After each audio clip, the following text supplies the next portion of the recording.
Prologue. He sat in a nice armchair by the fire on a nice summer night. Wormtail was somewhere in the house, probably exploring. Nagini was exploring too, perhaps looking for some mice or rats to eat. He was weak, and as he would never admit it, a bit worried if Wormtail left him. But Wormtail would not leave him. Wormtail. He sneered. The coward of a man. Of course, he'd done some good things. He'd run into Bertha Jorkins while looking for his truly. It had been a stroke of good fortune for him, and Wormtail had discovered even better news. News that Voldemort was going to be cautious about. Oh yes. Wormtail had gone to the Potter's house, slipping into the house in the dark of the night. No one had ever been in it, and Wormtail had gone to retrieve his wand, and there, Wormtail had discovered something. In the basement, a pink crib, meant for a girl and not a boy. But there were no signs of whether the girl had been born or not. He had heard nothing of a girl that was Harry Potter's sister. Perhaps the woman had been pregnant when he murdered her. That would explain why the crib was in the basement, not a bedroom. But there could be a chance she was alive, and he would track her down along with her brother, Harry Potter. Wormtail believed that he had actually seen the girl. She went by the name Elizabeth Kane, he said. She looked just like Lily Potter, Wormtail said. But Wormtail's word was not perfectly valid. Many people could look like Lily Potter. It did not mean they were related. But he would not get his hopes up. Oh no. There were other things to focus on than a girl who may or may not exist. For instance, bringing himself back to full strength. There were many sacrifices that would need to be made. His lips curled back from his teeth, and he looked more animal than human at that moment, if you could call what he was in his state human to begin with. There were clumsy steps on the stairs. Wormtail had returned, as Lord Voldemort had always known he would. Wormtail went over to the fireplace, shaking, a weak coward. He picked up the bottle and brought it over to the man sitting in the chair. It was a humiliating process, but he was willing to do so if it meant he would be brought back to power.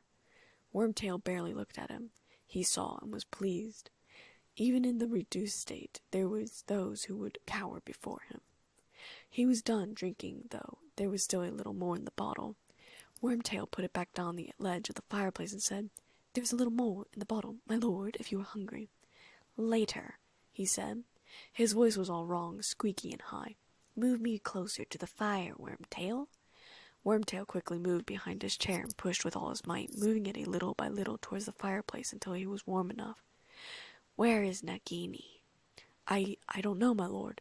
She set out to explore the house, I think," Wormtail said nervously. Rats were always scared of snakes. "You will milk her before we retire, Wormtail. I will need feeding in the night. This journey has tired me greatly," Voldemort said, relaxing in the chair. "My lord," Wormtail said after a pause, "may I ask how long we are going to be staying here?" "A week," Voldemort said. "Perhaps longer.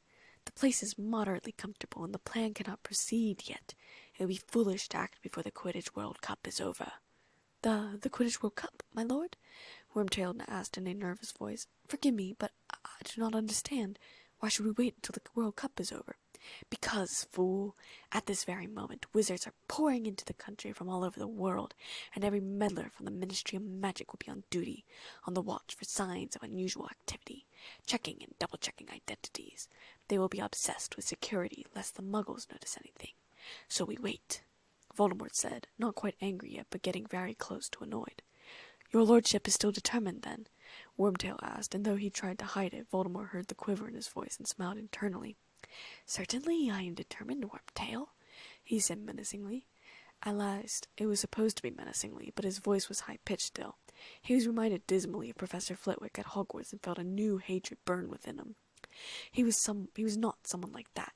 He was the Dark Lord, the all-powerful. He could not have a high-pitched voice. There was another pause, and he could see that Wormtail was thinking about something, and it came out in a rush of words. "It could be done without Harry Potter, my lord."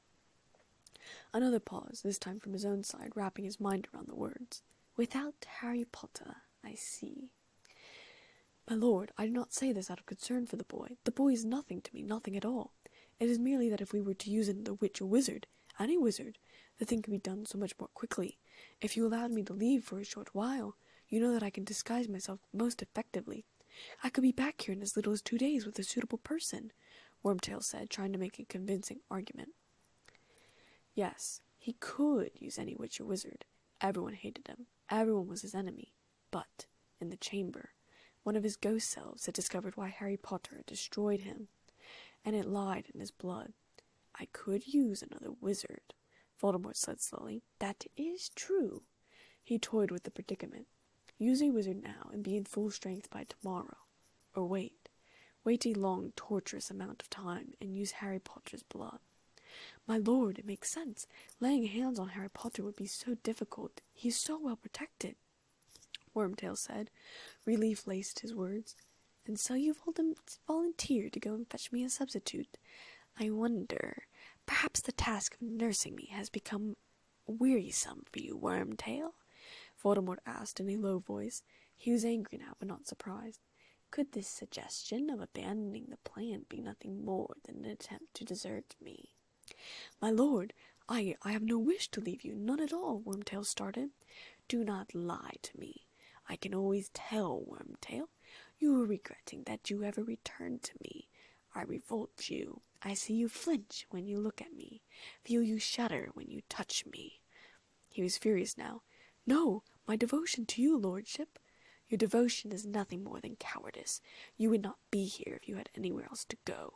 How am I to survive without you when I need feeding every few hours? Who is to milk Nagini? But you seem much stronger, my lord, Wormtail said, desperate now. Liar. I am no stronger, and a few days alone would be enough to rob me of the little help I have regained on your clumsy care. Silence, he said sharply, as Wormtail stuttered over his own words, trying to come up with an argument. I have my own reasons for using the boy, as I have already explained to you, and I will use no other.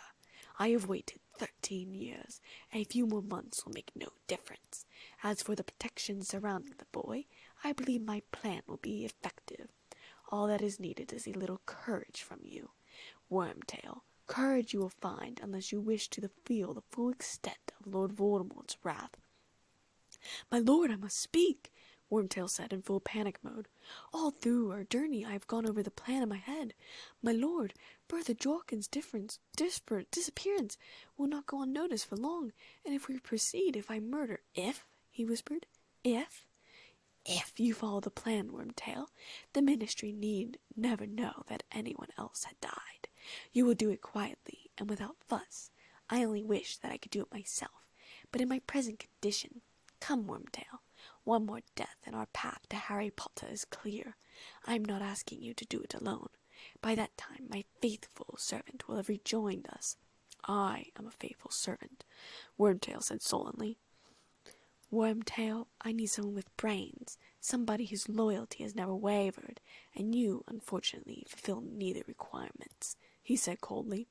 I found you, Wormtail said, being sulky now like an overgrown child. I was the one who found you. I brought you Bertha Jorkins. That is true, Wormtail said, amused, as though those two actions merited trust. A stroke of brilliance I would not have thought possible from you, Wormtail, though, if truth be told, you were not aware of how useful she would be when you caught her, were you? I thought she might be useful, my lord, Wormtail objected. Liar, Voldemort said, but he was no longer angry, only amused and also curious. He must know more about the Kane girl. However, I do not deny that her information was invaluable. Without it, I could never have formed our plan, and for that you will have your reward, Wormtail. I will allow you to perform an essential task for me, one that many of my followers would give their right hands to perform. The last part was a play on words. Wormtail would have to give his right hand for the procedure to work, for him to rise. Really, my lord? What? Wormtail sounded terrified, and Voldemort smiled and watched Wormtail flinch. Ah, Wormtail, you don't want me to spoil the surprise. Your part will come at the very end, but I promise you will have the honor of being just as useful as Bertha Jorkins. You were going to kill me too? Wormtail's normally squeaky voice now was hoarse, an unusual tone for his voice to have. Wormtail, Wormtail, why would I kill you? I killed Bertha because I had to. She was fit for nothing after my questioning, quite useless in any case. Awkward questions would have been asked if she had gone back to the Ministry with the news that she had met you on holidays. Wizards who are supposed to be dead would do well not to run into ministry of magic witches at wayside inns. We could have modified her memory, Wormtail muttered, but so quietly that Voldemort almost didn't catch it. Voldemort laughed, a high, cold, mirthless laugh. We could have modified her memory. But memory charms can be broken by a powerful wizard, as I proved when I questioned her. It would be an insult to her memory not to use the information I extracted from her, Wormtail. Now enough about this plan.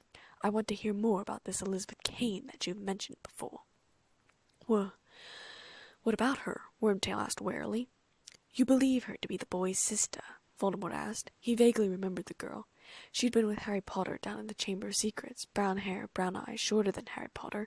She dueled him, and she'd had a spark of determination in her eyes that he had found himself unwillingly admiring. If he could persuade that girl to join his side, she would be a powerful asset. Wormtail hesitated. It is possible, my lord.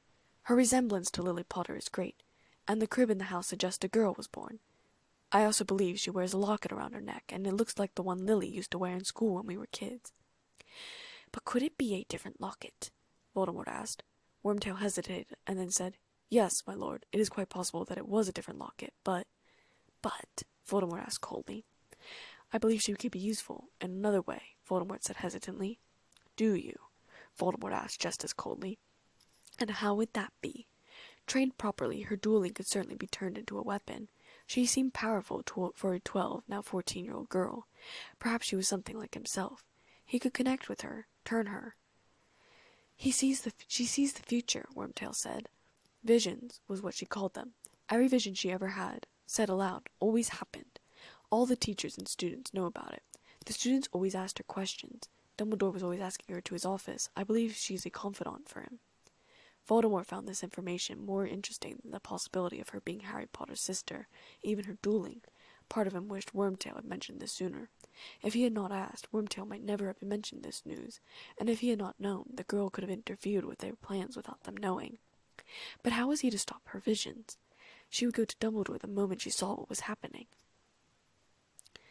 How old is she? Voldemort asked, trying to figure out if it was the same girl. He was fairly certain she was. She'll be 14, my lord, Wormtail said. She's in the same year as Harry Potter. That would make them twins, Voldemort murmured. Come. I think I hear Nagini. And then in Parseltongue he said, Come, Nagini. Nagini slithered into the room, coming to rest on his chair. She talked to him, saying, There is a Muggle man outside, listening. Nagini has interesting news, Wormtail. Voldemort said. Indeed, my lord, Wormtail asked nervously, now that the conversation had taken an uncertain turn. Wormtail preferred talking when he had information on the subject or person. Well, he had all the time in the world to find out more about this Elizabeth Kane. Indeed, yes. According to Nagini, there is an old Muggle man standing right outside this room, listening to every word we say. He said in an amused voice. He wondered if the man would run. Probably not, and if it did, it would not matter. Wormtail would get him. Wormtail hurried to the door, standing there. Voldemort could not see behind him, but he did not hear Wormtail say a single word. Invite him inside, Wormtail. Where are your manners? He said, amused. There was a sound of a walking stick clicking against the ground as the Muggle man came to stand in the room. He was still behind him, so he could not see what the man looked like. Voldemort pictures a younger version of the caretaker that had been here when he'd come and murdered the Riddles. You heard everything, Muggle? Voldemort asked. What's that you're calling me? The man asked in a defiant voice. Voldemort felt a sort of pride for this man, though pride wasn't the right word. Perhaps, admiration. The man was scared, he knew that, but brave too, and he had fought in the Muggle Wars. He was tough and proud and obviously stupid to have come up here, but alas, he would die tonight no matter how much Voldemort admired him in some way. I'm calling you a Muggle. It means that you are not a wizard, he said in a cold voice, all admiration gone. Muggles were trash, of course, even the ones who fought in the war. Those who did not possess magic were weak, no better than animals. I don't know what you mean by wizard, the man said fiercely. All I know is I've heard enough to interest the police tonight, I have. You've done murder, and you're planning more. And I'll tell you this, too. My wife knows I'm up here, and if I don't come back... You have no wife, Voldemort said coolly. The Muggles always thought they could one-up him, or that he would care. Nobody knows you are here. You told nobody that you were coming. Do not lie to Lord Voldemort, Muggle, for he knows. He always knows. Is that right? The Muggle man asked hotly. Lord, is it? Well, I don't think much of your manners, my lord. Voldemort felt a brief irritation towards the man. Turn round and face me like a man, why don't you? But I am not a man, Muggle, Voldemort said softly, barely audible over the loud crackling of the flames. I am much, much more than a man. However, why not? I will face you. Wormtail, come turn my chair around. Wormtail gave a whimper. He did not want to turn him around. You heard me, Wormtail, he said in a dangerous voice. Wormtail approached the chair as slowly as he dared. Nagini lifted her head from the rug and hissed in anger as the chair leg snagged on the rug she was laying on, moving it. But Wormtail continued to turn the chair, and Voldemort got a glimpse of the man. He was much older than he remembered. Grey hair, thin, knobby knees. His face was lined with age spots and wrinkles. When the man saw what he was sitting upon the chair, he dropped his walking stick and let out a scream. It was a loud scream, and it would potentially bring notice to the house. And so, Voldemort raised his wand that Wormtail had retrieved from the Potter household, and said, Avada Kedavra! A flash of green light hit the man, and he was dead before he hit the ground. Dinner, Nagini, he murmured in parcel tongue. 200 miles away, a boy named Harry Potter woke up with a burning scar.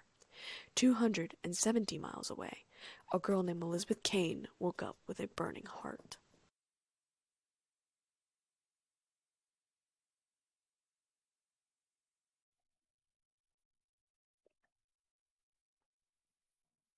Chapter 1. 1 month earlier. We'd been home from Hogwarts for maybe 2 weeks when Trang came knocking on the door. Dad and I had been sitting on the couch reading the newspaper together. Quickly, Dad put the newspaper down, upside down, so that if it was a Muggle, they wouldn't see the newspaper's pictures moving. I got up, hoping that it was Trang, and when I opened the door I saw that my wish had come true, but she seemed nervous. No, not nervous, almost frightened. But I knew that could mean two things. She was hiding something from me and was worried how I'd react, or something bad might have actually have happened. It was always hard to tell with Trang. Hey, Elizabeth, she said, swallowing hard. Can we talk? I frowned and said, yeah, sure, wanna come upstairs to my room? She'd paled and then seemed to recover and said, yes. I let her in, closing the door behind her, and she followed me up to my room. I was a bit nervous, not sure if I'd put everything from school away. Trang didn't know about me being a witch, and I certainly had to keep it like that. I opened the door, peering in quickly. My broom was lying in the middle of the floor, and I quickly placed it up and put it over in the corner, propped up. I wished at that moment it looked more like a broom to sweep floors with, even though my bedroom floor was carpet. Sadie's cage was in the corner, but she wasn't in it at the moment. She was off delivering an owl to Ginny, one of my school friends. I sat down on the bed, and Trang leaned against the wall, looking nervous. Well, spit it out, I said. The suspense is killing me. I've been keeping this a secret for a really long time, Trang said, and I'm afraid you'll hate me for it, that I've kept it for so long. For a split second before she said what it was, I thought with dread that she was going to come out saying she was gay and say she had a crush on me. I wasn't going to be able to do that. I had enough people crushing on me as it was. And then she said, I know you're a witch. I blinked. Sorry, what? Trang sighed. You're a witch. Your dad's a werewolf. You fly in that broom right over there, she said, pointing to the broom that I had propped up in the corner. I opened my mouth to protest, and she said, Don't lie, please. I was on a camping trip with my parents when I was 7. I watched your dad turn into a werewolf on that night. No one else was around. I felt the color leave my face. After that, I checked the calendar every time your dad had to leave for a trip, she continued. It was too late, she knew, and I said, Do you know how dangerous that was? He could have bitten you. Trang looked at me hesitantly and then pushed up her glasses that were slipping down her nose. Are you mad that I know? I hesitated, and then I said honestly, No, I just wished you'd told me sooner. Trang blinked in surprise. Really? I thought there was some sort of magical secrecy code. I dropped my mouth. How do you know about that? Trang blushed. I didn't. I assumed. I rolled my eyes, and then my eyes lit up, and I said, Do you know how much stuff we can do now? I can bring you to Diagon Alley. We can ride brooms together. Is it fun? She asked, looking at my broom with the skepticism of a muggle who wonders if flying on a broom can be fun. I thought about it for a moment, debating the idiocy of the plan, and then got up and grabbed my Nimbus 2000. Let's go, I said. We ran down the stairs, and I shouted, Dad, we're going out. Okay, be home by dark. Dad shouted from the kitchen. I snuck the broom out of the door, and Trang followed me out to the forest, where I went in deep to a small clearing that I had never seen anyone in, and where I normally flew. I handed her the broom. She took it nervously. "All right, now we have to be careful," I said with jittery anticipation. I wasn't supposed to be doing this. I was breaking the secrecy statute. You need to know how to control it first, so don't get on it right away. She nodded and just held it in her hands like it might explode. "So," I instructed, "the way that you mount it is by swinging your leg over it, but don't just yet." Trang nodded again. But really, hadn't she broken the stature first? You have to lean forward to go forwards and pull up and down to go in those directions. It's kind of like whatever you think it'll do, but you have to do an action for it. I took the broom from her and swung a leg over it. Then I jumped with my legs and the broom went up, but I pulled and it stopped. "So watch," I said. I flew around a bit, much slower than normal, so that she could see everything, and then touched back down. Well, too late anyways. "Don't go too high," I warned. "I don't want you to fall and break something." Trang took the broom from my hands and with a nervous breath swung her leg over the broom. She jumped off lightly, and it took off. She screeched and nearly crashed into a tree, and dodged at the last second and flew in circles before she got control of her broom. She flew around for a few moments before touching down. "That is fun," she exclaimed. "You need to tell me more." I grinned. It's easier to show you than to tell you. We spent nearly 2 hours in the forest, and by the end of practice she was doing well on a broom. "Maybe I'll get a broom," she said happily. "How expensive are they?" I hesitated. "Depends on the type. This one was 200 galleons. "Galleons?" Trang frowned. "Galleon, sickles, and nuts. A galleon is about 5 pounds per galleon." Trang paled. "I might not have that much money." "Consider it a birthday present, then," I said. She stared at me in shock. "What?" "I have my own bank account," I said. "From my parents," I answered. As we had flown, I told her the whole truth about my parents, my brother, my secrets, my visions, and the past 3 years at my school, Hogwarts School of Witchcraft and Wizardry. "Oh," she said softly, "this Voldemort dude, he's dead, isn't he?" I hesitated, not wanting to scare her with everything at once. "I don't know, Trang," I finally said. There's some sort of part of him that's still alive, but he's weak, and that's a good thing." I put my broom over my shoulder and we headed back to my house. "Come back tomorrow, and we can go over more." The next day, Dad was out looking for jobs. Since he'd resigned from being a professor at my school, he'd been out of work and we'd been struggling. I think it had something to do with some sort of decree someone in the ministry had passed, but he wouldn't talk about it, though his lips thinned every time the newspaper added the name Dolores Umbridge. I got in a new side job that paid £13 an hour, but I only worked for a couple hours on Friday and Saturday, and it wasn't nearly enough. It was about the equivalent of 2 galleons an hour. But Dad wouldn't take money from my vault, and so the money I earned at the job went into the money jar in the living room above the fireplace. Trang came over bright and early, and I took her up to my bedroom again, where I had all my course books out in stacks based on subjects, starting with Year 1 on top through Year 3 sitting on the bottom. I also had my Quidditch books and the other magical books, not related to school, sitting on a stool by my bed. She dropped her mouth as she picked up the cover of the Quidditch book and then looked at me. "The pictures move?" I grinned at her in amazement and excitement. Today was going to be fun. We spent the majority of the day looking through the books, and then we went downstairs so I could cook dinner, and she kept looking through the Quidditch books. "Is this the only sport in the wizarding world?" she asked curiously as I flipped the Italian sausages into a metal pan and turned on the stove. I said, thinking, "Well, I suppose it's our biggest sports. There's gobstone tournaments, too, but those don't get as much popularity. Wizarding chess is also quite popular. We also like to collect cards, like chocolate frog cards, and we have self-shuffling packs. And there's Exploding Snap, that's a card game, too." "But these are mostly games," Trang said. "They aren't really sports." I dumped string beans into the pan next to it and put the heat up onto 9. "No, perhaps they aren't. Quidditch, I suppose, would then be our only sport. There are some other broom sports, but they either died out or are only played in certain countries, not worldwide." "That's kind of sad," Trang said. I bristled. "It's a perfectly good sport." Trang was amused. "Touchy, touchy. I never said it wasn't a good sport. I just said it was sad that you only had one sport." I rolled my eyes. "Name a good sport." Trang started rattling off a list. Football, soccer, baseball, volleyball, tennis, gymnastics, hockey, swimming, bowling. "Bowling isn't a sport," I snorted, flipping the sausages. "It's a game like the way you think gobstones is a game." "Bowling isn't a game," she interjected. "And what the hell is soccer?" I continued as though I hadn't heard her. "Oh, well, Americans have a backward system," Trang started. "So what we call football, they call soccer. And for them, football is a game played with a brown oval-shaped ball, I yawned. "Sounds boring. I'd rather watch Quidditch." I ducked as she threw a spoon at me. "American Muggle sports are perfectly entertaining," Trang said. "I love watching gymnastics and even hockey because they are great sports." I snorted, turning the boiling green beans off, though admittedly, I did love watching gymnastics at Trang's house on the TV. Sure, whatever you say, but I'm going to take you to a Quidditch game one day. And then I realized that a Quidditch game was coming up. The Quidditch World Cup. I turned to her, opening my mouth. What? She asked, putting all joking aside. What is it? I should take you to the Quidditch World Cup this year, I exclaimed, rifling through the cupboards to find tea to go with dinner. We had about 30 different types of tea. The Quidditch World Cup, Trang frowned. What is that? I rolled my eyes. It's Ireland versus Bulgaria. They're competing for the cup, obviously, and it's Quidditch. Will I be allowed to go? Trang asked hesitantly, getting excited. I think so, I said, deciding on lemon zinger tea.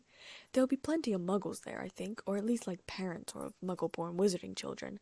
I already told Ron, he's my friend at school, to get me 2 tickets, or I'd buy 2 tickets, so I must have known somewhere in my subconscious that you would be going. Well, if you predicted it, I'll trust it, Trang said, picking up the Quidditch magazine and watch the brooms back and forth on the page.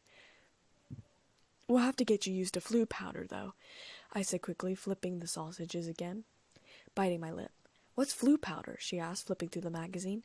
It's the way underage wizards travel, I said, grabbing a steak knife so that I could start cutting the sausages into pieces. We can't apparate until we're 18, and brooms will take too long.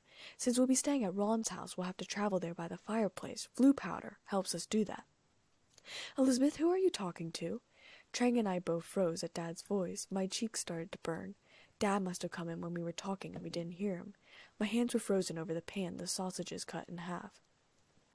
Dad came into the kitchen and looked from me to Trang to the magical book in Trang's hands, and his face dried of color. Hi, Dad, I said weakly, turning off the stove, setting the knife aside. Elizabeth? Dad didn't seem able to comprehend Trang knowing about magic. It's my fault, Trang said quickly, putting the book down, face up so that the pictures were zooming around on the cover. I already knew you guys were a magical family since I was 7, and I only just told her yesterday when we went out, and well, I've been grilling her for questions ever since.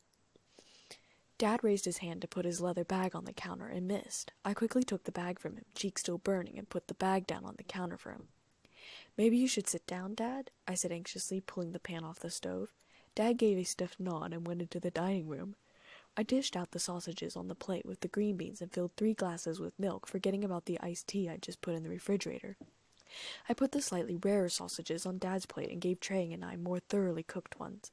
I put the plates down on the table while Trang put the milk glasses and silverware down, and we both sat down. Trang on my side so that I was sitting between the two of them. How much did you know before you approached Elizabeth? Dad asked, his hands folded and his forehead resting on them. I watched you transform into a werewolf, Trang said a little too bluntly, when I was 7. The little color that had come back to Dad's face drained again, and he moaned softly, Oh, Merlin. He put his face in his hands. I pitied him, knowing that his worst nightmare was that someone might get close enough to him that he'd bite them. He never wanted to hurt anyone, much less bite someone as a werewolf, especially a child. I put my arms around him, hugging him tight. I'm sorry, Trang exclaimed, looking horrified and guilty. I didn't mean to. My family was camping, and I was exploring at night when my parents were asleep, and I saw you, and I was going to approach you and ask you what you were doing because you were naked, and then you transformed, and I ran back to the tent. I almost laughed. Dad had been naked? Dad, are you okay? I asked gently, putting my hand on his arm. I just can't believe I could have. He drifted off. He seemed mortally embarrassed about the naked comment. I can leave, Trang murmured, cheeks red, and got up from her seat, quickly, looking distressed. No, both Dad and I exclaimed. No, it's all right, Dad said again, still looking pale. You've known for a long time, and you've never told anyone, have you? Trang shook her head. I knew no one would believe me, and I didn't want to bring any potential trouble down on you regardless. I didn't want to lose Elizabeth. Well, that's good, Dad said, sounding breathless. He picked up his plate. I'm going to recover in my room, Elizabeth. Good night, girls. Good night, Dad, I said. Night, Mr. Lupin, Trang said, still sounding troubled. Dad gave her the tone in her voice and gave her a strained smile. Learn as much as you want, Trang. A lot of it is very interesting. His footsteps went upstairs, and I wolfed down my sausages and cleaned off my plate. Okay, let's go, I said. Trang finished her food quickly, looking confused. Where are we going? I checked the clock. It was 8:30. Actually, I'll just show you how to travel, and we'll go tomorrow. It'll be less busy, and we can explore the entire day. Oh, Trang said as we went over to the fireplace. Okay, where? I pulled down the pail with the green dust in it. Diagon Alley, of course. This is called flu powder. Now what you do is you take a handful, not tonight, and you hold it in your hand when you step into the fireplace. Then you throw it down and shout where you want to go. Don't sound too bad, Trang said, frowning at the fireplace, but her voice sounded nervous. You'll probably want to put your glasses in your pocket when you do it, I said. People usually fall on their face on the first time, and I'm underage and won't be able to fix them. Anyways, you have to speak very clearly, because if the fireplace doesn't understand, you could get lost in the gates, or you could end up in Timbuktu.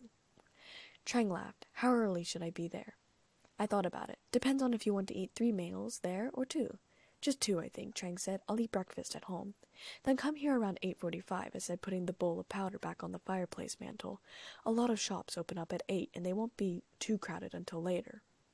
Trang left after a cup of tea. I quickly boiled some water and made Dad's favorite Earl Grey blend with the right amount of honey, made myself another cup of cold lemon zinger tea, and then carried the 2 cups upstairs. I knocked on the door and Dad said, "Come in." I went into Dad's room. His empty plate and glass were on the bedside table. He was already in his bedclothes, and he was sitting up on the bed with the book in hand, the small lamp lit behind him. I climbed onto the bed next to him, handing him his cup. He thanked me for the tea, putting it on the bedside table. I did the same. I wished I was smaller now. Before I wanted to be taller, and I had got my wish. I'd grown 5 inches this summer. I snuggled up next to him, and he put his arm around me and kissed the top of my head. "Are you okay, Dad?" I asked softly. He was reading a book on the American industry. "No luck where jobs are concerned," he said lightly, flipping the page with one hand. "But I'm okay. And I'm glad you and Trang are able to put the secrecy out of the way. I just worry about you getting in trouble for it." "It'll be okay, Dad," I said. "No one will know." "You were talking about bringing her to the Quidditch World Cup," Dad said imploringly. I blushed. "Well, okay, yeah. We were talking about sports, and I thought it would be fun to take her." "Are tickets expensive?" Dad asked, and even though he tried to hide it, I'd lived with him too long. I knew he was thinking about the job. Was he really thinking about going to America to get a job? He needed a passport and a green card. "I'm not spending a nut," I promised. "Ron's dad is going to get free tickets from Ludo Bagman." I paused and then said, "Dad, why don't you just use my Gringotts?" "No," Dad said firmly. "I'm not going to support this family on your funds. I'll get a job. It's just going to take some time, okay?" I bit my bottom lip and snuggled into his chest. Dad laughed. "You're getting a bit big for snuggles, don't you think?" But he hugged me to his chest regardless. "Only a little bit," I said sullenly. This made Dad laugh again. "You know I meant height," Dad said amused. "You're still very skinny." He put his book aside and put both his arms around me, pulling me higher up on his chest and resting his chin on my head. "What are you so worried about?" "We're going to be okay, aren't we?" I asked. "Of course we are," Dad murmured. "I'm not worried about the job or the money," I interrupted. "Worst comes to worst, use the fun, but I don't know. I just have a really bad feeling about something, and I don't know what." Dad squeezed me tighter. "Always protect you," he whispered. I turned and hugged him back, laying my head on his chest. I must have fallen asleep at some point, because when I woke up, Dad was fast asleep, and I was resting on his chest, his arms around me. I smiled, snuggling back into him for a few more minutes of sleep. Trang showed up at 8:40, and I let her in, yawning. I had already dressed and combed out my hair. She was bouncing with nervous energy. I had already told Dad over toast and bacon what we were doing today, and he looked over his newspaper, not bothering to hide the moving pictures this time. "Please be careful, girls," he said anxiously. "I'll go first," I said. "That way you can watch, and then Dad can help you on your way here, okay?" "Sure," Trang said nervously. I took a handful of powder, and then stepped into the fireplace and threw the flue powder down and shouted, "Diagon Alley!" Green flames erupted around me, and Trang took a fright and stepped back, and then I was swirling through a mixture of colors and images, and then I stepped out into the leaky cauldron. I waited, nervously, for Trang to come through. 2 minutes later, Trang shot out of the fireplace onto her face. I laughed, helping her to her feet. She looked around with a dropped mouth. "Close your mouth," I hissed. "You've been here before." Luckily, no one had paid us any attention. I waved to Tom, the bartender, as we headed out the back door. Trang was still looking around, having put her glasses back on her face, taking in the surroundings. When we reached the brick wall, Trang looked confused. "I don't understand," she said, looking around the small dump. I giggled. I took out my wand and tapped the bricks up 3, 2 across, and tapping it twice.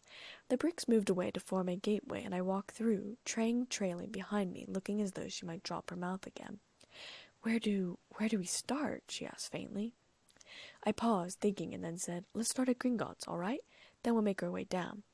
I brought some money, Trang said, pulling out a lot of bills. Not necessarily for a broom, but I wanted to pay my fair share for some things, she said quickly. I smiled. We can get the bills exchanged at Gringotts, all right? They'll exchange Muggle currency for wizarding coins. She nodded, relieved. We headed up the streets, and she kept looking around, but it wouldn't matter to anyone out here. We walked up the large marble steps into Gringotts, and I led her over to a counter, taking the money from her hand. She nearly fainted at the sight of the goblins. We'd like to exchange this for galleons, sickles, and nuts, please, I said, handing up the money to the goblin behind the counter. He took it in his long-fingered hand and counted it out and turned to a large old-fashioned machine and converted the pounds into wizarding gold and slipped the coins into a little bag and gave the bag to me. Thank you, I said. He nodded and got back to weighing some emeralds behind his desk. Trang eyed them with interest for a moment and then followed me to a different desk. Requesting a cart, the goblin behind the counter asked promptly. Yes, please, I said. I named my vault number, 718, handed up the key, and Trang and I followed the goblin through a door and into the stone hallway where the carts were. Trang was looking around the cavern as though she couldn't believe what she was seeing. First time? The goblin asked me, nodding to Trang. Yes, I said with a grin. The goblin chuckled. They always look stunned on the first trip. Trang climbed into the cart and got in next to her, and we took off down the ramp. She shrieked, clutching the side of the cart. I laughed aloud. It's like a roller coaster with no seat belts, she exclaimed. I looked at her mischievously. Why would we need seat belts? It takes the fun out of everything. When we arrived at my vault, I opened it with my key and took out a large quantity of gold. I was surprised that after 3 years, a dent had barely been made in the size of my pile. I wondered if maybe it replenished or something. It made me uncomfortable when Dad had nothing. I filled 2 bags to the brim, and then we set off. The goblin was very interested in the amount of money that I was taking out, especially 2 student-aged kids with no parental supervision. Racing brooms, I explained. Firebolts, hopefully. The goblin nodded and said, yes, those do require a lot of gold, don't they? I nodded, but worth it. Above surface, I put the bags of gold in the backpack I had brought with me, so it wasn't lugging around 2 big bags of gold, and gave Trang her little bag. I quickly filled out a transfer form so that 1,000 galleons would magically be transformed into Dad's account under the name Anonymous. I did the same for the Weasleys with 500 galleons. Then Trang and I laughed. She laughed as she held her small bag, dwarfed by my large one. Even 500 pounds doesn't match anywhere close to what you have. It's okay, I said, though I wondered dully how she had gotten her hands on 500 pounds. I wondered if maybe my dad could get a job wherever Trang's dad worked. We'll spend most of mine anyways. You're not really going to get me a firebolt, aren't you? Trang asked nervously. I don't want a better broom than you. Either same or under is fine with me. She'd researched the different brooms last night. To be honest, I wouldn't have minded a silver arrow. They were a pretty model, I said. I like them better than swift sticks anyway. And don't worry, I'm not getting a firebolt. I just needed an explanation about the amount of gold we're getting. I have a feeling you're going to want a lot of books. As many as I can carry, Trang said earnestly. But I'll spend my money first. I shrugged. I don't really care. Maybe you can just pay for our meals. She thought about that and pocketed the small bag she kept tossing from hand to hand. Deal. We went into some of the smaller shops first. There was a junk shop with legitimate items, and I found film developer to make pictures move. I bought 2 boxes, one for me and one for Trang. Now I'd be able to make some of my posters move and some of my pictures as well. Trang was fascinated with everything she saw, and I kept reminding her to be careful not to touch anything. Remember, I said, Muggles have a sort of allergy to some magical things. That's why you can't take magical concoctions like potions. Then we made our way to the broom shop, and she looked at all the different models, and I bought her the firebolt, despite what I'd said previously. Happy birthday, I said, giving it to her. She took it carefully, as though it might explode if she dropped it, a huge expression of joy on her face. I showed her the robe and wand shops, but we didn't go in because she didn't need robes and she couldn't get a wand, though she stood outside the window for a couple of seconds in longing. It was the first time that I wondered if perhaps this had been a bad idea. But then she turned, smiled, and teased. At least I don't have to carry a piece of wood in my pocket all the time. And we hurried down the street to Florian Fortescue's ice cream parlor. There we put her broom down and we ordered large ice creams. Then she paid the bill and we made our way back down the street. Next was the bookstore. She explored the bookshelves by shelf, picking up nearly every book available. She had started a stack, and the bookkeeper watched amused. She must really be your friend, he said as he rang up all her books. She buys nearly as many books as you do. Mr. Blotz had seen me coming and going since I was maybe 5 or 6, so he knew what sorts of books I liked reading. Sometimes when I came in, he'd have a book or two under the counter to recommend. I usually ended up buying them. Dad and I were his best customers. I chuckled. I'll buy my own extra books soon. I did indeed pick up a few books, mostly about the different creatures of the dark world. I thought it was a fascinating subject, and it also was what Dad had taught last year. I also picked up another divination book. I didn't know my Hogwarts book list yet. It wouldn't come until the end of July. Trang had about 20 or 30 books, and I stacked my own 6 up next to hers, and we bought them. I had Dad enlarge in the backpack with a spell, so all the books fit in it, and the bag stayed fairly light. "So are we going home now?"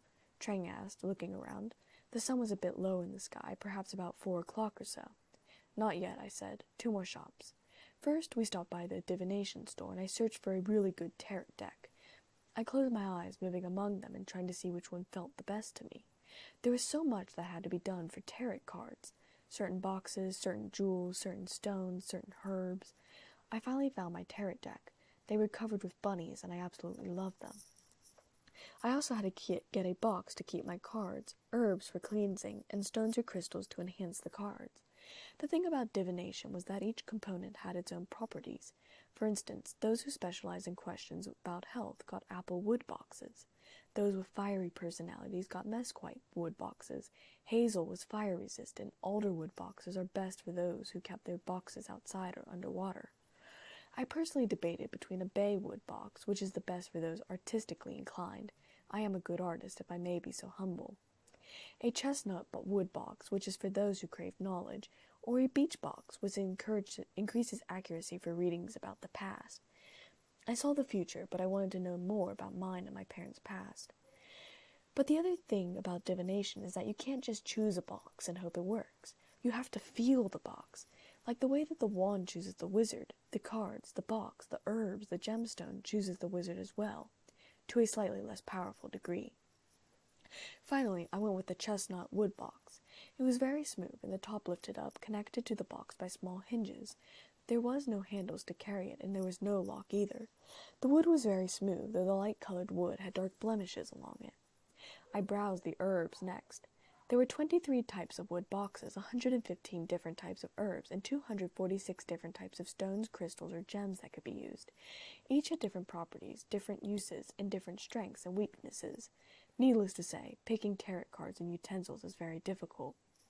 I finally went with blackberry as an herb for those who wish to get more accurate readings on big questions, marriage, moving, new jobs, and bloodstone as the gem, well suited for self-readings. As everything was rung up and I paid, I led Trang to the owl emporium and gestured around at all the owls. "Pick one." She looked at me. "An owl? How else do you think we're going to send each other letters now that you're a full member of the magical world?" I said, smiling kindly. Trang took a long look at all the owls. After careful consideration, she selected a brown and white speckled barred owl. She paid for him. I got in the fireplace with Trang's broom and owl, having given her the backpack instead, as she was less experienced with flue travel. She had gone first, and I hadn't seen any problems, and so I named where I wanted to go and ended up in Dad's house. I stepped out into the living room. Trang let her owl out to fly around and petted his head feathers. "What do you think I should call him?" "Up to you," I said, gently releasing the books from the bag and separating my 6 from her books. Harry named his owl Hedwig from a book he'd read, and I just came up with the name Sadie for my owl off the spot. Trang flipped through the books, which I finally cooked, and finally she came up with the name Carter for her owl. "There's just something right about that name," she said. I shrugged. "All right, then. Who was I to stop people from doing what their feelings said? I did things off my feelings 100% of the time." She had her books in 2 stacks and her broom next to it. Carter was still flying around. She helped me fix dinner, and then I put the lids on everything and helped her get everything home. After that, nearly every day was spent in the field, flying, or inside reading. We sent each other little notes over the weekend with our owls when I couldn't hang out because I was working. Carter and Sadie liked each other too, which was nice. I was always glad when owls got along. Sadie was finally getting along with Sushi, my rabbit too. I caught her sleeping next to him one night, her wing over his furry back and his head tucked in. I'd taken a picture and kept in my album. Nothing exciting happened for a very long time.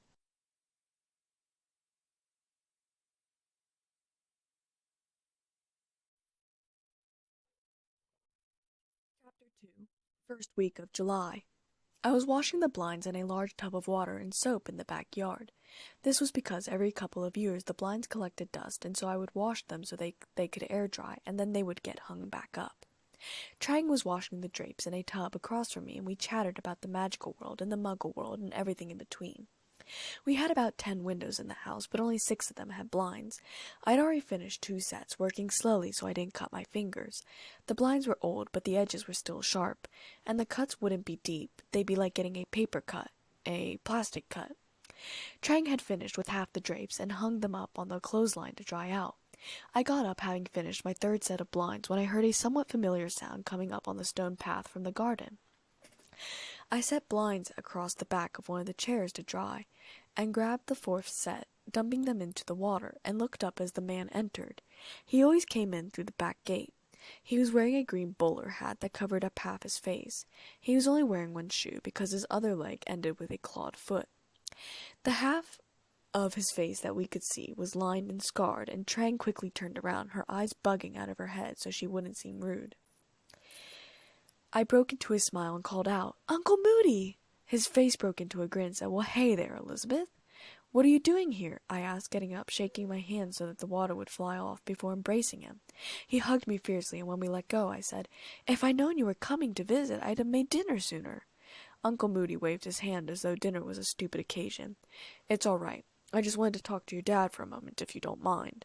"Not at all," I said, pointing my thumb over my shoulder. "He should be in the living room." Uncle Moody stomped in through the back door, and I sat back down to wash up the rest of the blinds. "Who is that?" Trang hissed. "What happened to him?"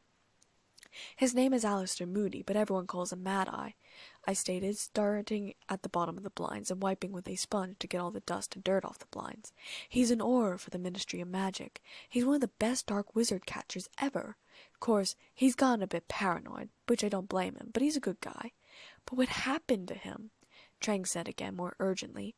"Oh, well, the dark wizards will fight back a majority of the time. Being an Auror is a dangerous job." I paused and then said, "It's the job that I want to go into." "What?" Trang asked. "You want to do that?" "Well," I said, "it isn't as dangerous anymore because the dark wizards usually lay pretty low. He's retired now." I paused again and said, "I know a lot of Death Eaters that are walking free right now. Lucius Malfoy and his wife. They only escaped because they made lots of donations, and also because Malfoy said he was under the Imperious curse. Then there's McNair. He laid low. Nod and Rookwood were cleared." I made a sound of disgust. "That's stupid," Trang said, frowning. "They shouldn't get out of— You guys have a jail?" I nodded. "It's called Azkaban. The Dementors guard it. They suck the life and happiness out of the people. My godfather, Sirius Black, was in there."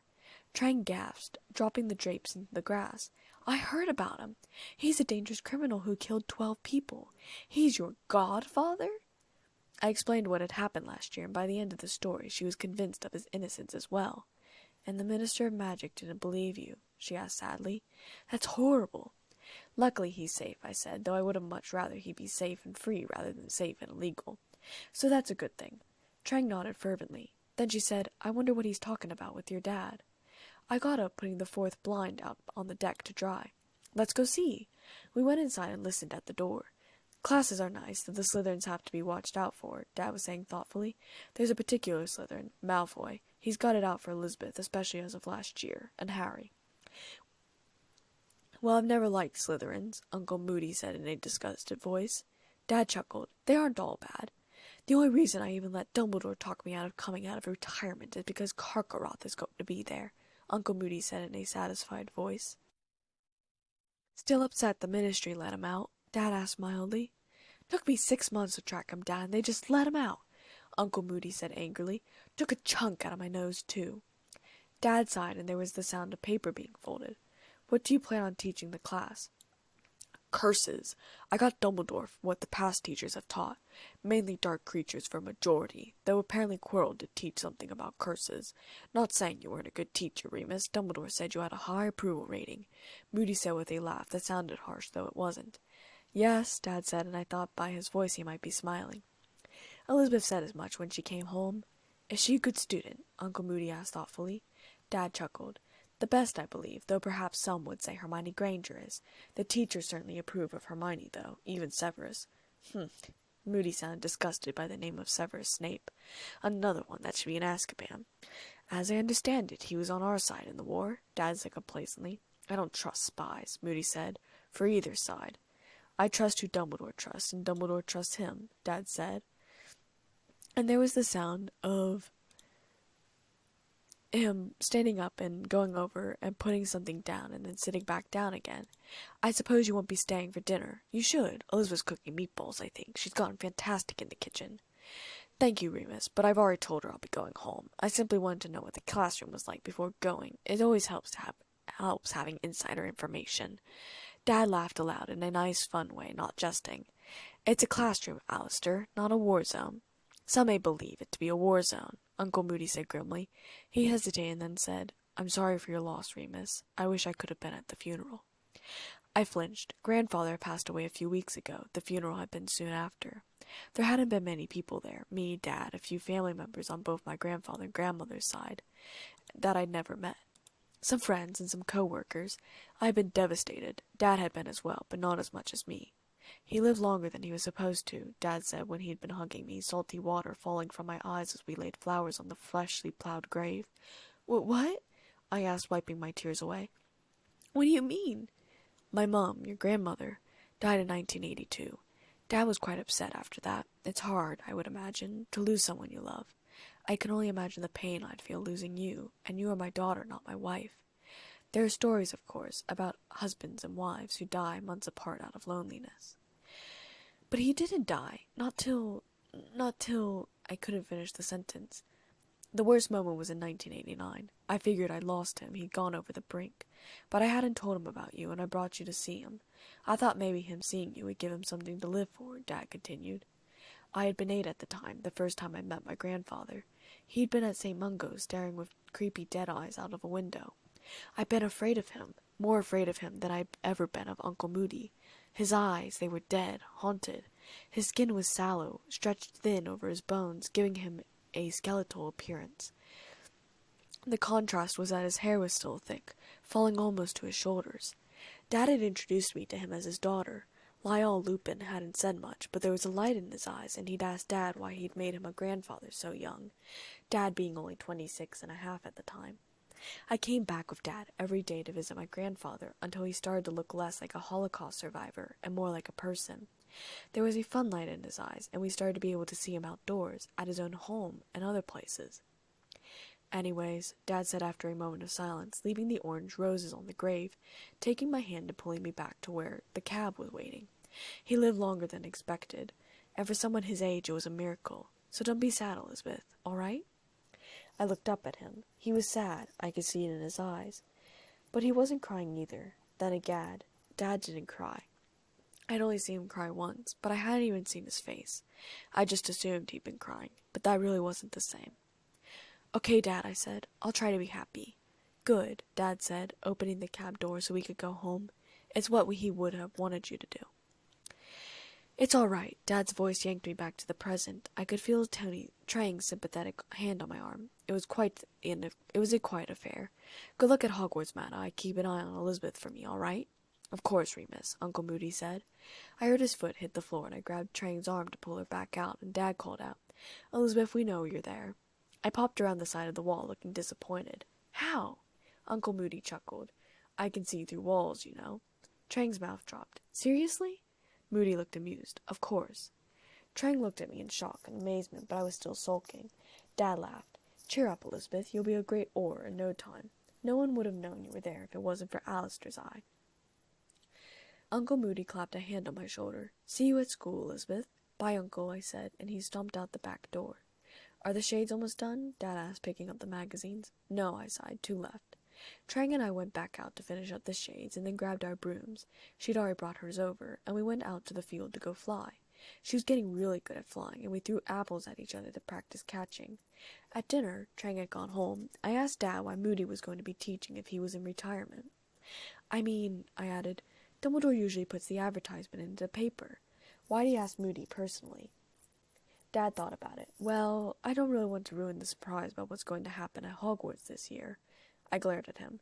Dad continued to talk. But I figured that you'll eventually foresee it anyways. Hogwarts will be hosting the Triwizard Tournament this year. Bobaksjans and Durmstrang will be attending. Igor Kokorov is a dark wizard and head of the school. I do believe that's why Dumbledore wants a trained Auror there. Plus the fact that Moody is the one that caught Kokorov in the first place ought to keep him in line. Oh, I said, I suppose that makes sense. I murmured, spearing a meatball on the end of my fork and stuffing it in my mouth. Elizabeth? Dad said in a disapproving way. I moved the meatball to the other side of my mouth. Sorry, I said with a full mouth and then grinned at him. Dad rolled his eyes and pulled up his newspaper, but I saw his grin before he covered it up. Do you think he'll be a good teacher? I asked after I finished eating the meatball. Probably, Dad said without lowering the newspaper.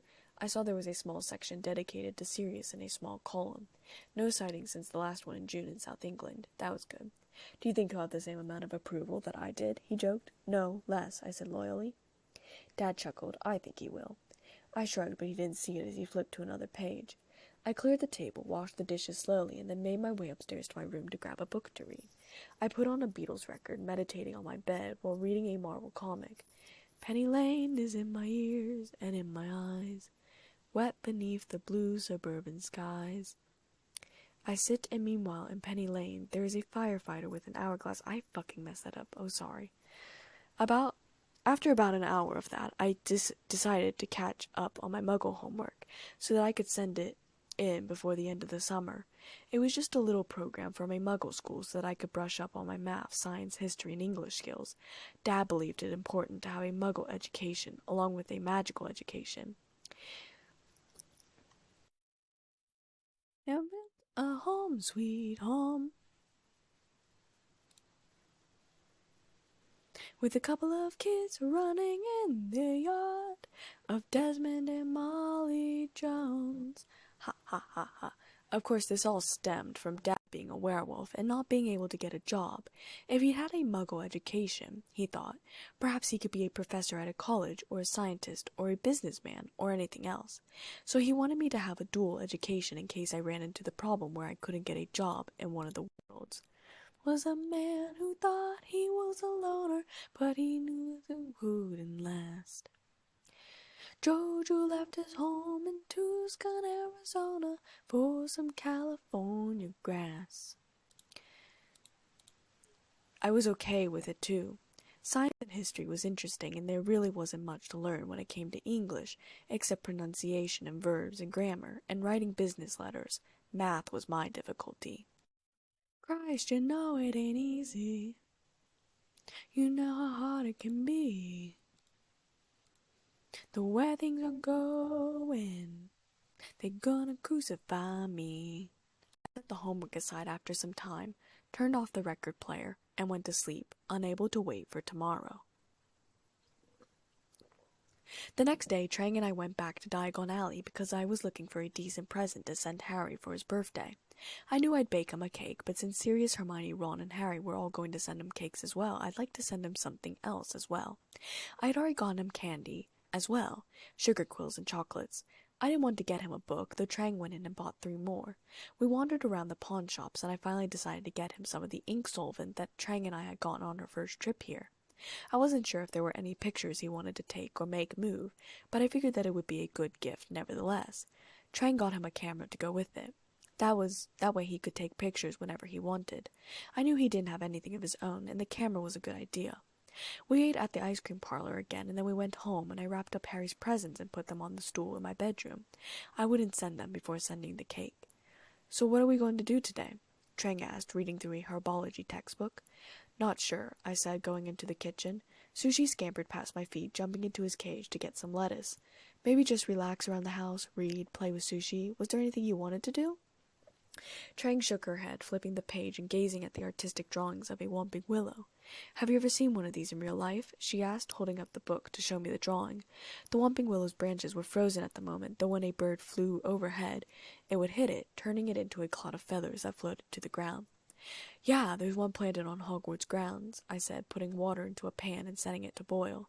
I reached into the cupboard for peppermint tea bags. It's planted over a hole, and it serves as a secret entrance to a haunted house. That's amazing, Trang said. I wish I could see your school. Maybe one day I'll take you to Hogsmeade and we can see the school from there, I said, leaning against the counter. I thought about it. She definitely liked butterbeer and would get a kick out of our post office there. She'd love Zonkos and she'd fall in love with the tea shop. She'd probably declare Honeyduke's as her favorite shop and say she'd move into the Shrieking Shack. Trang flipped to the next page, done reading about the Whomping Willow. I looked around the kitchen. White cupboards, blue walls, black stove. Childish drawings of ladybugs, bees, and flowers were painted on the cupboards, along with a cute-eyed werewolf. It was neat, I guess. I peered out the window, wondering if Dad was okay. Tonight was full moon, and I was sure he was gone. "Thinking about your dad?" Trang asked suddenly. I looked at her. "Oh, well, he's going to be all right. He does this every month." "Are you going to be okay?" Trang asked in a deep way. "Well," I said slowly, "it's always hard when he's away, you know? It's not like he's on a business trip or something like that. He could get hurt. He could hurt someone else. That's why he always goes so far away." The water was boiling, and I turned off the stove and poured the water into 2 mugs and added the tea bags. "You do like peppermint, don't you?" I asked. "Elizabeth, I've been your friend for, well, I don't remember how long, but a pretty long time. Of course I love peppermint tea."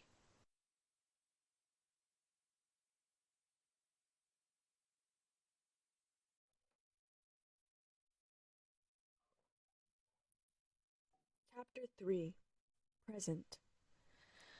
I woke with a start. What had woken me up? And then I felt the burning pain against my chest, quickly sat up, lifted the heart-shaped necklace off from around my neck, and tossed it across the room. It made a dull, clunking noise as it hit the wall, falling to the floor.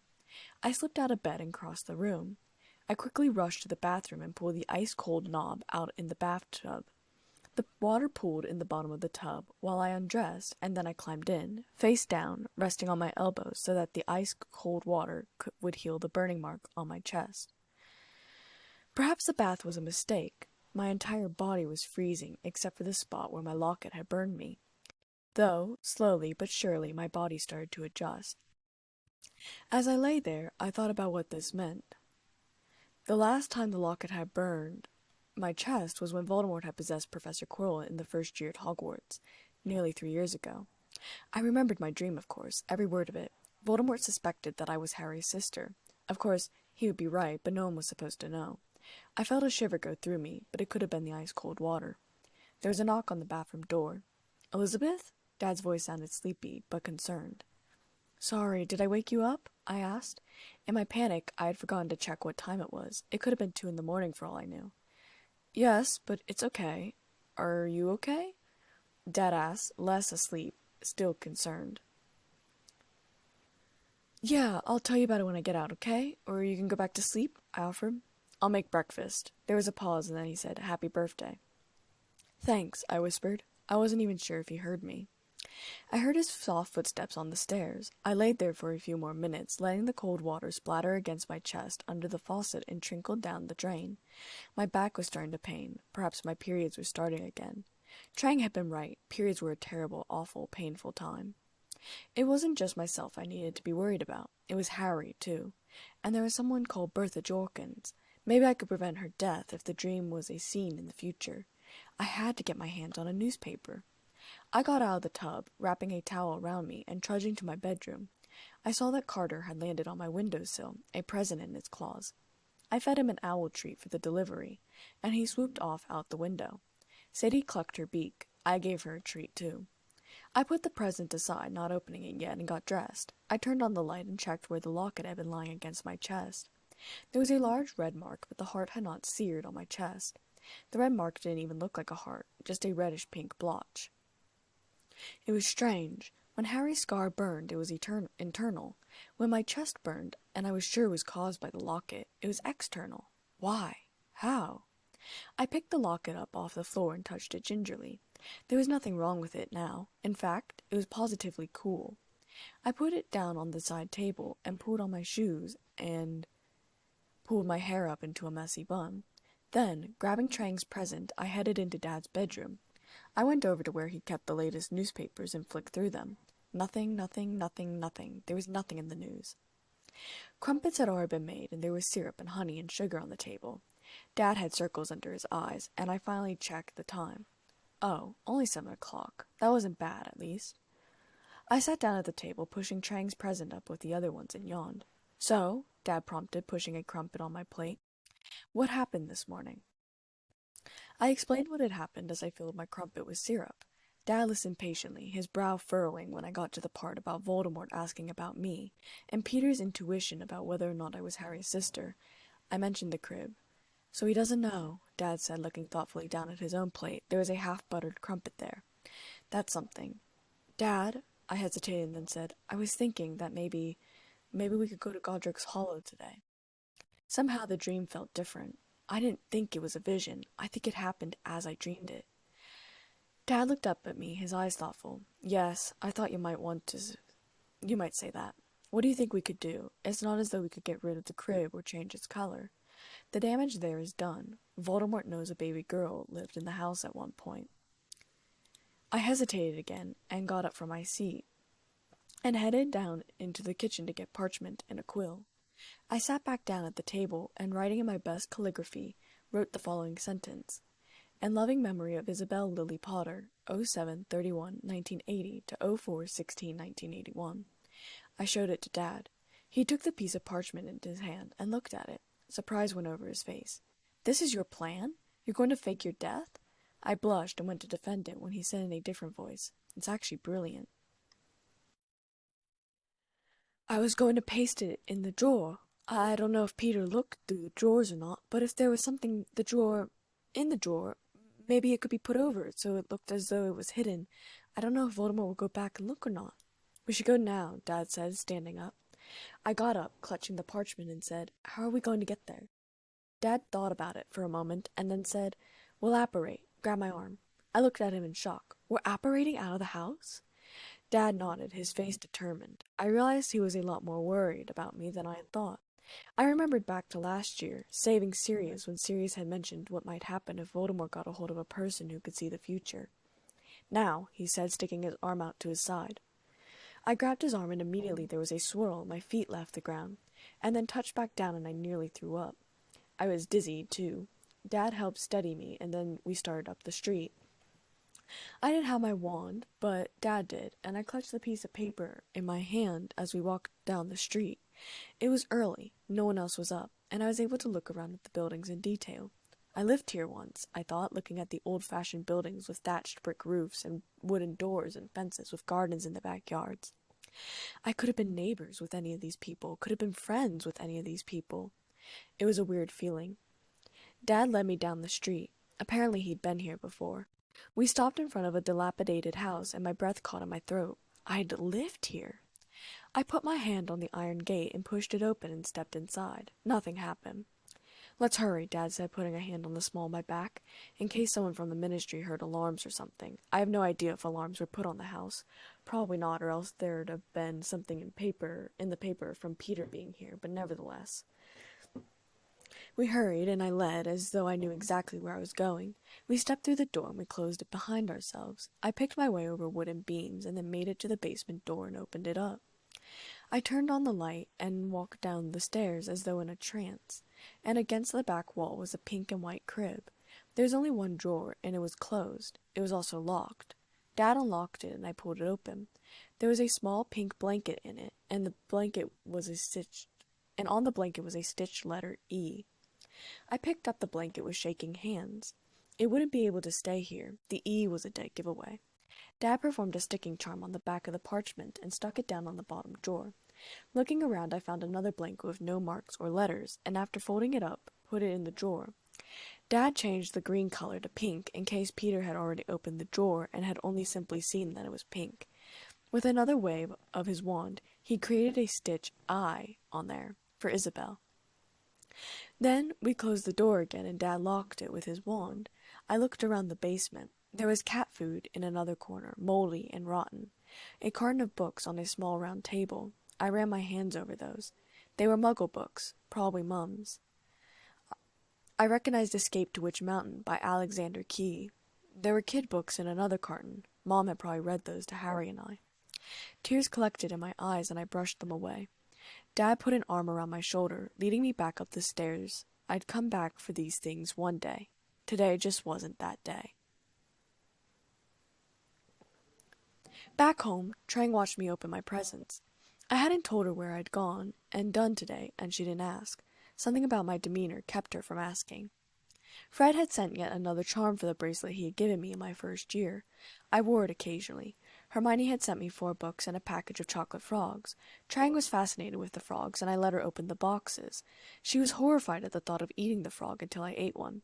"They aren't real frogs," I said, amused. "It's just a charm put on the chocolate." She finally ate one and declared it delicious.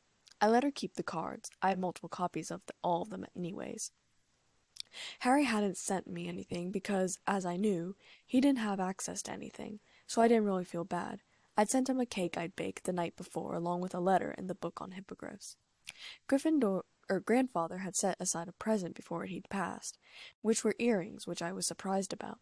They had paste sapphires in them. I wondered if they had possibly Grandma's, but I didn't ask Dad. He had forgotten that I didn't have pierced ears and couldn't wear them, but I treasured them regardless. Hagrid had sent treacle fudge, which Trang also wanted to try, but I told her it was best to let it heat by the fire before eating, since it could be as hard as a brick sometimes. Dad had got me The Adventures of Tom Sawyer, Skeleton Crew, and Ender's Game. I had been asking for Skeleton Crew forever. I'd only ever asked for the books. Dad didn't like Stephen King books ever since he'd opened It in Curiosity. Unfortunately, he'd opened to the page about Beverly and Tom and was disgusted about how rated R the book was. He'd burned it and said I wasn't allowed to read it ever again. Trang got me a second copy. It was hidden under my bed. Trang had got me books which included Pet Sematary, Cycle of the Werewolf, Speaker of the Dead, and The Nightmares in the Sky. 3 of them were Stephen King books, and I showed Cycle of the Werewolf to Dad, giggling. Dad eyed it shrewdly and said in a light voice, "If it's written by Stephen King, I'm sure it's quite in-depth." I laughed harder, though Dad didn't get the joke. "Did you know they made a Pet Sematary picture?" Trang asked. "We should go see it after you read the book." "Sure," I said. Ron's present had a letter attached to it. "Elizabeth, Dad got the tickets, just like you said. We have enough that you won't have to buy any, which I'm sure you'll be glad about. Dad says it might be a bit of a squeeze, but it ought to be good. Hermione's arriving sometime this afternoon, so you better hurry over. We're getting Harry at 5 o'clock this Friday. Also, Percy started working in the Department of International Magical Cooperation. Perhaps you'd find it interesting. I don't know. But if you don't want to talk about it, don't say the word abroad. See you soon, Ron." I showed the letter to Trang. "What do you reckon? You want to come?" "Of course," Trang said with bright eyes. "This Friday is only in 3 days, though I wonder if Mum and Dad will let me come." When does your plane leave?" I asked, folding up the letter and reaching for the last present. 2 in the afternoon on August 27th, she said, picking up the letter. "I think I can get Mr. Weasley to drive you." I stopped. Mr. Weasley no longer had a car. "Perhaps side-along apparition? Anyways, we'll get you to the airport. Don't worry," I said. "Let's go ask Mum and Dad, aight?" Trang asked, getting up from the table. "Give me a second," I said, opening the box that Sirius had sent me.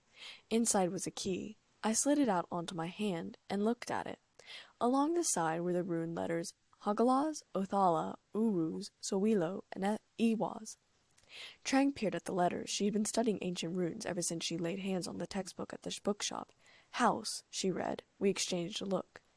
"Can I see?" Dad asked in a strangled voice. I handed him the key and he examined it. "Did he give you a letter?" I peered in the small box and shook my head. "No. I'll put it upstairs in my drawer so I don't lose it." Dad gave it back and I raced up the stairs.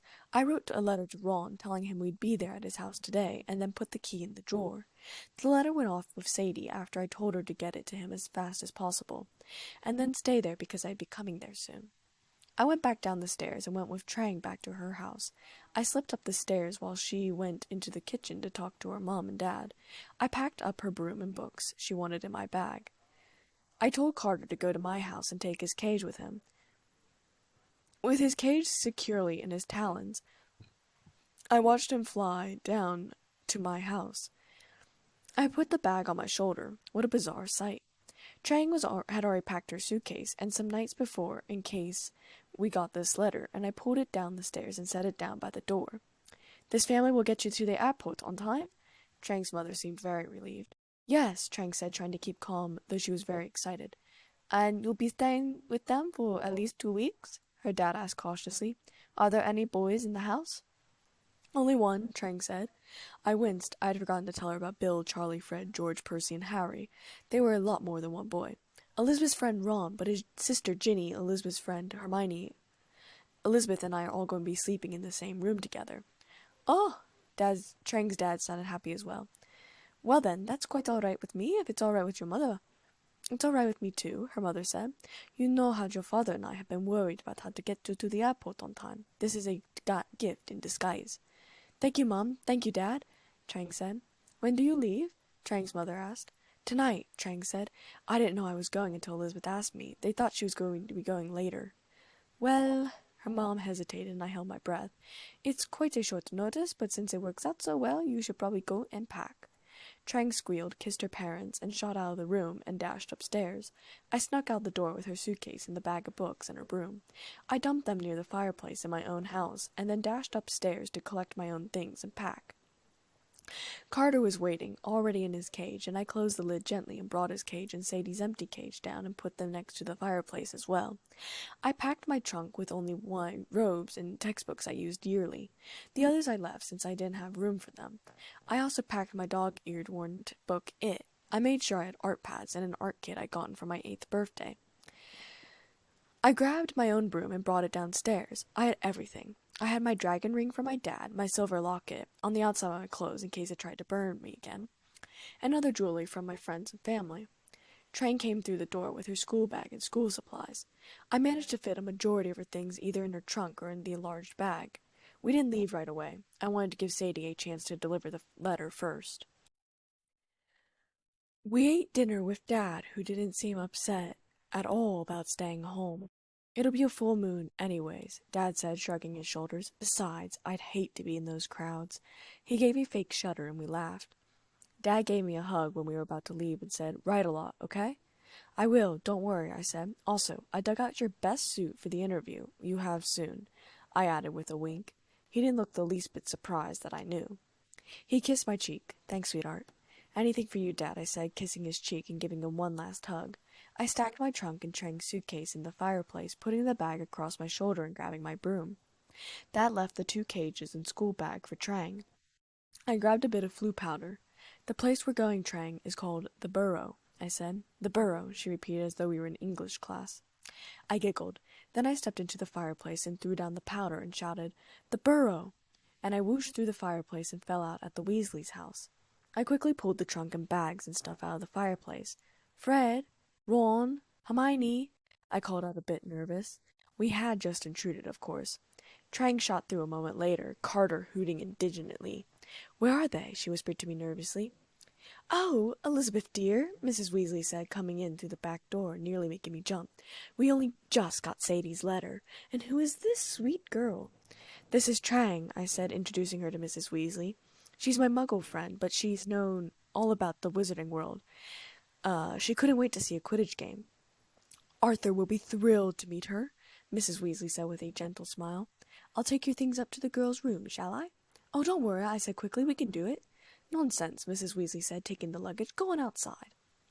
Trang and I headed outside, where Sadie was hooting on a branch.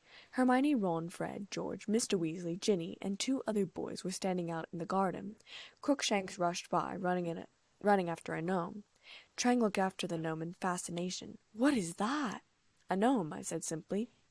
Mr. Weasley turned at our voices and said, "Elizabeth, how lovely to see you." "And who's this?" "This is my friend Trang," I said. "And Trang, this is Mr. Weasley, Hermione, Ron, Fred, George, Ginny, Charlie, and Bill." Charlie looked at me and said, "How'd you know our names if we'd never met?" Fred laughed and clapped a hand on Charlie's shoulder. "She could see the future, Charlie." Charlie rolled his eyes and said, "Really now?" "No, he's dead serious," I said brightly. "I have visions and I can see the future. But it's not because of my visions that I knew who you were. Well, mostly anyways. You just have blisters on your hands, which means that you work with dragons, so you must be Charlie, which then means that Bill is Bill because he's not Charlie." Fred and George roared with laughter at Charlie's stumped face. Bill, smiling, stepped forward and shook my hand. Mr. Weasley ignored us and said kindly to Trang, "So, do you go to Hogwarts too?" Trang looked at me nervously and said, "Oh no, she doesn't. She's a Muggle." I didn't say this loudly, really only loud enough for Mr. Weasley to hear, but everyone else seemed to hear anyways. "But she's known about the magical world since she was 7. She also flies and plays a little Quidditch." The others looked impressed, and Fred said, almost in a daring way, "Let's go fly now." "Okay," Trang said excitedly and perhaps a bit nervously. "We'll go get our brooms," I said, and we hurried inside, Hermione and Ginny accompanying us. Trang and I grabbed our brooms, and we headed back downstairs. "Don't worry," I said to Trang. "We won't be using real Quidditch balls." This cheered her up greatly. "Are you going to fly with us, Ginny?" I asked. Ginny opened her mouth to answer when Hermione interrupted her. "Elizabeth, can I talk to you for a second?" Hermione said in a nervous voice. I knew that voice. It was the one she used on Harry and Ron either before or after they did something stupid. Sure," I said. "Ginny, you can take my broom out and use it till I get out." I handed her the nimbus, and she took it and went down the stairs with Trang, who shouldered her firebolt. I followed Hermione into a separate room, and she said in a low voice, "Is it really a good idea for a muggle with no connections to the magical world to be here?" I frowned. First off, I am her connection to the magical world. I'm her best friend. Secondly, she's known about the magical world since she was 7, and she's never told a soul. I didn't tell her either, so I never broke the stature of secrecy. She saw Dad transform one night at a camping trip. Hermione's mouth dropped in horror. "She's not a werewolf, is she?" I got a bit defensive.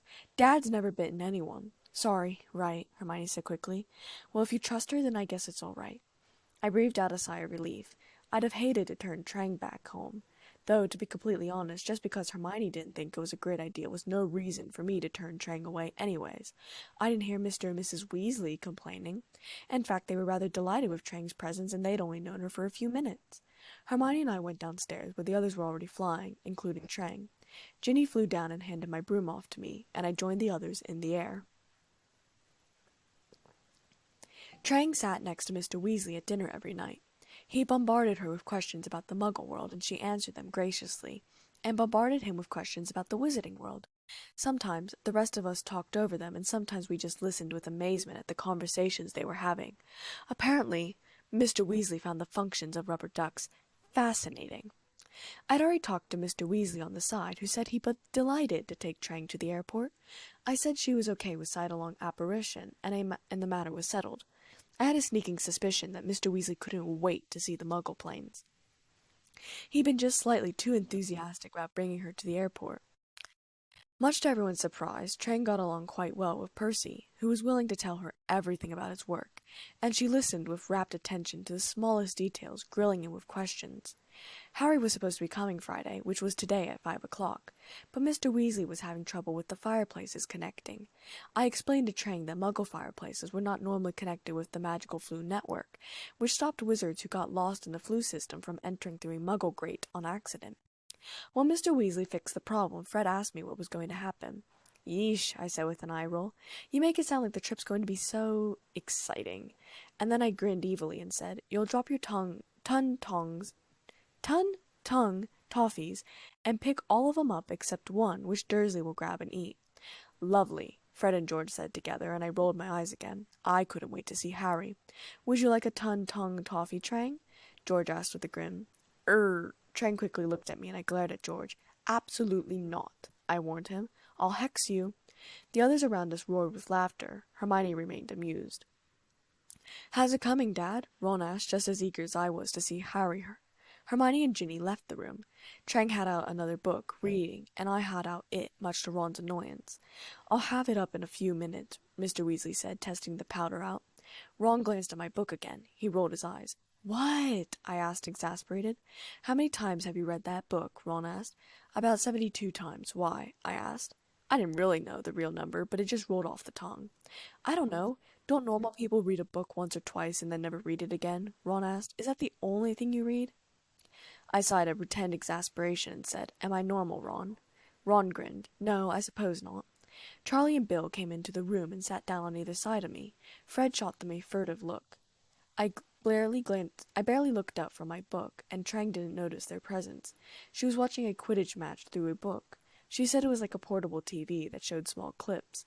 "It's up," Mr. Weasley said. "Let's go." Ron, Fred, and George were all going with Mr. Weasley. "See you when you get back," I said, winking at Fred. He grinned. Mr. Weasley went back, and then Fred and George, and then Ron. Trang looked up then. "Did they go?" Ron, Fred, and George were all going with Mr. Weasley. "Oh, did they go?" Bill and Charlie and I laughed. "Yeah, Trang," I said with a smile. "Is the book good?" Trang blushed, setting her glasses up on her nose. Sometimes I wondered why she didn't get better-fitting glasses. I wanted to watch. "It's all right, they'll be back very soon," I said, returning my attention to the book. "It won't take that long." Indeed. 5 minutes later, Fred came back through the fire and waited. A few moments later, George came back through Harry's trunk. Trang was now paying rapt attention, as though there might be a test on this later. Ron came back a few seconds later. I grinned. Harry'll take a bit longer to get back, I said. Fred and George grinned and explained to Bill and Charlie what they had done. Both of them grinned. A few minutes later, Harry came spinning out of the fireplace. He nearly fell on his face, and Fred helped him up and said, "Did he eat it?" "Yeah," Harry said, straightening up. "What was it?" He looked like he was trying to hold in a laugh. "Ton-tong toffee," Fred said in a brisk voice.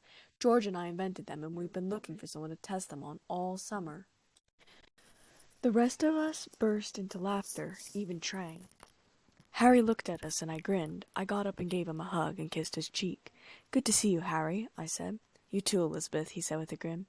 "How are you doing, Harry?" Charlie asked, holding out a hand which Harry shook. Billy shook Harry's hand too. Harry peered curiously at Trang, who was beet red which is a hard feat considering her dark skin. "Oh, Harry, this is my best friend Trang. She gave you the camera for your birthday," I said. "Trang, this is Harry." They shook hands as well. "You don't go to Hogwarts, do you?" Harry asked curiously. Trang shook her head, cheeks redder. "I go to school in America. I'm a muggle." The others laughed as she used the word to describe herself. "But she's known about the magical world since she was 7, so it's all right," I assured Harry. Mr. Weasley appeared out of thin air behind George's shoulder. He looked extremely angry, angrier than I had ever seen him before. Trang looked nervous next to me.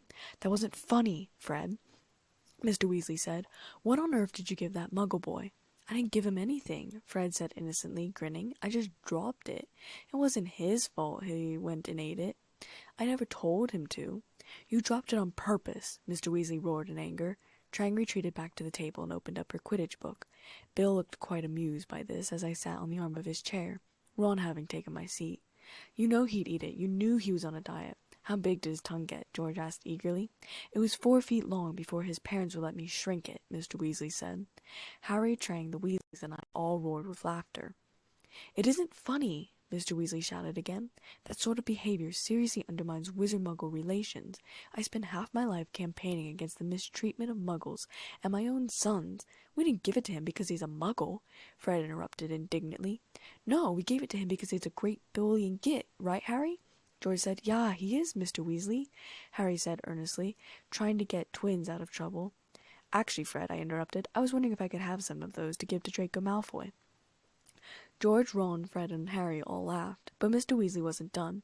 "That's not the point. You wait until I tell your mother." "Tell me what?" Mrs. Weasley's voice came in through the kitchen. Her eyes narrowed with suspicion. "Oh, hello, Harry, dear," Mrs. Weasley said kindly, spotting Harry. "Tell me what, Arthur?" Mr. Weasley hesitated, and I quickly jumped up and said it was just a laugh that we were talking about. Everyone looked at me in amazement. Hermione and Ginny came in behind Mrs. Weasley. They both grinned at Harry, and I assumed that Harry had smiled back because Ginny turned red as well. "A laugh?" Mrs. Weasley asked uncertainly. "That's not what I thought I heard." Arthur sounded angry. "Well, you see, when they were at the Dursleys are a bit rowdy when the fireplace was blown up because it was boarded up and Mr. Dursley was throwing stone ornaments at Mr. Weasley's head. He's just a bit upset about that. Perhaps a story is more accurate than a joke. We were laughing, he wasn't." "Oh," Mrs. Weasley said, and then turned to the stove. "Well, if that's all it was, then you can fill me in later, Arthur. I'm going out to feed the chickens." I thought perhaps it had something to do with Weasley's Wizard Wheezes. "I'll be out to help in a second," Mr. Weasley said. She left the kitchen, and the other Weasleys, Hermione, Harry, and Trang, all stared at me. "What?" I asked. "Wow, Elizabeth," Fred said. "That was—" I blushed. "Well, it's my fault for telling you what was going to happen, and besides, that is technically what happened. Just some parts were omitted so that your father and mother didn't have a fight. But don't expect me to cover for you guys again, okay? Now, Ron, let's go show Harry where he's staying." I looked at him meaningfully, and Ron got up from my spot, and I rose where I was still sitting on the arm of Bill's chair. "Coming, Trang, Hermione, Ginny?" "Sure," they all said, and the 6 of us left the room.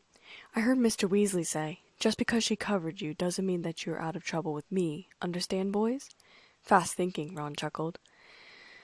"I don't like lying. Though the event did happen, Harry could have backed me up," I said uncomfortably as we walked up the rickety staircase. "I just didn't want the twins in trouble." "And you're like Fred," Ginny said with a grin, and I blushed. "What's Weasley Wizard Wheezes?"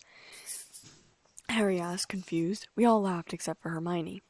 Mum found this stack of order forms when she was cleaning Fred and George's room. Great long price lists of stuff they've invented. Joke stuff, you know? Fake wands and trick sweets, loads of stuff. It was brilliant. I never knew they'd been inventing all that, Ron said. We've been hearing explosions out of the room for ages, but we never thought they were actually making things, Ginny explained. We thought they just liked the noise. I giggled. It's fascinating, Trank said eagerly, creating things that don't already exist. Only most of the stuff, well, all of it really, was a bit dangerous, Ron said in a more subdued tone. And they were planning to sell it at Hogwarts to make money, and Mom went mad at them. Told them they weren't allowed to make any more of it, and she burned all the order forms. She's furious at them anyway. They didn't get as many owls as she expected. I snorted. Don't know why she expected them to get any owls. And then there was this big row, Ginny said, because Mum wants them to go into the Ministry of Magic like Dad, and they told her all they want to do is open a joke shop. They told Trang she could help because she knows so much about business, I said with a grin. Trang blushed. Not me, she said, just stuff I picked up from Dad. Yeah, maybe Dad couldn't get a job at wherever Trang's dad worked. He hated businesses. Not businesses themselves, just working for them. He got headaches. He preferred teaching. Just then a door on the second floor opened. An annoyed face wearing horn-rimmed glasses poked out. Hi, Percy, Harry said. Oh, hello, Harry, Percy said. I was wondering who's making all the noise. I'm trying to work in here, you know. I've got a report to finish for the office, and it's rather difficult to concentrate when people keep thundering up and down the stairs. We're not thundering, we're walking, Ron said irritably. Sorry if we've disturbed the top-secret workings of the Ministry of Magic. Trang giggled. What are you working on? Harry asked in interest. A report for the Department of International Magical Cooperation. Percy's voice was smug. We're trying to standardize cauldron thickness. Some of these foreign imports are just a shade too thin. Leakages have been increasing at a rate of almost 3% a year. That'll change the world, that report will. Front page of the Daily Prophet, I expect. Cauldron leaks, Ron said, rolling his eyes. It's interesting, Trang said with a frown. Percy looked smug again. Yeah, Ron said, stomping up the stairs. Percy slammed his door shut. We followed up, and when we got upstairs into Ron's bedroom, I flopped down on Fred's bed. Pigwidgeon was hooting loudly in his cage. Shut up, Pig! Fred and George are in here with us because Bill and Charlie are in their room, Ron said. Percy gets to keep his room all to himself because he's got to work. Why are you calling that owl Pig? Harry asked Ron, confused. I laughed. Because he's being stupid. Its proper name is Pigwidgeon, Ginny said. Yeah, and that's not a stupid name at all, Ron said sarcastically. To Harry, he said, Ginny named him. She reckons it's sweet. And I tried to change it, but it was too late. He won't answer to anything else now. So now he's Pig. I've got to keep him up here because he annoys Errol and Hermes. He annoys me too, come to that. I snorted, knowing Ron all too well. Where's Crookshanks? Harry asked Hermione. Out in the garden, I expect. He likes chasing gnomes. He's never seen any before, Hermione said, sitting down on a bed as well. I noticed Trang kept looking at Harry, and then away. Ginny had competition. Percy's enjoying work, then? Harry asked, sitting down on the same bed as I was. Enjoying it? Ron asked in a dark voice, as though it was against the law to like working. I don't reckon he'd come home if Dad didn't make him. He's obsessed. Just don't get him started on the subject of his boss. According to Mr. Crouch, as I was saying, Mr. Crouch is of the opinion. Mr. Crouch was telling me they'll be announcing their engagement any day now. Trang laughed and then asked, but surely it's not a bad thing to like your boss. Ron scoffed. When it's an obsession, it is. Have you had a good summer? Hermione interrupted. Did you get our food parcels and everything? Yeah, thanks a lot. They saved my life, those cakes, Harry said fervently. And have you heard from... Ron started and then cut off. I quickly said twice. Huge tropical birds. Nice to know, Hermione said. What? Ginny asked, confused. I patted her on the shoulder. Don't worry, I'll tell you after the end of the school year. And I winked at her. All right? I said cheerfully to the others, let's go downstairs and help your mum with dinner, shall we? And I led the way out of the room, Ginny muttering darkly about murder behind me.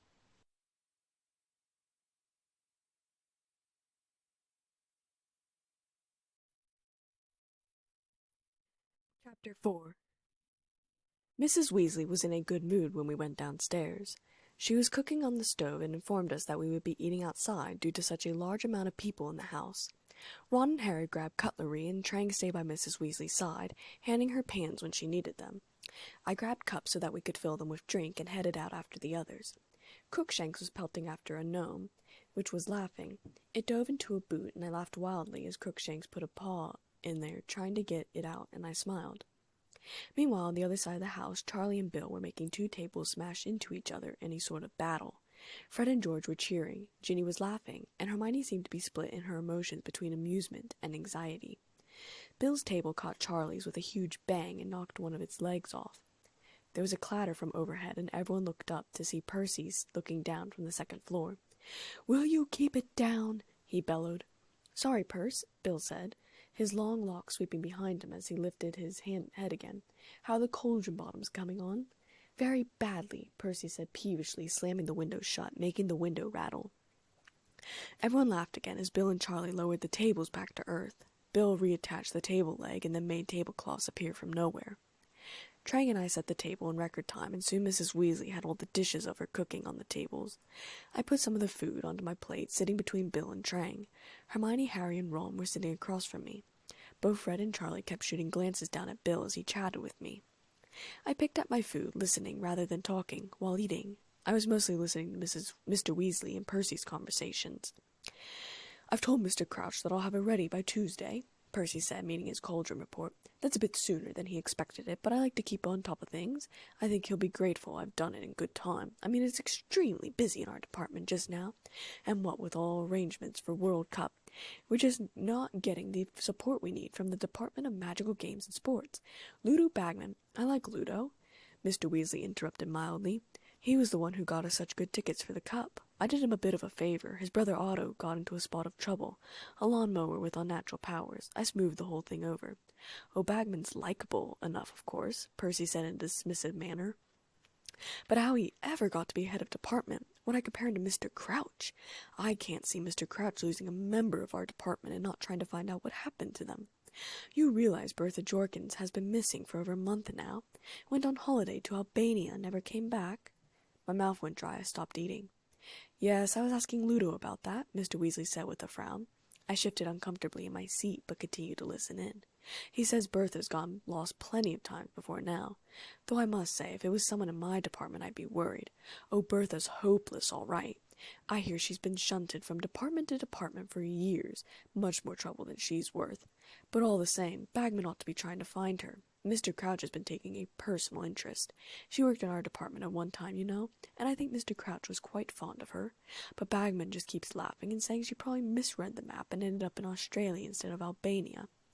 However," Percy stopped talking to take a sip of wine, "we've got quite enough on our plates at the Department of International Magical Cooperation without trying to find members of other departments, too. As you know, we've got quite another big event to organize right after the World Cup. You know the one I'm talking about, Father. The top secret one," Percy said in a slightly raised voice. I glanced over at the others to see Ron roll his eyes and say, "He's been trying to get us to ask what the event is ever since he started work. Probably an exhibition for thick-bottom cauldrons." Harry and Hermione laughed, but I just gave him a strained smile. No one knew about Bertha? That hadn't occurred to me. Did I say something? But it was a dream, not a vision, so even though I knew it happened and Dad believed me, would it be evidence? But Dad was always inclined to believe whatever I said, regardless if others believed me. But I'd been sure enough of the dream to fake my own death, hadn't I? "Excuse me," I muttered and got up from the table, heading back into the house, preoccupied. The others wouldn't be in for another 30 minutes or so. Maybe I could go to Diagon Alley and get my books or something. I went up to Ginny's room and dug in my trunk for the Hogwarts letter. I hadn't opened it. I'd forgotten in my rush to get here. I opened it up. I only needed one new book, which was the Standard Book of Spells, Grade 4, by Miranda Goshawk. That was convenient. There was also dress robes, but I wanted to get those myself. I turned to go back downstairs and saw Harry there. I nearly jumped in fright. "Are you all right?" he asked. "You looked upset at dinner." I hesitated and then said, "You had a dream over the summer, right? About Wormtail and Voldemort and an old man, right?" Harry looked surprised. "Yeah, how'd you know?" "Oh, wait, never mind. Of course you knew." "I had the same exact one," I said, chewing my bottom lip in dismay. "And Voldemort mentioned Bertha Jorkins, how he killed her. And when Percy and Mr. Weasley were saying no one knew where she was, I realized no one else knew. Perhaps not even you, because you might not remember every detail." Harry shook his head. "No, I don't remember a lot of it. I know they were talking about killing me. I know there was an old man. I think they mentioned you a bit, and that's it. I didn't remember anything about Bertha Jorkins, not even now when you brought up that Voldemort and Wormtail talked about her. I nodded my head. They also mentioned about waiting until the Quidditch Cup is over. We started walking down the stairs in silence until we got to the kitchen. The others were still outside. Tell Mr. Weasley and Mrs. Weasley, if they ask that is, that I went to Diagon Alley, okay? Sure, Harry said, looking troubled. A moment later I was hurrying into Madame Malkin's robes for all occasions, stepping inside and looking around. Hello, Miss Kane, she said. Are you here for dress robes? Yes, please, I said. I was looking for deep blue or purple. I don't need custom dress robes. She nodded and bustled off into the back of the shop and came out with a variety of different dresses and put them on the rack. Choose a couple, try them on, we're still open for 25 minutes. I nodded and looked through them, surveying them, grabbed a few and went back in the room so I could try them on. The one I decided on was a purple dress. It was a longer one, and I was glad I had heels and had grown over the summer. It fit my slender frame, too. It looked lovely, too, and I put on my other clothes and bought the dress. This one is a lovely dress, Madame Malkin said as she checked me out. Have fun at Hogwarts this year, dear. Thank you, have a nice year, I said as I headed out of the shop and made my way back to the leaky cauldron and then went back home. No one was in the kitchen, but not everyone was outside anymore. I headed upstairs and hung the dress up on Ginny's wardrobe. The other 3 girls came in at that moment. Oh, Trang said, that's a pretty dress, Elizabeth. Thanks, Trang, I said. We should get some sleep, Hermione said in a worried voice. We got to get up really early for the Quidditch Cup. I grinned at Trang. Excited? She nodded. Extremely excited. Ginny lay down in her bed, and the rest of us slept on camp beds. I fell asleep quickly, dreaming of a ball where I was dancing with Fred and Lee, then Cedric, then Oliver, even though he had graduated. And then Snape, who turned into Voldemort, and I woke up with a start. I looked at the clock. It was 4:45. I rolled out of bed and tiptoed around the other girls as I got dressed. I dressed in jean shorts and a white blouse. It would be cold this morning, but it was only a few days into August and still very warm. I put on white sneakers. I pulled my hair up into a ponytail and then snuck out the door, carrying my peppermint box. I went down the stairs. Mrs. Weasley was already up making breakfast, and Mr. Weasley was sitting at the table yawning. He stood up and showed off his golfing shirt and blue jeans held up with a leather belt. Does this look like I'm a muggle? I nodded, yawning myself. Yes. Mrs. Weasley eyed my outfit and said, Well, muggle girls do have good fashion, I suppose. I took some of the boiling water and poured it into 6 cups and put the peppermint tea bags into each of them, and then used the excess in Trang's and mine teacups. Mrs. Weasley bustled off to wake up the boys. Mr. Weasley was organizing a sheaf of large parchment tickets. Mrs. Weasley came back down and started stirring the pot on the stove. I yawned and then drank some of my tea, which woke me up immediately with the sharpness of the drink. Fred, George, Harry, and Ron all came downstairs, looking bleary-eyed. Mr. Weasley showed his clothes to Harry and said, What do you think? We're supposed to go incognito. Do I look like a muggle, Harry? Yes, Harry said with a smile. Very good. Where's Bill and Charlie and Percy? George asked with a yawn. I slid 4 of the cups over to them. That'll help you wake up, I said with a mischievous smile. I knew how sharp the taste was. Ron picked up a cup and doused it in a swallow. I hadn't given them much, and his face turned bright red as he choked and sputtered. What the bloody hell was that? He asked, his face returning to normal color. Are you awake? I asked, grinning. Well, yeah, Ron said, still red-faced and still sputtering. Harry, Fred, and George picked their cups up. Fred smelled his. It smells like peppermint, he said, and took a smaller sip than Ron. Oh, Fred said, his face flushing too. That does wake you up. Harry and George tried theirs next. George's eyes started to water, and he put the cup down, but Harry just smiled, taking a seat next to me. So what was that? Harry asked me. Mrs. Weasley set bowls of porridge down in front of us. Peppermint tea, I said, dumping a large amount of brown sugar into my bowl and stirring. Peppermint is a stimulant. It can be used to cure different ailments like menstrual pains and nausea, muscle and nerve pain. Everyone stared at me except Mrs. Weasley. What? I asked, frowning, setting aside the brown sugar and now putting a sprinkle of cinnamon on my porridge. We learned about that in herbology. George shook his head in amazement. Well, at least we're all awake now. Oh, and to answer your question, I continued, now pouring milk into the bowl slowly so that I put the right amount, Bill, Charlie, and Percy get to apparate, so they get to stay in bed. Why can't we apparate too? Fred asked grumpily. Because you're not of age and you haven't passed the test, Mrs. Weasley answered. Then she bustled out of the kitchen to get the girls up.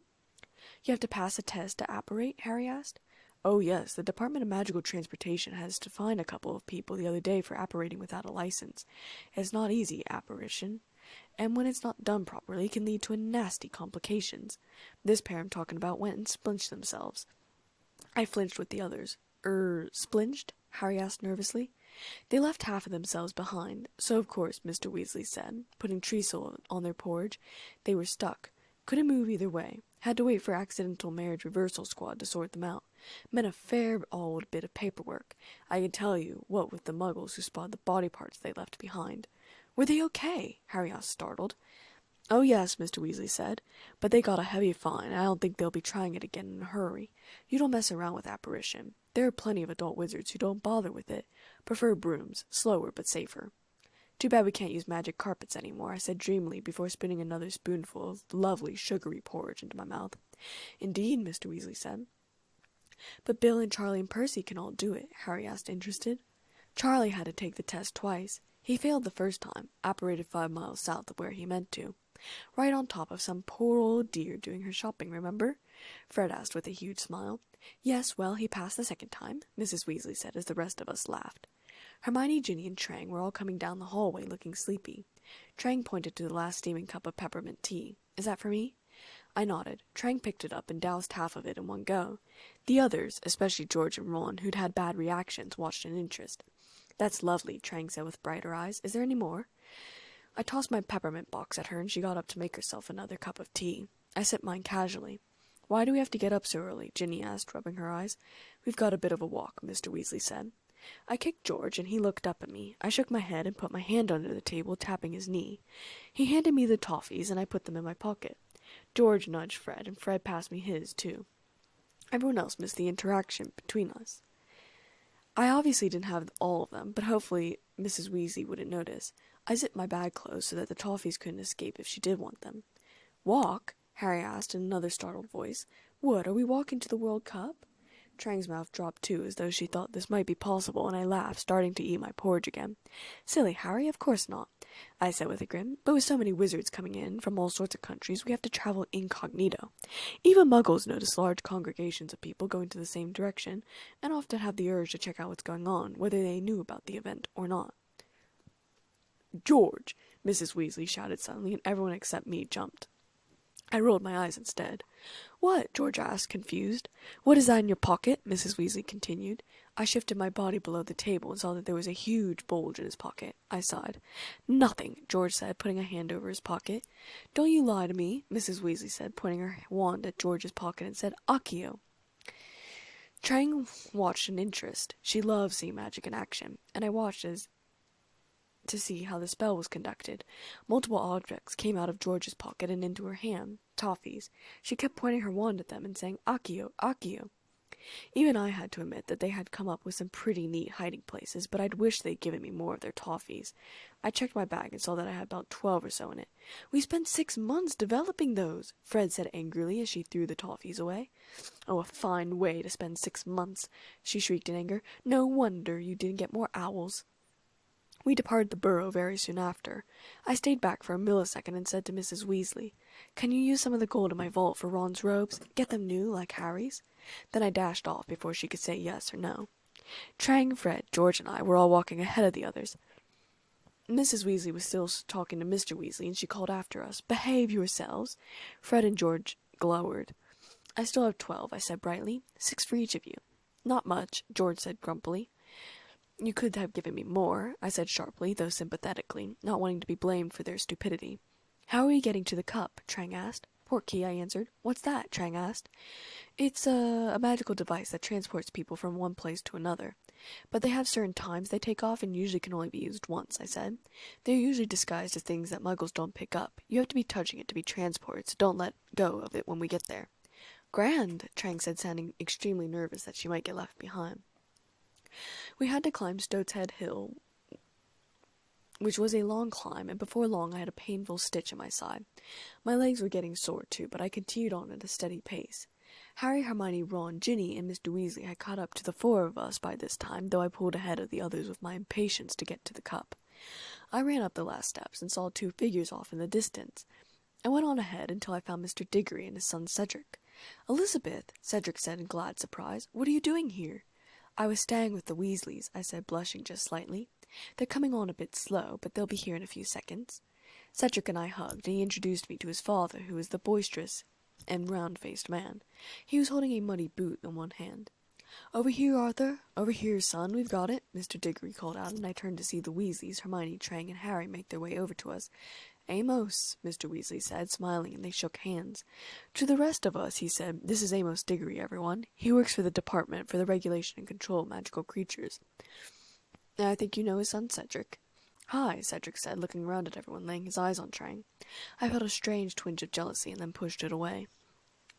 Everyone said hi back, except for Fred and George, who only nodded. George had never forgiven Cedric for beating Gryffindor in the first Quidditch match, and Fred had other reasons for disliking Cedric. What those reasons were had never been fully disclosed to me, though I had my suspicions. "Long walk, Arthur?" Cedric's father asked. "Not too bad. We live just on the other side of the village there. You?" Mr. Weasley asked while checking his watch. "Had to get up at 2, didn't we, Ced? I tell you, I'll be glad when he's got his apparition test. Still, not complaining. Quidditch World Cup wouldn't miss it for a sackful of galleons, and the tickets cost about that. Mind you, looks like I got off easy," Amos said, looking at all the others. He assumed Mr. Weasley had bought tickets for. "All these yours, Arthur?" "Oh no, only the redheads. This is Hermione, friend of Ron's, Trang, friend of Elizabeth's, that's Elizabeth's right there, so I assumed you've already met, and Harry, another friend. Merlin's beard, Harry Potter," Amos Diggory said with widening eyes. I started to giggle and turned away. Trang watched in a bit of confusion. Yeah," Harry said uncomfortably. "Ced's talked about you, of course. Told us all about playing against you last year. I said to him, Ced, that'll be something you tell your grandchildren, that will. You beat Harry Potter," Mr. Diggory said tactlessly. Trang's mouth fell open, and Fred and George were both scowling again. Cedric looked extremely embarrassed and muttered, "Harry fell off his broom, Dad. I told you it was an accident." "Yes, but you didn't fall off, did you?" Mr. Diggory roared and slapped Cedric hard on the back. "Always modest, our Ced, always the gentleman. But the best man won. I'm sure Harry'd say the same, wouldn't you, eh? One falls off his broom, one stays on. You don't need to be a genius to tell which one's the better flyer." I wondered if Trang was going to be able to pick her mouth up off the ground floor as she looked from Mr. Diggory to Harry to me and back again. "Yes," I said coolly, for I too had fallen off my broom that match and had taken insult to his words. "Well, I'd like to see anyone stay on their broom when a Dementor makes them pass out because their parents were murdered. Must be nearly time," Mr. Weasley interrupted loudly, checking his watch again. Fred and George were openly grinning now. "Do you know whether we're waiting for any more, Amos?" Trang pulled me aside as Mr. Diggory answered him and asked me quietly, "Do people usually insult others in front of them in the magical world?" I shook my head. Mr. Diggory just likes to brag about his son and speaks before he thinks, that's all. There was a lot of difficulty trying to stand around the boot and touch it. There were about 11 of us, and because we all had bulky backpacks, there was less space than there may have been. Trang's finger was barely staying on, and I pushed her forward so that she had 2 fingers on the boot. We stood there as Mr. Weasley counted down. 3, 2... I checked to make sure Trang's finger was still on the boot. 1. My feet left the ground, and I saw Trang's mouth open in a silent scream. Our shoulders were banging together, and there was a howl of wind and swirling colors. My finger was stuck on the boot, pulling me forward, and with my other hand I grabbed Trang's arm that was holding the boot as she was trying to pull it off. "No!" I shouted. My voice was lost in the howling wind. She got the message anyways. Then my feet slammed into the ground, and I stuck my ground while Trang stumbled and fell off on her face. Everyone fell on their faces except Mr. Weasley, Mr. Diggory, and Cedric. I had never stuck my ground before, and I found why most people fell on their faces. It was exhausting finding the energy to keep standing. Part of me wanted to fall over anyways. 7 past 5 from Stoat's Head Hill, a voice said. I looked to see 2 wizards dressed inexpertly as muggles. Trang started having a fit of giggles and hid behind me so they wouldn't see her. One wizard was wearing a tweed suit with thigh-length galoshes, and another was wearing a kilt and poncho. I started to laugh, just like Trang, and turned around so that they wouldn't see us laughing. "Morning, Basil," Mr. Weasley said. "Hello there, Arthur. Not on duty, eh? It's all right for some. We've been here all night. You better get out of the way. We've got a big party coming from the Black Forest at 5:15. Hang on. I'll find your campsite. Weasley, Weasley. About a quarter of a mile's walk over there. First field you come to. Site's manager called Mr. Roberts. Diggory, second field. Ask for Mr. Payne." "Thanks, Basil," Mr. Weasley said, and we followed him away. We were walking through a deserted moor, and there was such a thick mist it was hard to see anything. Trang and I walked with linked arms. I really did not want to lose her here. We said goodbye to the Diggorys at the turn, and then walked off. We approached the cottage gate. There was a man there, Mr. Roberts, standing on the doorstep and looking out at all the tents. When he heard our footsteps, he turned his head to look at us. "Morning," Mr. Weasley said brightly. He loved muggles and was always excited with every interaction he got with them. "Morning," Mr. Roberts said a bit less cheerfully. "Would you be Mr. Roberts?" Mr. Weasley asked carefully. I would. And who are you?" "Weasley, 2 tents, booked a couple of days ago. You've got space up by the wood there, just the one night?" "That's it," Mr. Weasley said. "You'll be paying now, then?" Mr. Roberts said. Right, certainly," Mr. Weasley said uncomfortably and beckoned to Trang to follow him. I went with her. "Help me, Trang," he said, pulling out a wad of Muggle bills. "How much is it?" Trang asked, and Mr. Weasley gave her the amount. She took the bills, counted them out, and then gave him the money to pay with and put the rest in his pocket. "You foreign?" Mr. Roberts asked, as the 3 of us returned and Mr. Weasley gave a start. "Foreign?" Mr. Weasley repeated, confused. "You're not the first one who's had trouble with money," Mr. Roberts said, looking Mr. Weasley over. "I had 2 try and pay me with great gold coins the size of hubcaps 10 minutes ago." "Did you really?" Mr. Weasley asked nervously. Mr. Roberts looked for change to give Mr. Weasley. "Never been this crowded. Hundreds of pre-bookings. People usually just turn up." He looked around at the tents, and I shifted nervously on my feet. "Is that right?" Mr. Weasley asked, holding his hand out for the change, but Mr. Roberts didn't give it to him. "Aye, people from all over. Lords of foreigners.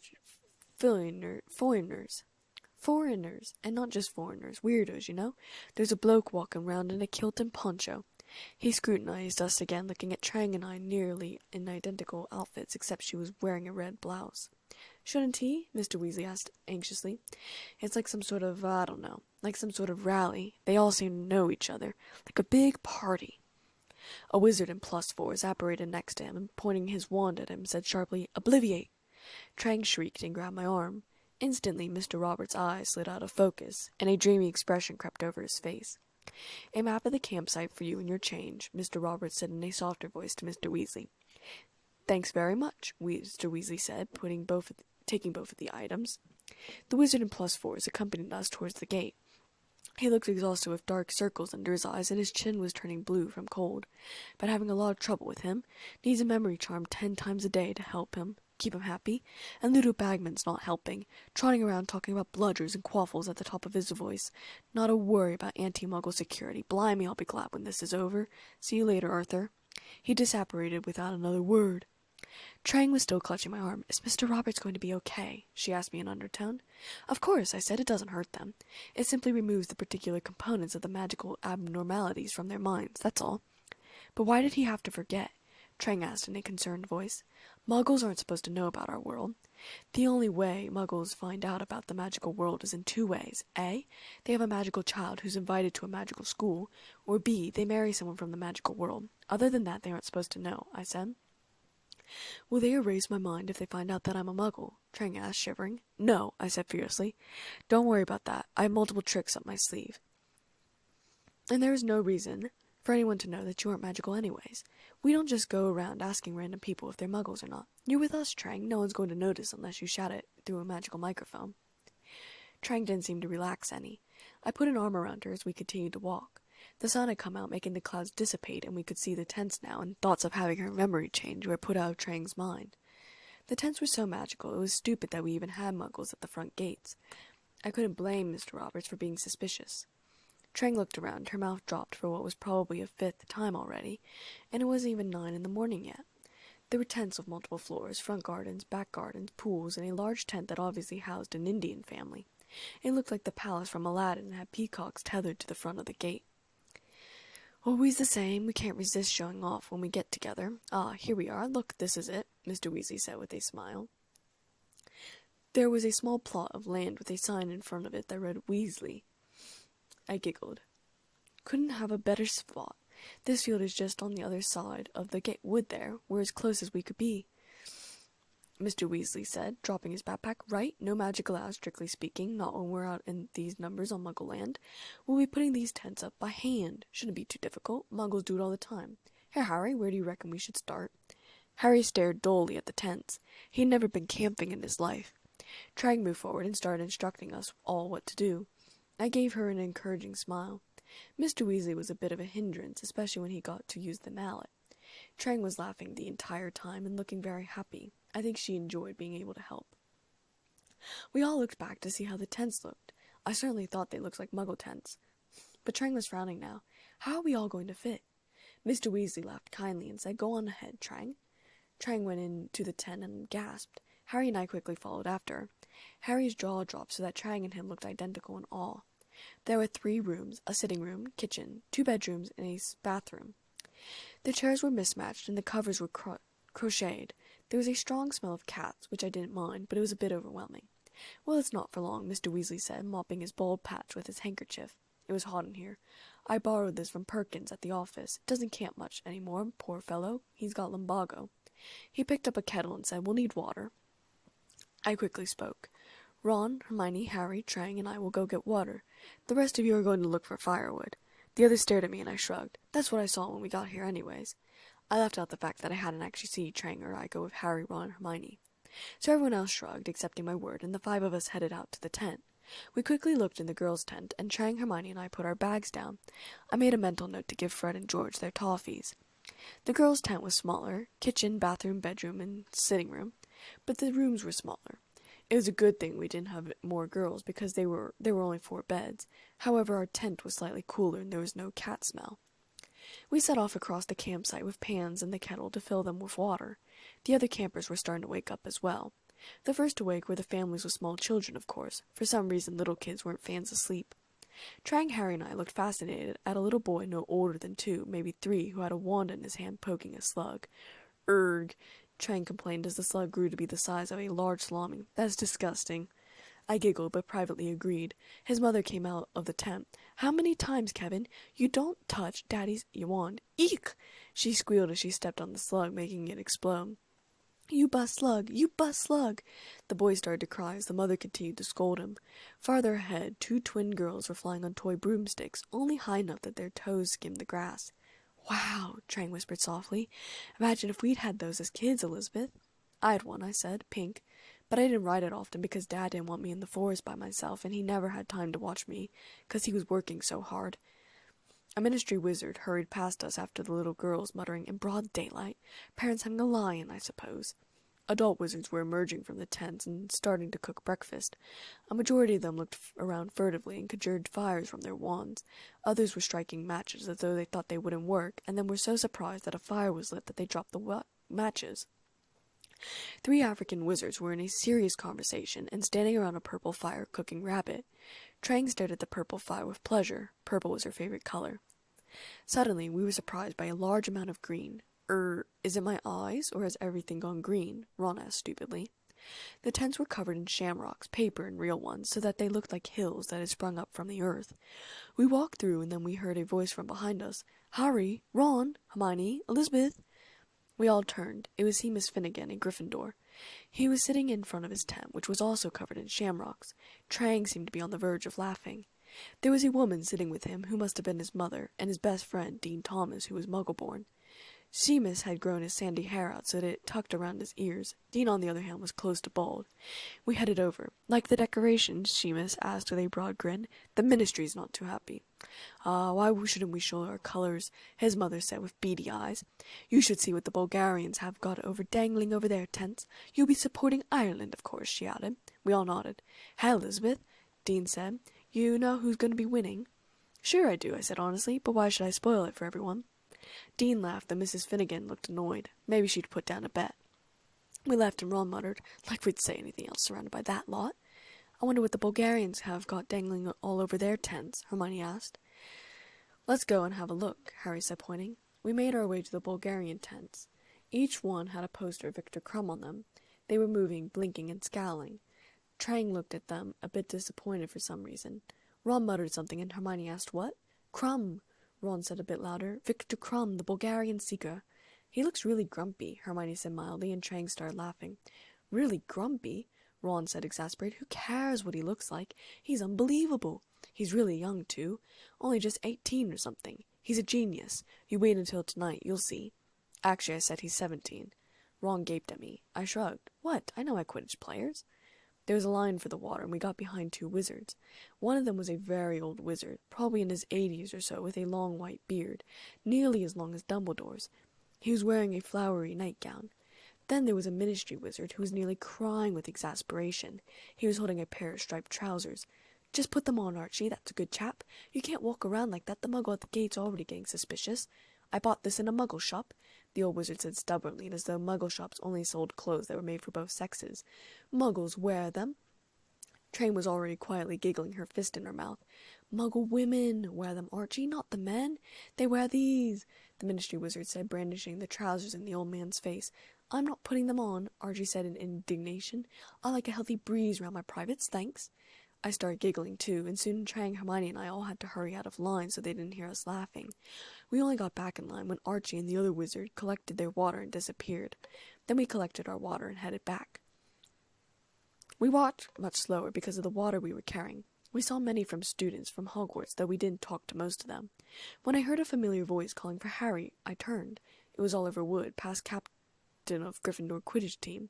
He said hello to Hermione, Ron, and I, and when he laid eyes on Trang, his face turned bright red, and he said, "Hello, who are you?" I turned away, smiling. Aw, Oliver had a crush. Trang's face wasn't anywhere near as red, since her dark skin was hiding her blush, but she said, "Hi, I'm Trang, Elizabeth's friend." They stared at each other awkwardly for another second, and then Oliver recovered and dragged Harry over to meet his parents. Then he told us all that he had been signed to Puddlemere United Reserve Team. "Oh, congratulations, Oliver," I said, delighted. "I'm really happy for you." "Thanks, Liz," Oliver said, flashing me a smile. We said goodbye and were about to continue on when Oliver called Trang back. The four of us watched as she walked over, holding a pan of water. They talked for a few seconds, and then she came back, a small smile on her face. "What do you want?" Ron asked quickly. "None of your business," Hermione and I said together. "My full name, so he could send me an owl," Trang said happily. We were hailed by Ernie Macmillan next, a Hufflepuff student in my house. He was especially friendly with Harry and me. Then there was Cho Chang, and Harry slopped water down his front when he waved to her. She was a Chinese girl, very pretty, with long black hair. "My hair used to be like that," Trang said, shooting Cho another glance as we moved on, "and then I dyed the ends golden." Indeed, her hair was black up at the top, but it had turned ombre gold down near the bottom. "Where are you from?" Hermione asked in interest. "Well, my parents are from Vietnam," Trang said, "but I'm British." I laughed. It was a bit of a joke between the two of us, though the others didn't understand. "Have you ever been to Vietnam?" Hermione asked in interest. "To visit or anything?" "Yes," Trang said, nodding, taking off her glasses and rubbing her eyes. "I want to visit a lot of different countries," Hermione said wistfully. "I just want to go to Australia," I said, "and Japan." "You've been ages," George said when we finally got back to the tent. "Met a few people," Ron said, setting his water pail down. I set the pan down, flexing my fingers. "You got that fire started yet?" "Dad's having fun with the matches," Fred said with a grin. Splintered matches lay around his feet, but he looked like he was having the time of his life. I giggled along with Trang. "Oops," he said when he lit one and then dropped it. "Come here, Mr. Weasley," Trang said kindly, though grinning. She took the box from him, showing him how to do it properly, and then let him do it himself. The fire was lit, finally, though it took an hour for it to be hot enough that we could actually cook on it. Meanwhile, Trang and I were swapping chocolate frog cards and eating them at the same time. Harry looked on in interest. "Don't you have a collection?" I asked Harry as I traded a Dumbledore card for a Newt Scamander card. I already had 25 of him, but I also had 63 of Dumbledore, and this way it evened my cards out to 26 and 62. I liked even numbers. "Nah," Harry said. "I don't eat enough chocolate frogs to keep up a collection. Not that my uncle and aunt wouldn't throw it out immediately anyways." "Sad," I said bluntly, rearranging my cards in alphabetical order. Ministry members ran back and forth, trying to keep things under control, and Mr. Weasley kept a running commentary of who was who and what they did. Trang kept looking up and interested. "That was Cuthbert Mockridge, head of the Goblin Legion office. Here comes Gilbert Wimple. He's with the Committee of Experimental Charms. He's had those horns for a while now. Hello, Arnie. Arnold Peasgood. He's an Obliviator. Members of the Accidental Magical Reversal Squad, you know. And that's Bode and Croaker. They're unspeakables. They're what?"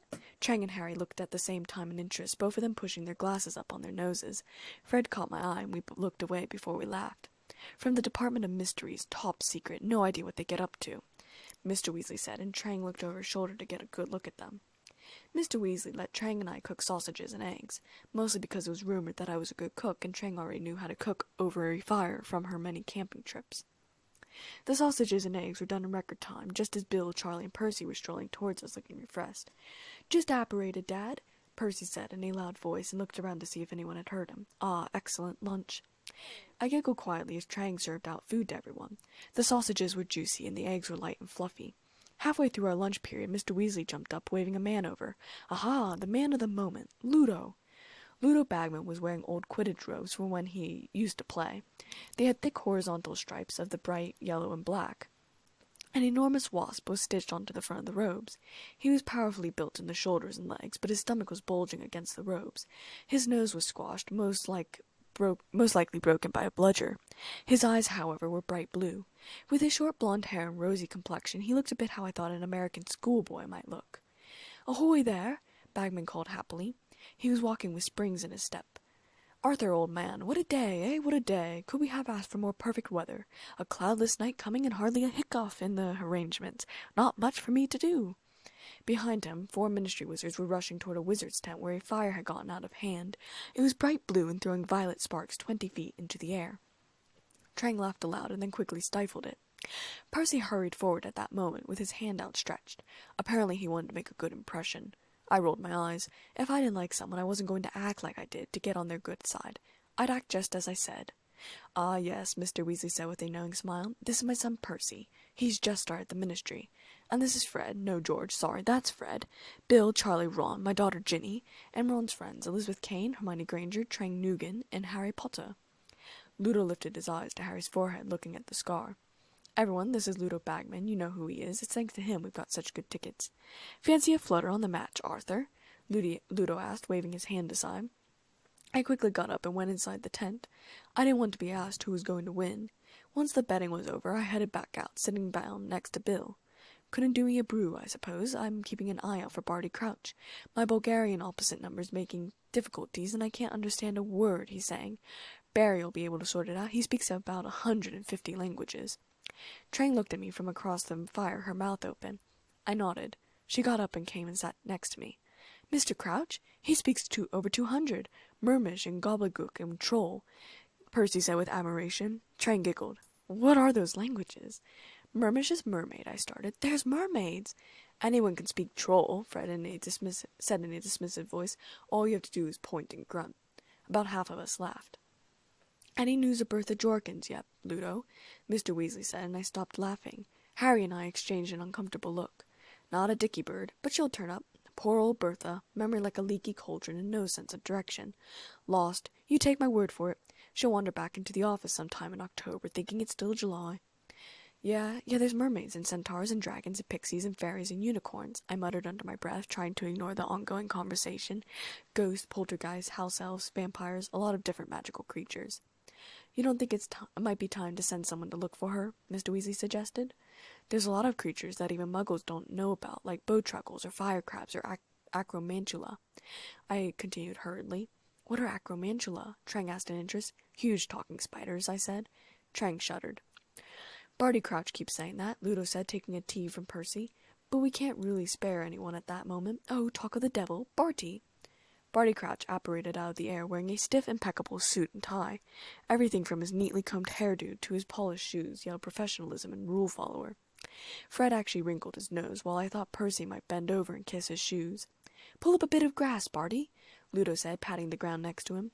"No, thank you, Ludo. I've been looking for you everywhere. The Bulgarians are insisting we add another 12 seats to the top box." "Oh, is that what they're after? I thought the chap was asking to borrow a pair of tweezers. Bit of a strong accent," Ludo said. Trang and I laughed. "Would you like a cup of tea?" Percy asked breathlessly, in a half sort of bow. Trang was giggling like mad. "Oh, yes. Thank you, Witherby," Mr. Crouch said in a bit of mild surprise, looking at Percy. Tea spewed from my mouth as I snorted, and I quickly covered my mouth. Fred and George both choked on their tea, and Trang's giggles increased. Percy's ears turned red. "Oh, and I've been wanting a word with you too, Arthur. Ali Bashir's on the warpath. He wants a word with you about your embargo on flying carpets," Barty Crouch said, staring down at Mr. Weasley as he still hadn't sat down. "I sent him an owl about that just last week. If I've told him once, I've told him 100 times. Carpets are defined as a mortal artifact by the Registry of Proscribed Charmable Objects, but will he listen?" "Why are magical carpets banned?" Trang asked me in undertone. "If a wizard tries to sell it to a muggle pawn shop for money, well, muggles don't think carpets fly now, do they?" I said. "Ali thinks there's a niche in the market for a family vehicle," Mr. Crouch was saying. "I remember my grandfather had an Axminster that could seat 12, but that was before carpets were banned, of course." I rolled my eyes. "So, been keeping busy, Barty?" Bagman asked stupidly. "Fairly," Organizing portkeys across 5 continents is no mean feat, Ludo, Mr. Crouch said in dry sarcasm. I expect you'll both be glad when this is over, Mr. Weasley asked curiously. Ludo Bagman managed to look shocked. Glad? Don't know when I've had more fun. Still, it's not as though we haven't got anything to look forward to, eh, Barty? Eh? Plenty left to organize, eh? Mr. Crouch raised a disapproving eyebrow. We agreed not to make the announcement until all the details. Ludo waved a hand. Oh, details. They've signed, haven't they? They've agreed, haven't they? I bet you anything these kids will know soon enough anyway. I mean, it's happening at Hogwarts. Ludo, we need to meet the Bulgarians, you know, Mr. Crouch said, interrupting whatever he was about to say. Thank you for the tea, Weatherby. He pushed the tea back to Percy untouched. Bagman got to his feet with a bit of difficulty, gold jingling in his pockets. See you all later. You'll be up in the talk box with me. I'm commenting. He waved while Mr. Crouch simply gave us a curt nod, and they both disapparated. Wish Lee Jordan was commenting, I said mildly. George laughed while Fred asked Mr. Weasley what was supposed to be happening at Hogwarts this year. You'll find out soon enough, Mr. Weasley said, smiling. I won't, Trank said dejectedly. Don't worry, I'll write to you about it, I said. It's classified information until such times as the Ministry declares to release it, Percy said with a stiff voice. Mr. Crouch was quite right not to disclose it. Oh, shut up, Weatherby, Fred said shortly. I laughed again and then got up and went into the girls' tent to take a nap.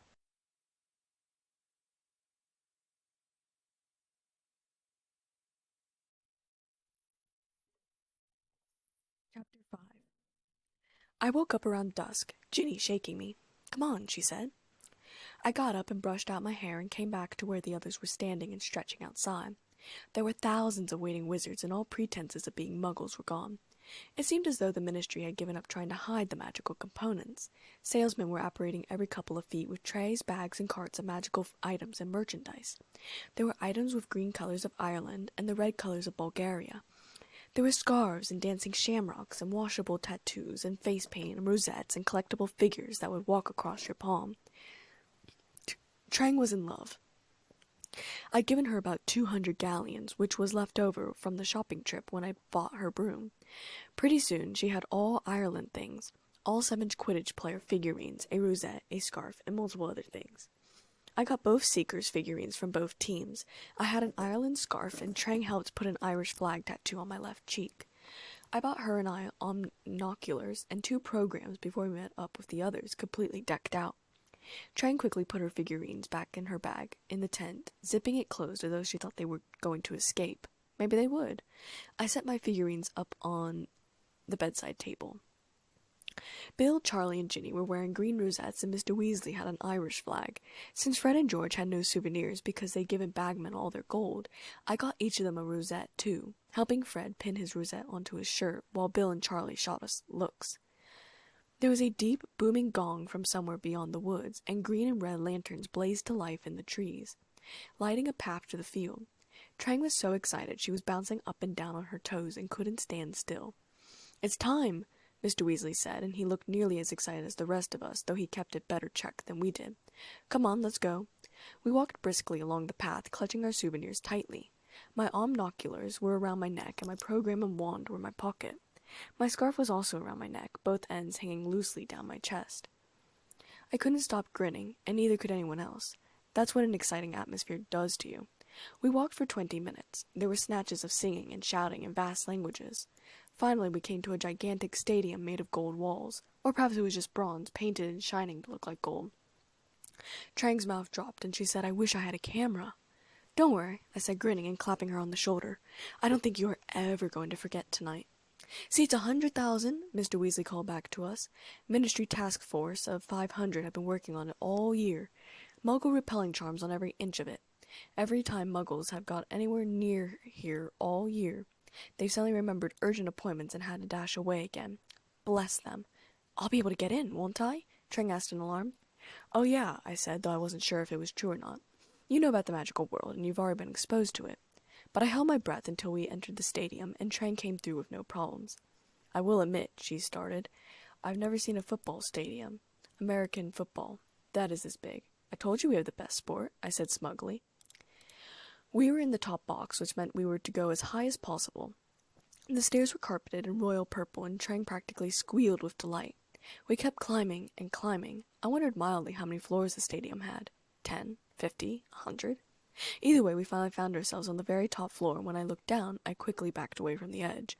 We were higher than the Quidditch hoops, which were 50 feet in the air. Perhaps we were 75 feet in the air then? The giant blackboard was level with us, and gold writing kept dashing across it and wiping off again. Trang watched in fascination at all the ads that popped up again. Blue Bottle Brooms, Mrs. Scour's all-purpose magical mess, Gladrag's wizard wear, and more. Trang leaned over to me and said, "When I grow up, I'm going to become a full-fledged witch, clothes and all."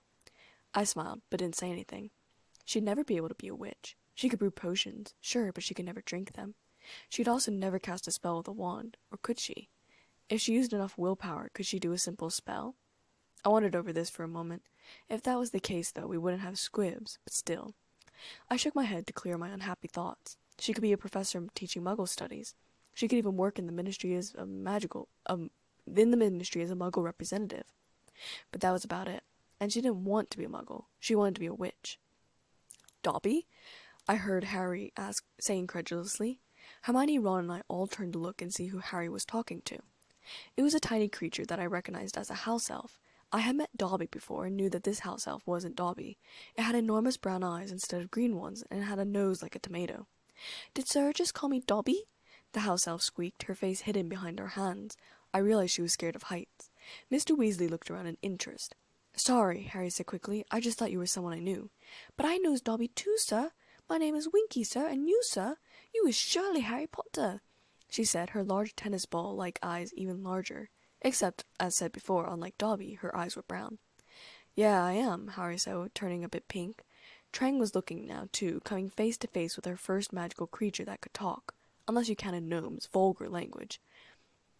"But Dobby talks about you all the time, sir," she said, and lowered her hands, looking a bit awestruck to meet him. "How is he? How's freedom suiting him?"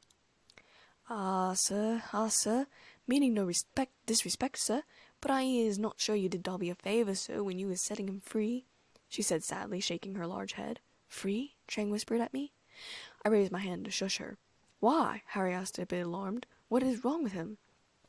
"Freedom is going to Dobby's head, sir. Ideals above his station, sir. Can't get another position, sir." "Why not?" She lowered her voice so low, Trang, Hermione, and I all leaned forward to hear her say, "He is wanting paying for his work, sir." "Paying?" Harry asked with a blank look. "Well, why shouldn't he be paid?" Winky looked horrified and closed her fingers so that her face was hidden. "House elves is not paid, sir. No. I says to Dobby, I says, go find yourself a nice family and settle down, Dobby. He's getting up to all sorts of high jinks, sir. That is unbecoming to a house elf.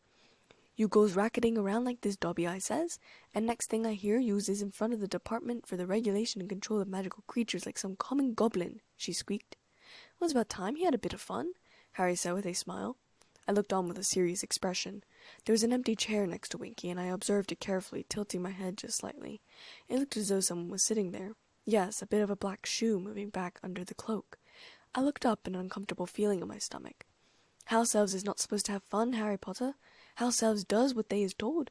I is not liking heights at all, Harry Potter, but my master sends me to the top box, and I comes, sir," Winky said, gulping as she looked down. "Why has he sent you up here if he knows you don't like heights?" Harry asked, frowning. Master wants me to save him a seat, Harry Potter. He is very busy.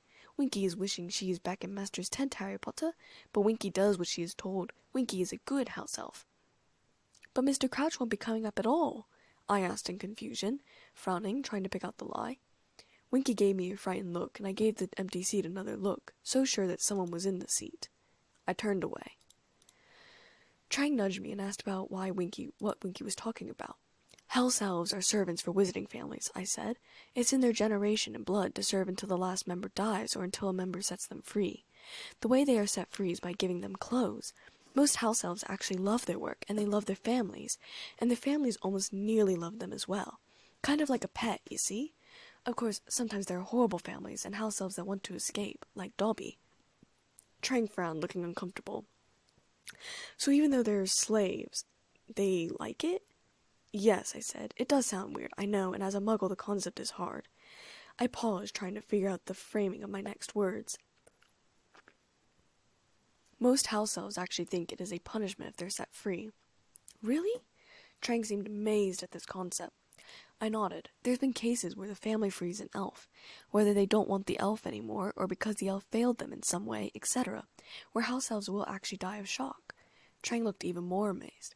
Hermione, meanwhile, was reading from her pamphlet saying, "A display from the team mascots will precede the match." "Oh, that's always worth watching," Mr. Weasley said. "National teams bring creatures from their native land, you know, to put on a bit of a show." We had been the first in our box, and over the next half hour or so, the box started to slowly fill up. There were many important wizards filling the 30 or so seats up here. Mr. Weasley was shaking hands left and right, and Percy kept sitting down and jumping up, so he looked like an old cartoon animation. The Minister of Magic came up, and Percy actually bowed, which made his glasses fall off and shatter. He fixed them himself and sat back down, embarrassed, and threw jealous looks at Harry, who Fudge greeted like a grandson. He asked him how his summer had been, and introduced him to the many wizards around him. "Harry Potter, you know. Harry Potter. Oh, come on now, you know who he is. The boy who survived." "You know who? You do know who he is." Fudge seemed to be trying to explain English to the Bulgarian minister. He was wearing splendid robes of black velvet with gold trimming. The Bulgarian wizard suddenly started to pointing at Harry's forehead and gibbering loudly in another language. "Knew we get there in the end," Fudge said wearily to Harry. "I'm no great shakes at languages. I need Barty Crouch for this sort of thing. Ah, I see his house elf saving him a seat. Good job, too. These Bulgarian bulgers have been trying to cage all the best places. Ah, Miss Kane, good to see you," the minister said, coming over and shaking my hand as well. "And how was your summer?" "It was good. How was yours? Busy, I expect," I asked politely. Minister Fudge wasn't my favorite person, but being recognized by the Minister of Magic was a big deal nevertheless. But I still had a grudge against him for trying to separate my father and I last year. "Extremely busy. I suppose you already know what's happening at Hogwarts this year?" he asked with a weary sigh. I smiled. "First saw it about a week and a half ago. I asked to know who's going to win tonight, but I won't spoil that." "Surely you made a bet then," Fudge said, smiling. I shook my head. "I don't gamble." "Well, you should," Fudge said, almost incredulously, and then said, "This is the Bulgarian minister. Minister, this is Elizabeth Kane. She's a seer." I blushed and shook hands with the Bulgarian minister and said in a rough Bulgarian, "Zinom Shezhonsky Zalinsky," which means I know you speak English. The Bulgarian minister gave me a look of surprise, and I winked at him. He smiled, and I put a finger to my lips. Fudge wasn't paying attention to our interaction, as he had his back to us, and then said, "Ah, and here's Lucius." Harry, Ron, Hermione, and I spun around to see Lucius Malfoy, his son Draco, and a woman who must have been his mother coming up the stairs. Draco was Harry's enemy and my arch-nemesis. Yes, there is a difference. An enemy is someone you hate. An arch-nemesis is someone you fight all the time and try to destroy. I grabbed Trang's arm, drawing her partially behind me. Draco, a pale boy with no-color complexion and white blonde hair, was walking up behind his father. Some of the girls at Hogwarts thought he was hot. I could see their point. He was thin and tall and not exactly ugly. His father's blonde hair was about shoulder length, perhaps a few inches longer. It was parted neatly, and his robes were black and neat. His mother, I thought, was a very pretty woman, with half-black, half-blonde hair, obviously dyed, with a nice face and thin eyebrows, but she looked as though she was smelling something bad. Maybe it was her husband's cologne. "Ah, Fudge," Mr. Malfoy said, holding out his hand. "How are you? I don't think you've met my wife Narcissa, or our son Draco?" How do you do?" Fudge said, smiling and bowing slightly to Mrs. Malfoy. "And allow me to introduce you to Mr. Oblonsk, well, he's the Bulgarian Minister of Magic, and he can't understand a word I'm saying, anyway, so never mind. And let's see who else you know. Arthur Weasley, I dare say."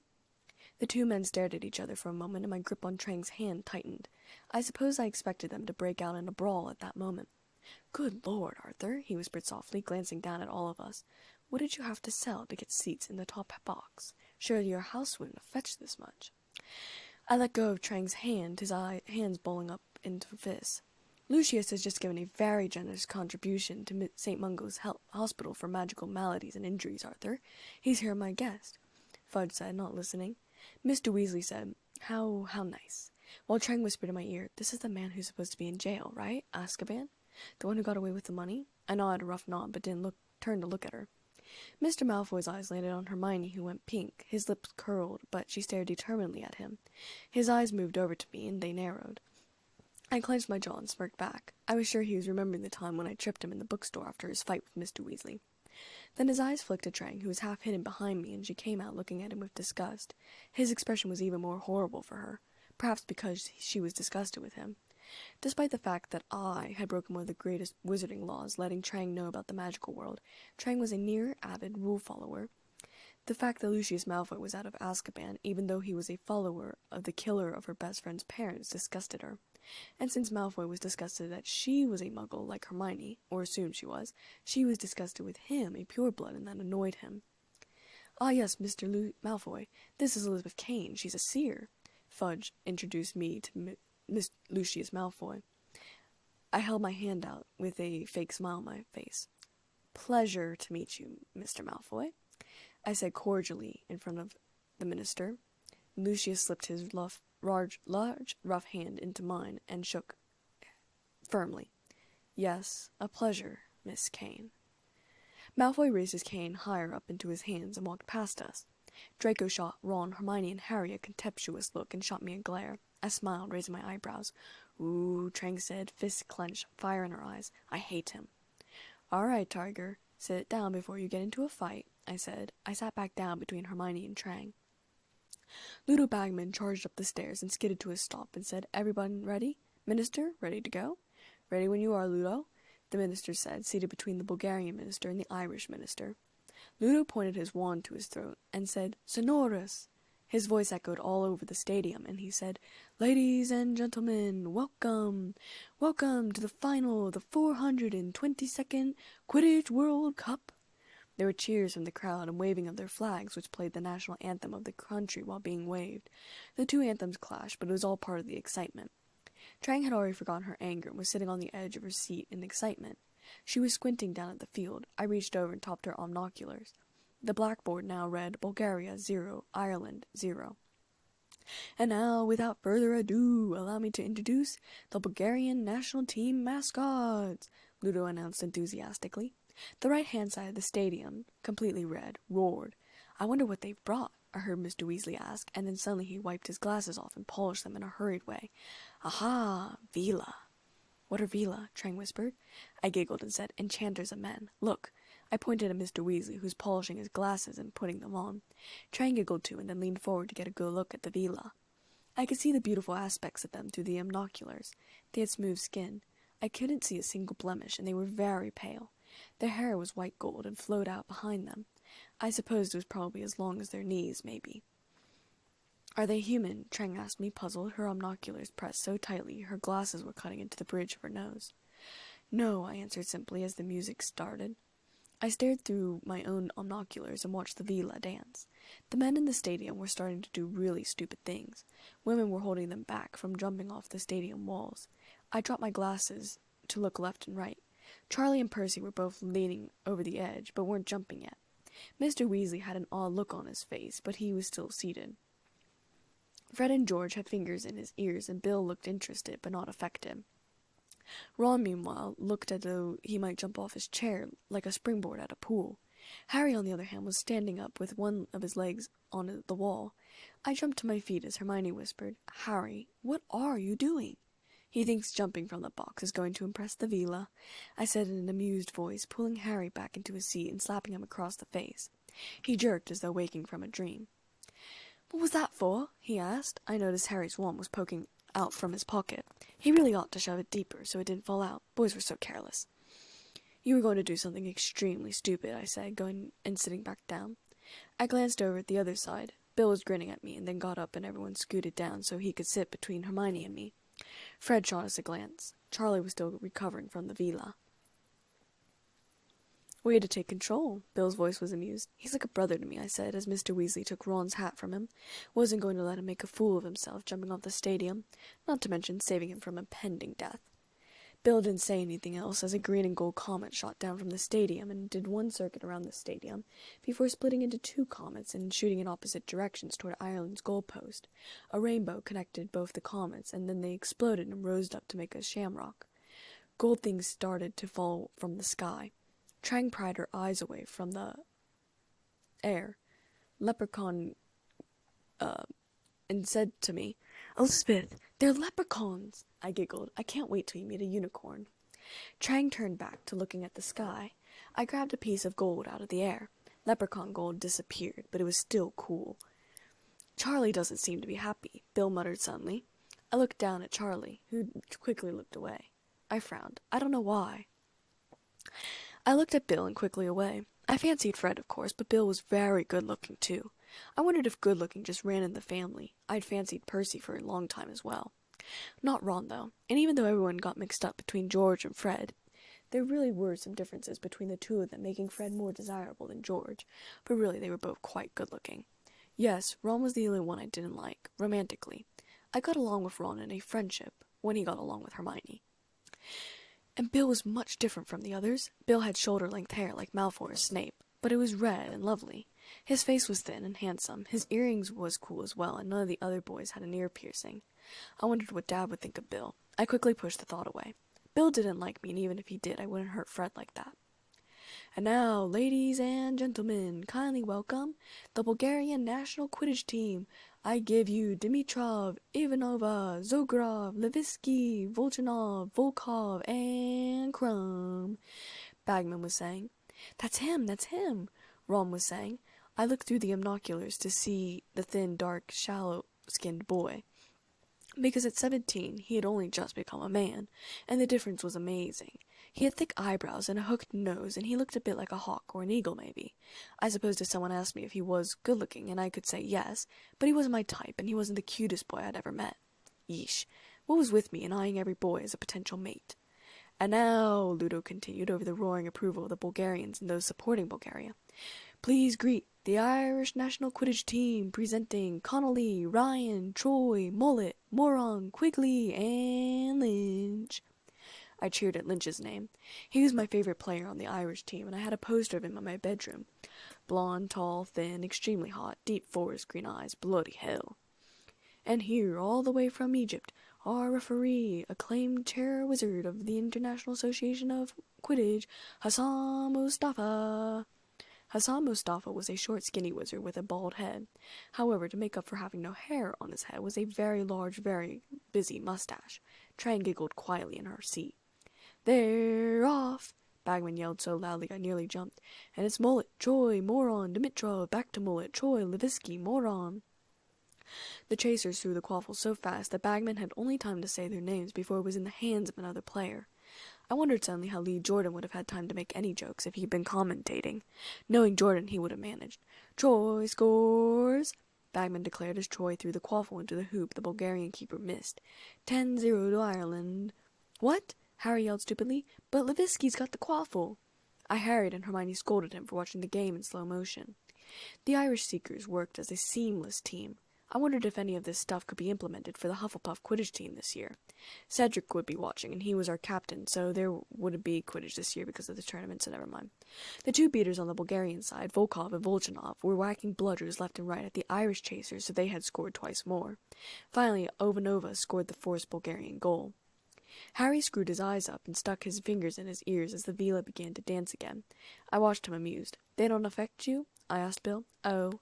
Bill said, they could if I let them, but I'm used to women trying to charm me. I would have laughed, but instead I rolled my eyes, tugged on a lock of his hair, and turned my head away, shaking it in amazement. I watched the Irish chasers again, and then the whole crowd gasped as both Crumb and Lynch were zooming down towards the ground. I looked through my binoculars, but I didn't see any snitch. They're going to crash! Hermione screamed. Crumb pulled up out of the dive at the last second, making my jaw drop. I hadn't thought it possible. Lynch, to my disappointment, crashed instead. There was a huge groan from the Irish side. Fool, Crumb was fainting. Mr. Weasley groaned. I sighed in disappointment. Ginny, meanwhile, was hanging over the side of the box, looking horror-struck. He'll be okay. He only got plowed. Which was what Crumb was after, of course, Charlie said, reassuring her. He looked up and met my eyes. I gave him a thumbs up and looked away. How horrible. I couldn't stand it if Charlie liked me, too. It'd be hard enough if it was between Bill and Fred. I didn't need Charlie involved, either. Or maybe I was just being, what was that word? Self-absorbed, full of myself, narcissistic? The word was on the tip of my tongue, and I couldn't grasp it. Basically thinking that every guy was into me just because they looked at me. Vain? No, that wasn't it either. Stupid English words. That move was called the Wronski defensive feint, I told Trang, who looked horrified. She had red eyes from keeping them open too much. Maybe you should close your eyes for a moment, I suggested.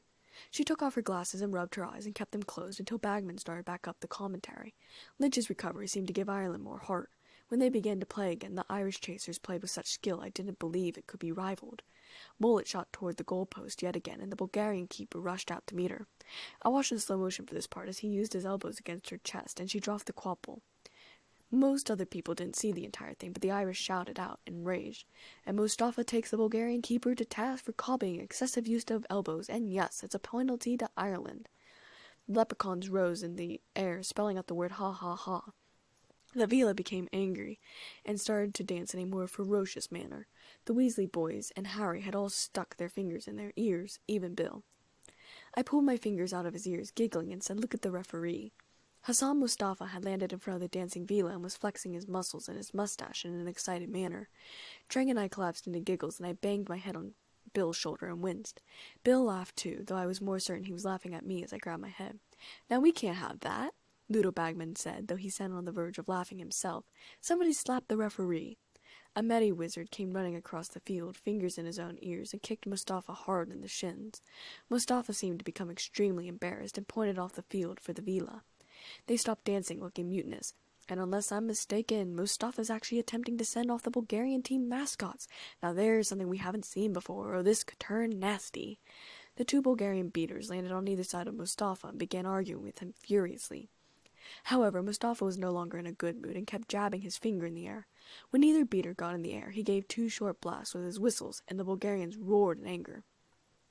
"2 penalties for Ireland, and Volkov and Volchanov had better get back on those brooms. Yes, there they go.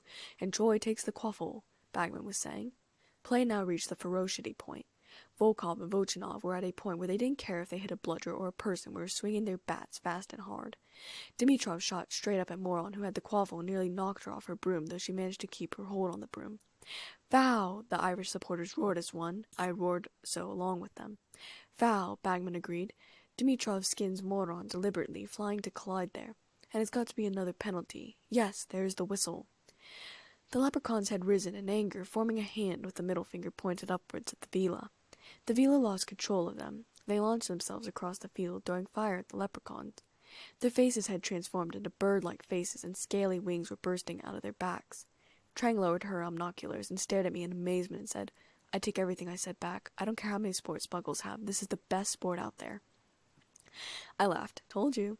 "And that, boys," Mr. Weasley shouted so that even Harry on the far end could hear him, "is why you should never go for looks alone."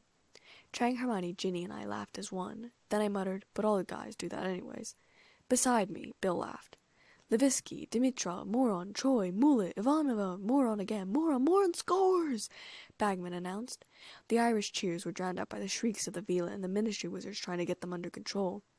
There were also furious roars from the Bulgarian supporters. I was bouncing up and down in my seat. The end was coming, I knew. Quigley, the Irish beater, swung his bat at a bludger which went zooming towards Crumb. "Duck!" I shrieked, but Crumb did not get out of the way in time. I gripped Bill's arm hard as the bludger hit him full in the face. I was sure that his nose was broken. I quickly let go of Bill's arm so that I could hold the omnoculars in both hands. Despite the 4-second hold on his arm, he still had nail marks imprinted there, and I blushed and muttered a soft sorry. However, Mustafa didn't blow the whistle for Crumb to get medical attention because his broom had been lit on fire by the Vila.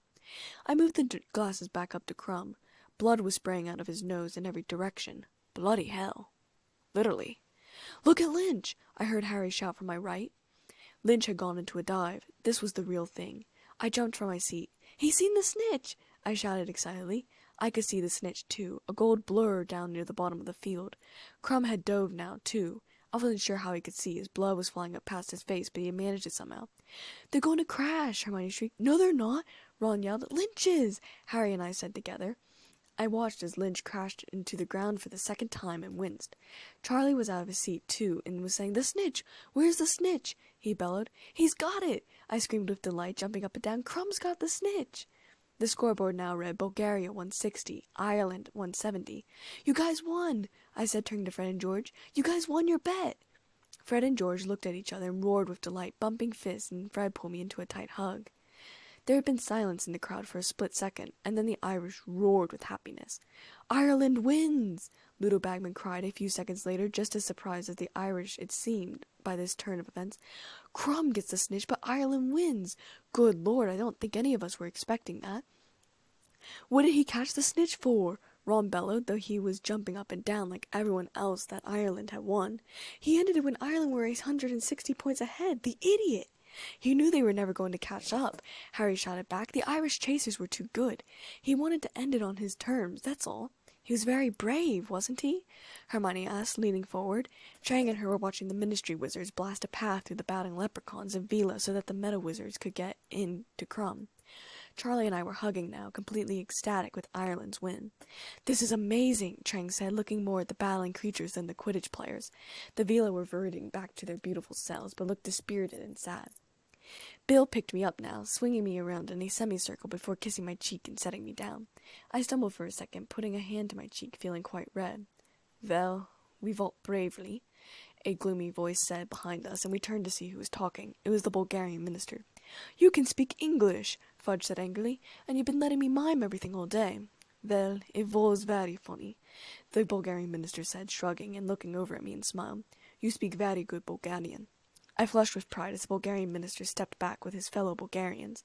It was actually the only sentence I knew in Bulgarian. I'd practice it when I saw the Bulgarian minister would be coming up to the box. I suppose both teams would be coming up into the top box. And as the Irish team performs a lap of honor flanked by their mascots, the Quidditch World Cup itself is brought into the top box, Bagman was saying. My eyes were suddenly blinded by a dazzling white light. The top box was being magically illuminated so that everyone could see, and we all quickly sat down so that we didn't get in the way.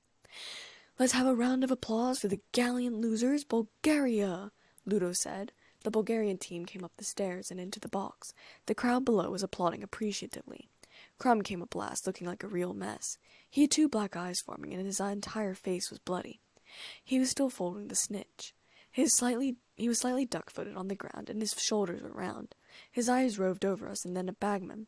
When his name was announced, the entire stadium, Irish and Bulgarian, roared with approval. Then the Irish team came up the stairs. Lynch was being supported by Moron and Connolly. His eyes were a bit unfocused. I wished I could have asked for an autograph, but the Irish team left to do another lap around the stadium. Lynch rode on the back of Connolly's broom, and I laughed. I, too, wished I had a camera now. "Quietus," Bagman said, pointing his wand at his throat and climbing down from the pedestal. "They'll be talking about this one for years. A really unexpected twist, that. Shame it couldn't have lasted longer." Yes, I owe—" "How much?" he asked as Fred and George Weasley climbed over their seats to collect their money. I walked over to where Harry was standing. I noticed his wand wasn't sticking out of his pocket anymore. I frowned. Well, perhaps he shoved it deeper into his pocket. I looked at where Winky was sitting, her eyes still covered, and then the empty chair, and pondered the invisible person. Perhaps they were sick. I bit my lip. Mr. Crouch had no wife. She died, and I didn't think he had children. I supposed I could ask Mr. Weasley later. I gripped the wand in my pocket as though someone might try to take it. I suppose that was a sign for something. "Elizabeth, are you coming?" Trang called from down the aisle. I jerked my head away from the empty but not empty chair and said, "Yeah, coming," and I hurried after them, leaving the mystery behind.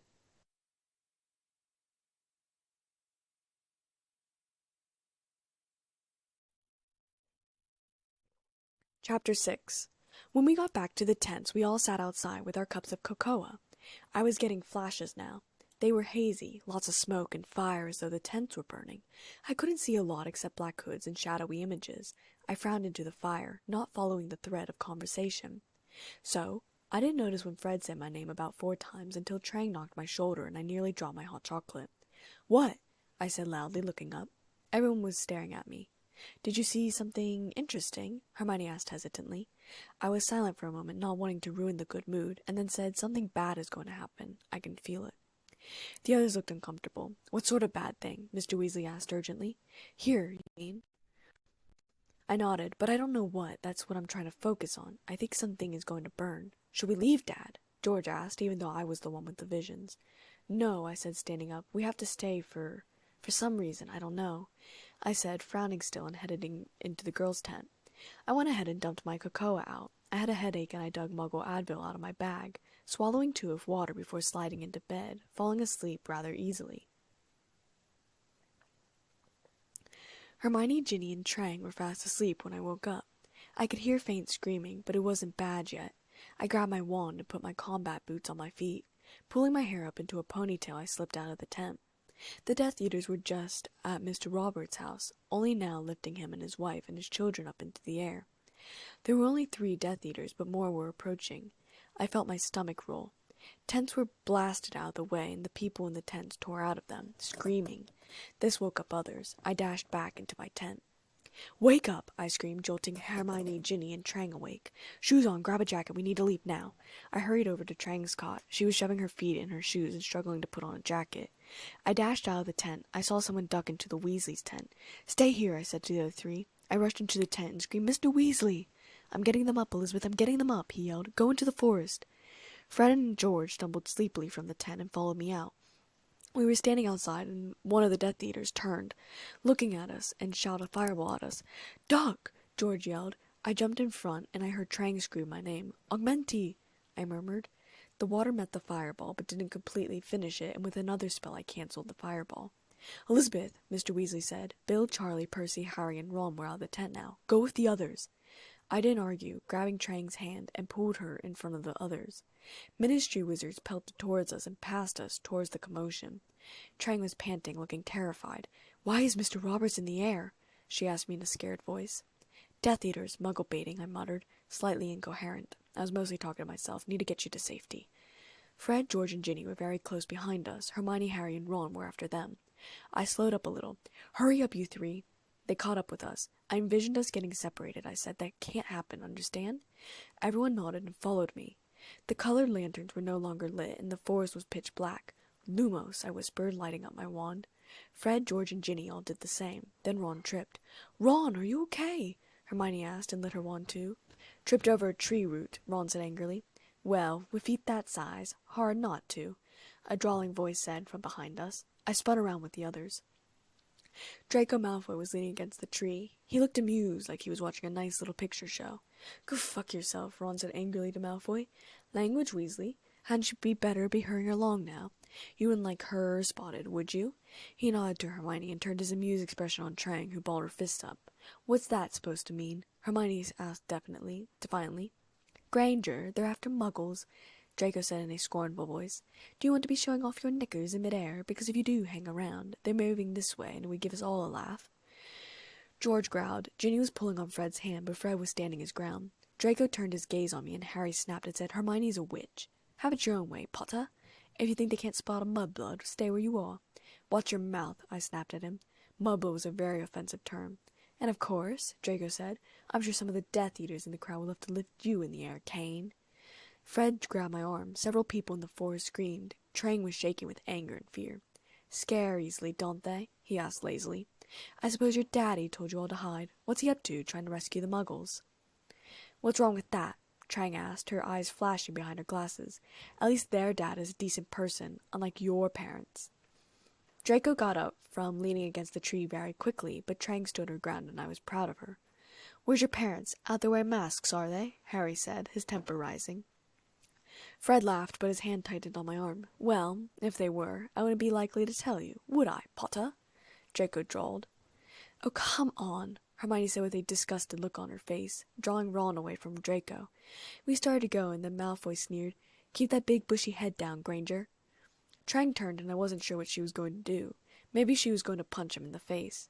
Draco's face turned to surprise as she charged him, but I grabbed her shoulders and raised my wand. I shouted, "Rictum Sempra!" Draco fell to the ground, weeping and laughing, and I dragged Trang after me. "He'll be laughing until his mummy comes and rescues him," I said with a smile. George grinned, but Ginny was leading Fred ahead, looking fearful. We walked along, and I was leading again. I saw a huddle of teenagers, and they turned and said, "Oyez, Madame Maxine, nous l'avons perdu." What?" Ron asked. "Oh, Hogwarts," the girl said, turning her back on us, and we continued on. "Bubaxtions," Hermione muttered behind us. "Sorry?" Harry asked.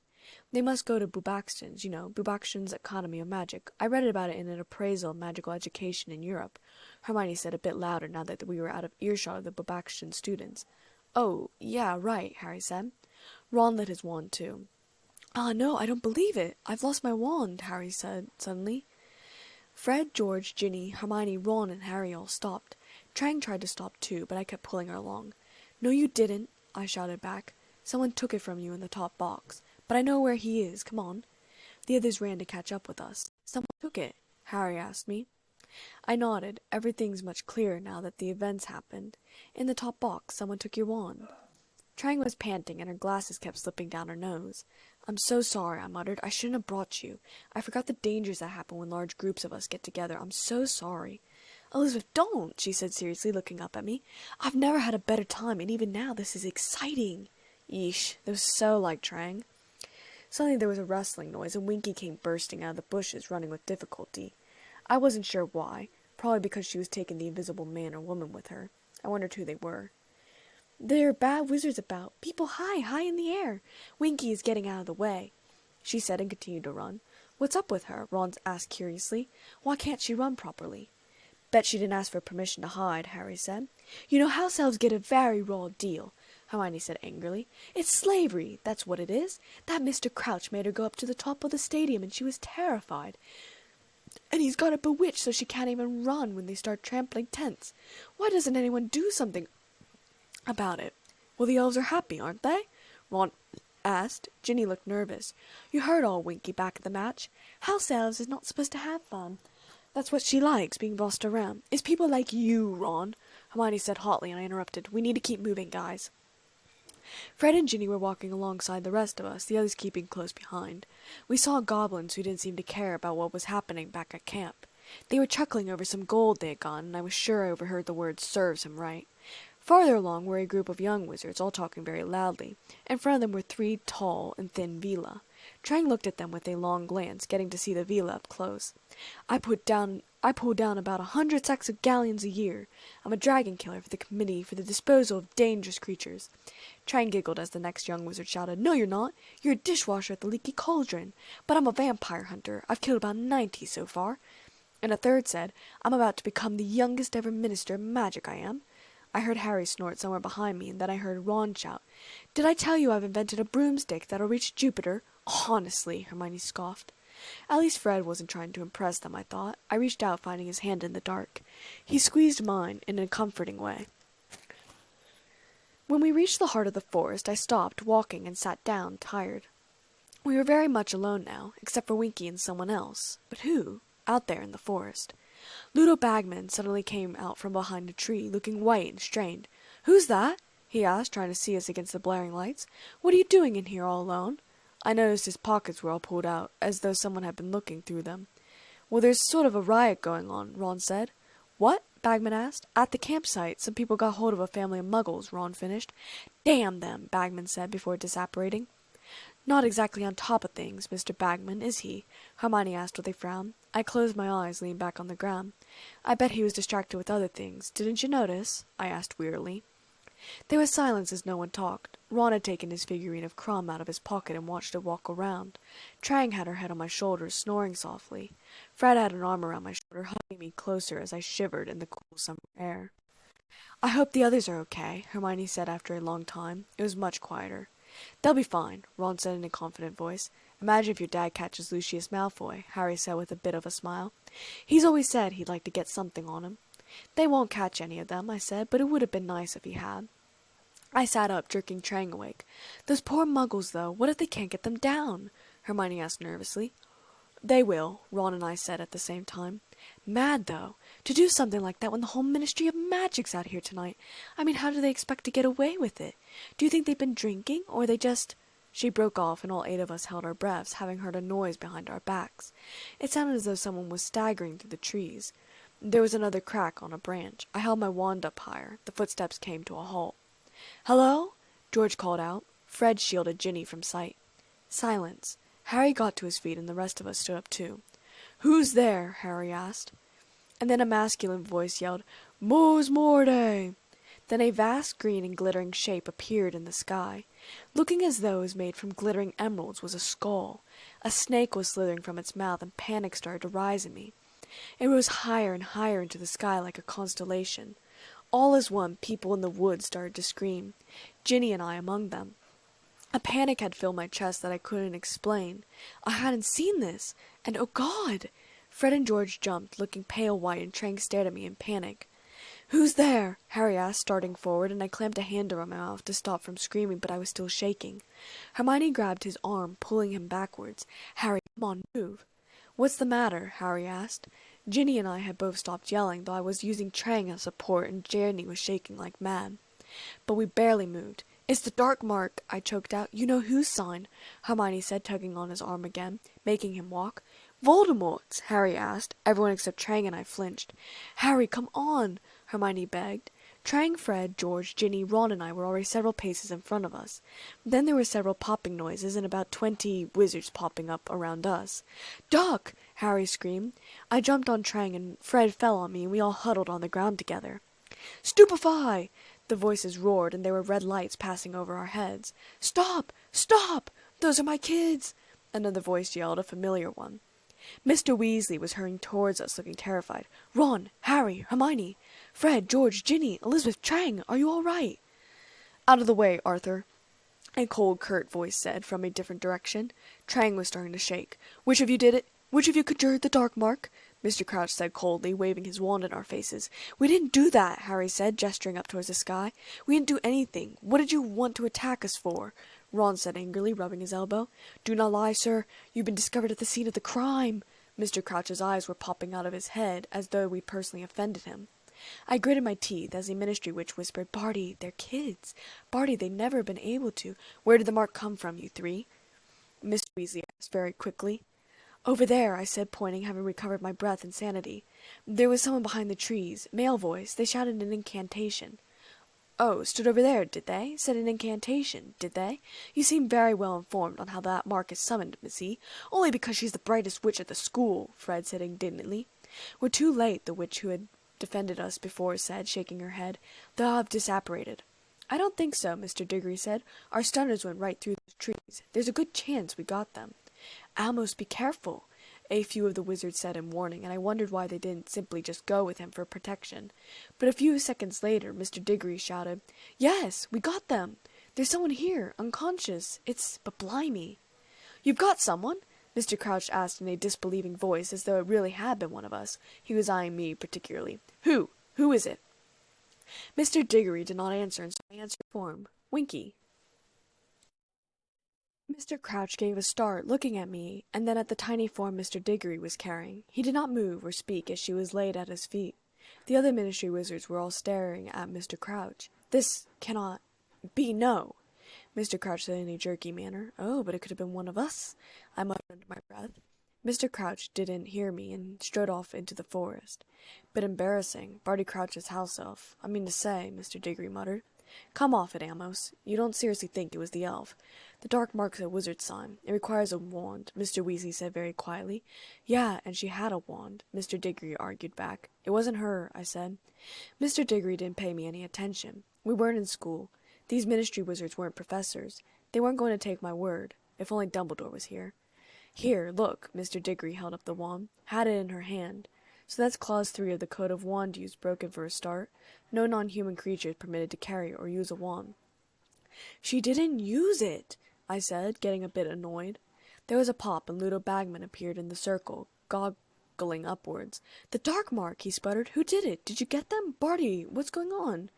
For Mr. Crouch had returned, white and a bit shaky. He was hiding someone. I knew that much. But who? "Where have you been, Barty? Why weren't you at the match? Your elf was saving you a seat. 2 galloping gargoyles! What happened to her?" Bagman said, just noticing Winky lying on the ground. "I have been busy, Ludo," Mr. Crouch said, "and my elf has been stunned." "Stunned? By you lot, you mean? But why?" Ludo froze, coming to the conclusion, and then said, "No, Winky conjured the dark mark. She wouldn't know how. She'd need a wand for a start," Ludo insisted. "And she had one," Mr. Diggory said. "I found her holding one, Ludo. If it's all right with you, Mr. Crouch, I think we should hear what she's got to say for herself." Nervy. Winky stirred, a bit feebly, looking upwards. She raised herself shakily into a sitting position, looking around at all of us. Then, looking at Mr. Diggory's face, she saw the skull above his head and burst into sobs. "Elf, do you know who I am? I'm a member of the Department for the Regulation and Control of Magical Creatures. As you see, Elf, the Dark Ark was conjured here a short while ago, and you were discovered moments later right beneath it. An explanation, if you please." I is not doing it, sir. I is not knowing how, sir," Winky gasped between sobs. "You were found with a wand in your hand," Mr. Diggory said, raising the wand. Harry gasped, and then said, "Hey, that's mine." "Excuse me?" Mr. Diggory said, clearly taken aback. "That's my wand. I dropped it," Harry declared. "You dropped it? Is this a confession? You threw it aside after you conjured the dark mark?" Mr. Diggory said in an astonished voice. I scoffed. Mr. Weasley said angrily, Amos, think who you are talking to. Is Harry Potter likely to conjure the dark mark? Of course not, sorry. Carried away, Mr. Diggory said. I didn't drop it in there anyways, Harry said jerkily, and looked at me, and then said apparently it was stolen from me from the top box. I closed my eyes, rubbing my temples. Someone stole it, Mr. Diggory asked, looking at him. Well, I didn't know it was stolen, Harry sputtered. Elizabeth, told me it was. Everyone turned to look at me now, and my face grew hot. This wasn't school. These weren't professors. These ministry workers didn't know about my futuristic visions. Well, Mr. Diggory turned to Winky and said, You were sitting in the top box, weren't you, Elf? I was, sir, Winky muttered. But Winky wasn't the only one sitting next to Harry, I said angrily. There was someone under an invisibility cloak.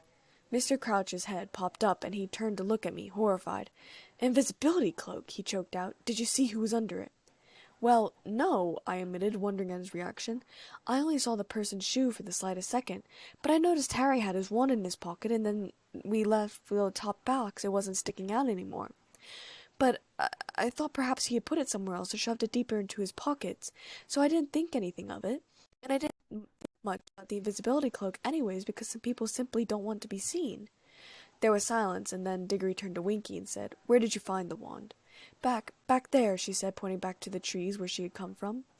Did you see anyone? Mr. Diggory asked. She gulped nervously, looking for Bagman to Crouch. No one, sir. So did you use the wand? Mr. Diggory asked. I is not doing it. I is not knowing how. I'm a good elf. I isn't using wands. I isn't knowing how, Winky said in a terrified voice. Trang was squeezing my arm. George, Ron, and Fred looked uncomfortable. Ginny had her hands over her mouth. Fire was burning in Hermione's eyes. Harry looked confused. Amos, think about it, Mr. Weasley said quickly. No one except the Death Eaters knew how to conjure the mark. Where would Winky have even learned the spell if she had indeed picked up the wand in the first place? Perhaps, Mr. Crouch said, quiet cold anger lacing every syllable, Amos is suggesting that I routinely teach my servants to conjure the dark mark. I shifted nervously on my feet as silence filled the yard once again. But it wasn't confused, silence like after my testimony. It was an uncomfortable silence. Fred moved closer to where I was standing. I felt that he might want to ask me a question. I stepped back closer to him. Mr. Crouch, not at all, Mr. Diggory said. Fred bent down and whispered in my ear, When does this end? I held up 4 fingers, meaning 4 minutes. You have now come very close to accusing the 2 people in this clearing who are least likely to conjure that mark, Harry Potter and myself. I suppose you are familiar with the boy's story, Amos? Mr. Crouch asked in anger, his voice steadily rising.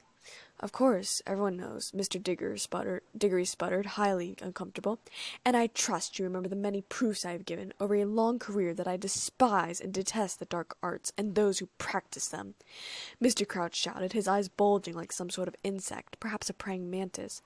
Mr. Crouch, I never suggested you had anything to do with it, Mr. Diggory said, turning red behind his large brown beard. If you accuse my elf, you accuse me, Diggory. Where else would she have learned to conjure it? She might have picked it up anywhere, Mr. Diggory muttered. Amos, I am fully aware that in the ordinary course of events, you would want to take Winky into your department for questioning. I ask you, however, to allow me to deal with her, Mr. Crouch said, his voice lowered again. I snorted. Not much of a suggestion once you've chewed him out. You may rest assured that she will be punished, Mr. Crouch said coldly. Master, please, Winky murmured. I turned away, tears in my eyes. I pressed my face into Fred's chest. His arms went around me, hugging me tightly. Winky has behaved tonight in a manner I would not have believed possible. I told her to remain in the tent. I told her to stay here while I went to sort out the trouble. And I find that she disobeyed me. This means clothes, Mr. Crouch said behind me. No! Winky's shout was high-pitched and terrified. No, master, not clothes, not clothes. But she was frightened, Hermione burst out behind me. Your elf's scared of heights, and those wizards in masks were levitating people. You can't blame her for wanting to get out of their way. I have no use for a house elf who disobeys me, he said. I have no use for a servant who forgets what is due to her master and to her master's reputation. Well, that's a crappy deal, ain't it? Trang said indignantly. Well, I think I'll take my lap back to the tent if nobody's got any objections. Amos, that wand's told us all it can. If Harry could have it back, please, Mr. Weasley said quickly. "Come on," Mr. Weasley said quietly, and we turned and followed him. I grabbed Trang's hand and made sure she came with us as she was staring daggers at Mr. Crouch. Winky's sobs could still be heard in the clearing. "What's going to happen to Winky?" Trang asked as we left the clearing. "I don't know," Mr. Weasley said, giving me a brief glance. "The way they were treating her, Mr. Diggory calling her elf all the time, and Mr. Crouch, he knows she didn't do it, and he's still going to sack her. He didn't care how frightened she'd been or how upset she was. It was like she wasn't even human," Hermione said furiously. "Well, she's not," Ron said simply. Hermione and Trang both rounded on him, saying furiously, "That doesn't mean she hasn't got feelings, Ron." Hermione continued down her path, saying, "It's disgusting." "Hermione, Trang, I agree with you," Mr. Weasley said quickly.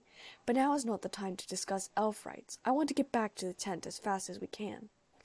"Dad, why was everyone so uptight about that skull thing?" Ron asked stupidly.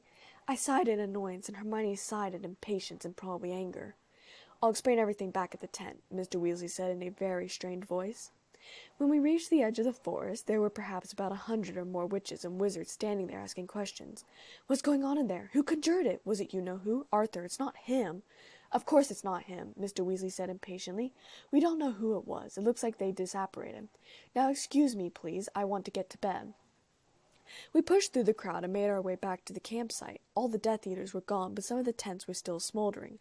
Luckily, both our tents were still intact. I wondered what was going to happen to those whose tents were ruined. I didn't think they could be repaired. They were magical spaces, after all, not Muggle tents. We ducked into the tent. Bill, Charlie, and Percy were all there. Bill had a bleeding arm, and Percy had a bleeding nose. I hurried over to where Bill was sitting and removed the sheet from his arm. I muttered something and started to close up the wound. "Where'd you learn that?" Bill asked, surprised. "Madame Pomfrey taught me a couple of things," I said, not looking up, but concentrating on the cut. "I can also clean up the blood, if you want." I stayed where I was as Charlie asked, "Did you get them, Dad? The person who conjured the mark?" "No. We found Barty Crouch's elf holding Harry's wand, but we're none the wiser of who actually conjured the mark." "What?" Bill, Charlie, and Percy all asked together. "Harry's wand?" Bill asked. "Mr. Crouch's elf?" Percy seemed the most shocked that the person he admired most was involved in this. Mr. Weasley told the story, asking for help with the details from Fred, George, Ginny, Trang, Harry, Ron, Hermione, and I. I didn't speak much and mostly let the others talk. When the story was done, Percy had quite a lot to say. "Well, Mr. Crouch is quite right to get rid of an elf like that, running away when he'd expressly told her not to, embarrassing him in front of the whole ministry. How would that look if she'd been brought up in front of the Department for the Regulation and Control? She didn't do anything. She was just in the wrong place at the wrong time." Hermione snapped at Percy, and Trang nodded. Percy was a bit taken back, and retorted, "Hermione, a wizard in Mr. Crouch's position can't afford a house elf who's gone to run amok with a wand." Percy said. "She didn't run amok. She just picked it up off the ground," Hermione shouted furiously. "Look, can someone just explain what that skull thing was? It wasn't hurting anyone. Why is it such a big deal?" Ron asked impatiently, but Percy wasn't done talking. "And you." I lifted my eyes to see who he was talking to and found that he was looking at me. "You didn't want to give us any warning of any kind? What good is having visions if you can't use them ahead of time? Lay off, Percy," Fred snapped at him. I wasn't angry. I understood his frustration. I said, "I did try to warn you. I just didn't know what was coming yet." Percy scoffed and turned away. "Look," I said, slightly impatient. "I said danger was coming. Danger came. I said that we couldn't leave because we had to stay for something. And we did. If we left, Harry might never have got his wand back. So you risked this entire family for Harry's wand?" Percy asked incredulously. I was a bit stunned, for I hadn't thought of it like that, and I looked down at the table, turning red. "Good Lord," Trang snapped angrily. "You act like she's supposed to watch for every single move. She has a life to live, too." "Enough," Mr. Weasley said, ending the argument. "Percy, it's not Oliver's fault. Fred, don't hit your brother." Fred had been very close to giving Percy a good one. "The skull?" Ron asked impatiently, as though no conversation had taken place just now. "It's the dark mark, Voldemort's sign," I said impatiently, making everyone in the room flinch but Trang and Harry. I rolled my eyes. "The Death Eaters, Voldemort's supporters, always sent it up into the air after they killed someone. Imagine coming home from Hogwarts one year and the dark marks hanging over the burrow," I continued, staring at Ron. "Yeah, well, we got pretty close to that tonight," Percy snapped. I slammed my hand on the table and got up and walked out of the boys' tent. Fred, Charlie, and Bill were starting a row with Percy. Mr. Weasley was shouting too, at both groups, while Ron asked stupid questions and Harry tried speaking. I went into the girls' tent, laying down on the bed and squeezing my eyes closed. Why the hell did I bother saying anything? And why hadn't I seen the riot until it had already started? Something like that? I should have seen weeks ago. What was wrong with me? I wrenched myself out of the cot, going for a walk. I'm sure it would scare the daylights out of the Weasleys and Trang, but I needed to get out. I needed to be away from people for some time. I hurried back into the forest, hurrying back to the spot where the dark mark had been conjured.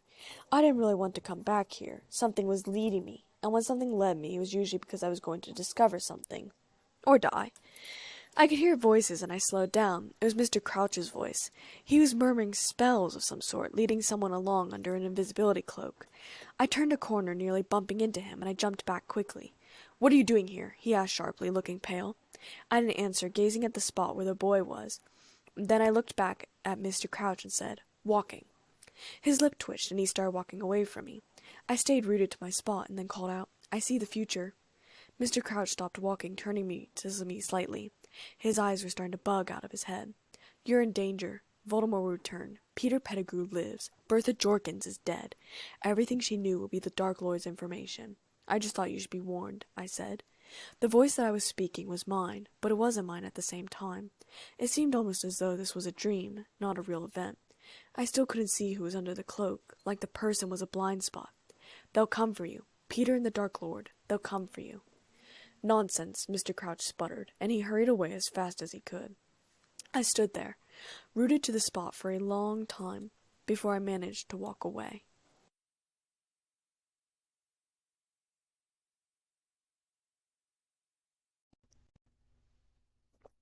Chapter 7. I didn't get back to sleep that night, though I tossed and turned and dozed a bit before I jerked awake and continued to toss and turn. After a few hours, Mr. Weasley woke us up and told us to take our stuff outside after it was packed. I got dressed back in my shorts and blouse, yellow this time, and put all my stuff in my bag and trooped outside. Mr. Weasley packed up the tents, using magic, and we marched behind him to get to the port keys. We passed Mr. Roberts, who was standing on his front porch, and said "Merry Christmas" as we passed by. Trang gave him a sad look. "Are you all right?" Trang whispered in my ear as Mr. Weasley told everyone else that Mr. Roberts was going to be okay. "Oh, yeah.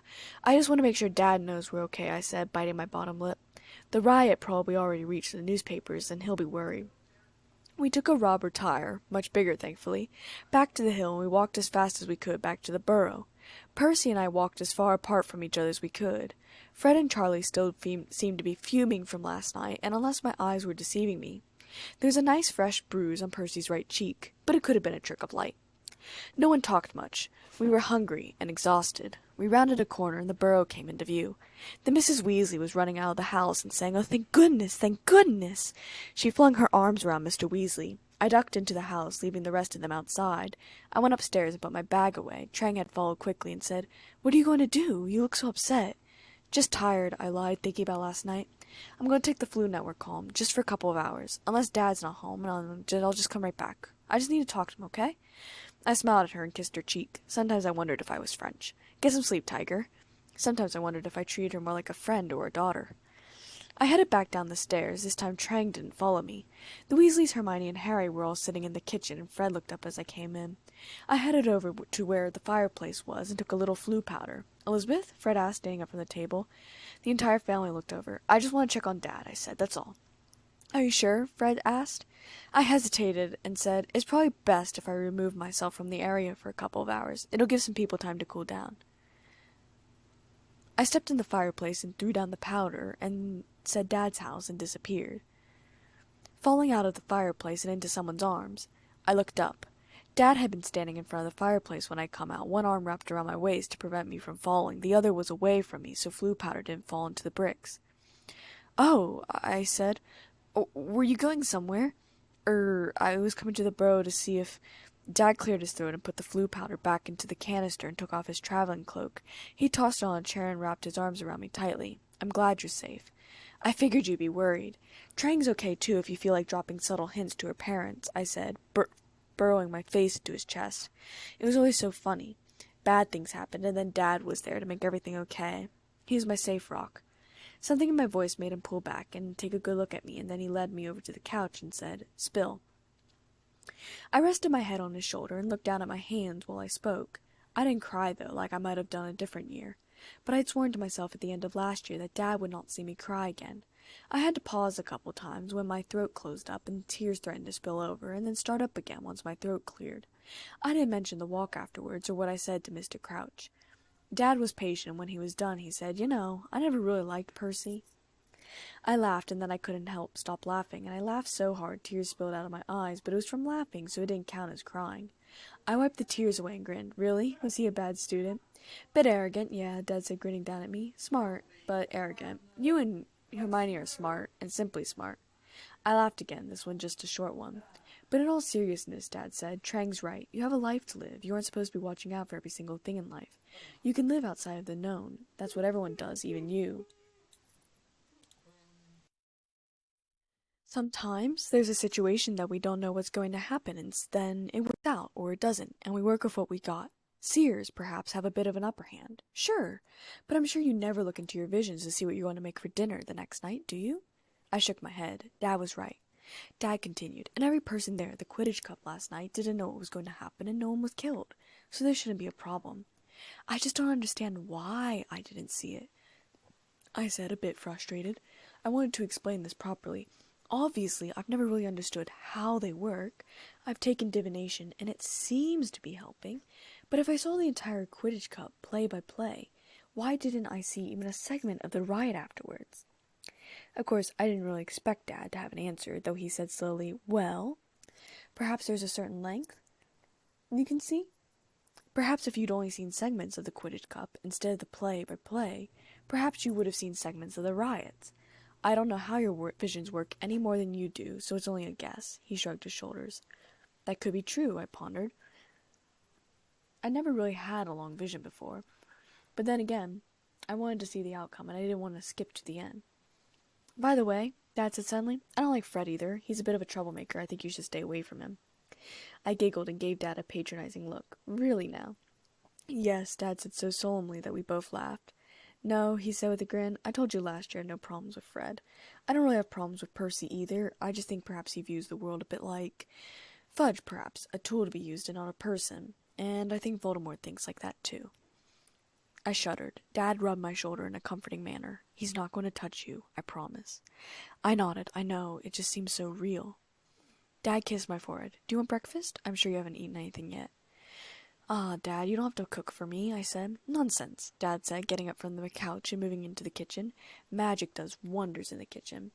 I giggled and watched him make a mess while trying to make pancakes. You're not very good at this, Dad, I said jokingly.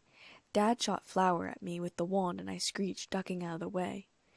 Dad, I complained, flour settling down on my shorts. I grabbed a handful of flour off the counter and tossed it at him so it landed in his hair. A full-out flour battle began in the kitchen, which Dad upped when he tossed an egg at me. I was 8 all over again. I was safe. I kissed Dad on the cheek and went back to the burrow sometime after lunch. The kitchen was empty, and I saw through the window that the others were out playing Quidditch. I went back upstairs to my room and grabbed my broom and headed on out, being quiet so as not to wake Hermione, who was taking a nap. Bill, Charlie, Fred, George, Ron, Harry, and Trang were on uneven teams of 3 versus 4. Got room for one more? I called up. Yeah, Bill called. You're on my team. I flew up to join them. Over the course of the next couple of weeks, we didn't see much of Percy or Mr. Weasley, as they were both in the ministry as much as possible. On Wednesday morning, before Mr. Weasley left for work, he was to take Trang to the airport. She had her bags packed and slung over her shoulders. Hermione, Ginny, Harry, Mrs. Weasley, and I got up early to say goodbye to her. We all hugged her bye, even Harry, and when I got to her I whispered, I'll tell you all about what's going to happen at Hogwarts this year, okay? Have a great school year. Thank you for inviting me, Trang said with shining eyes to Mrs. Weasley. I think Trang might have been tearing up under her glasses. It was my pleasure, dear, Mrs. Weasley said, giving her another hug. I'll make sure you get your present for Christmas. Trang and I beamed. Well, come on then, Trang, Mr. Weasley said, bouncing up and down on the balls of his feet. Ginny and I gave each other a knowing smile. Mr. Weasley couldn't wait to see the Muggle planes and see how Muggles flew without brooms. Trang and I hugged one last time, and then she grabbed Mr. Weasley's arm. He turned on his heel, pulling her into nothingness with a loud crack. That night at dinner, Mr. Weasley enlightened us on Muggle planes. Can fit up to 150 people. Isn't that amazing, Molly? A broom couldn't do that. It's ingenious. And Trang said they'll serve you drink and food on the planes if you ask, and you can sleep on them without worrying about falling off. And they fly at high altitudes, so you're above the clouds. I had a hard time keeping a straight face. It was hilarious the way wizards reacted to Muggle appliances like cars or escalators or malls, or like Dad. He'd been horrified at amusement parks. He couldn't understand how they could be safe with just a belt or bar. It had taken a lot of coaxing to convince him to ride a roller coaster with me. He hadn't gone on one since. On Sunday evening, we were downstairs doing things when Percy came home. Bill and Ron were playing chess. Ginny was mending her spellbooks with spellotape. Fred and George were sitting in a corner, muttering to each other. Harry was working on his firebolt with his broom kit. Hermione was reading a book. Charlie was working on a fireproof balaclava. I was writing a short story called The Vial of Blood and the Jar of Ashes. It wasn't coming along well, and I was getting frustrated easily, tossing the drafts into the fireplace. It's been an absolute uproar. I've been putting out fires all week. People keep sending howlers, and of course if you don't open a howler right away, it explodes. Scorch marks all over my desk, and my best quill reduced to cinders, Percy complained. Why are they sending howlers? Ginny asked, working on her 1,000 magical herbs and fungi at the moment. Complaining about security at the World Cup. They want compensation for their ruined property. Mundungus Fletcher puts in a claim for a 12-bedroom tent with ensuite jacuzzi, but I've got his number. I know for a fact he was sleeping under a cloak propped on sticks. I laughed on the inside. Oh, Mundungus. Dad had talked about him before. He didn't know him well, but he was supposed to be a trader on the black market, and he got away with it. Your father hasn't had to go into office on weekends since the days of you-know-who. They're working him far too hard. His dinner's going to be ruined if he doesn't come home soon, Mrs. Weasley said, looking up at the clock of the family. His hand was pointing to work. Well, Father feels he's got to make up for his mistake at the match, doesn't he? Percy asked, and if I hadn't known Percy well by this point, my mouth would have dropped open. If truth be told, he was a tad unwise to make a public statement without clearing it with his head of department first. Don't you dare blame your father for what that wretched Skeeter woman wrote, Mrs. Weasley said angrily. If Dad hadn't said anything, Bill said from across the room, old Rita would have just said it was disgraceful that nobody from the ministry had commented. Rita Skeeter never makes anyone look good. Remember, she interviewed all the Gringotts chart breakers once and called me a long-haired pillock. I giggled, and Mrs. Weasley said, Well, it is a bit long, dear. If you just let me know, Mum. Mrs. Weasley turned her attention on Fred and George in the corner. What are you two up to? Homework, Fred said vaguely, barely looking up. Don't be ridiculous. You're still on holiday, Mrs. Weasley said, amused. Yeah, we've left it a bit late, George said. You're not by any chance writing out a new ordered form, are you? You wouldn't be thinking of restarting Weasley's Wizard Wheezes by any chance, Mrs. Weasley said shrewdly. Now, Mum, if the Hogwarts Express crashed tomorrow and George and I died, how would you feel to know that the last thing we ever heard from you was an unfounded accusation? Fred said, looking up and looking pained. Everyone burst out laughing, even Percy. Oh, your father's coming, Mrs. Weasley said. Coming, Arthur? She called and bustled out of the room. A moment later, Mr. Weasley came into the living room, carrying a dinner tray, and sat down in the armchair. I blotted my short story in frustration and threw it in the fire. Well, the fat's really in the fire now. Rita Skeeter's been ferreting around all week, looking for more ministry mess-ups to report. And now she's found out about poor old Bertha going missing, so that'll be the headline in the Prophet tomorrow. I told Bagman he should have sent someone to look for her ages ago, Mr. Weasley said in a tired way. I knew Harry had looked up to look at me, but I didn't look at him. I pulled out a fresh sheet of parchment and tried again. It was supposed to be a story with morals, and it wasn't working out the way that I liked. I liked the title, though, The Vial of Blood and the Jar of Ashes. Sounded menacing, and yet it was supposed to be a moral story. How different people dealt with depression, those that succumbed to it and those who worked through it. Mr. Crouch has been saying it for weeks and weeks, Percy said, incorporating his favorite person into it. Crouch is very lucky Rita hasn't figured out about Winky. There'd be a week's worth of headlines of his owl's health being caught holding the wand that conjured the dark mark, Mr. Weasley said in a dark voice, and I realized he was right along with Hermione about Winky. I thought we all agreed that the Howl Elf, while responsible, did not conjure the mark, Percy said hotly, shooting daggers at Mr. Weasley, probably because he didn't want any criticism about Mr. Crouch. If you ask me, Mr. Crouch is very lucky no one at the Daily Prophet knows how mean he is to elves, Hermione said angrily. They don't care about elves either, I said, wondering why Crouch hadn't said anything about what I'd said to him in the woods. Maybe he didn't want to believe me. Maybe he couldn't say anything. Maybe he thought I was spouting nonsense. It would just make Crouch look bad for a moment, I said, pondering my next sentence for the short story, wondering what the names of my characters should be. Now look here, Hermione. A high-ranking ministry official like Mr. Crouch deserves unswerving obedience from his servants. He's hiding something, I interrupted. Looking out the window, I can feel it. Mr. Crouch isn't hiding a thing, Percy said defensively. Unless you can see with your vision magic. Lay off, Perce, Fred interrupted angrily. Just 'cause you're his slave, Hermione said hotly. He didn't pay Winky, did he? I think you'd all better go upstairs and check that you've packed properly. Come on now, all of you, Mrs. Weasley said quickly. Ron sighed, packing up the chess set. Harry quickly put his broom kit back together and put his broom over his shoulder. Ginny picked up her school books, and Fred and George were already gone. Percy went into the kitchen, and Charlie and Bill made their way out of the room, too. Mr. Weasley, I said, as most of the others went upstairs, Mr. Diggory is going to call, by fireplace, on you tomorrow. I don't know about what exactly, something to do with Mad-Eye Moody. Thank you, Elizabeth, Mr. Weasley said, looking like he might fall asleep in his chair. I wondered if he'd even heard what I'd said, but I dashed up the stairs nevertheless. Tomorrow we would be going back to Hogwarts. Tomorrow night I would see my favorite professor. Tomorrow I would be away from Percy. Tomorrow I would be at my second home. The next morning I woke up early. Heavy rain was pouring down the windows, and I saw flashes of lightning. I got dressed in jeans and a t-shirt for the Beatles. I pulled my hair back into a ponytail, and because my left eye had steadily gotten worse over the last 3 years from not wearing my glasses like I was supposed to, I put my glasses on. I had packed my trunk last night, and I lugged it down the stairs and put it down near the door. I went into the living room and saw Mr. Diggory's head pop into the fire. Mrs. Weasley was in the room with me, probably waiting for that call that I had said was going to happen. She rushed past me and said, Arthur, Arthur, urgent message from the ministry.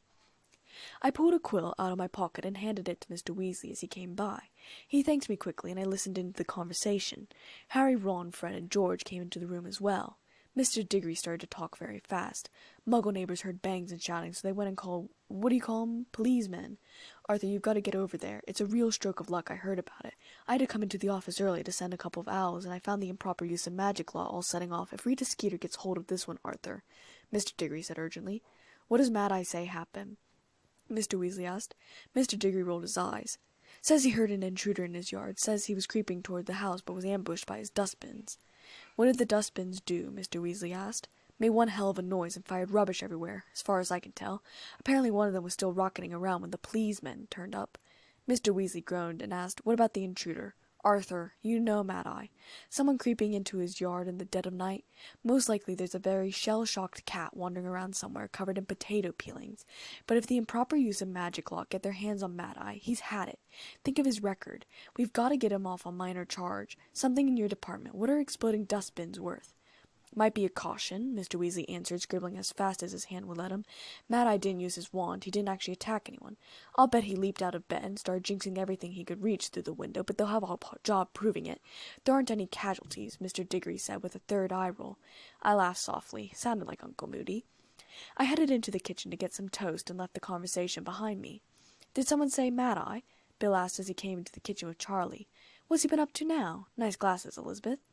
I grinned, but my mouth was full of bread and butter, so I didn't answer. He says someone tried to break into his house last night, Mrs. Weasley said, putting more food on the table. Mad-Eye Moody, George asked. Isn't he that nutter? Your father thinks very highly of Mad-Eye Moody, Mrs. Weasley said sternly and left the room. Yeah, well, Dad collects plugs, doesn't he? Fred muttered. Birds of a feather. Moody was a great wizard in his time, Bill said. I nodded fervently. He's an old friend of Dumbledore's, isn't he? Charlie asked. Dumbledore's not what you call normal, though, is he? Fred asked, and I laughed. I mean, I know he's a genius and everything. Who is Mad-Eye? Harry asked, interested. And when do you wear glasses, Elizabeth? An oar. That's a dark wizard catcher, I said, grabbing another piece of toast and buttering it. Half the cells in Azkaban are full 'cause of him. He was great. I know him, too. He's a family friend of Dad's. I call him Uncle Moody. Long story. Anyways, a lot of people think he's paranoid because he had a lot of enemies. Family members of people he put away. I paused and then said, He's going to be a teacher at Hogwarts this year, but nobody but Dumbledore and Hagrid were going to clap for him when he's introduced. I expect y'all will clap for him now. I'd hate to be the only student clapping. He is, Charlie asked with renowned interest and a mouthful of food. I nodded. Dumbledore wants an oar at Hogwarts this year. Mad-Eye's the best. Why does Dumbledore want an oar at Hogwarts this year? George asked with interest. I shrugged, but grinned. Oh, gee, I don't know. Maybe it's to keep you and Fred in line this year. The others laughed, including the twins. Nah, but I'm not going to spoil the surprise, I said. Dumbledore will announce it tonight. That's frustrating, George groaned. And I've worn glasses my entire life, I said, shrugging. But I decided I didn't want to wear them anymore. Now my left eye's been diagnosed as worse than my right eye, so I have to wear them again. Pity. They look good, Bill, Charlie, and Fred all said as one, and then scowled at each other. Ginny and Harry snorted into their porridge, and Hermione hid a smile behind her book. Ron looked confused. I got up to brush my teeth, my cheeks blushing bright red. Bill and Charlie decided to come to the train station with us, but Percy didn't, much to my relief. He said, I just can't justify taking any more time off at the moment. Mr. Crouch is really starting to rely on me. Yeah, you know what, Percy? I reckon he'll know your name soon, George had said, and we'd all laughed, and Percy had left in a huff. Mrs. Weasley had called 3 Muggle taxis. The taxi drivers didn't seem very happy with transporting the animals. Harry, Hermione, and Ron got into one cab. Fred, George, and Ginny got in another, and I rode with Bill, Charlie, and Mrs. Weasley in the last cab. It wasn't an terribly uncomfortable ride. I was squeezed between Charlie and Bill, but neither of them seemed to mind the closeness. To be fair, I didn't mind the closeness either. On the platform, I saw that Hermione, Ron, and Harry had been severely scratched by Crookshanks, and I was glad that I had not been in the cab with them. I loaded my trunk onto a trolley, Bill helping, and we made our way into the train station. Harry, Ron, and Hermione went through the barrier first. Fred and George followed, then Ginny and Charlie, then Bill and I. Mrs. Weasley followed from behind.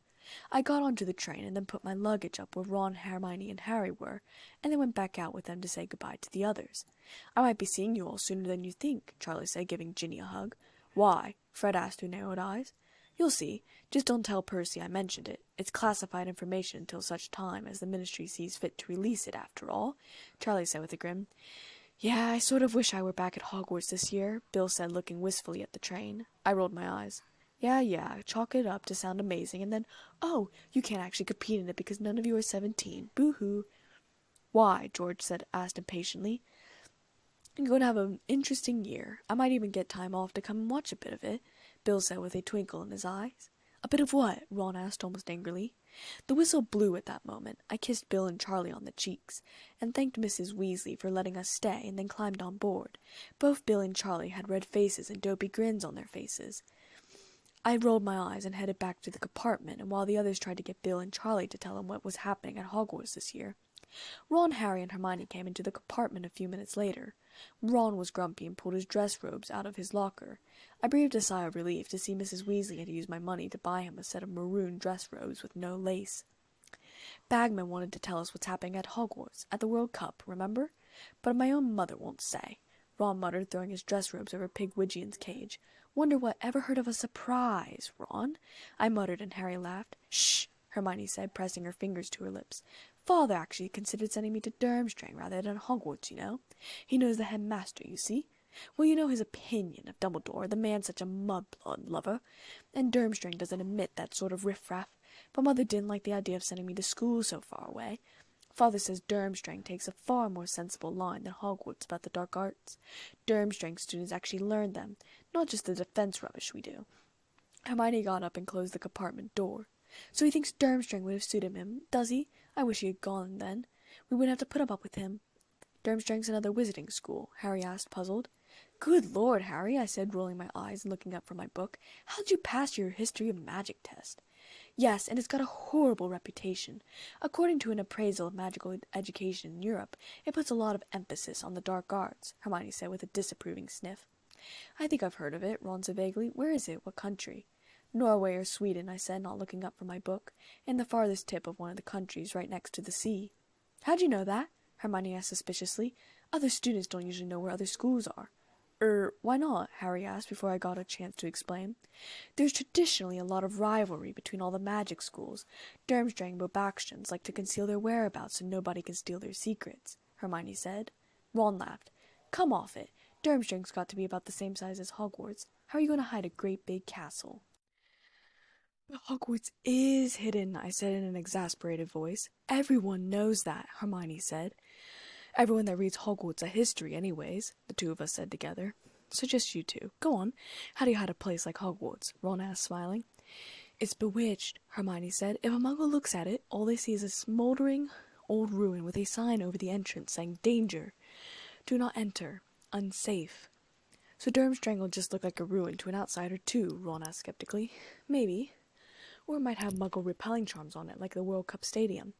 And to keep foreign wizards from finding it, they'll have made it unplottable. Come again? Harry asked. Well, you can enchant a building so it's impossible to plot on a map, can't you? I asked. If you say so, Harry said with a shrug. Hermione eyed me with suspicion and said, but I think Durmstrang must be somewhere in the far north, because they've got fur capes as part of their uniforms. I glared at her. Yes, I said Norway and Sweden, which are pretty cool countries. They also take a lot of students from Bulgaria. How would you know, though? Hermione said, frustrated. It's not in any book that I've read. I don't know, Hermione, I said, a bit annoyed. I just know. Hermione humphed a little. She was the sort that didn't trust information unless she read it in a book. Meanwhile, Ron was daydreaming and said aloud, think of the possibilities. It would have been so easy to push Malfoy off a glacier and make it look like an accident. Shame his mother likes him.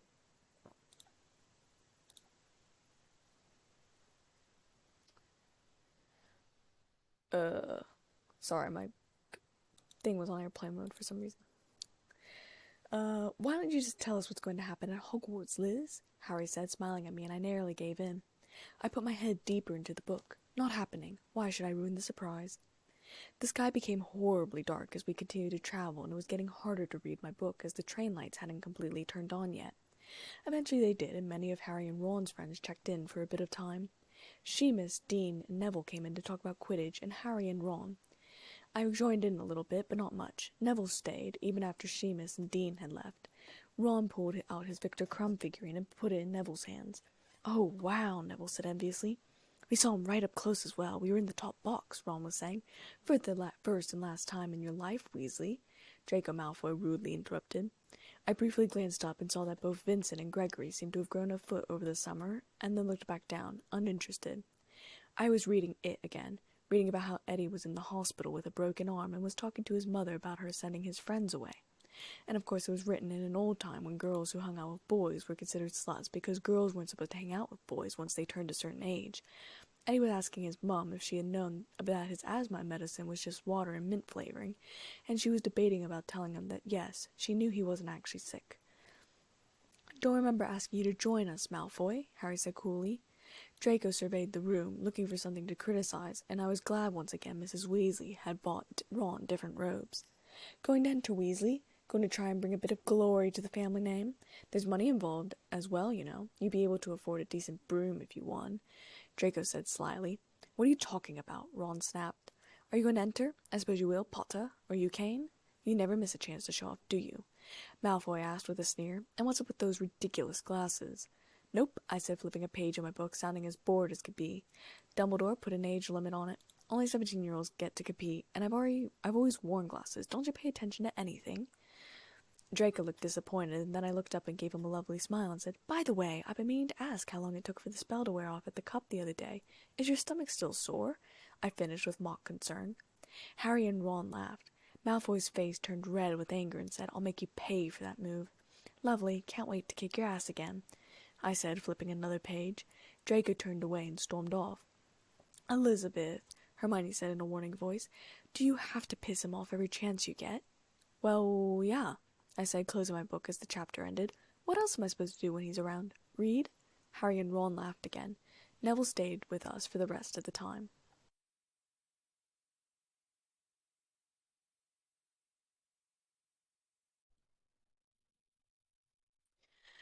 Chapter 8. It was pouring harder than ever as I lugged my trunk and Sadie out of the train. I covered Sadie's cage the best that I could.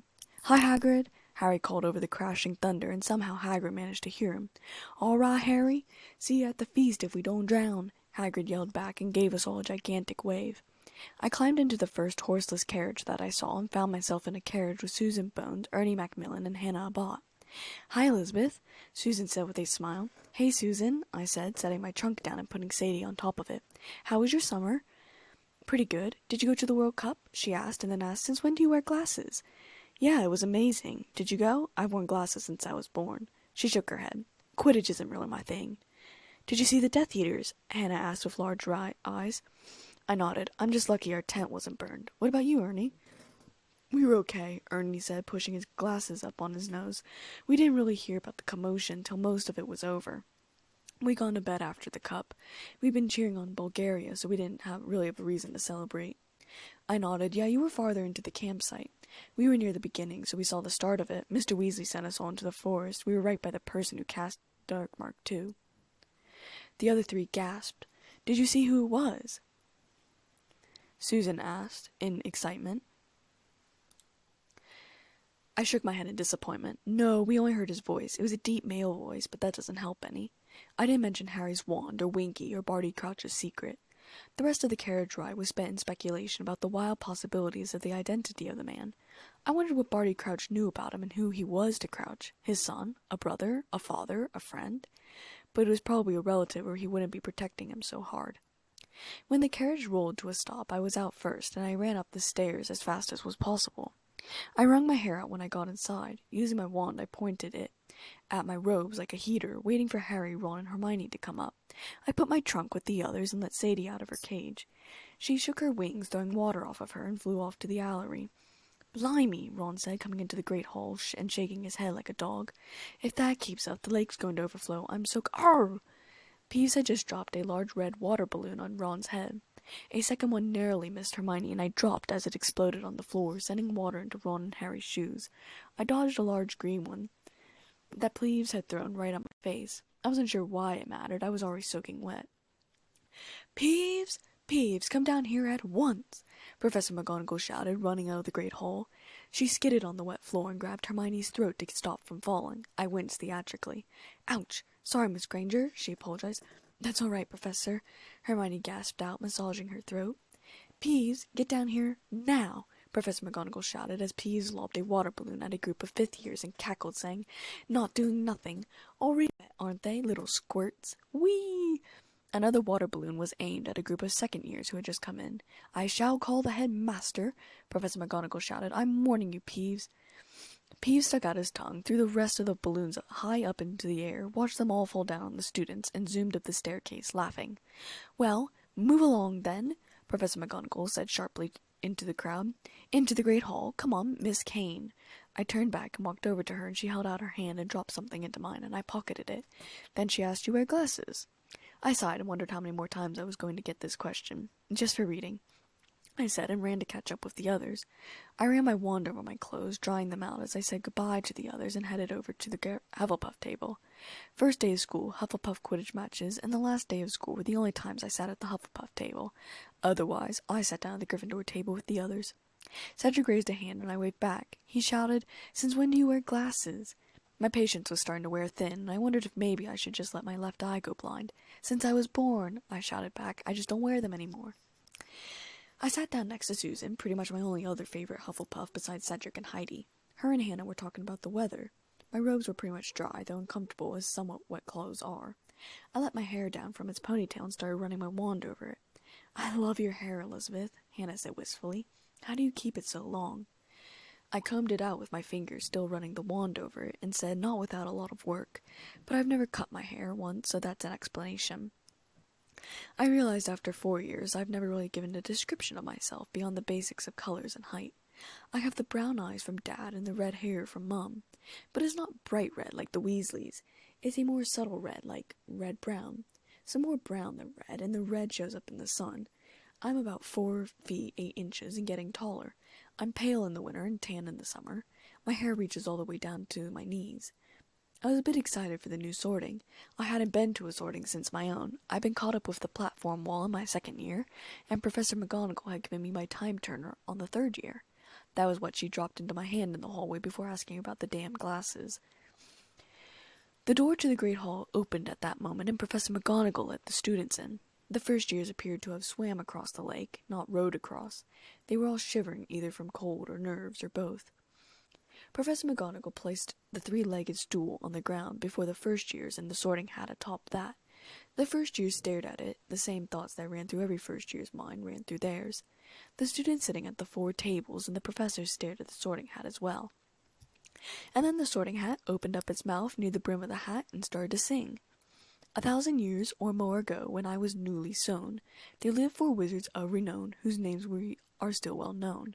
Bold Gryffindor from Wild Moor, fair Ravenclaw from Glen, sweet Hufflepuff from Valley Broad, shrewd Slytherin from Fen. They shared a wish, a hope, a dream, they hatched a daring plan, to educate young sorcerers, thus Hogwarts School began. Now each of these 4 founders formed their own schoolhouse for each, did value different virtues in the ones they had to teach. By Gryffindor the bravest were, prized far beyond the rest, for Ravenclaw the cleverest would always be the best. For Hufflepuff hard workers were, most worthy of admission, and power-hungry Slytherin loved those of great ambition. While still alive they did divide their favourites from the throng, yet how to pick the worthy ones when they were dead and gone? 'Twas Gryffindor who found the way, he whipped me off his head. The founders put some brains in me so I could choose instead. Now slip me snug about your ears, I've never yet been wrong. I'll have a look inside your mind and tell you where you belong. I smarted a little about never yet being wrong. He'd put me in Hufflepuff when he'd explicitly whispered in my ear that if it weren't for my visions I'd have ended up in Gryffindor. I clapped anyways. I knew I belonged in Hufflepuff. Professor McGonagall unrolled her parchment with the names of the newest students coming this year. Then she said, "When I call out your name, you will put on the hat and sit on the stool. When the hat announces your house, you will go and sit at the appropriate table. Ackerley Stewart, Ravenclaw," the hat roared. The Ravenclaw table, which was one of the middle tables, clapped. Baddock, Malcolm, Slytherin. The table on the farthest side of the room clapped. Branstone, Eleanor, Hufflepuff. I clapped with the other Hufflepuffs. Our table was on the complete opposite side of the room as Slytherin, with Gryffindor and Ravenclaw in between. The small blonde girl stepped down the stairs and took her seat on the edge of the table. Caldwell, Owen, Hufflepuff. I clapped again as the young sandy-haired boy came and sat down next to Eleanor. They shook hands and spoke quietly to each other. Creevey, Dennis. I gave a start, recognizing the last name. So Colin's brother had come to Hogwarts as well. He had Hagrid's huge moleskin coat wrapped around him. I assumed he must have fallen into the lake. I looked for Hagrid and watched him come in through the back door. Gryffindor! Dobbs, Emma. Hufflepuff! I clapped again. I wondered if maybe we could win the House Cup this year. That would be nice. There were multiple other students with Gryffindors and Ravenclaws and Slytherins. MacDonald, Natalie. Gryffindor. Pritchard, Graham. Slytherin. Quirk, Orla. Ravenclaw. Whitby, Kevin. Hufflepuff. Professor McGonagall rolled up the parchment and picked up the stool and hat and made her way off the stage. Professor Dumbledore stood up expectantly and, looking around the entire great hall, said, "I have only 2 words to say to you. Tuck in." Food appeared on the dishes. I sighed. I looked up at the table and frowned. Uncle Moody still wasn't here. The Defense Against the Dark Arts table was empty. Chair was empty. I frowned. Had Mr. Weasley had trouble getting Uncle Moody out of trouble? Maybe I should have gone with him. I speared some hot Italian sausages and cut them up, popping piece after piece into my mouth. Crap, I was stress-eating. I put my fork down and picked up my pumpkin juice, sipping it slowly. Dessert appeared, and I put a block of vanilla ice cream on a hot brownie and called it a hot fudge cake. I added a cherry and fudge sauce. After dinner, Dumbledore stood and said, "So, now that we are all fed and watered, I must once more ask for your attention while I give out a few notices. Mr. Filch, the caretaker, has asked me to remind you that a list of objects forbidden inside the castle this year has been extended to include screaming yo-yos, fanged frisbees, and ever-bashing boomerangs. The full list comprises some 437 items, I believe, and can be viewed in Mr. Filch's office if anybody would like to check it." His eyes twinkled, and he continued saying, "As ever, I would like to remind you all that the forest on the grounds is out of bounds to students," his eyes flashed towards me, "as is the village of Hogsmeade to all below 3rd year. It is also my painful duty to inform you that the inter-house Quidditch Cup will not take place this year." "What?" Harry gasped from across the room with multiple other Quidditch players. Suddenly, Fred shouted, "A little warning would have been nice, Elizabeth." Every student in the Great Hall, minus the first years and Slytherins, along with multiple teachers, laughed, as I put my head down on the table and tried to die of embarrassment. Of course Fred was going to embarrass me in front of everyone.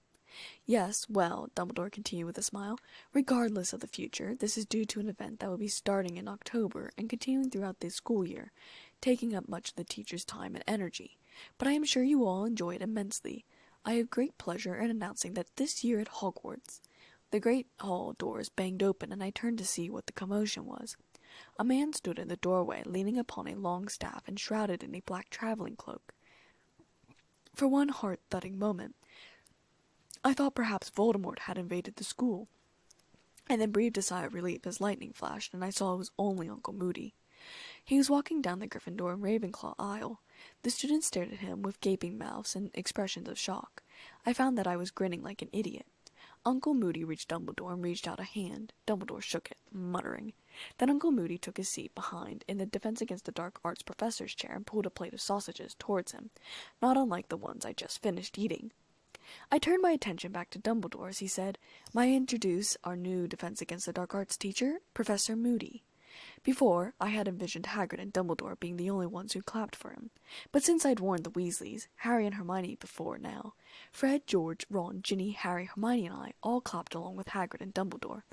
This seemed to encourage some of the other students, and soon there was scattered applause throughout the hall. But still, none of the teachers but Dumbledore and Hagrid had clapped.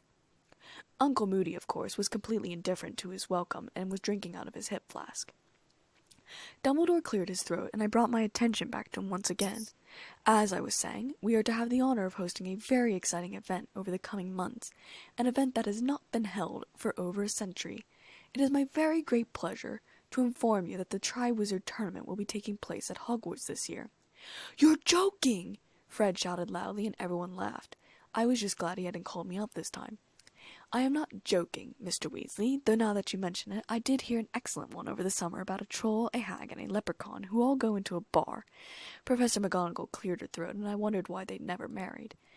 She always, kept him in line. Of course, I'd heard rumors that people liked Professor McGonagall's Snape. I wasn't sure how much I liked that one, considering I fancied myself with Snape. Oh wait, I didn't say that.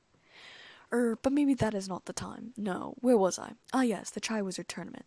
Well, some of you will know that what this tournament involves, so I hope those who don't know will forgive me for giving a short explanation and allow their attention to wander freely. The Triwizard Tournament was first established some 700 years ago as a friendly competition between the three largest European schools of wizardry, Hogwarts, Beauxbatons, and Durmstrang. A champion was selected to represent each school, and the three champions competed in 3 magical tasks. The schools took it in turns to host the tournament once every 5 years, and it was generally agreed to be a most excellent way of establishing ties between young witches and wizards of different nationalities, until, that is, the death toll mounted so high that the tournament was discontinued. There were murmurs of excitement from the tables, but I didn't join in.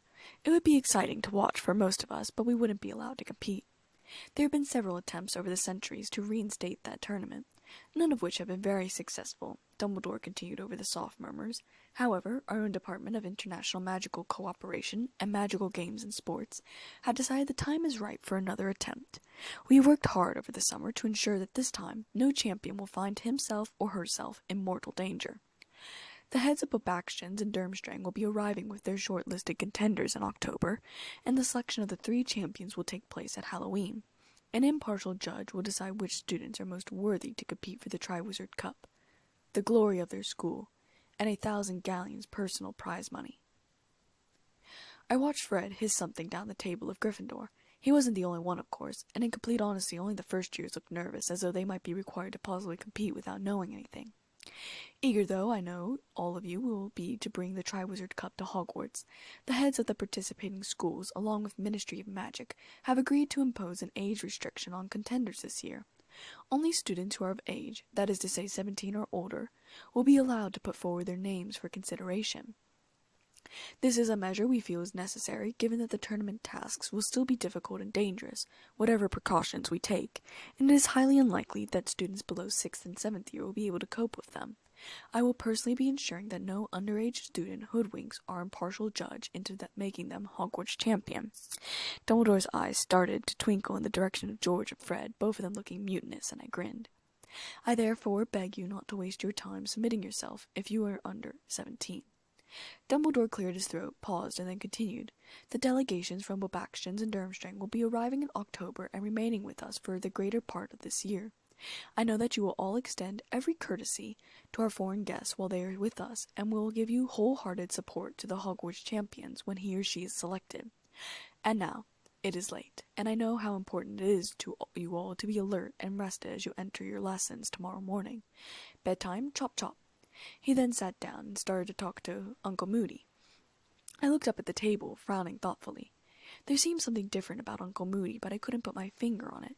I would have thought after the attack, if there had been an attack, and I felt that there had, he would have been more... nervous wasn't the right word, but it fit best. But he seemed extremely confident. "Elizabeth." I jumped. Hermione, Ron, Harry, Fred, and George were waiting for the door and looking around. I saw I was the only other student left besides them. I jumped up and hurried over. "Sorry, just thinking," I said. "Who's this impartial judge who's going to decide who the champions are?" Harry asked, I think to the general group, not just me. "The Goblet of Fire," I said, and Hermione oohed. They didn't get to ask any more questions as I headed off down a corridor to my dorm. In the dorm room, quite a few Hufflepuffs had stayed up to talk about it. I pushed my glasses up on my nose and went to go up to the dorm, but Cedric called my name and I slowly turned. The whole Hufflepuff dorm paused their conversations to hear what was going to be said, and Cedric waved his hand at them. "It's not about the cup. Carry on." I rolled my eyes as the conversation started back up again, though a few others listened in anyways to make sure Ced wasn't lying. "What's up?" I asked warily. "Since there won't be Quidditch this year, and next year Heidi will be gone, I was thinking about having Gladys Prescott for her spot." "And you want me to what?" I interrupted, my heart breaking. "I mean, I'll give the position to—" No, blimey, Elizabeth. I won't even be captain next year," Cedric interrupted me, looking alarmed. "I was hoping you'd be the Hufflepuff Seeker. Besides, this is my last year, so you wouldn't have to leave the team anyways." I blinked for a moment, considering that. "Really?" Cedric nodded. "Of course I'll train you this year. I want you to be Seeker." I grinned. "You really think I can be a good Seeker?" "I watched you fly for 2 years, Elizabeth. You're a natural. You'll be amazing." "Right, thanks. I'm going to bed before I'm bombarded by the tournament," I said, grinning, and headed up the stairs. I was quite pleased with this turn of events. I wondered who'd be captain next year. I fell asleep quickly, and when I woke up, I headed down to breakfast. Harry, Ron, and Hermione were already down there. Hermione saw me and raised my schedule up in her hand. I noticed Uncle Moody was sitting in his seat this morning, looking at me. I raised a hand, and he nodded. I sat down and took my schedule from Hermione. Herbology with Gryffindors, Transfiguration after that, lunch, Ancient Runes and Divination were at the same time afterwards. Damn it. I was going to have to use my time turner today. Luckily, though, I would only have to use it 2 days a week instead of nearly every day. "You're eating again," I noticed, Ron said, and I looked up to see Hermione putting jam on her toast. "I've decided there are better ways of making a stand about elf rights," Hermione said in a haughty voice. "Yeah, and you were hungry," Ron said with a grin. I rolled my eyes, grabbing my own piece of toast. "Harry, stop worrying. Your anxiety is giving me anxiety," I snapped angrily. "You have no idea how hard it is to stop visions when they have emotions embedded in them." Harry gave me a shocked look. "Sorry." "Sirius will write back," I muttered to him. "Just give him some time, okay?" "When will I get the letter?" Harry asked in a hurried voice. "He's not in trouble, is he?" "I don't know the exact day," I said, "but I know you'll be in the Gryffindor common room, and apparently you're frustrated by the news, so you take your anger out on Hedwig, which I suggest you don't do. Do you understand? Make sure you have some sort of treat, and no matter how upset you are, be nice." I glared at him and then started to put grape jelly on my toast. "Message understood," Harry muttered. "I'll have a treat for her." "Good." I grabbed a second piece of toast, lathered it with grape jelly, and then said, "I'm going back to get my dragonhide gloves. See you soon." I got up and headed out the great hall. Soon a familiar clunk sounded through the hallway, and I turned to see Uncle Moody. "Hi, Uncle Moody." "Hello, Elizabeth," he said, using the walking stick to get around. "Getting ready for your first class?" He nodded. 6-year Gryffindors. "Oh, Fred and George Weasley are in that class," I said thoughtfully. "They cause a bit of trouble, but they're good kids. Of course, Dad gave you a bit of information about the classes this summer." I grinned. "Anyways, I'm going to be late for herbology. See you later." He nodded, and I ran up the corridor. I met Harry, Ron, and Hermione back outside, and we walked to herbology. I took my customary spot at a solo table. We were working with boboturs today. They were a plant that looked like a giant black slug. They grew vertically out of the soil, and they squirmed. Each one had large, shiny swellings across the plant which were full of pus. The pus could be collected and used for acne. However, in its undiluted form, what we were working with today, it could create horrible rashes or cause your skin to swell. I quickly put on my dragonhide gloves. I usually worked by myself in herbology with a table to myself. I seemed to have an affinity to plants. They worked with me, and I worked with them. I usually got more done than the other students, though Neville worked at a fast pace. Boboturbers. Professor Sprout told us quickly as we settled around our tables. They need squeezing. You will collect the pus. The what? Seamus asked, sounding revolted. I giggled quietly. Pus, Finnegan, pus, Professor Sprout said immediately, and it's extremely valuable, so don't waste it. You will collect the pus, I say, in these bottles. Wear your dragon hide gloves. It can do funny things to the skin when undiluted. Bobaturber pus.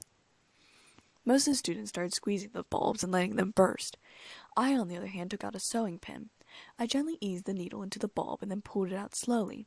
Then, holding the bulging pod over the glass pint jar, I squeezed gently. It squirted into the pint jar, the way pus burst from a popped pimple. A disgusting description, perhaps, but effective. The liquid was a thick, yellowish green, like mucus, and smelled of petrol. The smell didn't bother me, though. I didn't mind the smell of gasoline, though it usually made me lightheaded after a while. I worked on popping the pustules in this way and collected about 4 pints by the time I was done. This'll keep Madame Pomfrey happy, Professor Sprout said, popping corks into the pint jars' necks. An excellent remedy for the most stubborn forms of acne, Bobaturber pus, should stop students resorting to desperate measures to rid themselves of pimples. Like poor Eloise Migden, she tried to curse hers off, Hannah Abbott said in a hushed voice from across the greenhouse. Silly girl, but Madame Pomfrey fixed her nose back on in the end, Professor Sprout said with a shake of her head. There was a booming bell which ended the lesson. I trooped back to the castle for my transfiguration lesson, where we attempted to turn a guinea fowl into a guinea pig.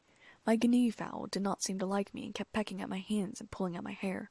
I was covered in bite marks by the time the lesson ended, but with a successfully transformed guinea pig, which also didn't like me. I had a free period after that, and I spent the time in the library finishing my transfiguration homework that had been given after class. There had been no homework for herbology. The bell rang for lunch, and I put my completed essay away and headed down to the Great Hall. After a quick lunch, I went to divination and then redid my hour for ancient runes. Then I went down to the Great Hall for dinner. I met up with Hermione, and the two of us met up with Harry and Ron. That'll take all weekend, that will, Ron was saying to us. Lots of homework. Professor Vector didn't give us any. Hermione said brightly. Well, bully for Professor Vector, Ron said moodily. We reached the entrance hall, which was packed with people who were ready for dinner. A loud voice rang out behind them. Weasley! Hi, Weasley! The 4 of us turned around. Malfoy, Crabbe, Goyle were standing there, and they looked pleased about something, which was always a terrible thing. What? Ron asked hotly, already in a bad mood from Professor Trelawney's homework. Your dad's in the paper, Weasley. Listen to this, Draco said, and the whole great hall seemed to quiet down to listen. And Draco read, Further mistakes at the Ministry of Magic. It seems as though the Ministry of Magic's troubles are not yet at an end, writes Rita Skeeter, special correspondent. Recently, under fire for its poor crowd control at the Quidditch World Cup, and still unable to account for the disappearance of one of its witches, the Ministry was plunged into fresh embarrassment yesterday by the antics of Arnold Weasley of the misuse of Muggle Artifacts Office. At that moment, Draco looked up. My hand was in my pocket, ready to pull out my wand at any moment. I pushed my glasses up on my face as he said, Imagine them not even getting his name right, Weasley.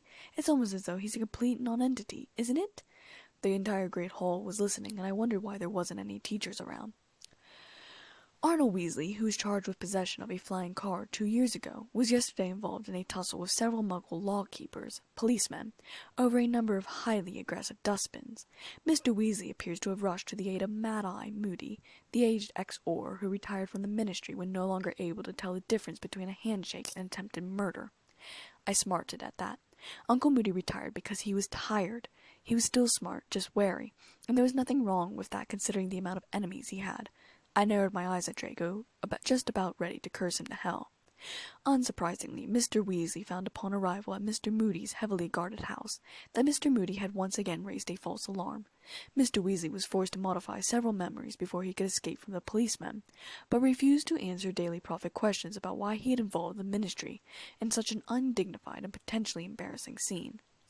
And there's a picture, Weasley, a picture of your parents outside their house, if you can call it a house. Your mother could do with losing a bit of weight, couldn't she? Draco crowed with joy, turning the paper around so that we could see 2 figures standing outside the burrow, arms around each other's waists, smiling. Get stuffed, Malfoy. Come on, Ron, Harry said, pushing Ron's shoulder to go into the Great Hall. Oh yeah, you were staying with them this summer, weren't you, Potter? So tell me, is his mother really that porky? Is it just the picture? You know your Mother Malfoy? Harry asked rhetorically as both he and Hermione grabbed the back of Ron's robes to stop him from jumping Draco. That expression she's got, like she's got dung under her nose. Has she always looked like that, or was it just because you were with her? I laughed aloud, along with some of the others in the great hall. Draco went pink and said, "Don't you dare insult my mother, Potter." "Then shut up," I said, as Harry said, "Keep your fat mouth shut, then." The four of us turned away to go into the great hall. There was a bang, and people screamed. Something rushed past my cheek, and Harry's as we'd been standing right next to each other. I spun around as there was a second bang, and got ready to defend myself, but Draco was gone, a white polecat in his place. I burst into laughter, though I was confused, as I had originally seen Draco turning into a ferret. Uncle Moody stomped down the stairs as fast as possible and shouted, "Oh no, you don't, laddie!" There was a terrified silence in the great hall, considering a majority of people had seen the transformation. Once again, though, I wondered why no teachers were here. Uncle Moody turned and looked at Harry and I with his good eye. The other eye was pure white, meaning he was looking at Draco and the others behind him. "Did he get you?" "No, missed," Harry and I said together. "Leave it!" Moody shouted. "Leave what?" Harry asked in confusion. "Not you, him," Uncle Moody said, jerking his thumb behind him. I was grinning. Crabbe had been about to pick up the polecat. Uncle Moody limped towards the polecat, which gave a terrified squeak and started to run towards the dungeons. "I don't think so," Uncle Moody roared, pointing the wand at the polecat, and it flew 10 feet into the air, fell with a smack to the floor, and bounced once more like a basketball. I don't like people who attack when their opponent's back's turned. Stinking, cowardly, scumming thing to do. Yes, this was Uncle Moody, all right. Any doubts last night that he was different was gone. I started to laugh as the polecat flew into the air, flailing its legs and tail around helplessly. "Never do that again," Moody said each time the polecat bounced. "Professor Moody!" A shocked voice came from the marble staircase. Professor McGonagall came down the staircase, her arms full of books. I sighed in disappointment. The fun was going to end. "Hello, Professor McGonagall," Uncle Moody said, bouncing the polecat even higher into the air.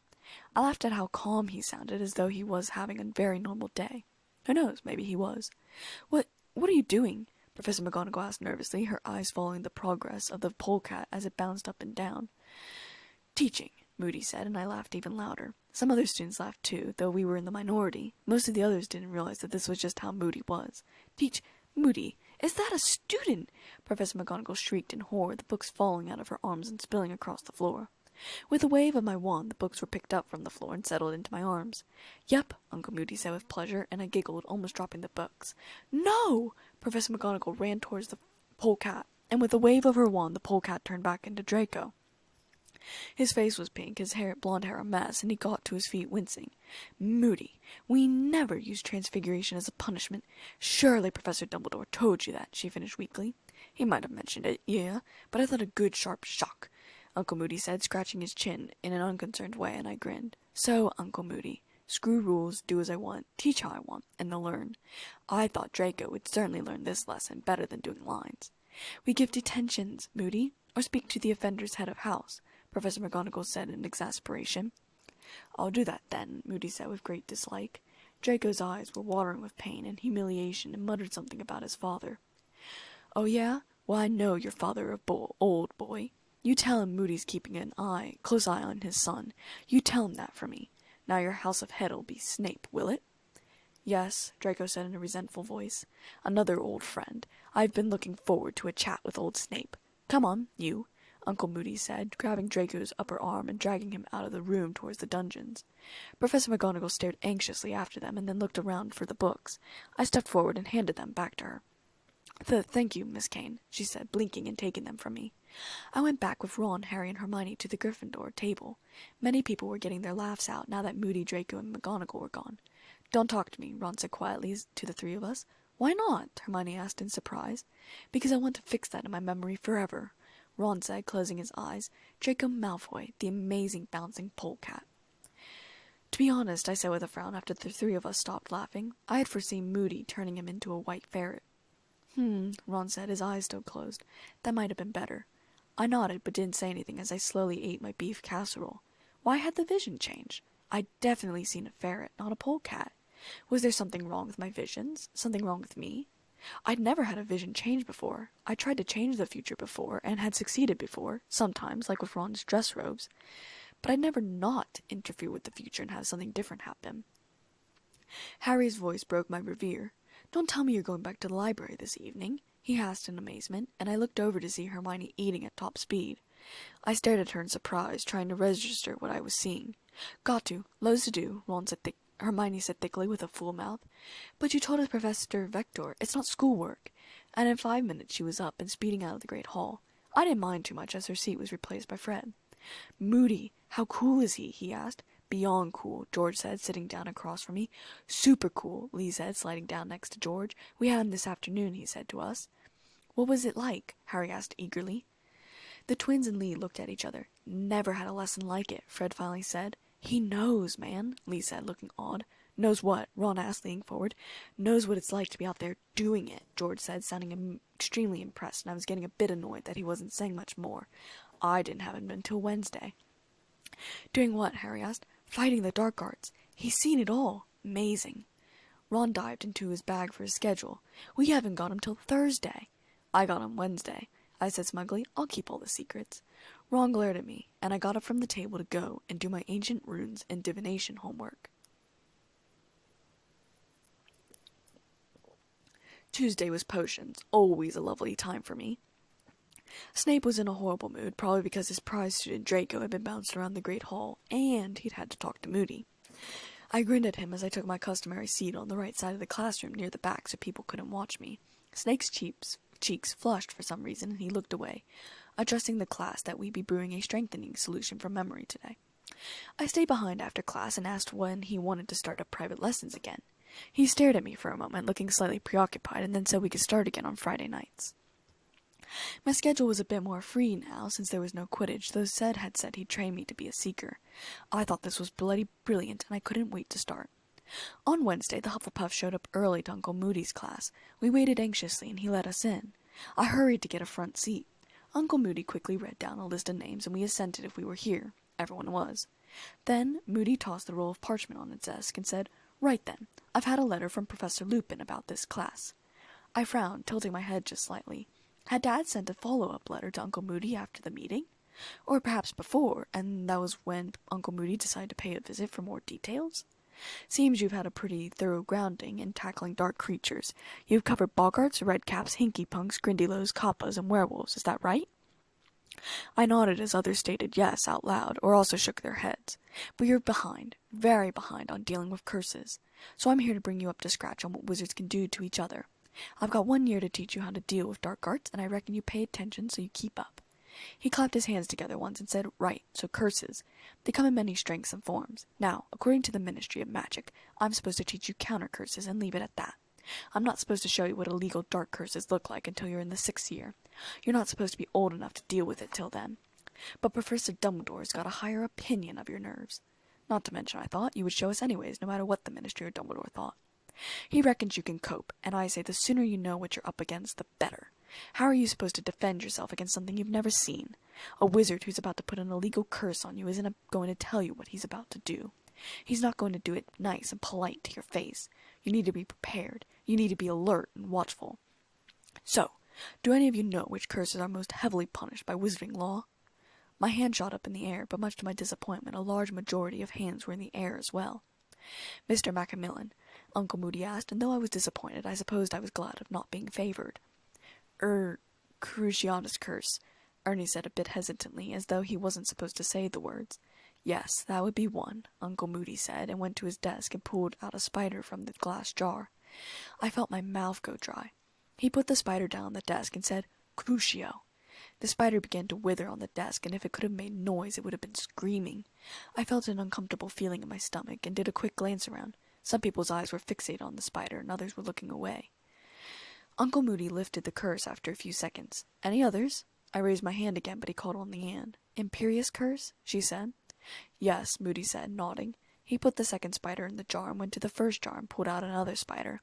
He put it on the desk up front and growled, "Imperio." The spider leapt from Moody's hands on a piece of silk that had been attached between jars on the desk. It started to swing from 2 legs as though on a trapeze at a circus. It did a backflip and landed on the desk, and then did 2 front flips and started to tap dance. Everyone in the class was laughing now except for me. I watched the spider, doing whatever Uncle Moody wanted to do, and I shuddered. Just imagine for 1 second if that spell was used on you. A puppet on a string. Think it's funny, do you? Moody growled. You'd like it, would you, if I did it to you? The class stopped laughing, looking slightly nervous now. At least Miss Kane has some common sense, he growled, and everyone's eyes flickered to me, seeing that I had not laughed or smiled at all. My cheeks grew red and my stomach churned as I thought of the last spell. Total control. Uncle Moody continued softly. I could make it jump out of the window, drown itself, throw itself down one of your throats. Years back, there were a lot of witches and wizards being controlled by the Imperious Curse, some job of the ministry trying to sort out who was being forced to act and who was acting of their own free will. The Imperious Curse can be fought, and I'll be teaching you how, but it takes real strength of character, and not everyone's got it. Better avoid being hit with it if you can. Constant vigilance! He barked at the end, and everyone but me jumped. What's the last spell? Moody asked, and I reluctantly put my hand in the air for a third time. Everyone else kept their hands down, knowing what was coming and not wanting to say it. Miss Kane. The killing curse, I said. Uncle Moody looked at me for a moment. I stared back, unfazed, and he turned to take a third spider out of the jar. I kept my face neutral. Pointing his wand at the third spider, he said, Avada Kedavra. There was a blinding green light and a rushing sound, and the spider was dead. Some of the students stifled cries as the spider rolled onto its side. My face betrayed nothing. Moody, of course, never knew my real parents. He'd always thought Dad did a good job with me. But a part of me inside wanted to cry, and my head said, that's how my parents died. Voldemort had killed my father first, Mom screaming for him as he hid me in the basement, kissing my forehead one last time. He'd gone to fight Voldemort, telling her to take Harry and run, but Voldemort had gone to her after that. Avada Kedavra's curse that needs a powerful bit of magic behind it. You could all get your wands out now and point them at me and say the words, but I doubt I get so much as a nosebleed. But that doesn't matter. I'm not here to teach you how to do it.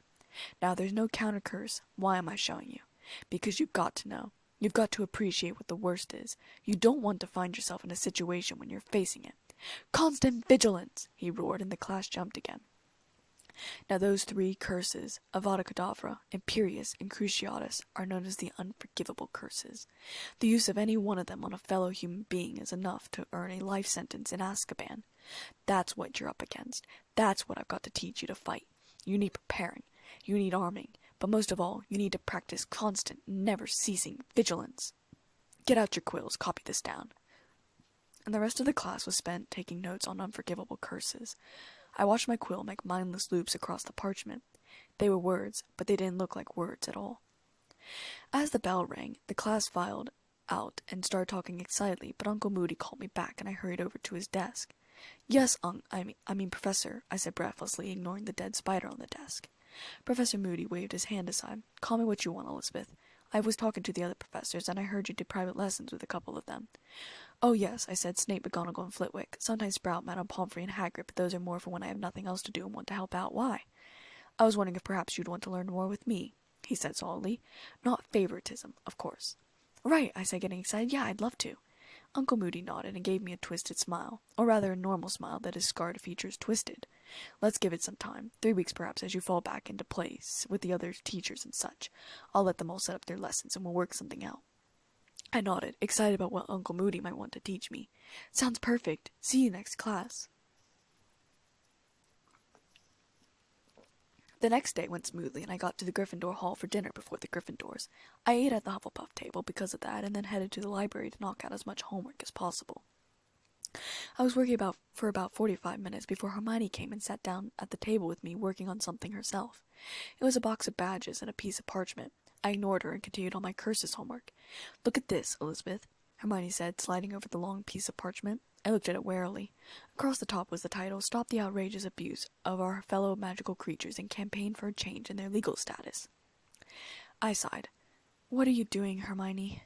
I'm making a club to promote the abuse of house elves, Hermione said in a proud manner. I sighed and rubbed my head. I had a headache. Lovely. She showed me the badges. Across the badges were the letters S-O-E-A.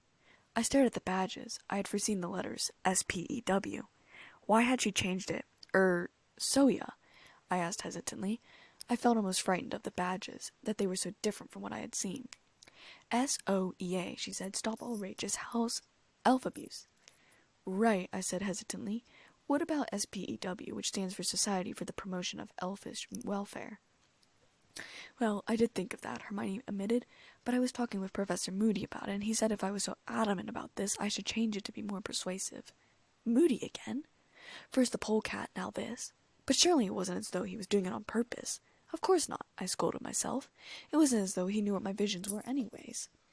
I'm going to go show Ron and Harry. Want to come with? She asked, putting a lid on the box and standing up. Yeah, I said reluctantly, rolling my parchment up and putting it in my bag. Hermione pointed to my neck. You're still using the time turner? I nodded. One of my classes overlaps with the other, but it's not as crazy as last year. Hermione debated this for a second, and then shrugged. Let's go talk to the boys.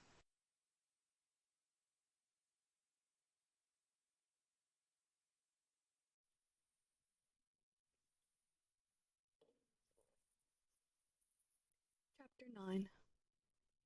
I trailed reluctantly behind Hermione as we made our way to the Gryffindor common room. She promoted elf rights the entire way there as though I didn't know anything about it.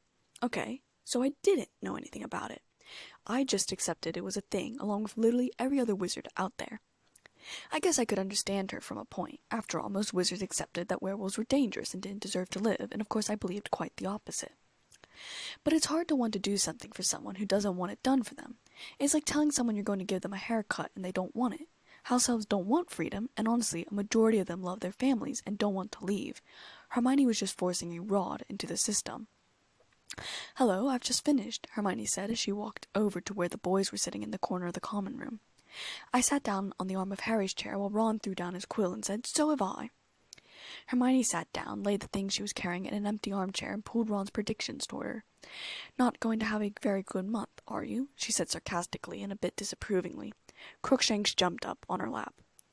At least I'm forewarned, Ron said with a yawn. I looked over Harry's shoulder as he wrote on the last day of the month. He was going to be decapitated because of a conjunction between Mercury and Saturn. You should make that Venus and Saturn, I muttered in his ear. More likely. You seem to be drowning twice, Hermione said, looking over Ron's month.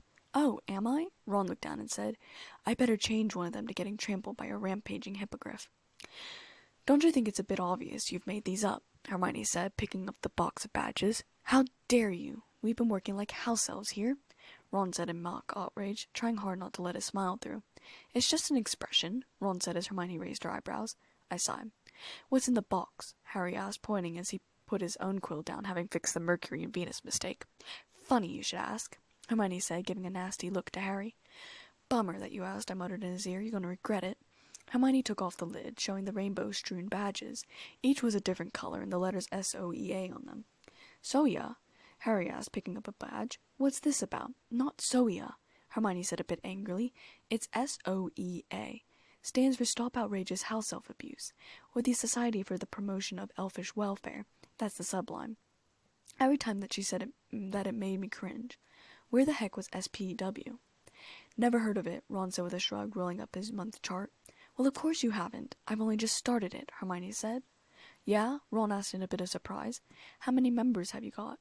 She just finished, Ron, I said with a yawn. Well, if you two join. 4, Hermione said. I stared at her and said, When did I ever agree to join? And you think we want to walk around with badges saying Soya, do you? Ron asked. S-O-E-A, Hermione said hotly. I was going to put Stop the Outrageous Abuse of Our Fellow Magical Creatures and campaign for a change in their legal status, but it wouldn't fit. So that's the heading of our manifesto. She pulled out the parchment that she'd shown me in the library, and underneath that heading was the Society for the Promotion of Elfish Welfare, so SPEW had made it on the parchment somewhere. I still felt weird that another vision had been altered, though, without me doing anything. I've been researching it thoroughly in the library. Elf enslavement goes back centuries. I can't believe no one's done anything about it before now, Hermione said. Hermione, open your ears. They like it. They like being enslaved, Ron said loudly.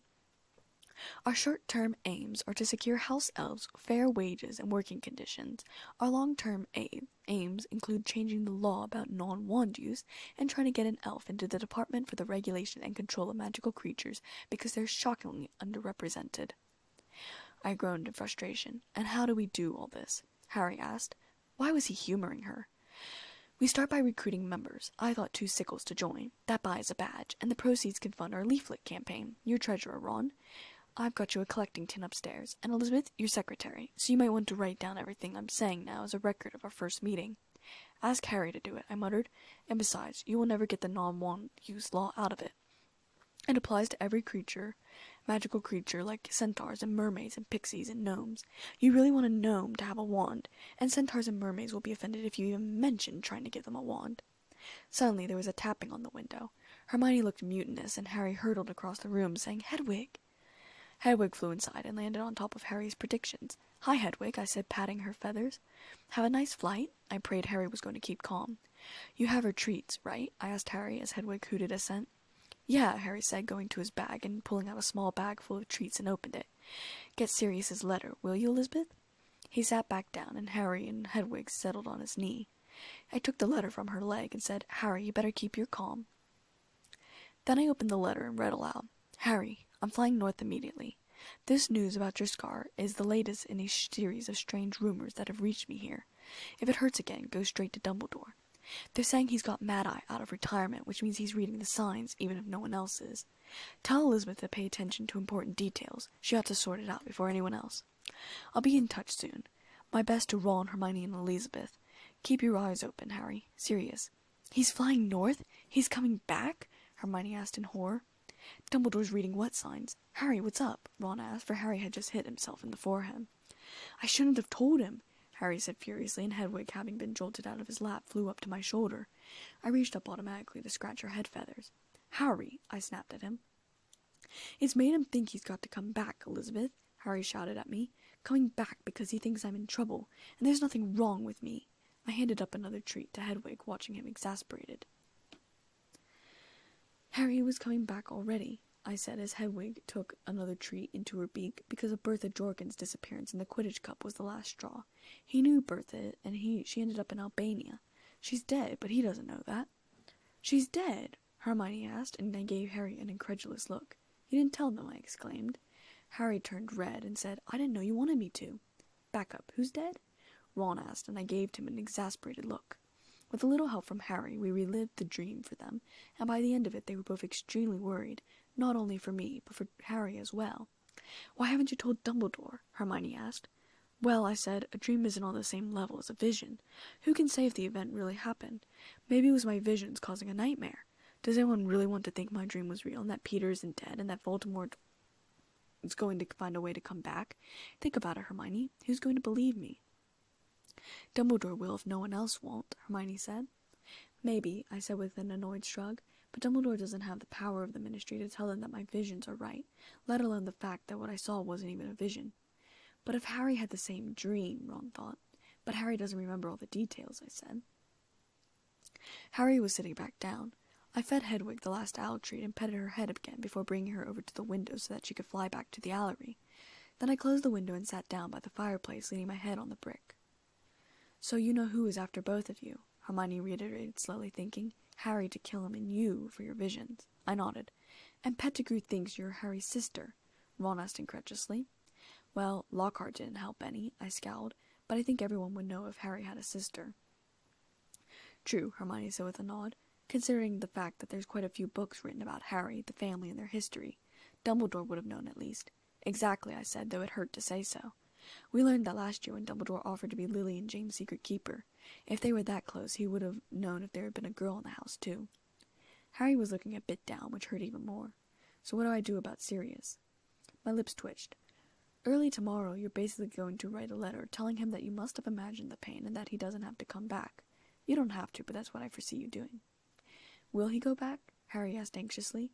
I let out the smile. "No, but his reply is humorous." Ron rolled his eyes. "I hate when you do this. Write the letter, Harry." "Okay," Harry said, looking curious. "What does the letter say, Elizabeth?" "Dear Sirius, I reckon I just imagined my scar hurting. I was half asleep when I wrote to you last time. There's no point coming back. Everything's fine here. Don't worry about me. My head feels completely normal. Elizabeth says hi, Harry." "Why didn't Harry write down that Ron and I said hi?" Hermione asked, a bit hurt. "Actually, he never put down any of our names. I just added that bit in," I said with a smile. Hermione rolled her eyes. I got up from where I was sitting. "I'll see you guys in the morning, okay? I want to get my ancient runes homework done before tonight." I headed out of the Gryffindor common room and hurried to my own.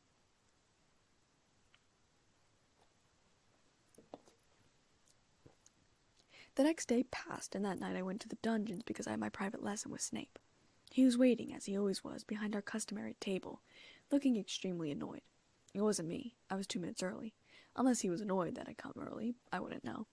But if I were to bet on it, I would have been it was Uncle Moody.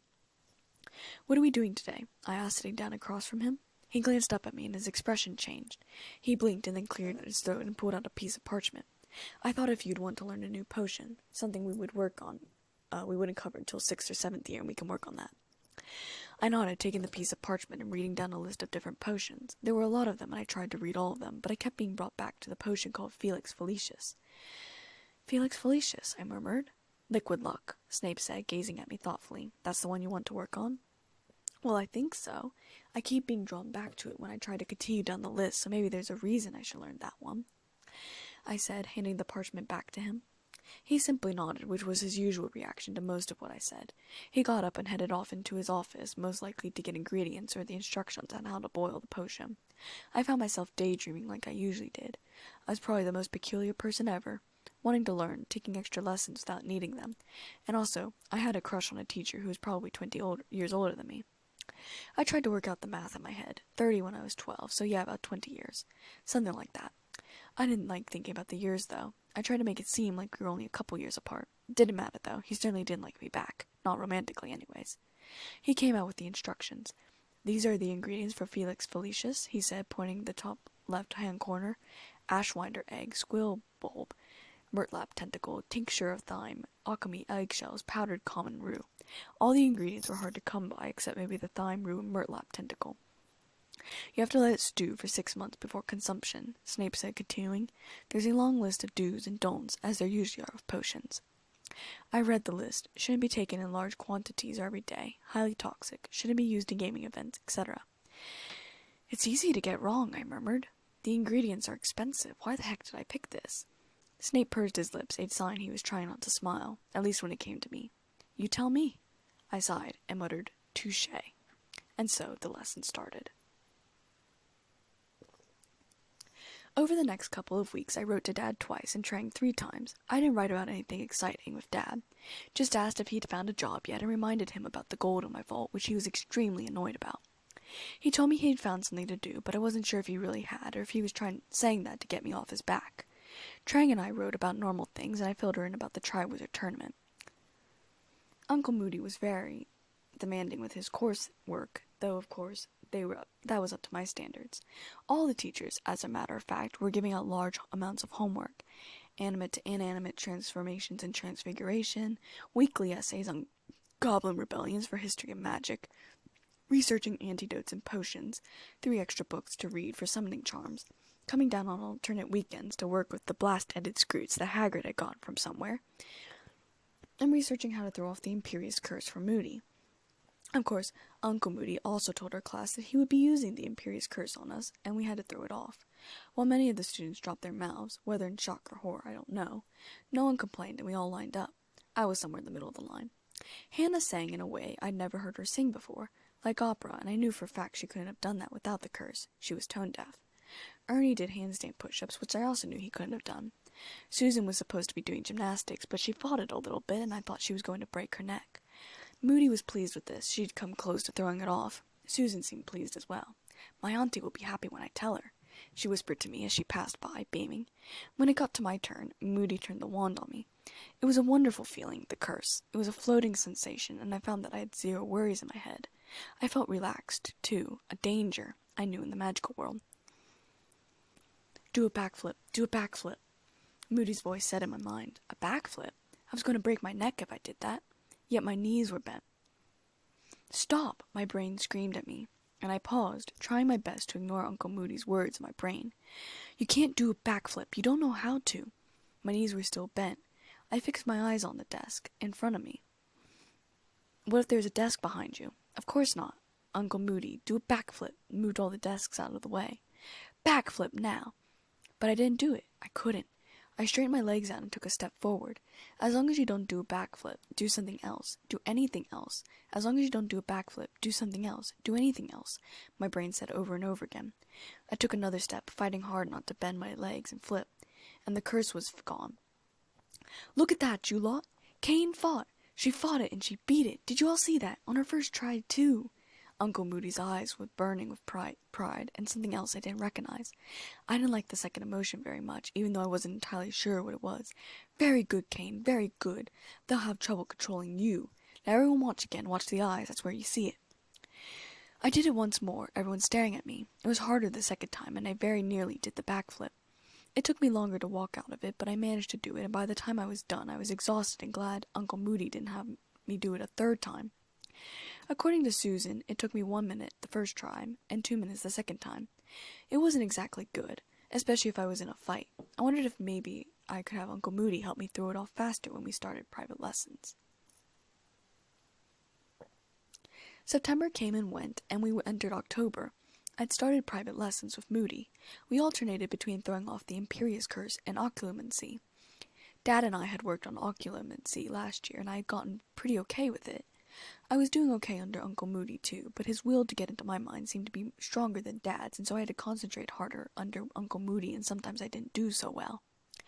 I found it was harder to throw off the Imperious Curse when I was tired, so Moody had started holding sessions when I was tired, hoping this would help build up resistance and practice, but I still ended up doing a backflip anyways. Cedric had started my secret lessons, too. From what he could tell, I was a natural, apparently. We usually did this on Saturday afternoons. The Quidditch pitch was never being used since there was no Quidditch Cup. When I left Charms on October 23rd, I made my way down to the Great Hall and saw there was a large sign in the entrance hall. Many people were standing around it, and I saw Harry, Ron, and Hermione enter the castle. They had been out with Hagrid for care of magical creatures. I went over to them. "What's going on, Elizabeth?" Harry asked. "It's about the Triwizard Tournament," I said with a yawn. "But Baxtons and Durmstrang will be here on October 30th at 6 o'clock. Lessons will end half an hour early, and students should return to their bags and dorms to their dormitories and assemble in front of the castle before the welcoming feast to greet the guests." "Brilliant," Harry said. "Potions is the class that will be cut. Snape won't be able to poison us." "Only a week away," Ernie said, who was standing next to me. "I wonder if Cedric knows." "Think I'll go and tell him." "Go on ahead," I said, but I think he already knows. Ernie walked off, and Ron said blankly, "Cedric?" I rolled my eyes. "Really?" "Diggory," Harry said with a smile. "He must be entering the tournament." "That idiot, Hogwarts champion," Ron scoffed as he pushed his way through the crowd. "He's not an idiot," I said angrily, blood boiling. "You just don't like him because he beat Gryffindor at the game last year. He's really smart and a good student." He's a prefect," Hermione said with a tone of finality. "You only like him because he's handsome," Ron said scathingly. I bristled, and Hermione said, "Excuse me, I don't like people just because they're handsome." Ron coughed. "Lockhart," I said even angrier, "Cedric's my friend, and if you're just going to have to keep your nasty opinions to yourself." And I stalked off, leaving them standing there and heading to the library without even to start researching antidotes. I went out to the forest later that day. It was cold, as it was nearly winter time, and I wore a thick cloak and gloves. I saw Ferenz immediately upon entering the forest and greeted him cordially. "Hello, Ferenz. Did you have a nice summer?" "Indeed," Ferenz said, "and I suppose you did as well." "Yes, I went to the Quidditch Cup. Ireland won. I suppose you've heard about the tournament." Ferenz nodded. "Part of the forest has been cleared to house some of the creatures that will be used in the tournament." "Like the dragons?" I asked curiously. "Surely they weren't here yet." "Not yet, though I'm sure soon," Ferenz admitted. "Charlie's going to be bringing them," I said, smiling. "Charlie Weasley, that is. I don't think you know him, though." "The name sounds familiar," Ferenz said slowly. "Hagrid probably talked about him," I admitted as Ferenz and I started to walk. "Does Bane like me yet?" Ferenz chuckled. "Not any more than he has in the past, though he hasn't started any recent arguments." I sighed. "Well, that's something at least. But I will leave if I become a problem, though. I wouldn't want to, of course. I love the forest." Ferenz's sapphire-colored eyes twinkled, and he threw his long blonde hair back. Trang had showed me pictures of American surfers. Blonde hair, blue eyes, tan skin. So basically Ferenz was a horse surfer man. "The forest is not ours to keep or give." "Tell that to Bane," I muttered, though not loud enough for him to hear, though I suspected he did anyways because his lips twitched. As the moon and stars came out, Ferenz led me to a clearing and showed me the different planets. We'd been doing this for 3 years, so I was starting to get good at it. "Is Venus brighter tonight than it usually is, or is that just my eyes?" I asked, looking up at the bright planet. "Perhaps a bit brighter, but not much," Ferenz said, also looking up. "I suppose it simply means there's going to be a lot of love this year." I thought about that. Maybe Dad would meet a woman this year. I certainly hope so. I'd like a mum. But for unselfish reasons, I believed Dad needed someone to love that wasn't his daughter. He was still a virgin, after all, but such are the curses of being a werewolf. I wondered if maybe I'd admit to Snape. Absolutely not. Jumping jacks, Hermione, Elizabeth, how could you even possibly consider that? Do you have someone you love, friends? Friends did not answer for a long time, and then he said, Centaurs are different. Mating is rough, sometimes. We're a dying breed, Elizabeth Kane. The forest is not always safe for the females and foals. I'm sorry, I whispered. Once again, it was a while before he spoke. Venus seemed to shine brighter as he said, You are a joy in my life, Elizabeth Kane. Never be sorry for pursuing knowledge. Another pause, and then, yes, I loved someone once. Perhaps I still love them. I don't know yet. I didn't say anything. The cold was starting to get to me, and he knew it.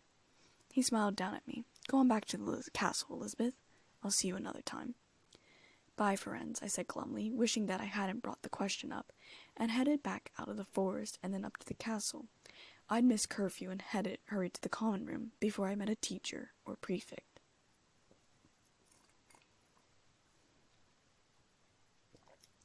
On the morning before Bob Actions and Durmstrang arrived, I sat down at the breakfast table next to Harry, avoiding Ron. Sirius' letter comes today, that's the only reason I'm sitting here, I said coldly, barely aware of Fred and George nearby. Oh, Elizabeth, just ignore Ron, Hermione said scathingly. He doesn't think before he speaks. Clearly, I said bitterly. Hedwig flew down on Harry's shoulder, folded her wings, and held out her leg wearily. Harry offered Hedwig his bacon rinds, and she took them. Harry glanced down at Fred and George and read out the reply. Nice try, Harry. I'm back in the country and well hidden. I want you to keep me posted on everything that's going on to Hogwarts.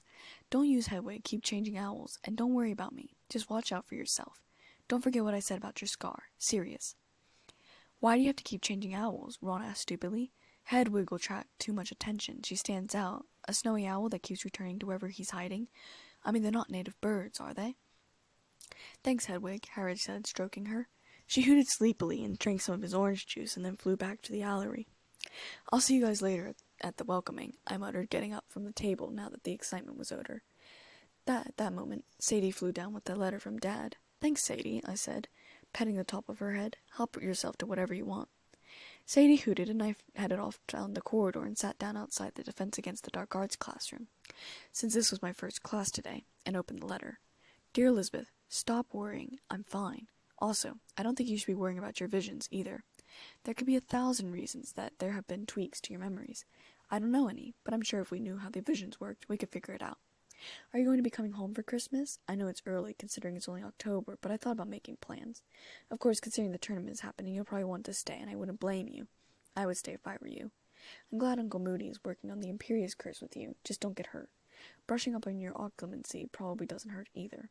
I love you. A lot. Dad. I reread the letter twice. I sighed and folded it up.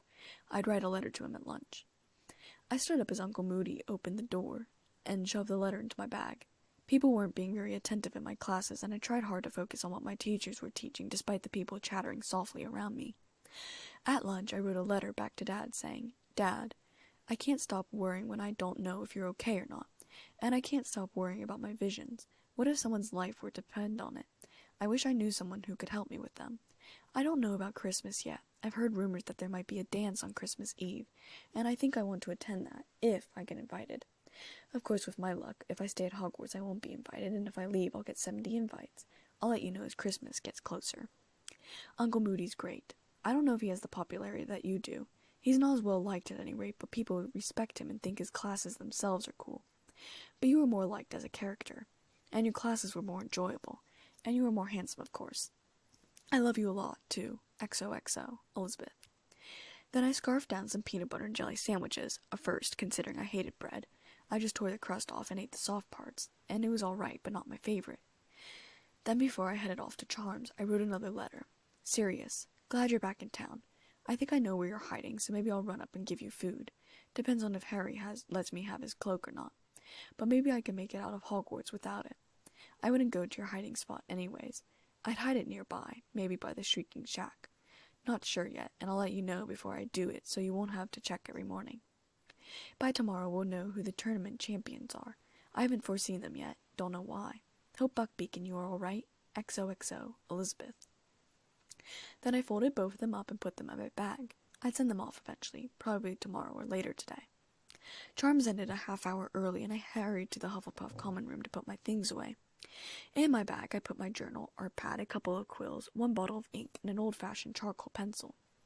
I hurried back down the stairs, excited. I knew Victor Crumb was going to be part of the Durmstrang group, though he would be sitting with the Slytherins, much to my disappointment. But it would be cool to see him in such a different atmosphere. I had to stand with the Hufflepuffs, as we had to stand by house, and then grade level. I was standing in the 4th row, and I was glad I was much taller this year. If I hadn't grown, I would never have been able to see over the 3rd year's heads that I was standing behind. The cold seemed to be getting to a couple of the other students. I didn't mind. I had my cloak wrapped around my shoulders. After some time, Dumbledore called from the back where he was standing with the teachers. Aha! Unless I am very much mistaken, the delegation from Boobaxton's approaches. I looked up in the sky over the forbidden forest as the other students cried, "Where?" I felt students moving behind me, and then Cedric was standing next to me. "What are you doing?" I asked, pursing my lips, looking up at him. He grinned, getting a closer look. I rolled my eyes. It's not that hard to miss. Cedric smiled a secret grin, but didn't say anything. One of the 5th-year girls tutted behind me, and I heard her whisper to her friend, "What's he doing with her?" "Maybe they're dating," her friend whispered back jealously. "Ooh, I would hope Cedric has better taste than that," the first whispered. "Her hair is so messy." I nearly reached up to touch my hair and see how it was when Cedric bent down and whispered in my ear, "Your hair is fine." I glared at him. "You could just be saying that." "But I'm not," he said and shrugged, "and I personally think my taste is good. What do you think?" I blushed. Then the carriage that had been traveling in the sky landed in front of us with a large crash. A shock wave went through the ground, and a couple people jumped or knocked into each other. Cedric and I bumped into each other, and he caught my arm and steadied me. Both girls hissed behind me. "Are you trying to get me killed by your fan club?" I asked slightly, though through my teeth so they didn't hear me. Cedric rolled his eyes. "It was a simple helping hand. It's not like I kissed you or anything." I turned beet red, whipping my face away from his so he didn't see how red my face was. The words, "just friends," kept racing through my mind. The carriage was the size of a large house, probably a bit bigger than Trang's house. It was powder blue and was pulled by 12 Palomino horses the size of elephants. The horses had fiery red eyes. "Wow!" I exclaimed, standing on my tiptoes to get a better look, wishing I could get closer to them.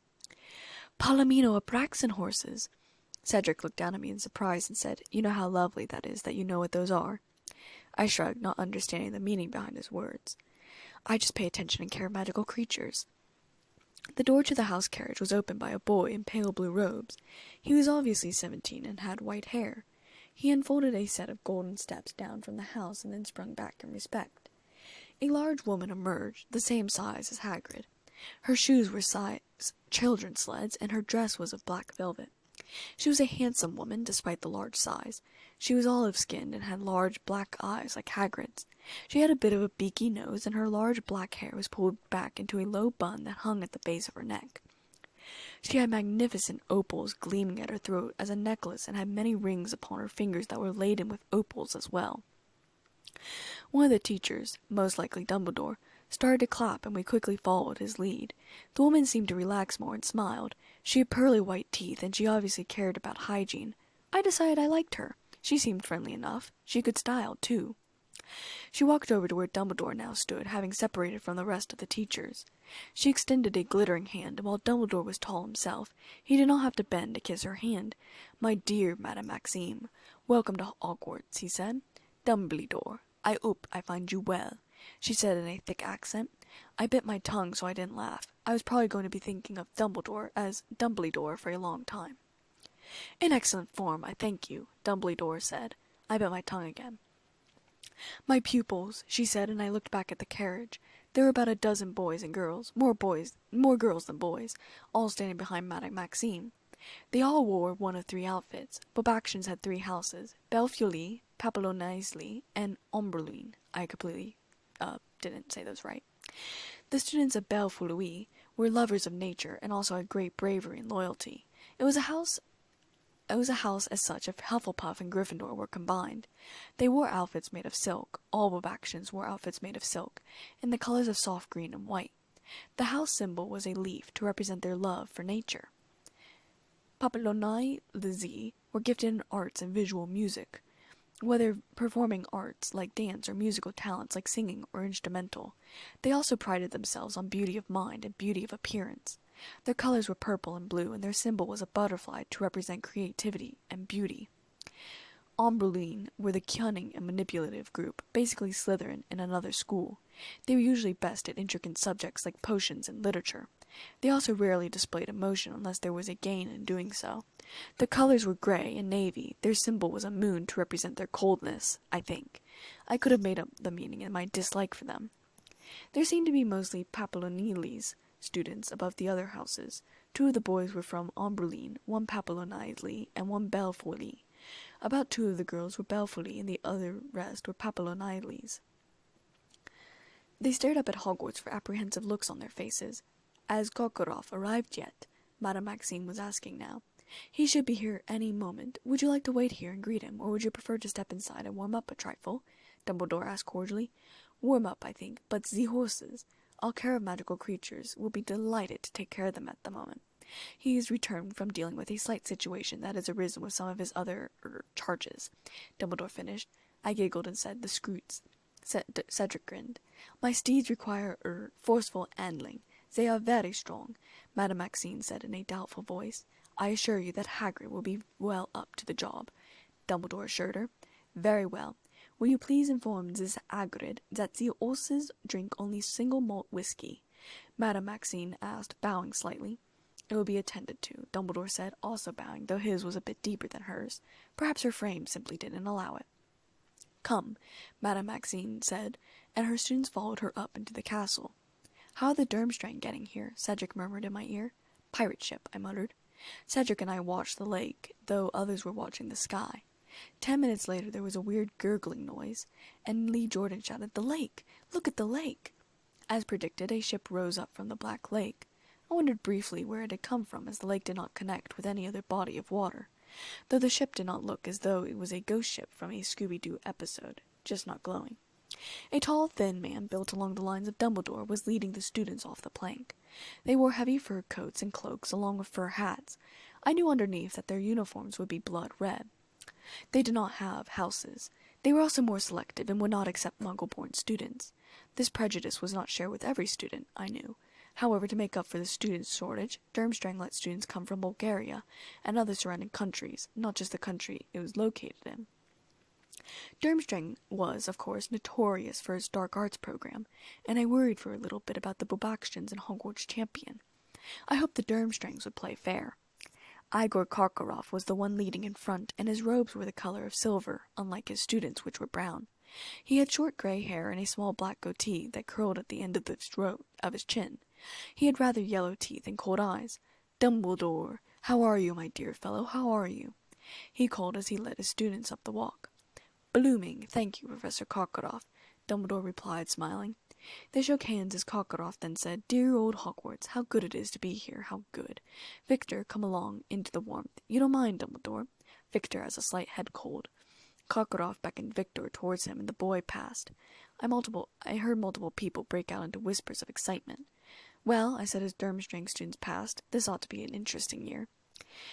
We dispersed back to the great hall. I sat down at the Hufflepuff table, as I was sure I had to, and pulled out my art book.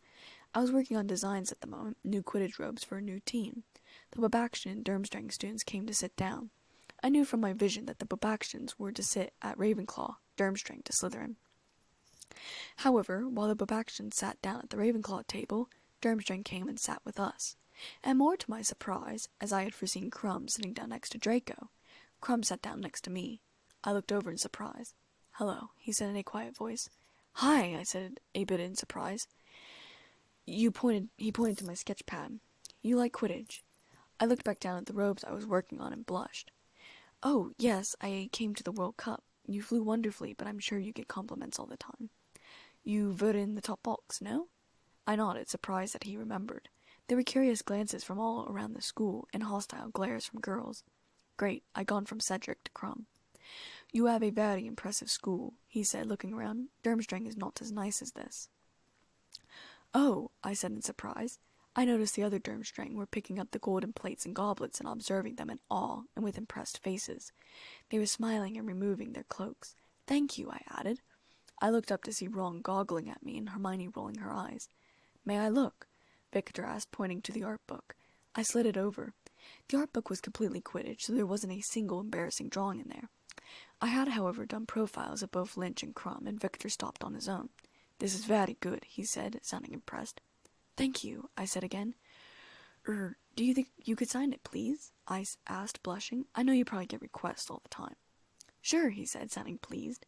He produced a quill from his bag and signed the page. It was neat and small, quite unlike Lockhart's huge scrawling signature. "Thanks," I said for a third time. Professor Dumbledore, Madame Maxine, and Professor Karkaroff quickly came in. The Babaxian students leapt to their feet and remained standing, despite the laughter, until their head mistress had sat down again. Dumbledore, however, remained standing, and our chatter quickly died down. "Good evening, ladies and gentlemen, ghosts, and more particularly guests. I have great pleasure in welcoming you all to Hogwarts. I hope and trust that your stay here will be comfortable and enjoyable." A Babaxian girl laughed a shrill laugh. I pursed my lips and tried not to glare at her. I got defensive about my school. I'm sure everyone did. It was a bit of an insult that she thought she wouldn't enjoy her stay here. "The tournament will be officially opened at the end of the feast. I now invite you all to eat, drink, and make yourselves at home," Dumbledore said, and sat down. Karkaroff immediately leaned forward to talk to him. Crumb and I talked throughout the meal. He was a very interesting character, very different from who I thought he might be like. I didn't reveal a lot about myself. I'm sure rumors would be flying soon, and I wanted to give him an honest view about myself without seeming too open. Halfway through the feast, I noticed that Ludo Bagman and Mr. Crouch had shown up, taking seats on either side of the two new school heads. When dessert came, I noticed that there were many different desserts that had never been there before. I supposed they were foreign. Crumb put it into a dish and said, "That is called kurabiki, cookie, I suppose." I decided I'd try one per his recommendation. It was really good, too. They were sweet, with powdered sugar across the tops of them. "They're really good," I said, smiling at him, after I'd finished trying it. He pointed out some of the other Bulgarian desserts like banista, kozlanka, donuts, malansky cookies, Bulgarian honey cookies, and tikvenik. He also pointed out desserts like smelobons and kladadaka, which were native to Sweden, and kozongnak, Romanian chocolate cake, and Romanian sweet cheese pies, which were native to Romania. Dumbledore stood up once the dessert plates were clear, and there was silence. Many of the students leaped forward to hear better. "The moment has come. The Triwizard Tournament is about to start. I would like to say a few words of explanation before we bring in the casket, just to clarify the procedure that we will be following this year. But first, let me introduce, for those who do not know them, Mr. Bartimus Crouch, head of the Department of International Magical Cooperation, and Mr. Ludo Bagman, head of the Department of Magical Games and Sports." There was polite applause for Mr. Crouch, and a huge burst of applause for Bagman, even from the foreign schools.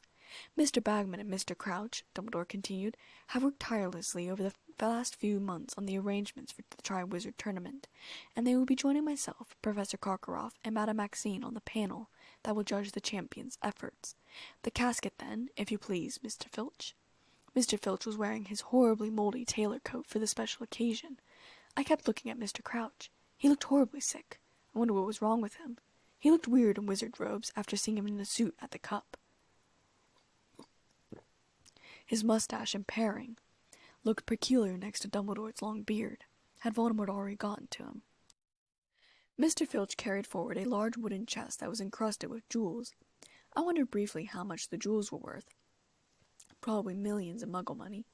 The wooden chest looked extremely old and probably very valuable by itself, despite the jewels.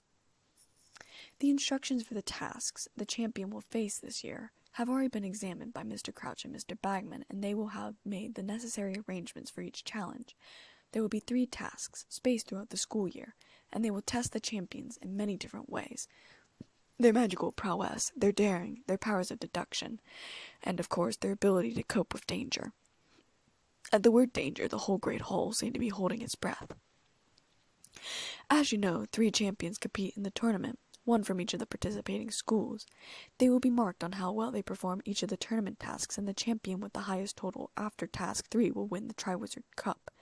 The champions will be chosen by the impartial selector, the Goblet of Fire. "Oh!"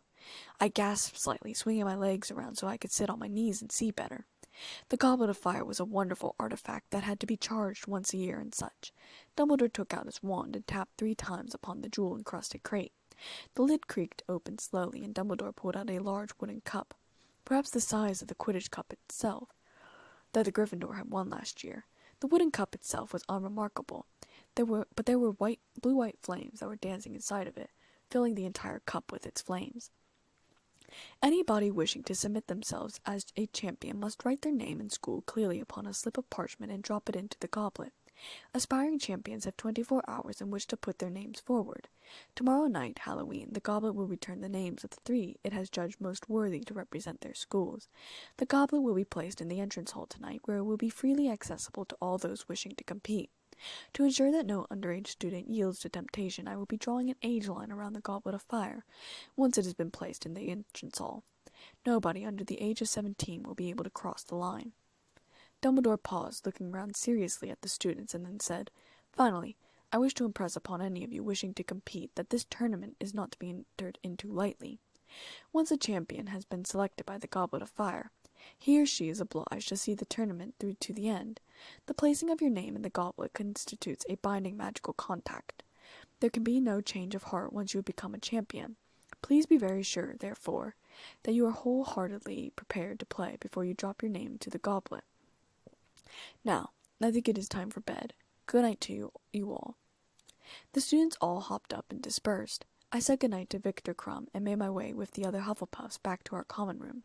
I stayed up, pulling out a fresh sketchbook that I was going to use to draw scenes for the tournament. My first drawing was a very detailed sketch of the Goblet of Fire. The next morning I woke up early. I grabbed my nimbus because today Cedric and I were going down to the pitch to practice. I wondered briefly if Crumb would see and then scolded myself. I had enough crushes to last me a lifetime. I made my way down to the great hall and grabbed some toast and made my way to the entrance hall. I wasn't the only early riser. Cedric was already waiting there with his own broom. "Ready to go?" he asked as I chomped down on my jam and toast. "Not yet," I said, taking another bite of toast and then swallowing. "I want to watch Fred and George." "They can't enter, can they?" Cedric asked, frowning. "No," I said, grinning, "but they're going to grow wonderful beards." We settled down. Harry, Hermione, and Ron came and sat down. Harry sat next to me, and Ron sat farthest away. "Anyone put their name in yet?" Ron asked the third year in front of him. "All the Durmstrang lot, but I haven't seen anyone from Hogwarts yet," she replied, not turning around to see who she was talking to. "You put your name in, didn't you?" I asked Cedric, frowning. "Last night," he replied. There was laughter behind us, and I grinned, turning to see Fred and George and Lee coming from down the staircase, looking excited. "Done it!" Fred said in a triumphant whisper to Harry, Hermione, Ron, and I, trying to keep Cedric out of the conversation. "Just taken it." "What?" Ron asked stupidly. "The aging potions, dung brains," Fred said. "1 drop each," George said, rubbing his hands together. "We only need a few months older." "We're going to split the 1,000 galleons between the 3 of us if one of us wins," Lee said in a wide grin. "I'm not sure," Hermione started in a warning voice, and I quickly shushed her. "Ready?" Fred asked, winking at me. I rolled my eyes. "Come on, then I'll go first." I watched him take his parchment slip out of his pocket and walk it over to where the line was drawn and stood there, rocking on his toes with anticipation. Every eye was on him, knowing that he wasn't of age and seeing if it was going to work. He stepped over the line and nothing happened. George let out a yell of triumph, jumping in after Fred. There was a sizzling sound, and they were thrown out of the circle, landing 10 feet away, and beards popped onto both of their faces. I burst out laughing. The beards weren't long and white, the way I'd seen, but they were nice, bushy, and red like their hair. I wasn't sure why the beards had changed, but it was great. I think I preferred the red ones better. "I did warn you," an amused voice said. Professor Dumbledore was coming out of the great hall. "I suggest you both go up to Madame Pomfrey. She is already tending to Miss Fawcett of Ravenclaw, and Mr. Summers of Hufflepuff, both of whom decide to age themselves a little bit, too. Though I must say, neither of their beards is anything like as fine as yours." This brought another round of laughter, and Fred and George headed up to the hospital wing, Lee following them, laughing as well. I wondered how many people Madame Pomfrey would have in the hospital wing by the end of the day. "All right, show's over," I said to Cedric. "Ready to go?" Cedric and I said bye to Harry and Hermione, ignoring Ron, and headed outside to play Quidditch. Cedric had borrowed the snitch from Madame Hooch. We passed the ship where many of the Durmstrang were lounging around. I saw Crumb and quickly looked away, trying not to draw attention to us. I was also trying not to stare. "Did you support Ireland or Bulgaria?" I asked suddenly, at the match. "Ireland, of course. You?" "Ireland," I said. "But I like all the Quidditch teams, so I like the outcome." "You like Crumb?" "Sure, he seems like a nice person. He was really friendly last night, too," I said reluctantly. "Yes, very friendly," Cedric said curtly. What? I asked, frowning. Don't tell me you're jealous or something. Cedric kept his mouth closed, and I rolled my eyes. Oh, come on, Ced, we're friends, you and I. I can be friends with whoever I want. Cedric sighed, riding a hair through his hair, blowing air out through his mouth. Right, yeah, I know. Come on, lover boy, I said, hooking my elbow with his and dragging him onto the Quidditch pitch. Cedric let the snitch go, and we both mounted our brooms and flew to opposite posts. I had a faster broom, but Cedric had more practice, so we were evenly matched.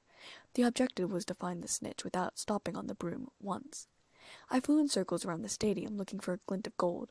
I saw it near Cedric's foot, and I decided to try out the Wonski feint. I dived down, and to my amazing luck, Cedric dove as well, leaving the snitch behind him. Then I curved upward, shooting past him, and held my hand out for the snitch. I caught it as Cedric came up to my side. Brilliant move, Liz, he said, smiling. Let's go again. I let the snitch go, and it zoomed away again. We circled back to where we started out and tried again. It started to sprinkle sometime in the afternoon, and we both flew down. I had the snitch in my hand again, and I gave it back to Cedric. I was exhausted, and my butt hurt from sitting on the broom for a couple of hours. My butt's sore, I muttered. I'm not going to be able to sit down for a while. Cedric laughed. Get used to it. I noticed that Harry, Hermione, and Ron were at Hagrid's, and I said goodbye to Cedric and headed over there, running to get away from the rain. I opened the door to find that Hermione and Hagrid were having an argument about elf rights. It'd be doing them an unkindness, Hermione. It's in their nature to look after humans. That's what they like, see? You'd be making them unhappy to take away their work and insulting them if you'd try to pay them, Hagrid said, putting a large bone needle through some yellow yarn. Amen, I said. Hello, Elizabeth, Hagrid greeted me. But Harry set Dobby free, and he was over the moon about it. And we heard he's asking for wages now. Hermione says this is applied to every elf. Yeah, well, you get weirdos in every breed. I'm not saying there isn't the odd elf who take freedom, but you'll never persuade most of them to do it. No, nothing doing, Hermione, Hagrid said, shaking his head. Besides, I sitting down in a chair, laying my broom across my legs. Dobby was in a horrible house elf. I bet if he'd been under the Weasleys' care, or Dad's, or Harry's, he wouldn't have wanted to be set free because he'd have been in a loving home, not a cruel one. Hermione was glowing with anger as she put the box of badges back into her coat pocket. I didn't stay for long and went back up to the castle before the others. As I crossed the threshold, I saw Uncle Moody observing. I waved but didn't talk to him as I made my way to the Hufflepuff common room. A vision crossed my head, and I froze in my tracks. But that couldn't be possible. Could it? I debated about what to do, and I quickly hurried into the dungeon before I really made up my mind. I flew through the door, panting, trembling. Snape looked up from behind his desk, annoyed, and then his face turned to understanding and slightly concerned. What did you see? He asked as I approached his desk. I sat down in a chair, trembling. Is it bad? I nodded my head, trying to find the words to speak, and then I said, A fourth name is going to come out of the Goblet of Fire. Whose? He asked sharply. How? I shook my head. I don't know who put the name in or how it was done, but considering it had to be hoodwinked, either a dark wizard or a powerful one. Whose name? He asked again. I licked my lips, trying to get the word out. I rubbed my eyes, caught my breath, and then looked up at him and finally managed to say, Mine.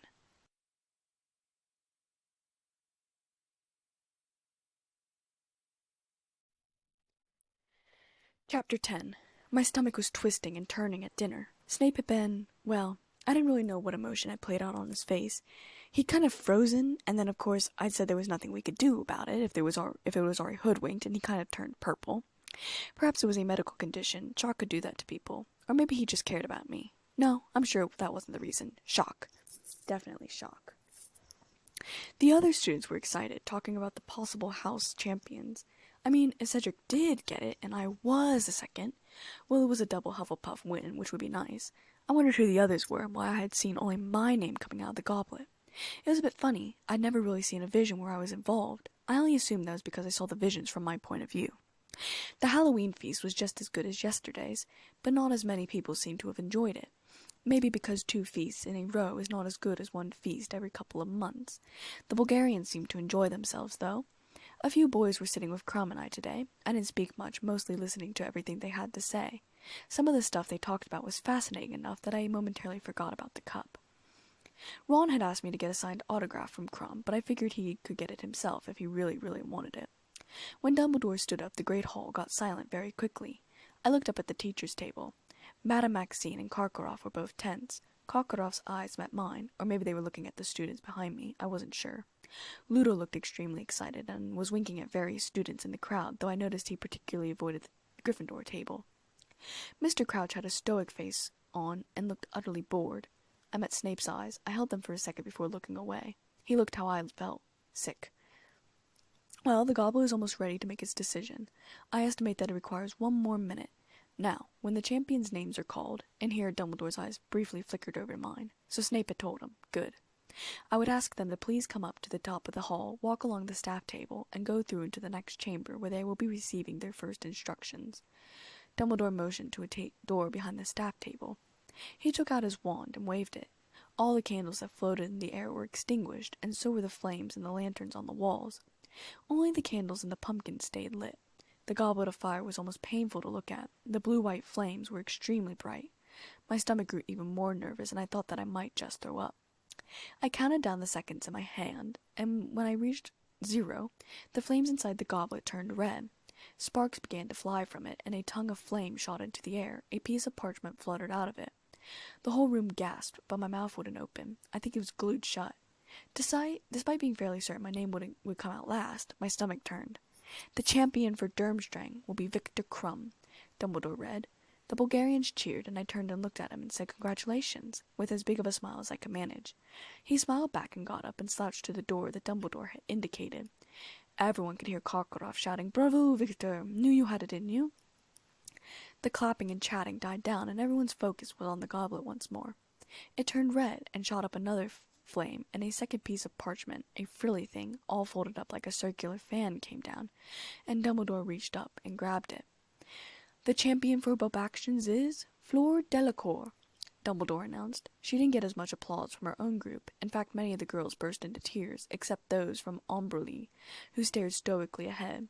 Fleur Delacour was a girl who looked like a Vila. Her long silvery hair was nearly as long as mine, all the way down to her butt, which she shook as she walked up the aisle between Hufflepuff and Ravenclaw. When she went through the door, everyone stopped cheering immediately. The excitement could be tasted in the air, and I wished that I could enjoy it. A third parchment slip shot up into the air, and Dumbledore shot his hand up to grab it. A pause, and then, "The Hogwarts champion is Cedric Diggory." I managed to forget about the fourth slip as I joined in, cheering for Cedric with everyone else. I jumped to my feet with the others, screaming. The only slight difference between my screams and the other screams were they were happy. I found it a bit panicked. Cedric grinned at me as he passed by and headed off toward the chamber behind the teacher's table. "Excellent!" Dumbledore shouted, trying to keep things normal, though his eyes flickered to me once again. I had already sat back down, staring at the table, trying not to be sick. Could I be wrong? I'd been wrong about other things before, the polecat, for instance, and Hermione's badges. But wrong about something this big? I put a hand over my mouth, leaning on my elbow. I was going to be sick. I was going to be horribly sick. "Well, we now have our 3 champions. I am sure I can count upon all of you, including the remaining students from Beauxbatons and Durmstrang, to give your champions every ounce of support you can muster. By cheering your champion on, you will contribute." And then he stopped talking as the goblet's fire turned red again, sending up another piece of parchment. The whole room gasped. Dumbledore reached up and grabbed it, looking at me again. I found it difficult to swallow. He opened his mouth to read, what I supposed was my name, and then closed it, frowning. I felt hope come. Was there no name on it? That was the best-case scenario. I found I was half risen from my seat, and then he said, "Harry Potter?" I sat back down heavily, stunned. I had been wrong again? My hands trembled, and I placed them on the table, trying to take deep breaths to calm myself. What was happening? Were my visions slipping? Why was I seeing things only halfway? What was wrong with me? Professor McGonagall had gotten to her feet to speak to Professor Dumbledore. I glanced over at the Gryffindor table and saw Harry was saying something to Hermione and Ron, but his words didn't seem to register with them. "Harry Potter? Harry, up here if you please." Hermione pushed Harry. Harry got to his feet, walking slowly up between the Gryffindor and Ravenclaw tables. He reached Dumbledore, who, unsmiling, said, "Through the door, Harry." He looked at me again. Harry went through the door, and then I got up and sprinted to the top of the stairs. Professor McGonagall made to move as though to stop me, but Dumbledore touched her arm, and I went past them. People started to murmur, and I sprinted down the corridor. Harry was standing to the side, while Cedric, Krum, and Fleur all stood in front of the fireplace, looking at him. "What is it? Do they want us back in the hall?" Fleur was asking. "No," I said as Harry just shook his head. Harry looked at me. "Elizabeth, what's going on?" he asked in a strange voice. "I don't know," I said, panicking. "I didn't foresee it." Cedric had turned at the sound of my voice, but didn't ask anything as Ludo Bagman came into the room. Extraordinary, absolutely extraordinary. Gentlemen, lady, may I introduce, incredibly though as it may seem, the fourth Triwizard Champion, Bagman said, having taken Harry's arm and led him to the fireplace. Victor Crumb straightened up at these words, his face darkening. Cedric looked from Bagman to Harry to me, trying to find something out. Fleur, however, tossed his hair and said, "Oh, very funny joke, Mr. Bagman." "Joke? No, not at all. Harry's name just came out of the Goblet of Fire," Ludo said, and he sounded positively joyful about it. I thought I might be sick again, and Harry looked the same way. "But evidently there has been a mistake. He cannot compete. He is too young." "Well, it is amazing, but as you know, the age restriction was only imposed this year as an extra safety measure, and as his name's come out of the goblet, I don't think there can be any ducking out at this stage. It's down in the rules. You're obliged. Harry will just have to do the best The door opened again, and Harry and I turned to see who was coming. It was Dumbledore, followed by Mr. Crouch, Cockcroft, Madame Maxime, McGonagall, and Snape. "Madame Maxime," Fleur said at once, "they are saying that this little boy is all to compete also."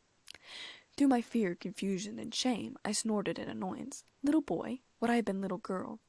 My stomach did another turn, and I sat down and put my head on my knees before I passed out. I really shouldn't have been taking this so hard, but contestants had died in the past. Part of me wondered if I wasn't glad it wasn't me, or if I wished it was me so that it wouldn't be Harry. Strange, though, I was so excited for Cedric. "What is the meaning of this, Dumbledore?" she said impatiently. "I'd rather like to know that myself, Dumbledore," I heard Cockcroft saying. He sounded close to me. "Two Hogwarts champions? I don't remember anyone telling me the host school was allowed 2 champions. Or have I not read the rules carefully enough?" He gave a short laugh. "But Harry's not competing under Hogwarts," I managed to say, looking up. "It's impossible for the goblet to pick 2 from any one place. Whoever put Harry's name in the goblet put him down under a different school." Everyone was silent for a moment, and then Cockcroft said, "That as it may be, we were under the impression that the age line was to keep out younger contestants, Dumbledore. Otherwise, we would of course have brought along a wider selection of candidates from our own schools. It's not one's fault, but Potter's, Cockcroft. Don't go blame Dumbledore for Potter's determination to break rules. He's been crossing lines ever since he arrived here," Snape said softly, his black eyes alight with mischief. I glared at him. "Thank you, Severus," Dumbledore said firmly, and it was hard not to grin. Professor Dumbledore looked from me to Harry and asked very calmly, "Did you put your name into the Goblet of Fire, Harry?" he asked. "No," Harry said. "Did you ask an older student to put it into the Goblet of Fire for you?" "No," Harry said again. "Ah, but of course he's lying," Madame Maxime announced. "No, he isn't," I snapped. "I don't know how you would know that," Cockcroft asked, looking at me sharply, "unless you've been with him every moment of the day." I blushed. I certainly wasn't going to tell the foreigners about my "Oh, but of course," Bagman said excitedly. He was so excited I was surprised that he didn't clap his hands together with joy. "You would have seen it through your visions if Harry had put his name in the cup." I closed my eyes. Lovely, now they knew. "Right," I said bitterly, and I didn't. Madame Maxime didn't seem to care about my visions, but Cockcroft was giving me a calculated look now. Lovely. I looked over at the other professors and saw that both Snape and Dumbledore were giving Cockcroft a guarded look now. "Dumbledore must have made a mistake with the line," Madame Maxime was saying. "It is possible, of course," Dumbledore said mildly, looking away from Cockcroft, who was still looking at me. "Dumbledore, you know perfectly well you did not make a mistake. Really, what nonsense. Harry could not have crossed the line himself, and as Professor Dumbledore believes that he did not persuade an older student to do it for him, I'm sure that should be good enough for everybody else." Professor McGonagall exclaimed, throwing a nasty look at Professor Snape. "Well, he didn't put it in," I muttered, but quietly because no one seemed to be listening to my opinions anyways. I was peering into the future again, trying to see what I'd missed the first time. It was so strange. The names were coming so easily now. There was Harry's name on the slip of paper. Why had I seen something different before? "Mr. Crouch, Mr. Bagman," Cockcroft said slowly, "you are our objective judges. Surely you agree that this is most irregular." Bagman was wiping his face with a handkerchief, looking the most excited out of anyone in this room. I licked my lips and stood up. I had a mind to leave, but Dumbledore said softly, "Miss Kane." I stood next to Harry instead, glaring at the floor. Mr. Crouch spoke curtly. "We must follow the rules, and the rules state clearly that those people whose names come out of the Goblet of Fire are bound to compete in the tournament." He looked over at me, and we kept eye contact while a majority of the rest of the conversation took place. "Well, Barty knows the rule book back to front." Bagman said, as though that was the end of the discussion. Had Voldemort already visited his house? Had the visit not happened? I didn't really know any of the details. They were hazy. What was he thinking about, looking at me? Still, neither of us looked away from each other. I insist upon resubmitting the names of the rest of my students. His stupid smile was gone. You will set up the Goblet of Fire once more, and we will continue adding names until each school has 2 champions. It's only fair, Dumbledore. I scoffed and rolled my eyes, but didn't say anything. But Karkaroff, it doesn't work like that. The Goblet of Fire has just gone out. It won't reignite until the start of the next tournament, in which Durmstrang will most certainly not be competing. After our meeting and negotiations and compromises, I little expected something of this nature to occur. I have half a mind to leave now. Empty threat, Karkaroff. They've all got to compete. Binding magical contract, like Dumbledore said. Convenient, eh? Uncle Moody said, having just entered the room. Staring into Barty Crouch's eyes was like having a silent conversation. It felt like he was trying to tell me something and I wasn't grasping it. But now at Moody's entrance we held eyes for another second, and then he looked away, stepping back into the shadows again. I looked to where Uncle Moody had just walked in. Convenient. I'm afraid I don't understand you, Moody, Mark Karkaroff said in fake disdain. Don't you? It's very simple, Karkaroff. Someone put Potter's name in the goblet, knowing he'd have to compete if it came out. Evidently someone who wished to give Hogwarts 2 bites of the apple, Madame Maxime cried out. I quite agree, Madame Maxime, Karkaroff said, bowing to her. I shall be lodging complaints with the Ministry of Magic and the International Confederation of Wizards. If anyone's got reason to complain, it's Potter. But funny thing, I don't hear him saying a word, Moody growled at Karkaroff. Why should he complain? He has the chance to compete, hasn't he? We have all been hoping to be chosen for weeks and weeks. The honor for our schools, 1,000 galleons in prize money. This is a chance many would die for. Maybe someone's hoping Potter is going to die for it, Moody said with a growl. There was silence, a tense one, and then I gasped. Everyone's eyes shot to me, and Professor McGonagall said, Miss Kane, perhaps you should sit down before you pass out. I did feel horrible, realizing what I just realized. I think I'm going to be sick, I muttered, and I ran from the room. I sprinted to the bathroom, the farthest from the great hall as I could get, and went inside, locking myself in a stall. Of course! Hadn't Voldemort said that Bertha Jorkins had given him good information? Being in the Ministry meant that she would have known about the tournament. But how had he gotten here? I suppose it was possible that Pettigrew could have come in rat form, but Voldemort didn't trust him enough to leave by himself, nor was Voldemort in the position to be alone. Voldemort also said he needed another servant. Who was it? Karkaroff? He was the only possible explanation. Maybe Madame Maxime? I highly doubted it. Thinking of how Voldemort had killed Bertha Jorkins, and now Harry might die, made me lurch over the toilet and throw up. I'd lost my parents. I couldn't lose Harry too. And with my visions being unreliable, how was I to keep him from dying? Miss Kane? Professor McGonagall's voice rang through the bathroom some minutes later. Are you in here? Yeah, I croaked. I wiped my mouth with the back of my hand. Professor Dumbledore wants to talk to you, she said, sounding sympathetic. Sure, I muttered. I waited a few more seconds to make sure I wasn't going to throw up again, and then got up and flushed, and left the bathroom with her. Are you all right? She asked, concerned. I nearly nodded yes, and then shook my head. Harry's in danger. I hope Dumbledore doesn't let him compete. She didn't answer. I knew she didn't want to be the one to tell me that he had to compete. I knew it already, but still.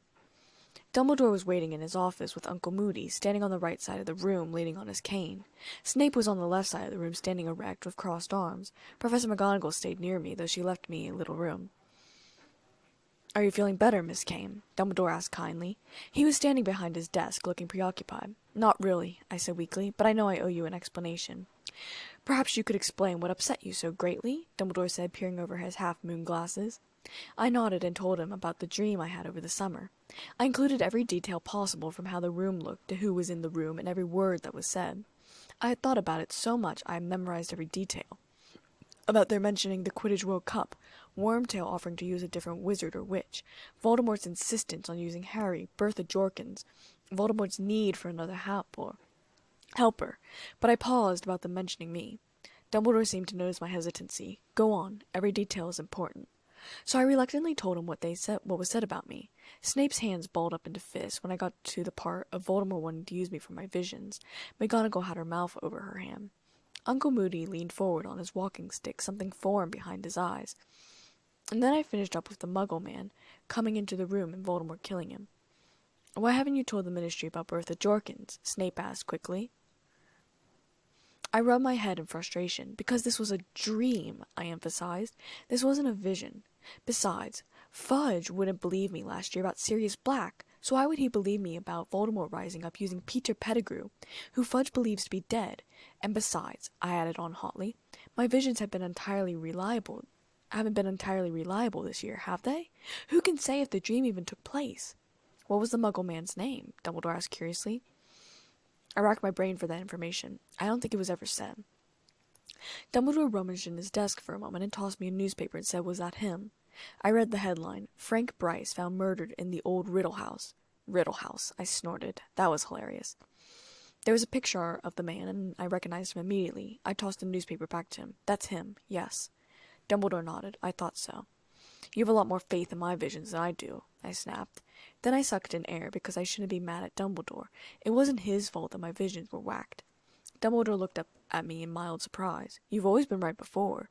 "Exactly," I said, exasperated, "and I've never slipped up more in my entire life. I'm foreseeing things, and they aren't happening. There's something wrong with me, and I don't think you should be relying on me until I figure out why I'm all messed up." "Your visions don't define you," Professor McGonagall said sharply.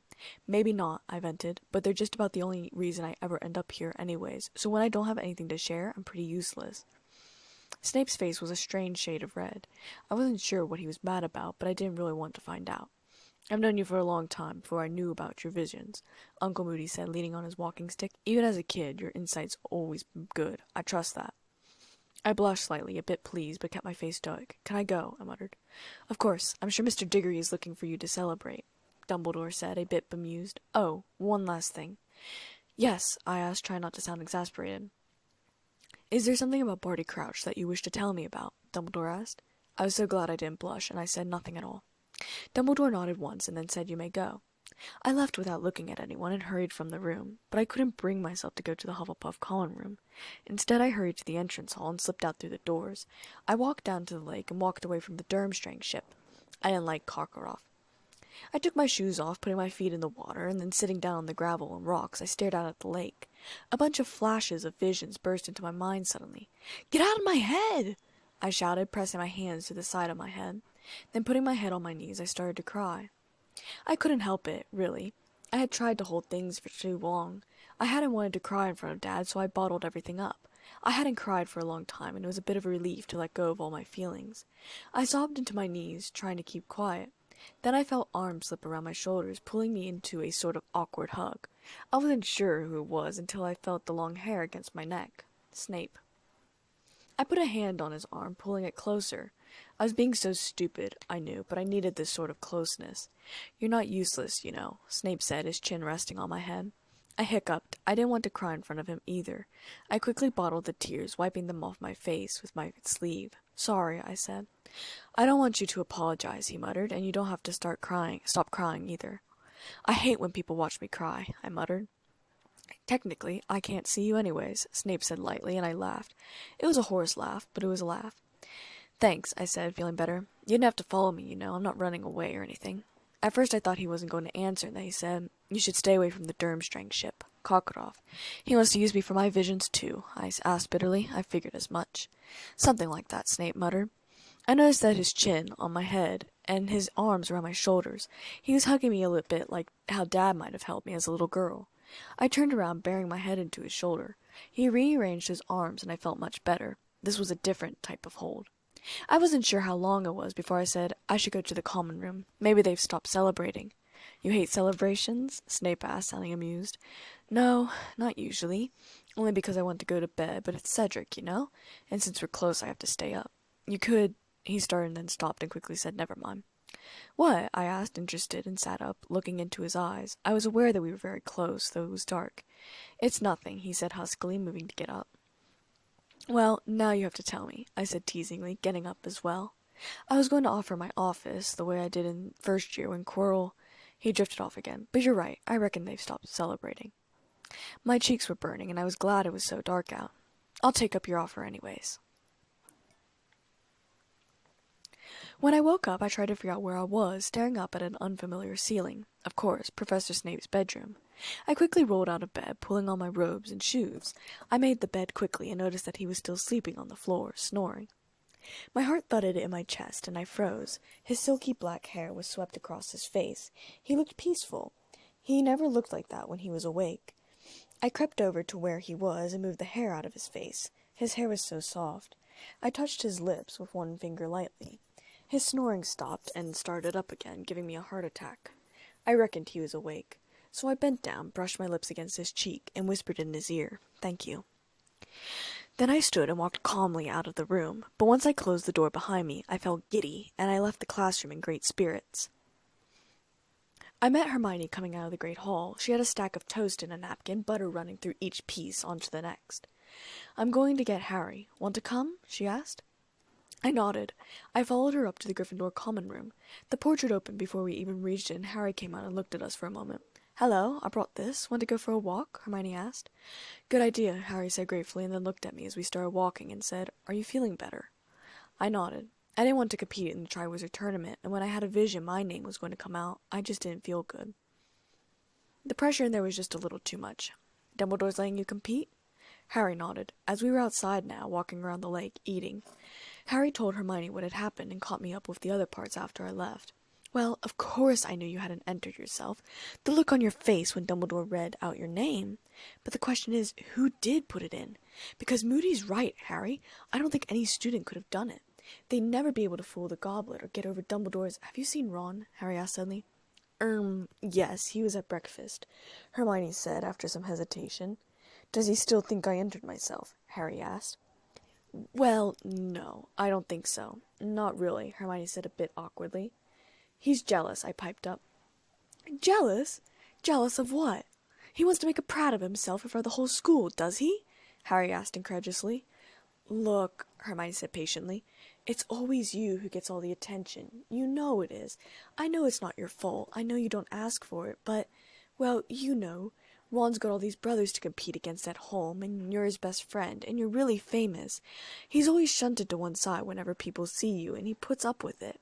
And he never mentions it, but I suppose this is just one time too many. Great. Really great. Tell him from me I'll swap any time he wants. Tell him from me he's welcome to it. People gawping at my forehead everywhere I go. I'm not telling him anything," Hermione said shortly. "Tell him yourself. It's the only way to sort this out. I'm not running around after him trying to make him grow up. Maybe he'll believe I'm not enjoying myself once I've got my neck broken, or," Harry said loudly. "That's not funny," I snapped at him. "That's not funny at all," Hermione agreed anxiously. "Harry, I've been thinking. You know what we've got to do, don't you? Straight away the moment we get back up to the castle." "Yeah, give Ron a good kicking up the ass?" "Write to Sirius. You've got to tell him what's happened. He asked you to keep him posted on everything that's going at Hogwarts. It's almost as if he expected something like this to happen. I brought some parchment and a quill out with me." Hermione looked at me and I nodded. "I know what the letter says," I said. Or at least I hoped I did. "Come off it," Harry said, looking at us like we were crazy. "He came back to the country just because my scar twinged. He'll probably come bursting right into the castle if I tell him someone's entered me in the Triwizard Tournament." "He'll find out anyways," I said. "It'll be in the Daily Prophet by tomorrow," I hoped. "He'd rather hear it from you anyways." I summoned my letters to Sirius and Dad from the castle as we walked up to the Allery. They came shooting out the door and into my hand. "We'll send Sadie. She can mail my letter to Sirius, and yours, since you can't use Hedwig. I'll use Hedwig and send a letter to Dad. Dear Sirius, you told me to keep you posted on what's happening at Hogwarts, so here goes. I don't know if you've heard, but the Triwizard Tournament's happening this year, and on Saturday night I got picked as a 4th champion. I don't know who put my name in the Goblet of Fire, because I didn't. The other Hogwarts champion is Cedric Diggory from Hufflepuff. Elizabeth's pleased. Elizabeth and Hermione say hello. Hope you're okay, and Buckbeak. Harry." "Finished," he said, and I took his letters and gave him the one I had written to Dad. "Give that to Hedwig," I repeated as Hedwig flew down from the rafters. "This is for Professor Lupin," he told Hedwig as he tied the letter to her leg. I worked on Sirius's letters with Sadie. I petted her wings and let her out. I ought to go find Cedric and congratulate him, I told the others. I hugged Harry tightly. "You're going to be fine, you know," I said reassuringly. "The other students aren't going to be happy, and I'm sorry you'll have to put up with it, but Hermione and I'll be here. I promised." "Thanks, Elizabeth," Harry said with a tight smile. I found Cedric with some of his buddies in the library. I decided I wouldn't say anything because I didn't particularly like his friends. Cedric spotted me and jumped up and came over quickly. There you are. I've been looking for you everywhere, he said. Congratulations, I said. I'm really happy you got it. Walk with me, Cedric said, jerking his head out the library door.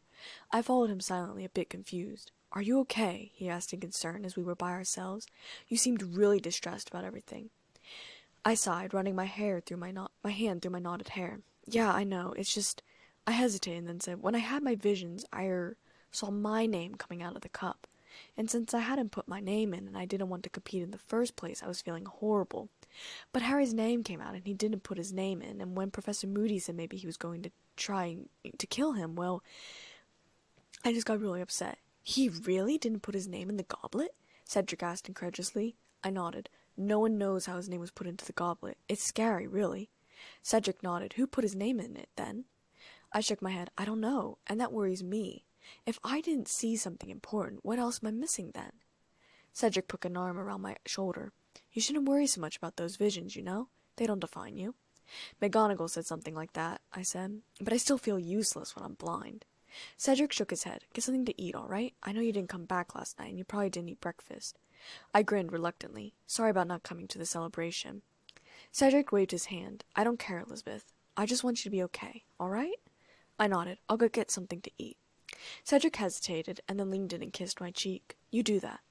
Then he walked back to the library. With burning cheeks, I headed to the Great Hall. The next few days were hard on Harry. Only the Gryffindors were being kind to him. Everywhere he went, Hufflepuffs, Ravenclaws, and Slytherins, all hating on him. I got very frustrated with the Hufflepuffs who kept persuading me to stop being friends with Harry. I'd been minding my own business, too, which made it even more frustrating. Cedric had been in the corner talking to a huge group of people. Cedric was extremely popular and was usually always seen in a group of girls and boys. I'd been in the opposing corner working on my homework. I still had a lot to do, and I was rushing to get it done on time. I didn't even realize that the girl was talking to me at first. She'd called hey, and I didn't look up because I was trying to figure out what the rune translation was. Then she called hey, future C, and I looked up. What? I asked curtly. I hated being yanked out of homework reviewers. When you had the flow, you had the flow. When you're interrupted, your thoughts stop and the essay is just harder to write when you eventually get back to it. Don't you like Cedric? She asked, and Cedric looked at her, frowning. Of course I do, I said, trying to figure out why she might be asking about it. Half the girls were jealous about our close relationship. Then why are you still friends with Harry? She asked defiantly. I narrowed my eyes. Why should I drop my friendship with him? I asked harshly. 'Cause he's an attention-seeking git, someone else said, laughing.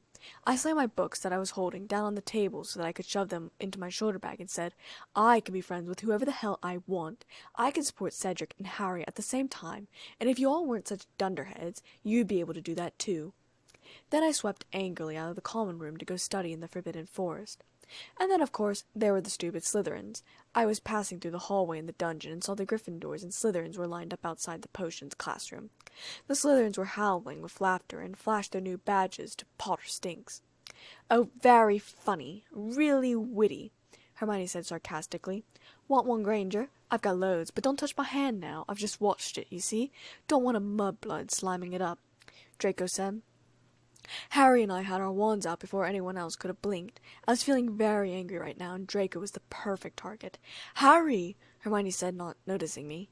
No one seemed to notice I was there. Their eyes were all on Draco and Harry. Good, I had a clear shot now. Go on, then, Potter. Moody's not here to look after you now. Do it, if you got the guts, Draco said, his eyes glinting. Furnunculus! Harry yelled. Densuaglio! Malfoy screamed. Ebulbio! I shouted. Harry's spell hit Goyle in the face, Malfoy's hit Hermione, and mine hit Malfoy. Goyle bellowed as boils sprung up on his face. Hermione's teeth started to grow, and Malfoy was trapped in a transparent bubble. Crabbe lunged at me, knocking me to the ground. I guess he didn't like using his wand. And what is all this noise about? A soft, deadly voice said. Down the corridors, Crabbe punched me in the face. I kneed him in the groin, getting him hard, satisfyingly. Snape grabbed the back of Crabbe's collar, hauling him to his feet. I got up to my feet on my own, blood dripping from my nose. Hospital wing, he said, pointing to Goyle. Hospital wing, he said, pointing to Hermione. They both went off in the same direction. He took out his wand and undid the spell I'd done on Malfoy. Get to class, Kane, Snape then bent down and said, come back after class.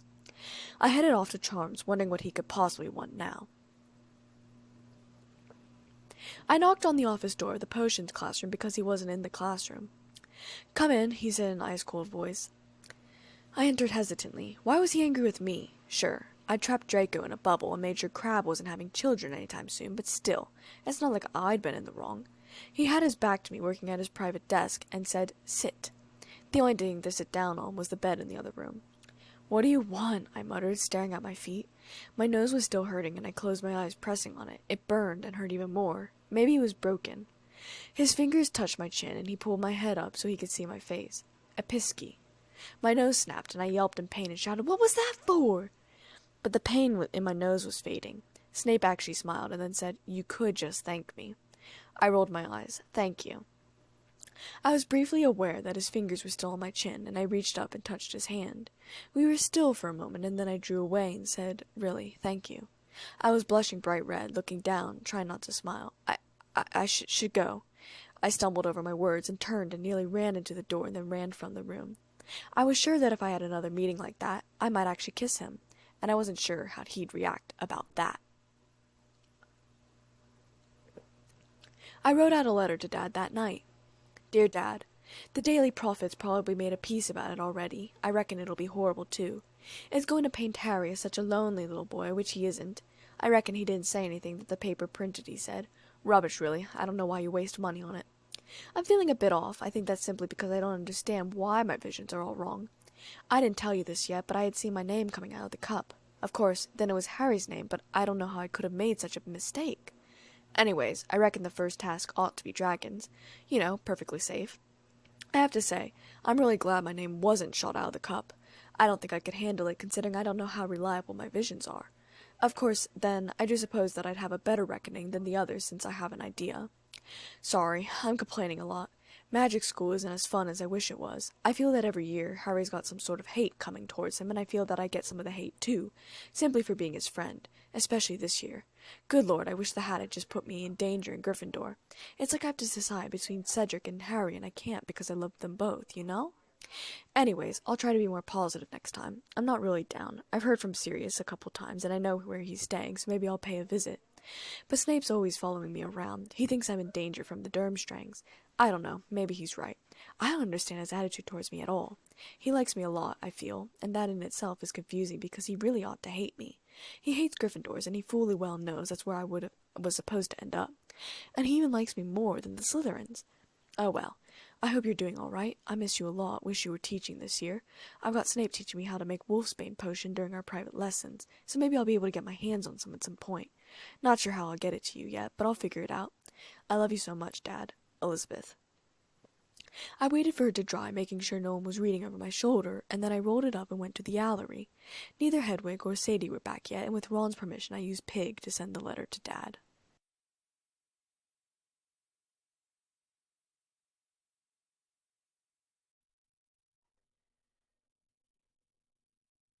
Chapter 11. The next morning Harry showed me a letter from Sirius. Sadie had come back with the reply. It read, "Harry, I cannot say everything I would like to in the letter. It's too risky in case the owl is intercepted. We need to talk face to face. Can you ensure that you are alone by the fire in Gryffindor Tower at 1 o'clock in the morning on the 22nd of November? I know better than anyone that you can look after yourself, and while you're around Dumbledore and Moody, I don't think anyone will be able to hurt you. However, someone seems to be having a good try. Entering you in that tournament would have been a very risky, especially right under Dumbledore's nose. Be on the watch, Harry. I still want to hear about anything unusual. Let me know about the 22nd of November as quickly as you can. Sirius." Then Harry handed me an unopened letter, also from Sirius. "Thought you'd want your own letter." "Thanks," I said, taking it. "Eilish, don't risk anything. I don't want you caught outside at night. Someone's obviously after Harry, and I'm sure they're after you too. I know you're in Hufflepuff, but see if you can meet with Harry on this 22nd of November, if he can make it.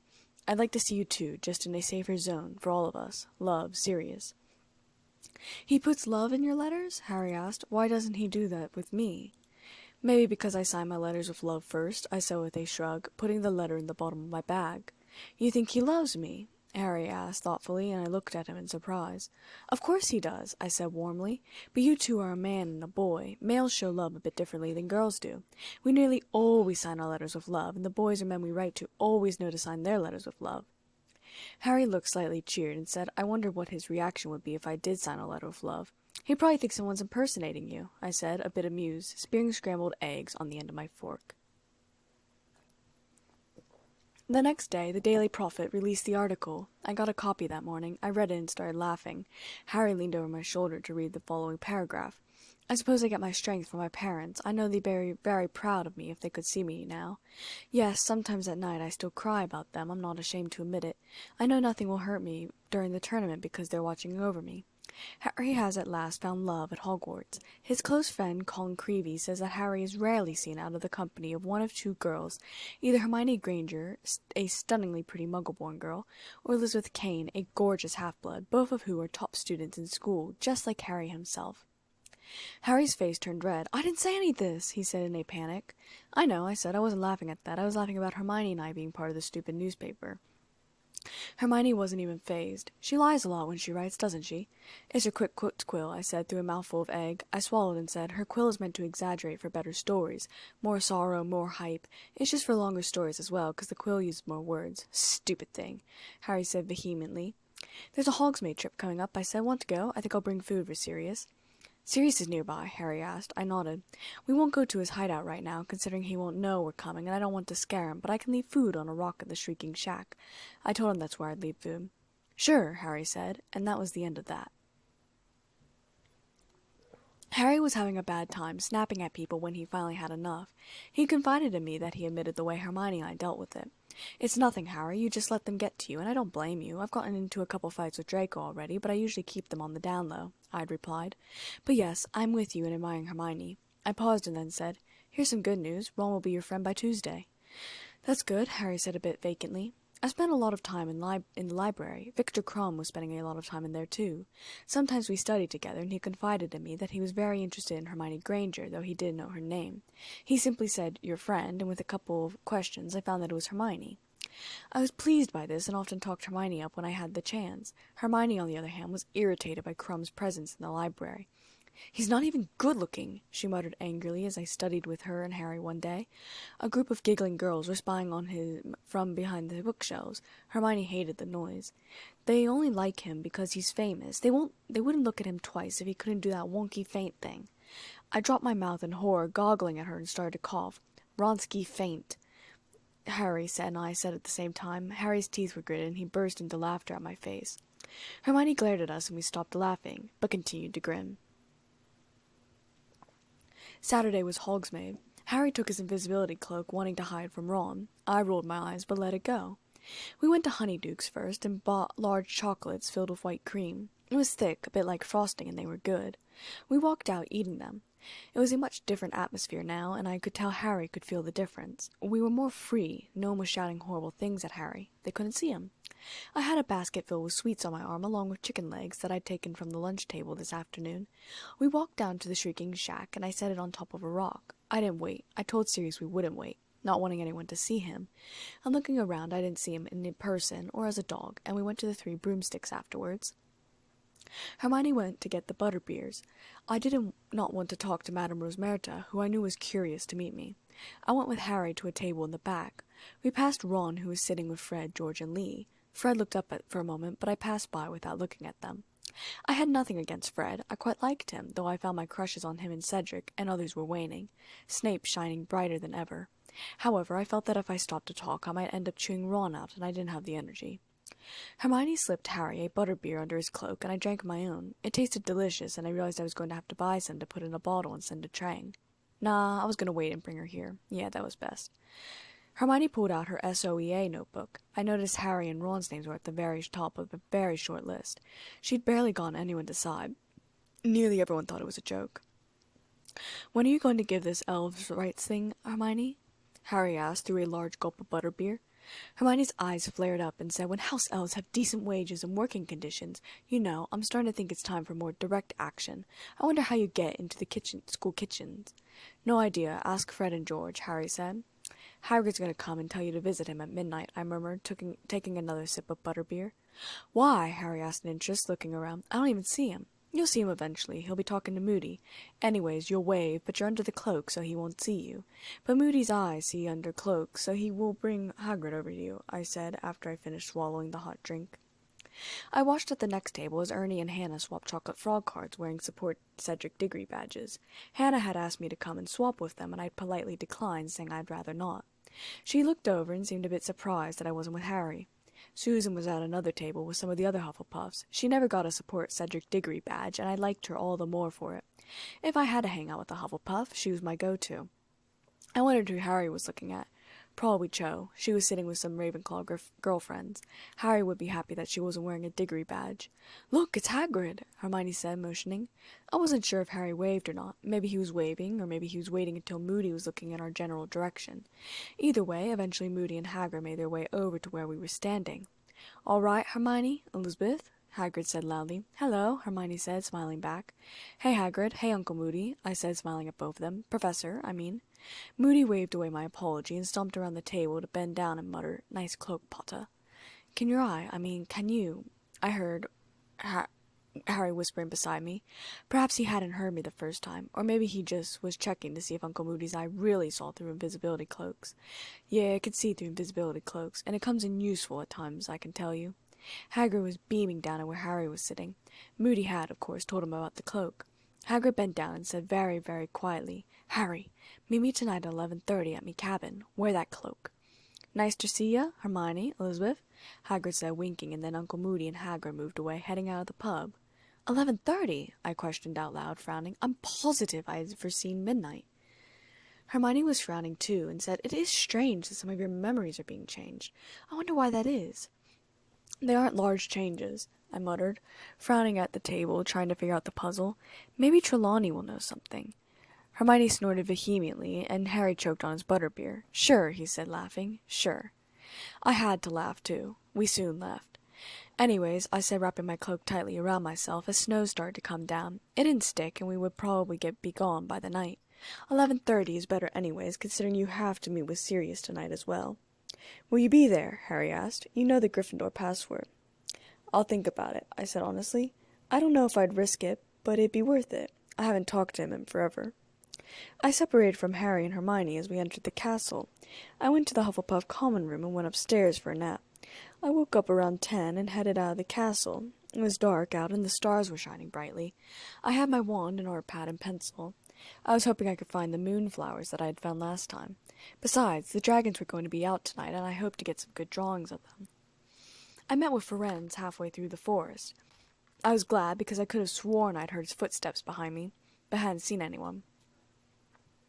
"Elizabeth came." "Wonderful to see you again," Ferenz said softly.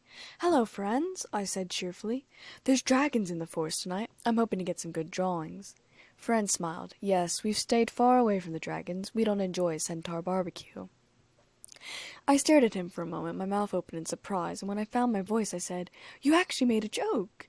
"Was it good?" Ferenz asked, smiling and sounding amused. "Very," I said, grinning. We set off into the forest. He led the way, already knowing where the dragons were. I crept forward when we got there. There were 4 of them. Each of them had about 7 dragon keepers around them. The Chinese fireball was already laying down, sleeping. I flipped open my sketch pad. I squatted down and worked on the drawing, capturing as many angles as possible in a short amount of time. I recognized Charlie, and that gave me an idea for Christmas, but I simply wrote a note for it and continued. There was also a Swedish short snout, Hungarian horntail, and common Welsh green. Harry would get the horntail, of course, going last. The dragons were all sleeping for now. I knew they'd drunk some sleeping draught before they'd been transported here. Suddenly, a wizard got very close and waved to Ferenz. "Hello there." "Charlie," I said, popping up from the ground. Charlie took a few steps back out of shock. He recovered and stuttered, "Elizabeth." "Ferenz, this is Charlie Weasley. I've mentioned him before. Charlie, this is Ferenz. He's a centaur, obviously," I said, quickly introducing them. "What are you doing out so late?" Charlie asked, nodding to Ferenz politely. Ferenz nodded back. "Oh, well, I wanted to see the dragons and draw them," I said, showing him my rough dragon sketch. "That's good, considering the lack of light," Charlie complimented me. "How'd you know the dragons, your visions?" I nodded. The visions alerted me, though they aren't entirely reliable, so I wasn't sure if they'd be here or not. I paused and said, "Hagrid's going to bring Madame Maxime soon." "Great," Charlie said, rolling his eyes. I'll leave you now, Elizabeth Kane, Friend said, putting a calm hand on my shoulder. I shall converse with you later. Bye, friends, I said, smiling, and watched him gallop away. I jumped the bush line to get a better look at the dragons. I love the Chinese fireball, I said, starting another rough sketch, and the Swedish short snout is a very pretty dragon. You know the different types? Charlie asked in surprise. I nodded. I pay attention in Care of Magical Creatures class. I paused and then said, Harry will have to get past the Hungarian horntail. At least that's what I see for now. It could change. Charlie brought me around the dragon camp so that I could see the dragons better. I added more detail to my Chinese fireball dragon. I should go back up to the castle, I said after I had rough sketches of all 4 dragons done. The dragons will wake up soon, so I want to get out of your way. All right, hopefully I'll see you at the first event, Charlie said with a smile. I smiled back and then said, Hey, so I know Mrs. Weasley, your mum, is upset about Harry. Tell her that he doesn't actually cry about his parents, will you? 'Cause he doesn't. Everything Rita Skeeter wrote in there, or nearly everything, he never actually said. Charlie nodded. I figured as much. Mum was in floods after reading the article. It'll be nice if she knows it wasn't true, I said. Charlie nodded again. I could hear Hagrid and Madame Maxime's voices approaching, and the dragons were starting to wake up. The Hungarian horntail started to breathe fire, and both Charlie and I had to hit the deck to avoid being burned. Go, I'll let Mom know. And don't tell Harry about this, understand? None of the contestants are supposed to know, Charlie said. I kissed his cheek. Don't worry, I won't. Dragons, I said as Harry approached the Gryffindor common room portrait. I know, Harry said. I just saw them. Boulder Dash. The portrait swung open, and I followed him into the Gryffindor common room. It was 12:55. You stayed late, I commented. Harry nodded. I hoped Charlie was going to drop some hints about what the tournament's going to be like. Any ideas? I sighed. I'm afraid that if I say, my visions will change. Well, Harry said, but stopped talking as he had spotted Sirius's head in the fire. Sirius, how are you doing? Aw, man, I complained you cut your hair. Sirius grinned at me, but said to Harry, Never mind me, how are you?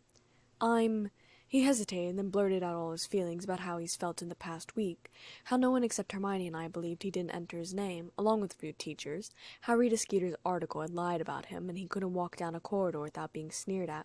For some reason he threw in about Hermione and I being punished about it too, and he talked about Ron and how much he missed him and how jealous Ron was. I stayed silent the whole time, becoming a background object and letting him speak. Hagrid just showed me what's coming in the first tasks, and it's dragons, Sirius, and I'm a goner. Harry finished. Dragons we can deal with, Harry, but we'll get to that in a minute. I haven't got long here. I've broken into a wizarding house to use the fire, but they could be back at any time. There are things I need to warn you about. What, Harry, I said. Karkaroff, Sirius said, and I stiffened. Harry, he was a Death Eater. You know what Death Eaters are, don't you? They were at the World Cup, I muttered. Yes, he's won? Harry asked. He was caught. He was in Azkaban with me, but he got released. I bet everything that's why Dumbledore wanted an Auror at Hogwarts this year, to keep an eye on him. Moody caught Karkaroff, put him in Azkaban in the first place. No wonder he's so scared of him, I murmured. Karkaroff got released, Harry asked. Why did they release him? Information, I said. He did a deal with the Ministry of Magic, Sirius said, nodding to me. He said he'd seen the error of his ways, and then he named names. He put a load of other people in Azkaban in his place. He's not very popular in there, I can tell you. And since he got out, from what I can tell, he's been teaching the dark arts to every student who passes through that school of his. So watch out for the Durmstrang champion as well. Snape warned me, I said suddenly. He came after me when I got too close to the ship. He thinks Karkaroff wants to use me to win the tournament. Sirius's face darkened. Snape, he muttered. He could be right, though, as much as I hate to say it. Are you saying Karkaroff put my name in the goblet? Because if he did, he's a really good actor. He seemed furious about it. He wanted to stop me from competing, Harry said slowly. We know he's a good actor because he convinced the Ministry of Magic to set him free, didn't he? Now I've been keeping an eye on the Daily Prophet, Harry, you and the rest of the world, Harry replied bitterly, and reading between the lines of that Skeeter woman's article last month, Moody was attacked the night before he started at Hogwarts. Yes, I know she says it was another false alarm, but I don't think so, somehow. I think someone knew their job would be a lot more difficult with him around, and no one's going to look into it too closely. Mad Eye's heard intruders a bit too often. But doesn't mean he still can't spot the real thing. Moody was the best Auror that the Ministry ever had. So, what are you saying? Karkaroff's trying to kill me. But why? Harry asked. He can't possibly want to kill you, I hissed. Remember my dream, Voldemort wants you. If it is Karkaroff, and I'm not all that sure it is, he'll use the tournament to get you to him. What dream? Sirius asked sharply. I hesitated. It doesn't matter. Tell me, Sirius commanded. I sighed and repeated nearly the whole story to him, leaving out the part about me and talking only about Harry. Somehow, though, perhaps through my sucked-in cheeks, he knew I was hiding something. "Spit it out," he said a bit harshly. I kept my mouth shut, and Harry, who'd heard the story twice, told him what he'd said about me. Sirius's face darkened even more. "So Bertha Jorkins is dead, and Voldemort is rising because of Pettigrew," Sirius said angrily. "I knew I should have killed him." "I don't know if it's true," I said, exasperated. "Dumbledore seems to think so, but my visions haven't been coming along so truthfully. Besides, it was a dream." "Listen, I knew Bertha Jorkins," Sirius said in a grim voice. "She was at Hogwarts when I was, a few years above your dad and me. She was an idiot, very nosy but no brains, none at all. It's not a good combination. I'd say she'd be very easy to lure into a trap." So Voldemort could have found out about the tournament. Is that what you mean? You think Karkaroff might be there on his orders?" Harry asked, pondering this information. "I don't think Voldemort would be all that happy with him," I said, frowning. "I suppose it's possible, though." "I don't know. Karkaroff doesn't strike me as the type who'd go back to Voldemort unless he knew Voldemort was powerful enough to protect him. But whoever put your name in the goblet did it for a reason, and I can't help thinking the tournament would be a very good way to attack you and make it look like an accident. Looks like a really good plan from where I'm standing. They'll just have to stand back and let the dragons do their stuff," Harry said, grinning a bit bleakly. "Right, these dragons. There's a way, Harry. Don't be tempted to try a stunning spell. Dragons are very strong and too powerfully magical to be knocked out by a single stunner. You need about half a dozen wizards at a time to overcome a dragon." "Yeah," Harry started. "Shh," I said. "You can do it alone. There is a way. Any simple spell's all you need. Just—" Harry held up his hand to shush him. "It's just Ron," I hissed. Harry and I turned and waited apprehensively, and indeed it was Ron. He stared at us and then at the fire, but couldn't see Sirius from where we were. "What?" I asked. "Nothing," Ron said, hesitating in the archway. Is that Sirius?" Harry and I looked at each other, and Harry said, "Yeah." Ron hesitated and then said, "Tell him I said hi. I'll go back to bed." He walked back up the stairs. I turned back to Sirius. "Ron says hi, but I reckon the Witcher Wizard will be back soon. I'll tell Harry the spell. Love you." "Love you too, Elizabeth. Good luck, Harry." "Oh, Sirius," I said quickly, and grinned broadly. "Harry wants to know if you love him too." Harry pushed my shoulder so that I nearly fell over, spluttering and blushing. "Shut up, Elizabeth."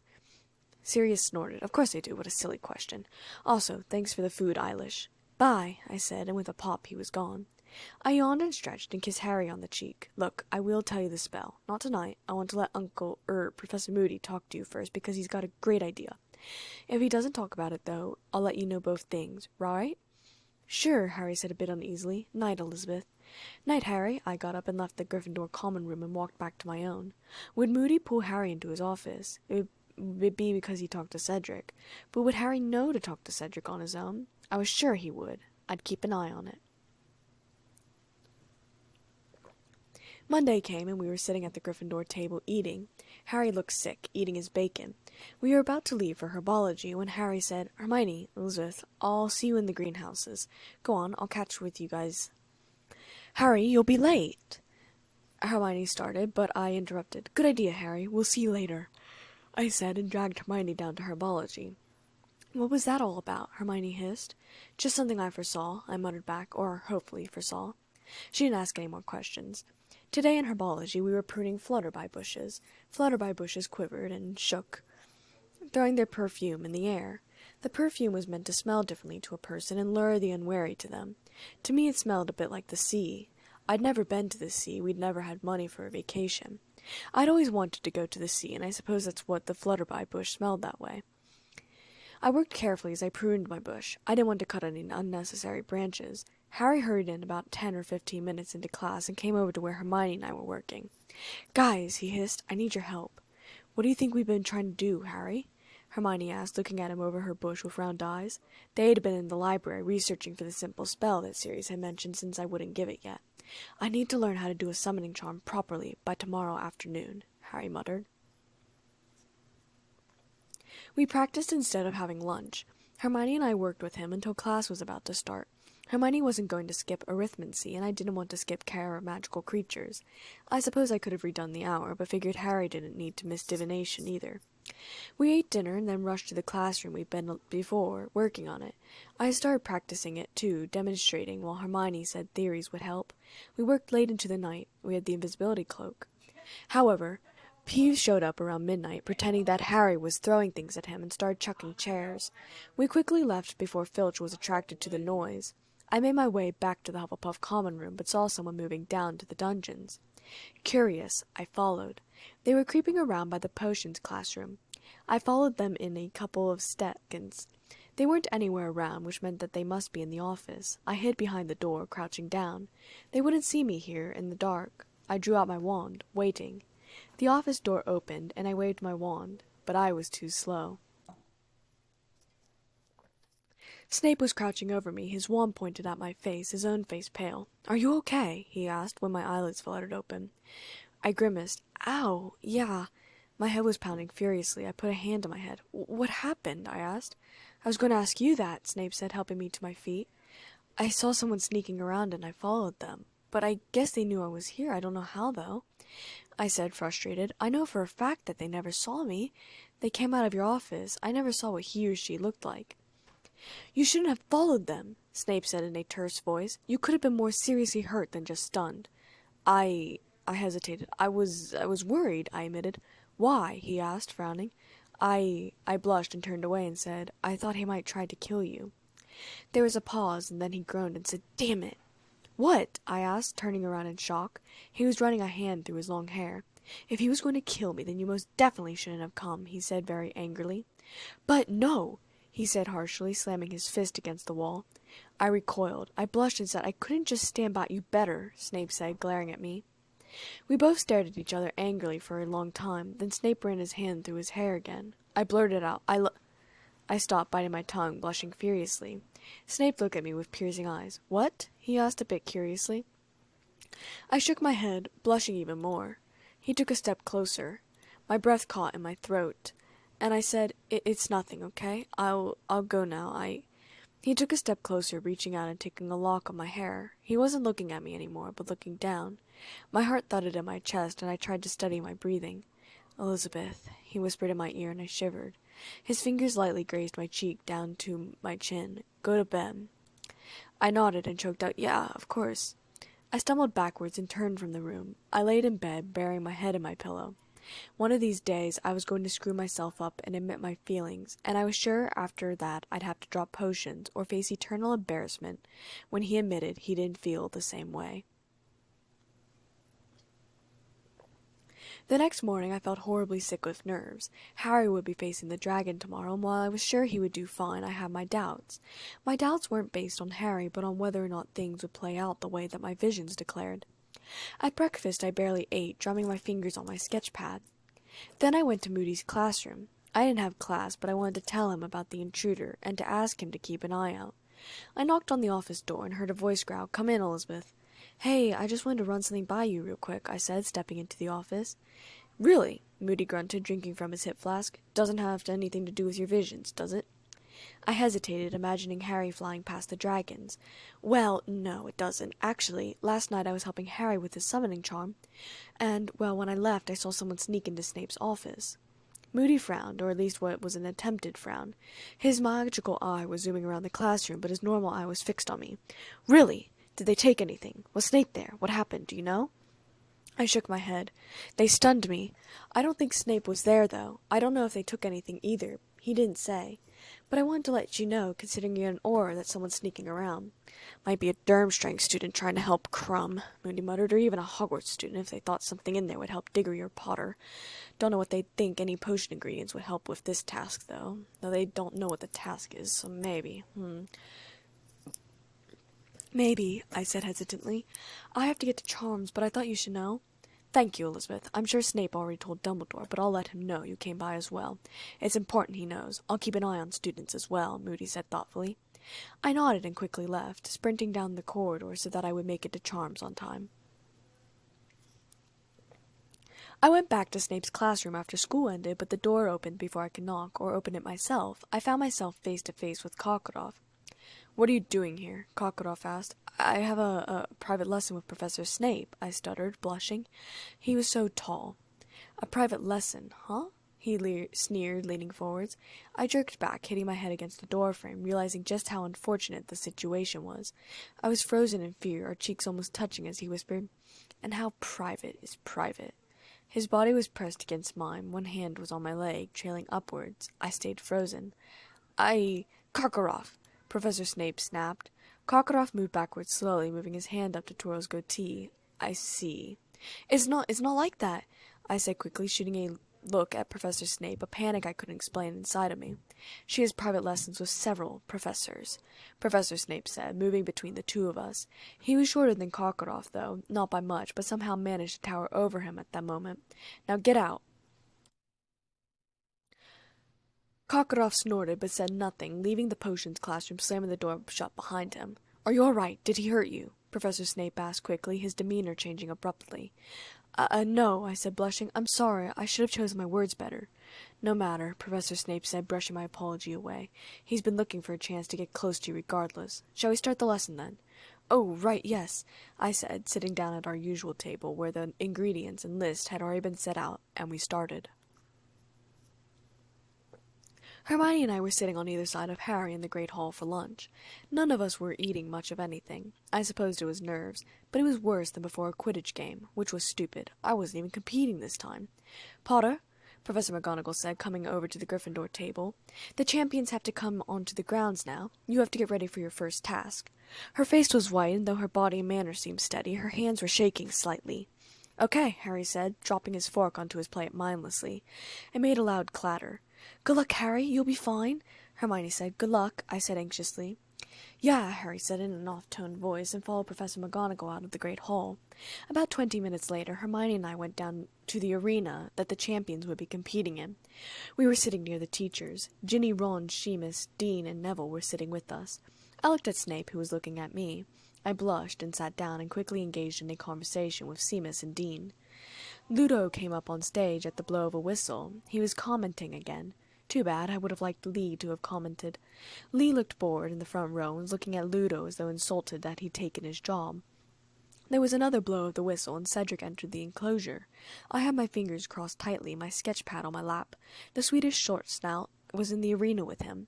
I remembered that they weren't as vicious as the others, and was glad that this was the one that Cedric was going up against. Cedric transfigured a rock, turning it into a yellow Labrador. I was surprised. That was a pretty good bit of magic. Of course Cedric was brilliant, no doubt about that. The dog barked at the dragon. Cedric was trying to get around the dragon, as the dragon was drawn to the dog, gaining on it. It took a long time. Cedric was trying to move very slowly, trying not to draw attention to him, moving behind his back. I could see the dragon's nest somewhere behind that. Ludo was commenting, a neat bit of transfiguration right there. Wonder if it will work. Cedric sprinted for the eggs and grabbed the golden egg. The dragon turned around, blowing fire. I screamed, and I wasn't the only one. The fire caught part of his face. The dragon keepers were climbing into the arena now, containing the dragon. I saw that Charlie was among them. I crossed my fingers, but no one was hurt. Cedric was taken to the medical tent to get his face healed up. I realized I was gripping Dean's arm tightly, and I let go. Sorry, I muttered to him. It's fine, he muttered back, his face darker than usual. I made sure to keep my hands to myself after that, gripping my knees instead, digging my fingernails in as Fleur came out next against the common Welsh green. Again, not a particularly dangerous dragon. Fleur was muttering and waving her wand, and the dragon seemed to be a bit dazed, as though it was being put into a trance. I wondered if Vila would charm animals as well. Looking around, I noticed some of the guys seemed to be in a sort of a trance, too. Out of curiosity, I looked up at the teacher's panel. Snape's face was slack, and I started giggling and poked Ginny, who looked over and started to giggle too. She's a Vila, she murmured in my ear, and Professor Snape! We giggled harder. We watched as Professor McGonagall looked over and saw Snape's face. She quickly slapped him across the face, and he reeled back. I think she was very happy that she got to do that, for as she faced back around, she was smirking. Snape got up, rubbing his cheek, and our eyes met. I was still giggling and sucked in my cheeks and looked away, trying not to laugh any more. Ginny had tears in her eyes from laughing so hard. It was a bit funny, I muttered. My hand was on my pencil, and I was already drawing the scene, still grinning. The comish Welsh snorted. The flames caught Fleur's skirt as she got close to the egg. She put the flames out with water and got the golden egg. The common Welsh was taken away, and the Chinese fireball was put in place, and the whistle blowed for a third time. Crumb walked out, looking extremely surly. I wondered if he felt like this before every Quidditch match. He was very quick in acting, but so is the dragon. The Chinese fireball didn't get its name for nothing, after all. It kept blowing fire at him, and he kept ducking behind rocks that had been strategically placed there as barriers. He was much quicker than Cedric or Fleur, and Crumb lifted his wand and yelled something. He was using the Chungtivistis curse. The spell hit the Chinese fireball in the forehead, and she bellowed in agony, stumbling around. Crumb got the egg, but the real eggs were destroyed when she trampled them and then bellowed in agony at losing her eggs. I actually felt a bit bad for the dragon. Imagine losing your babies like that. There was the fourth and final whistle, and I drew closer on the edge of my seat. Harry came out looking a bit sick.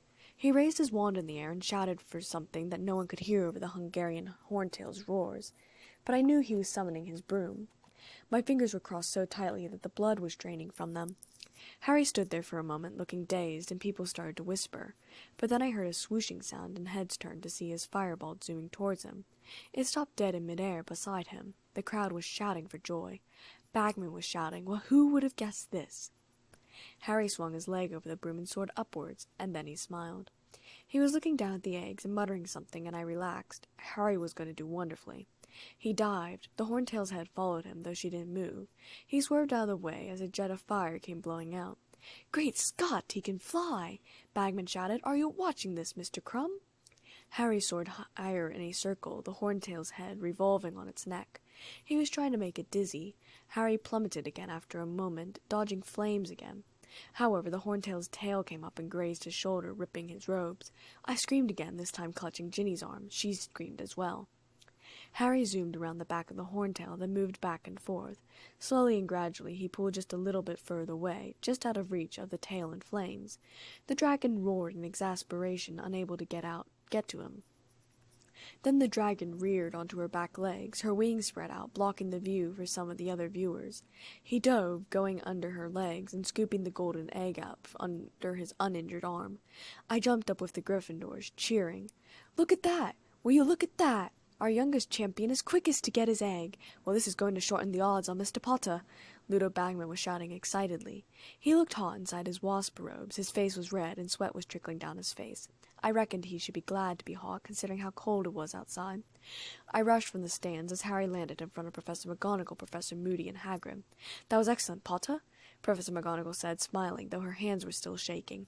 "You'll need to see Madame Pomfrey before the judges give you your score. Over there, she's had to mop up Diggory already." "You did it!" Hagrid said. It was cheering. I threw my arms around him. "You did wonderfully, Harry," I whispered in his ear. "Thanks, Elizabeth," Harry said. I went with him to the hospital tent, feeling very excited. Madame Pomfrey, on the other hand, was in a horrible mood. "Dragons!" she exclaimed in a disgusted tone, pulling Harry inside and making him go into a cubicle. I waited outside, listening to her rant. "Last year, Dementors. This year, dragons. Where are they going to bring it into this school next? You're very lucky. This is quite shallow. It'll need cleaning before I heal it up, though." A pause, a hiss from Harry, and then Madame Pomfrey came out of the tent, saying, "Now just sit quietly for a minute. Sit, and then you can go and get your score." "Hey, Elizabeth," Harry called from inside the cubicle. "What's my score?" 40 points, I called back. "If my vision is correct, of course, you'll be tied first with Cedric." Harry was on his feet, coming out, and I put a hand on his chest. "Sorry, medic in training. Go sit down," I said, smirking at him. "Oh, buzz off," Harry said, rolling his eyes jokingly. Hermione and Ron entered the tent. I kissed Harry's cheek and said, "I'll let you be. I'm hungry." I started to walk away when I heard someone call my name quietly. I turned to see Barty crouched there. I stopped walking.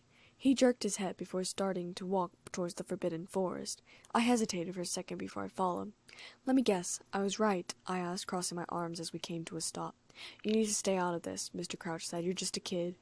Well, that stung. "Just a kid?" I asked, perhaps a bit angrier than I need to be. "Who warned you about what was going to happen, may I ask?" "Oh, that's right, it was me, the kid. You really ought to listen to me more." He glowered at me. "Stay out of it." He started to walk away. "What? That's it? Stay out of it?" I snapped. He stopped, turning back to me. "What? Were you expecting something else?" he asked. His wording, his way of talking, it was all off from the clean business-like man I met at the Quidditch World Cup. "You're already under it, aren't you?" I asked. "The Imperius Curse, I mean." There was wavering behind his eyes, but he said, "Of course not. That's ridiculous." "Of course you are," I said, trying to sound kinder than I previously had. "I can help you." His expression was guarded. "I am not under the curse." "So you say," I sighed. "More likely you're just saying that. I've been under the curse. You're an adult wizard, aren't you? Throw it off. Have the will to throw it off. 'Cause if I can throw it off and you can't, then you might not actually want to throw it off." This wasn't true, but I knew anger was a good motivator for throwing off the Imperius Curse. I turned to go, and he grabbed my arm, jerking me back. "Watch your back," he muttered in my ear before letting go of my arm, almost thrusting it away from himself. I tripped over my own 2 feet, but caught myself before I fell. He started walking off back towards the tents. I caught sight of McGonagall, Dumbledore, Snape, and Moody looking at us from far away, but I pretended not to see them, making my way up to the castle instead. I shook my head, sighing in disappointment. If only I could help him. Then I could solve this mystery.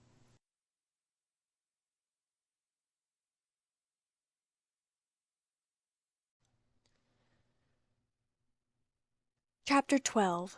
The Hufflepuffs threw a party for Cedric for being in first place. I didn't enjoy it much, as whenever I was near someone they would mutter, "Surprised she didn't go to the Gryffindor common room," or, "She's not even a Hufflepuff, really." Well, I wasn't. I was a Gryffindor put in the wrong house. Yet, at the same time, I was extremely defensive and wanted to shout, "I am a Hufflepuff." But I was also too preoccupied with Barty Crouch to really celebrate. Watch my back? Was that suggesting that he all knew about me being attacked in the potions classroom?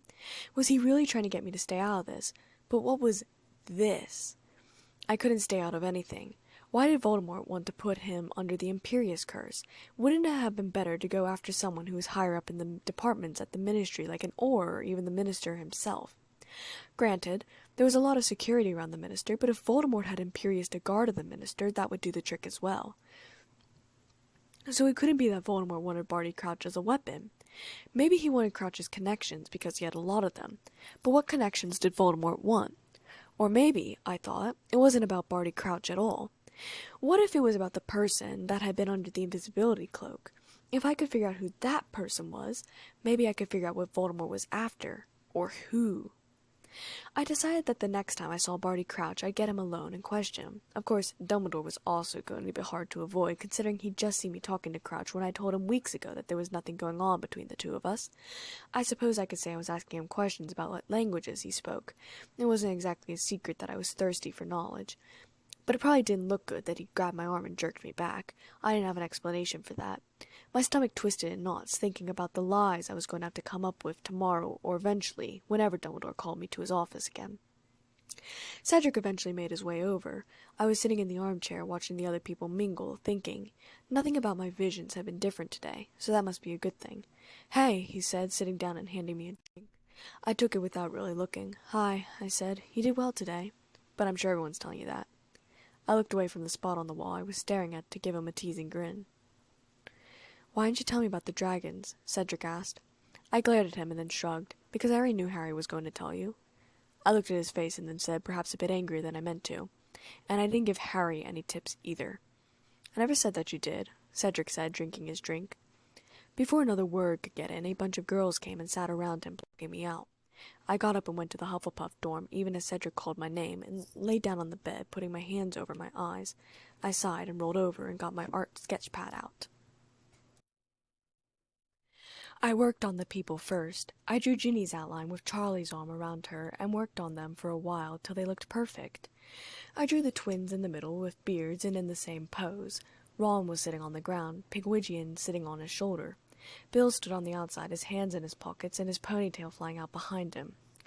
Percy stood straight as a board, but I did make him smile in the picture. His horn-rimmed glasses were perched on his nose.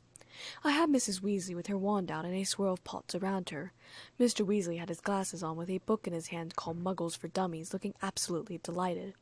I drew Hermes and Earl flying over their heads, and there were chickens in the background. It wasn't perfect, and it was nowhere near done, but I knew I had some time before Christmas.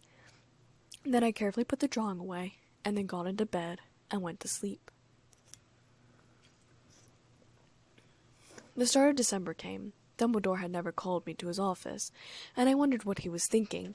I sat down at the Gryffindor table, sick of the Hufflepuff's attitudes, and Ron pushed me over a custard cream. "No thanks," I said, pushing it back. "I don't like custards." "What a pity," Ron muttered. I smirked. I didn't fancy turning into a bird right now. I went down to care of magical creatures, while they all went off in their own direction. There were heavy fumes coming from the Abraxan horses since they drank whiskey. This made everyone lightheaded, which was not good. A few days later at lunch, Harry told me that Rita Skeeter had come to their care of magical creatures class. "Where did those creatures come from?" Hermione asked, worrying. "Oh," I said, "well, Hagrid created them." They all stared at me. "What do you mean he created them?" Ron asked in horror. "But crossbreeding between creatures is illegal," Hermione hissed. I raised an eyebrow. "Watch, guys. The article won't end up in the paper. The Ministry let Hagrid breed them." They looked shocked. Why? Harry asked. Well, I said slowly, looking around and leaned in. They're going to be part of the Triwizard Tournament. There's supposed to be an obstacle. Oh, wonderful, Harry said grumpily. At least you're forewarned, Hermione said, starting to eat. So the Ministry will want to keep the story on the down low. I nodded. And I was right. A few days later, after Hagrid and Rita had met, no article came out about the blast-ended Scroots. As we reached Christmas break, I was with Ron and Harry going to the Gryffindor common room. 1 second, I said as Harry opened his mouth to say the password. She's coming from that direction, I said, jerking my head. We waited and Hermione came running. Harry, she shouted. Harry, you've got to come, you've got to come. The most amazing things happen, please. She seized Harry's arm and started to try to drag him back along the corridor. What's the matter? Harry asked, letting himself be dragged. I'll show you when we get there. Oh, come on, quick. Harry looked back at Ron and I. Ron shrugged and I smiled. Ron and I looked at each other and then followed after them. Hermione, where are we going? Harry asked as we went down the stairs and turned corners in the corridor. You'll see in a minute. Elizabeth, don't you dare ruin the surprise, Hermione shot back at me. I grinned. How about we blindfold them? I asked innocently. No thanks, Harry said quickly. We made our way down a hallway that ended in the other end. On the wall was a large portrait of a silver bowl with fruit in it. Oh, hang on, wait a minute, Hermione, Harry said, starting to slow down. What? Hermione asked, looking excited when she turned to look at him. I knew what this is about, Harry said, and he nudged Ron and pointed at the silver fruit bowl. Hermione, you're trying to rope us into that Soia stuff again, Ron said. No, I'm not, and it's not Soia, Ron, Hermione said hastily. She's not, I said, or else I wouldn't be here. Changed the name, have you? Ron said, frowning at her, completely ignoring me. What are we now, then? The House of Liberation Front? I'm not barging into that kitchen and trying to make them stop work. I'm doing it. I'm not asking you to. I came down here just now to talk to them all, and I found— Oh, come on, Harry, I want to show you, Hermione said impatiently, and grabbed his arm again and started dragging him again. She tickled the pear, and the pear turned into a large green door handle. Hermione pulled the door open and pushed Harry in. I laughed, and then a house elf threw himself at Harry, hugging him around the middle and shouting, Harry Potter, sir! Harry Potter! I stepped past them into a high-ceiling room, large as the great hall above it, with large piles of brass pans and pots and cooking utensils hanging on the walls. There was a large fireplace made of brick at one end of the room. There were also 4 replica tables at the house tables. Dobby? Harry gasped, out of breath. It is Dobby, sir, it is.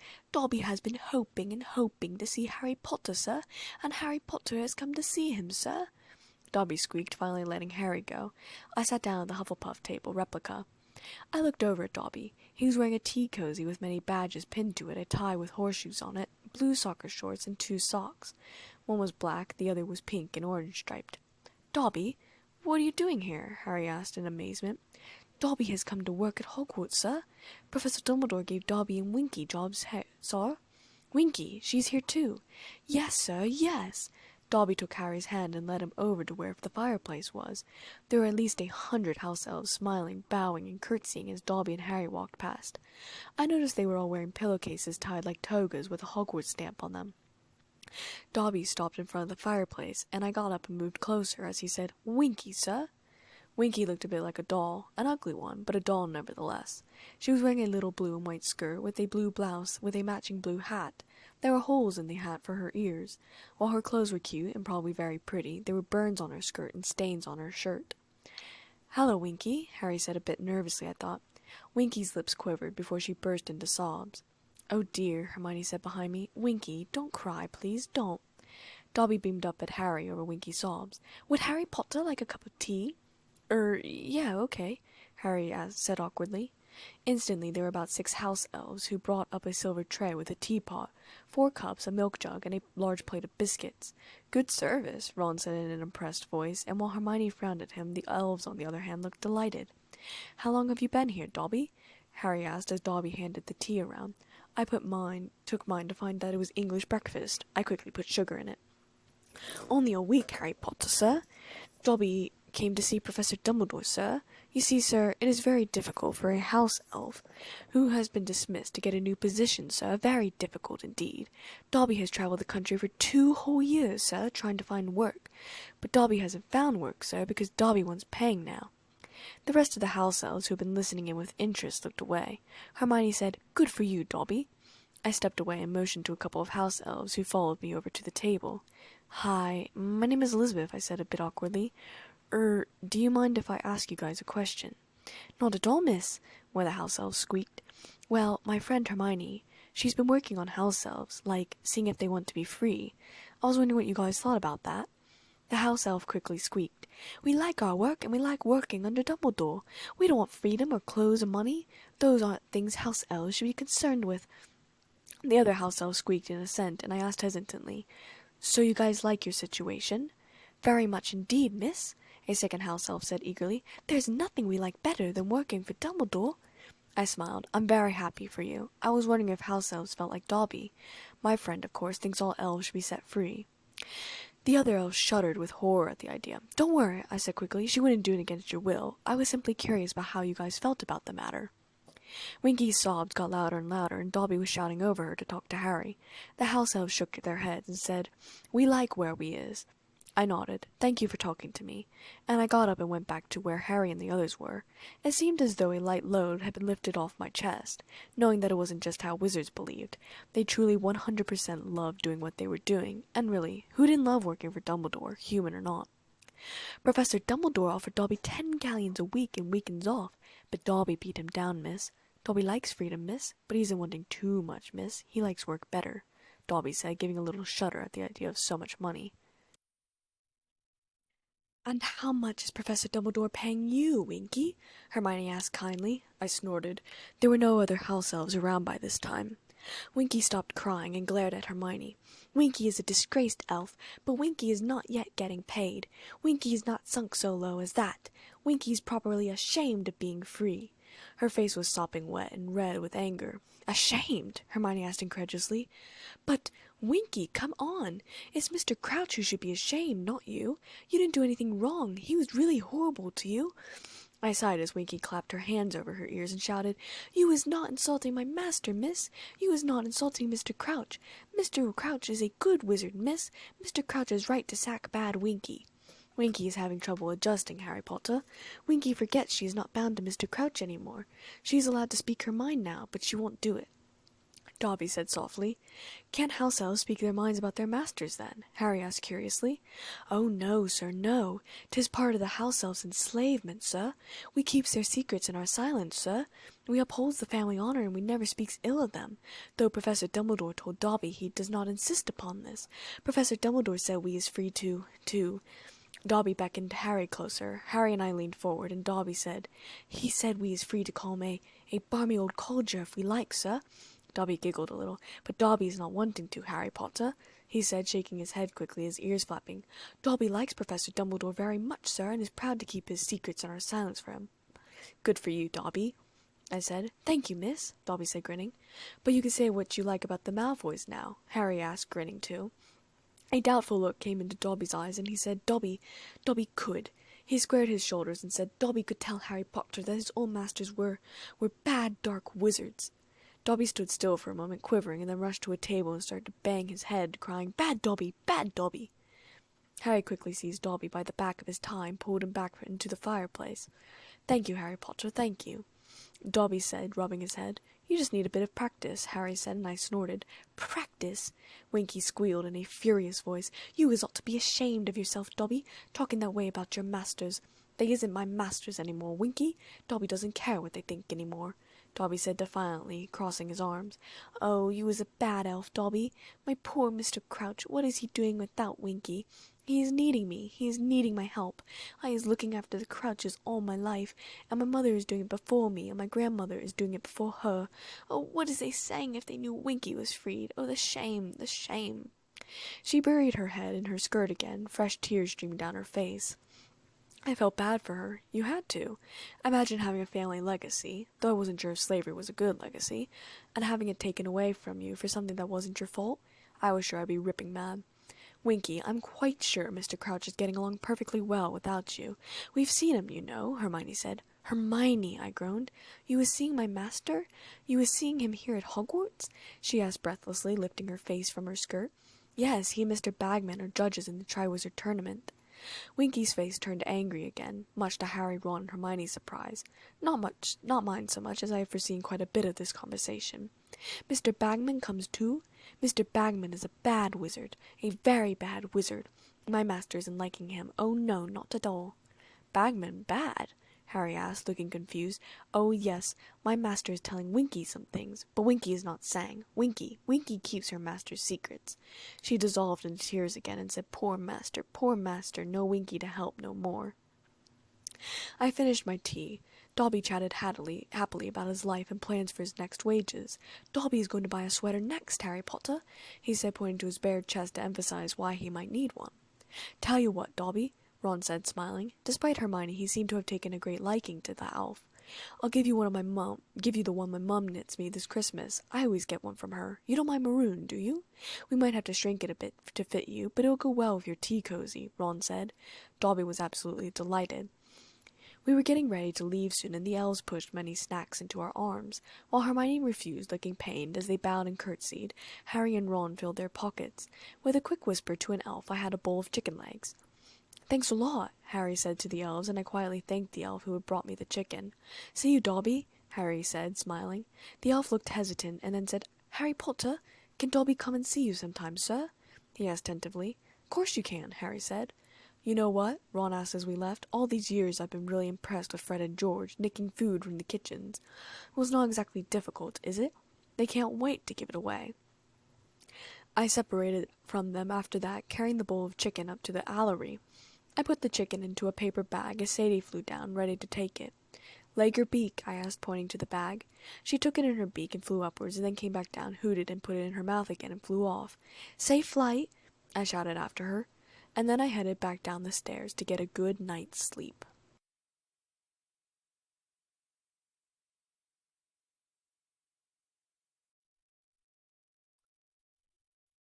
Chapter 13. May I have your attention? Snape said coolly at the end of my potions lesson. He looked extremely bitter. I assumed that whatever it was, he didn't actually want to tell us. All the Hufflepuffs and Ravenclaws stared at him expectantly. His mouth was set in a grimace. It is my unfortunate duty to educate you on an event that is happening on Christmas. The Yule Ball, some of the girls giggled, and he glared in their direction. The Yule Ball is a traditional part of the Triwizard Tournament, unfortunately, and will be open to 4th years and above. However, you may invite a younger student if that suits you. The girls, despite his glares, giggled again. I grinned, my cheeks red. Dress robes are to be worn, and the ball will start at 8 o'clock and end at midnight in the Great Hall. Now get out. The Hufflepuff and Ravenclaw sprang up and dashed for the door, the girls congregating in the hallways to laugh and talk about whatever they were talking about. I rolled my eyes and got up much slower, stuffing my textbook into my bag. Who are you going with? Snape asked from behind his desk, not looking at me. I'm sure you've foreseen it. I paused. No, I haven't actually. It's not Fred. He's going with Angelina Johnson. Ced's going with Cho. Harry's going with Pavati. Ron's going with Padma. And Victor Crumb is going with Hermione. So that doesn't leave much for me. I'm thinking about not going. Professor Snape scoffed, throwing a stack of parchment in the trash. Yes, because I'm sure only 5 boys like you in the entire school. I'm just saying I don't foresee me going with anyone. I paused, and then in a teasing voice I asked, Who are you going with, Professor McGonagall? Funny, he said, sitting down behind the desk. Get out. Yes, sir, I said sweetly, and smiling, left the room. The entire castle seemed filled more with girls than with boys by the time Christmas break started. I wondered if the boys had all escaped, or if it just seemed like there were more girls because I was hoping a guy would ask me. Against my visions, Fred and Cedric asked me first, and I told them who I'd foreseen them going with without even saying yes or no. They accepted my visions, however, and they both decided they would go with Angelina and Cho, respectively. I was anxious again, another mark against my visions. I was also sad, wishing that I had accepted one of their offers, despite my visions. Hannah Abbott was going with Ernie Macmillan, of course. They'd been dating for a couple of weeks. Susan was going with Zacharias. Seamus was going with Lavender. I wondered briefly who Dean was going with, or if he was going at all. Harry and Ron approached me as the weeks continued. Harry still hadn't asked Cho, and Ron hadn't asked anyone either.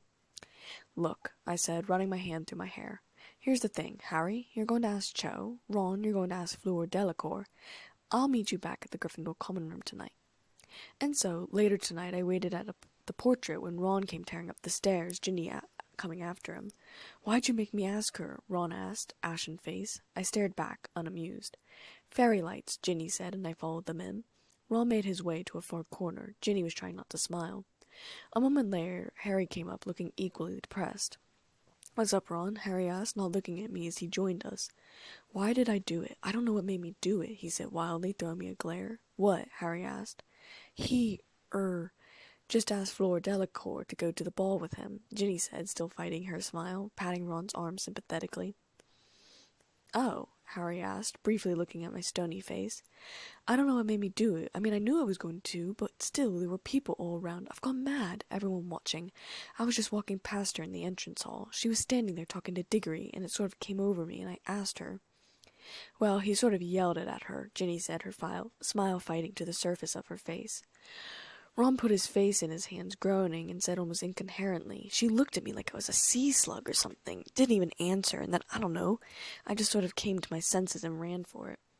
"She's part Vila, you're right. Her grandmother was one. It wasn't your fault. I bet you just walked past when she was turning on the old charm for Diggory and got a blast of it. But she was wasting her time. He's going with Cho Chang. I asked her to go with me just now, and she told me," Harry finished dully. Ginny stopped smiling. Ron glared at me. "This is mad. We're the only ones left who haven't got anyone. Well, except Neville. Hey, guessed who he asked? Hermione." "What?" Harry asked, distracted, and I rolled my eyes. "Yeah, I know. He told me after potions. Said she's always been really nice, helping me out with work and stuff. But she told him she was already going with someone. Ha, as if. She just didn't want to go with Neville. I mean, who would?" "Shut up," I snapped so sharply they stopped laughing. "Ginny's going with Neville." Hermione came through the portrait at that moment. "Why weren't you two at dinner?" she asked, joining us. "Because they've both just been turned down by girls they asked to the ball," Ginny said angrily. "Thanks a bunch, Ginny," Ron said sourly. "All the good-looking ones taken, Ron," Hermione said loftily. "Eloise Migden's starting to look quite pretty now, is she? Well, I'm sure you'll find somewhere who will have you." I laughed. "Hermione, Neville's right. You are a girl," Ron said, staring at her suddenly. I stopped laughing. "Oh, well spotted. Well, you can come with one of us." "No, I can't," she snapped. "Oh, come on. We need partners. We're going to look really stupid if we haven't got any." "Everyone else has," Ron said impatiently, but Hermione interrupted him. "I can't come with you, because I'm already going with someone," Hermione said, blushing. "No, you didn't. You just said that to get rid of Neville," Ron said. "Oh, did I?" Hermione asked, her eyes narrowing and flashing, and she had a hard edge in her voice. "Just because it's taken you 3 years to notice, Ron, doesn't mean no one else has spotted I'm a girl." She stormed off toward the girls' dormitories. "She's lying," Ron said flatly. "No, she's not," I said angrily. "Who is it then?" Ron asked sharply. "I'm not telling you, it's her business." "Ginny, you can go with Harry," Ron started, and I growled, rolling my eyes. "I can't," Ginny said, blushing too. "Didn't you hear, Eliza? I'm going with Neville. He asked me after Hermione turned him down, and it wasn't like I could go anyway since I'm not a 4th year. I think I'll go have dinner," she said abruptly, getting up and leaving. "What's got into them?" Ron asked. "Hermione wanted you to ask her, but someone asked her first, and she said yes," I said flatly. "Ginny wanted Harry to ask her, but he's got his eye on Cho, and Ginny's got enough dignity not to ask." "What about you?" Ron asked. "Who are you going with? I heard you turn down Fred and Cedric." "Yeah, I did," I said sharply, "because I saw Fred going with Angelina and saw Cedric going with Cho. I don't interfere with the future." "Then who are we going with? And why did you tell us who we were going to ask if we weren't going with them?" Harry asked. "Because it's important that Cho knows you like her, despite the fact she won't be going with you. And Ron was going to do it whether or I told you or not. And you, Harry, are going to go over there and ask Parvati right now. Ron, you were technically going to go with Padma, but considering you'll be in such a terrible mood at the ball and won't even dance with her, it'd probably be better you don't go with anyone. If you are going to ask them, though," I said, glaring at them angrily, "if you do ask them, you better dance with them. Do you understand me? Girls hate not dancing." Harry and Ron looked at each other, and both of them nodded. "Here comes Parvati," I muttered. Parvati, in lavender, had just entered the common room.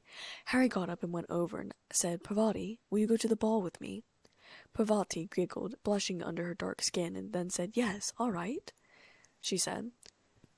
"Thanks," Harry said in relief. "Ron wants to know if Padma will go with him." "I'll ask her," Parvati said, smiling. "Thanks, that would be great," Harry said, and came back to where we were sitting. "Elizabeth, are you going with someone?" Harry asked. I shook my head, a bit downcast. I haven't been asked by anyone that I haven't seen the future about. "I'm sorry," Harry said. I realized that I sounded extremely upset, and I jumped to my feet. "No, sorry, I'm fine, don't worry. I'm going to go eat." I walked out of the Gryffindor common room. I went down to the great hall and grabbed something to eat and walked out to the forest. It was still light out and I found Ferenz easily. "Elizabeth Kane," he greeted me. "Hi, Ferenz," he said, sitting down nearby. I was quiet and he asked what was wrong. "Well, nothing really," I said. "I just don't like being able to see the future much right now." Ferenz laughed. "Can't see who you're going to the ball with?" I blinked. "How'd you know?"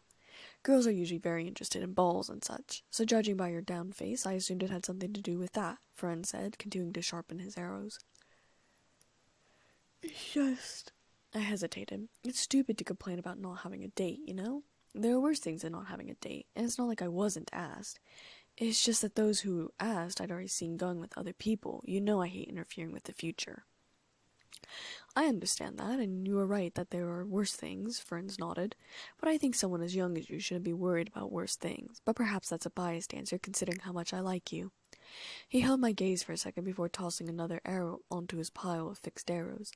I got closer, interested in the process. "Can you teach me how to make arrows?" I asked, changing the subject. He showed me that using fire could help bend arrows and bows into the shape that you wanted. Plants could be stripped and plant insides could be used as bowstring. There were flat rocks that had to be chiseled and sharpened to turn into arrow points, and more twine and feathers and leaves to attach the heads to the sticks and decorations for the bottom of the arrows. I practiced with some of the wood he had laying around. I could make decent arrows, but I couldn't make a good bow. I was very frustrated by this fact, and it showed on my face. "You're being too gentle with the wood," Vernon said. "Here." He placed his large hands over mine and pulled on the wood harder. "See?" I tried concentrating on what I was doing, but I was more distracted by his hands. They were so warm, big, and comforting. I blinked, trying not to think about them. There was a better bow shape than I had done. "But if I pull too hard, it'll snap in half," I said. "No, that's what the fire's for," Ferenz said. "It's gentle, fast, and hard all at the same time. See?" And then for some reason his face turned red and he took his hands off mine and busied himself with the rest of his arrows. I looked at him curiously. "What? I don't understand." I had never seen Ferenz flushed before. "It's nothing, Elizabeth," he said, his face still red. "I'm just saying that while you have to be careful with the wood, you have to pull hard to make the shape." "Oh," I said, but that hadn't been what I'd meant at all. I was trying to figure out why his face was all red. I'd never seen Ferenz embarrassed before, but I let the conversation drop. "Who would you like to go to the ball with?" Ferenz asked suddenly, tucking his back legs out to the side in a more comfortable position. "Well," I hesitated, holding another arrow in my hand. "I would have liked to go with Fred or Cedric, but it wasn't possible, of course, and anyone else I could have asked is much older, like graduated from school old, so they can't come, obviously. I don't know if I'll even go." Ferenz was quiet, carving the stone into a triangular point. We talked about different topics for the rest of the time until it got dark, and then I headed back up to the castle. I wondered how Sirius and Dad were. I wondered how Trang was. I ought to write to them all tonight. I did just that, going straight up to the dorm and pulling out parchment and ink. "Dear Sirius, Yule Ball's coming up. Yay, I guess. Anyways, I just wanted to make sure you got the chicken. I don't want you to be feeding on only rats. I'll send more food when I get the chance. Miss you a lot. Write soon. Love, Elizabeth. Dear Dad, perhaps I should have come home for Christmas. Don't know why in the world I wanted to stay. I just realized only now that I don't dance. I suppose I should have thought ahead better. Wish you could come up here for Christmas since I messed up. I miss you a lot. I can't wait for summer to see you again. I love you. Write soon, okay? Love, Elizabeth. P.S.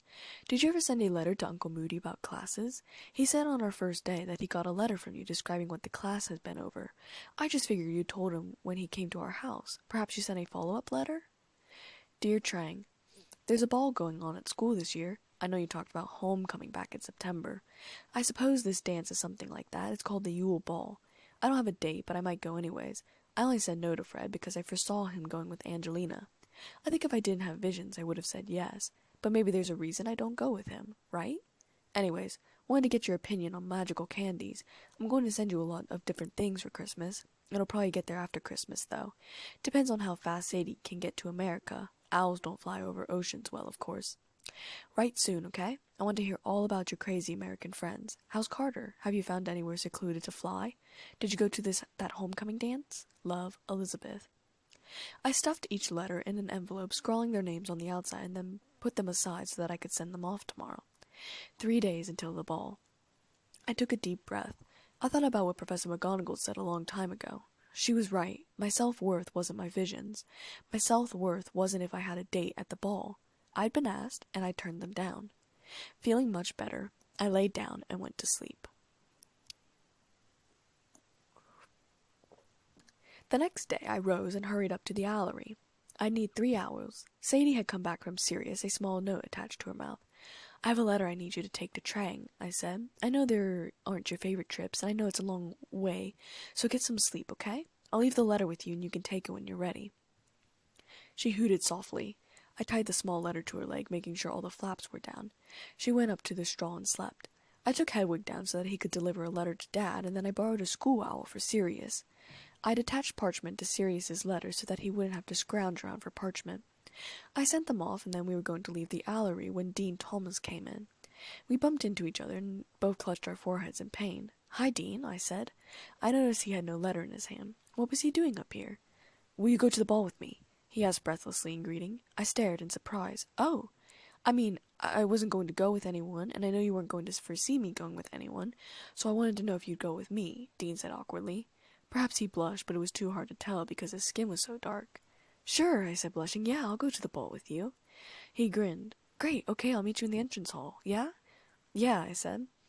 He dashed down the Allery steps, and I stood there for a second. Then I cursed. I just sent those letters off. Bloody hell. Groaning in frustration, I sat down the stairs. I entered the great hall and sat down with the others. "Guess who just asked me to the ball?" I asked lightly. "Who?" Ron asked, interested. Padma had told him she'd go to the ball with him. "Dean Thomas." "Really?" Hermione asked, a bit amazed. "I didn't think he was going to go with anyone." "Yeah," I said, pulling over a plate of toast in the buttered dish. "He said as much in the Allery. However, I didn't foresee him with anyone, probably because he wasn't going to go with anyone, so I said yes." "I'm surprised," Harry said. "Thought you'd go with Fred or Cedric." "Well," I said slowly, "they did both ask me, as I've said before. But since I'd seen them go with other people, I didn't feel comfortable interfering with the future for selfish gain." Ron was shaking his head and muttered, "Mental." I gave him an annoyed look. We left the great hall, and Ron ducked behind Harry to hide as Flora went past, saying, "It is too heavy, all this Hogwarts food. I will not fit into my dress robes." "Ooh, there's a tragedy," Hermione snapped. "She really thinks a lot of herself, that one, doesn't she?" "Hermione, who are you going to the ball with?" Ron asked quickly.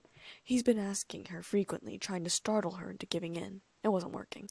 Hermione simply frowned and said, "I'm not telling you. You'll just make fun of me." "You're joking, Weasley. You're not telling me someone's asked that to the ball, not the long-moraled mudblood." Draco's voice came from behind us. Harry, Ron, and I spun around, and my wand was out. Before I could cast a spell, Hermione beamed and waved to someone behind Draco and said, "Hello, Professor Moody." Draco went pale and jumped backward, looking wildly around, but Uncle Moody was still up at the teacher's table, eating. "Twitchy little polecat, aren't you, Malfoy?" Hermione asked scathingly, and we went up to the library. "Hermione, your teeth," Ron said slowly, looking sideways at her. "What about them?" she asked offensively. "Well, they're different," Ron said, frowning. "Of course they are. Did you expect me to keep those fangs Malfoy gave me?" Hermione said, rolling her eyes. "No, I mean they're different to how they were before he put the hex on you. They're all straight and normal-sized," Ron said. Harry and I leaned around to see her mouth, too, as she smiled mischievously. They were different. Well, when I went up to Madame Pomfrey to get them shrunk, she held up a mirror and told me to stop her when they were back to how they normally were, and I just let her carry on a bit. Mum and Dad won't be too pleased. I've been trying to persuade them to let me shrink them for ages, but they wanted me to carry on with my braces. You know, they're dentists. They just don't think teeth and magic should. "Look, Pigwidgeon's back," she said, pointing. Pigwidgeon was twittering on top of the banisters, a scroll of parchment tied to his leg. People passed by, pointing and laughing, and a group of third-years paused and said, "Oh, look at the weeny owl. Isn't he cute? Stupid little feathery git, you bring letters to the addressee, you don't hang around showing off," Ron said, grabbing Pigwidgeon out of the air in a fist. Pigwidgeon hooted, his head protruding above Ron's fist. The third-year girls looked scarred for life. "Clear off," Ron snapped at the third-year girls. I frowned at him. "Here, take it, Harry," Ron added. In the corner of the Gryffindor common room, Harry read aloud Sirius's letter. "Dear Harry, congratulations on getting past the Horntail. Whoever put your name in that goblet shouldn't be feeling too happy right now. I was going to suggest a conjunctivitis curse, as the dragon's eyes are its weakest point, but your way was better. I'm impressed." Don't get complacent, though, Harry. You've only done one task. Whoever put you in for the tournament's got plenty more opportunity if they're trying to hurt you. Keep your eyes open, particularly when the person we discussed is around, and concentrate on keeping yourself out of trouble. Keep in touch. I still want to hear about anything unusual. Serious. He sounds exactly like Moody. Constant vigilance. You'd think I walk around with my eyes shut, banging off the walls, Harry said, pocketing the letter. I giggled. But he's right, Harry. We have still got 2 tasks to do. You really ought to have a look at that egg, and start working on what it means, Hermione said. Here, I said, Cedric's going to give you a hint, and you should take it up. Harry scowled. I know, I said, rolling my eyes, but he's already figured it out. Stupid thing, really. He won't exactly be paying you back, and I'm not telling you what it is. But if you take up the offer sooner rather than later, you'll be much better off. Want a game of chess, Harry? Ron asked. I'll see you guys later, I said. I'm going to get some homework done.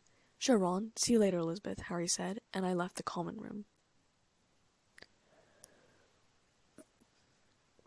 When I woke up on Christmas Day, I bounced out of bed to see the stack of presents at the foot of my bed. Dad had sent books, of course, Lord of Chaos, Insomnia, The Bingo Palace, and Born in Fire. He had also sent me a binder with sleeves in it. I wasn't sure what it was for a moment until after looking at it, I realized it could be used to hold my chocolate frog cards. He had also sent a letter. Dear Elizabeth, is Hogwarts really so bad that you wish it was summer already? And I'm sure you'll end up being glad that you stayed at Hogwarts for the winter. Despite that, I do miss you too. I love you a lot. No, I never sent Mad-Eye a letter. Perhaps he's mistaken, or perhaps he wrote down the contents of our conversation which he then mistaken for a letter. Not entirely sure. Or maybe he just didn't want the students to know that he knows me personally. I can understand and respect that. Anyways, let me know if anything else goes on at Hogwarts. Love you, Dad. I frowned. Sure, Uncle Moody's made some rash decisions, but mistaking his own handwriting for a letter from Dad? Not likely. Of course, not every wizard or witch liked to admit that they knew a werewolf, and while Dad could respect that, I most certainly couldn't. And I couldn't see Uncle Moody being ashamed of knowing Dad. He didn't care about people's opinions. So why had he said he received a letter from Dad over the summer? Hermione had sent me a Quidditch book titled Quidditch Teams of Britain and Ireland. Trang had sent me American Candy and new books from the Vampire Diary series. Ron sent me a book called Mythology and a note saying that I should stop reading it. I'd actually gotten him the book It for Christmas. I wondered if he'd get nightmares from reading it. Then I wondered if he would even read it. Harry sent me chocolates from Honeydukes. Hagrid had sent treacle fudge and a carved dragon statuette. Mrs. Weasley had sent me hot fudge cakes and a pink sweater with white rabbits knitted on it. She had also sent a letter thanking me for the portrait I'd done of the family and told me that it was hanging on the wall in the living room. Fred and Cedric had sent me more charms to put on the bracelet that Fred had originally bought me on my first Christmas here. Fred had sent a rabbit, dolphin, and British flag charms. Cedric had sent a snitch charm and a book charm. I added them to the bracelet immediately. Bill had sent me an art kit, fit with a book to learn how to gongbi, a type of Chinese-style painting. I was glad that Dean hadn't got me anything for Christmas because I hadn't gotten him anything. Sirius had sent me a penknife, not unlike the one he sent Harry. I'd been meaning to ask him about the house key he'd sent for my birthday, but was afraid of the answer. As always, there was an anonymous present, which I was almost always fairly certain from Professor Snape. I dropped the rock into my hand and stared at it curiously. It was black onyx, but it didn't seem to be a decoration of any sort. There were no holes or loops to put string through to make it a necklace. Then, looking through a small part of the onyx, I saw that there was a diamond in there. It wasn't large, probably smaller than my pinky fingernail, but it was there.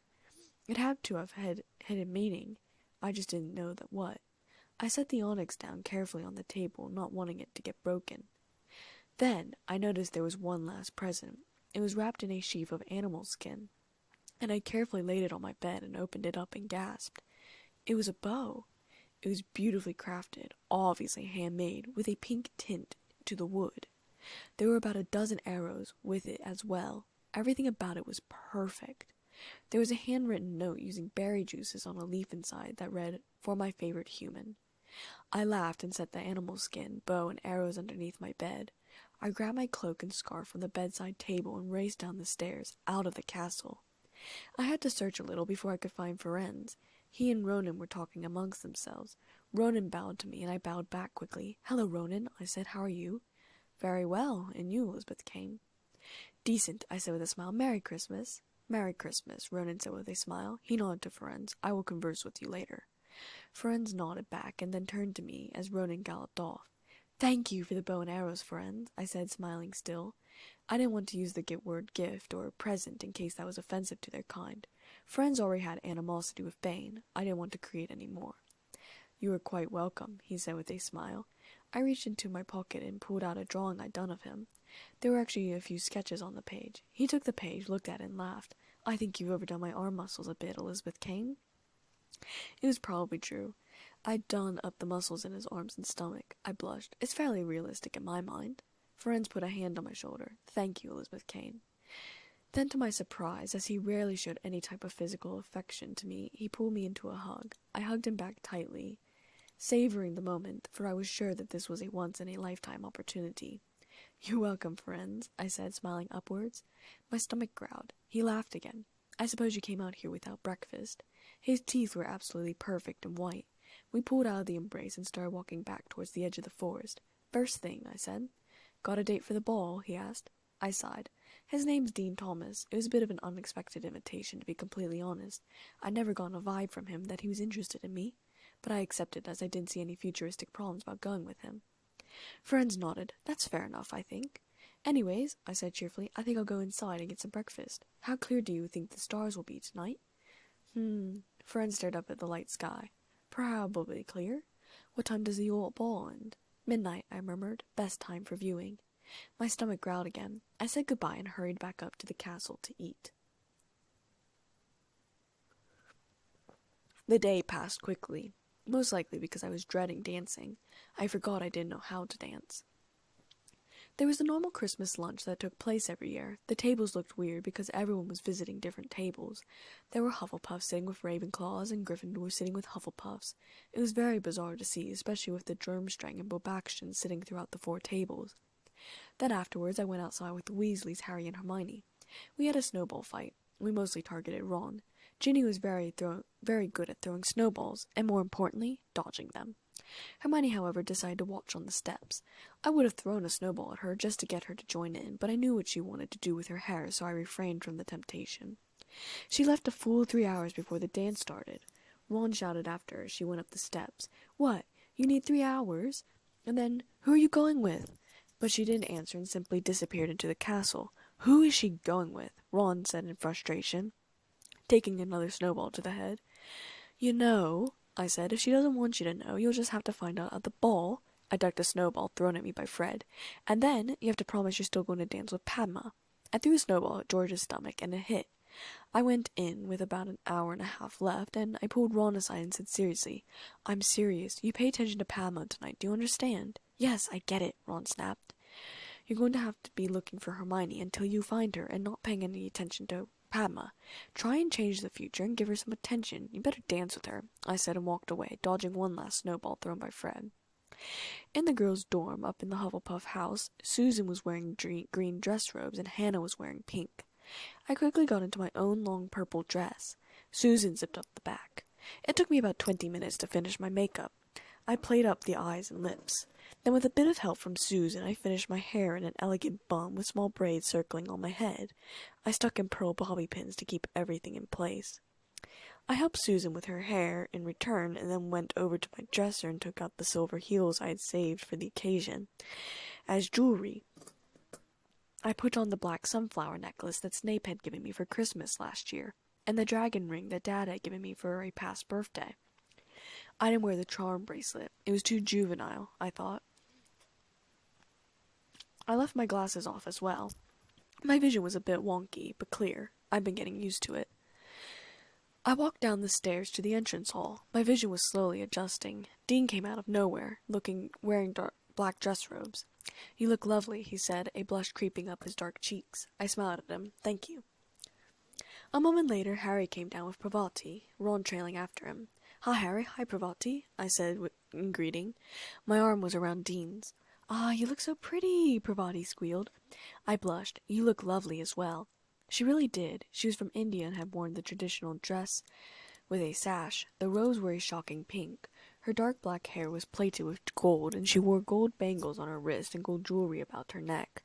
Her sash, if that's what it was called, was a purple color. "You turned out well," I said to Harry. "Gee, thanks," Harry said, looking nervous. "Chin up," I said. "You've got a pretty date, and she's a strong dancer, too." I winked at Parvati. She smiled. "Besides, 4 or 5 dances isn't that much now, is it?"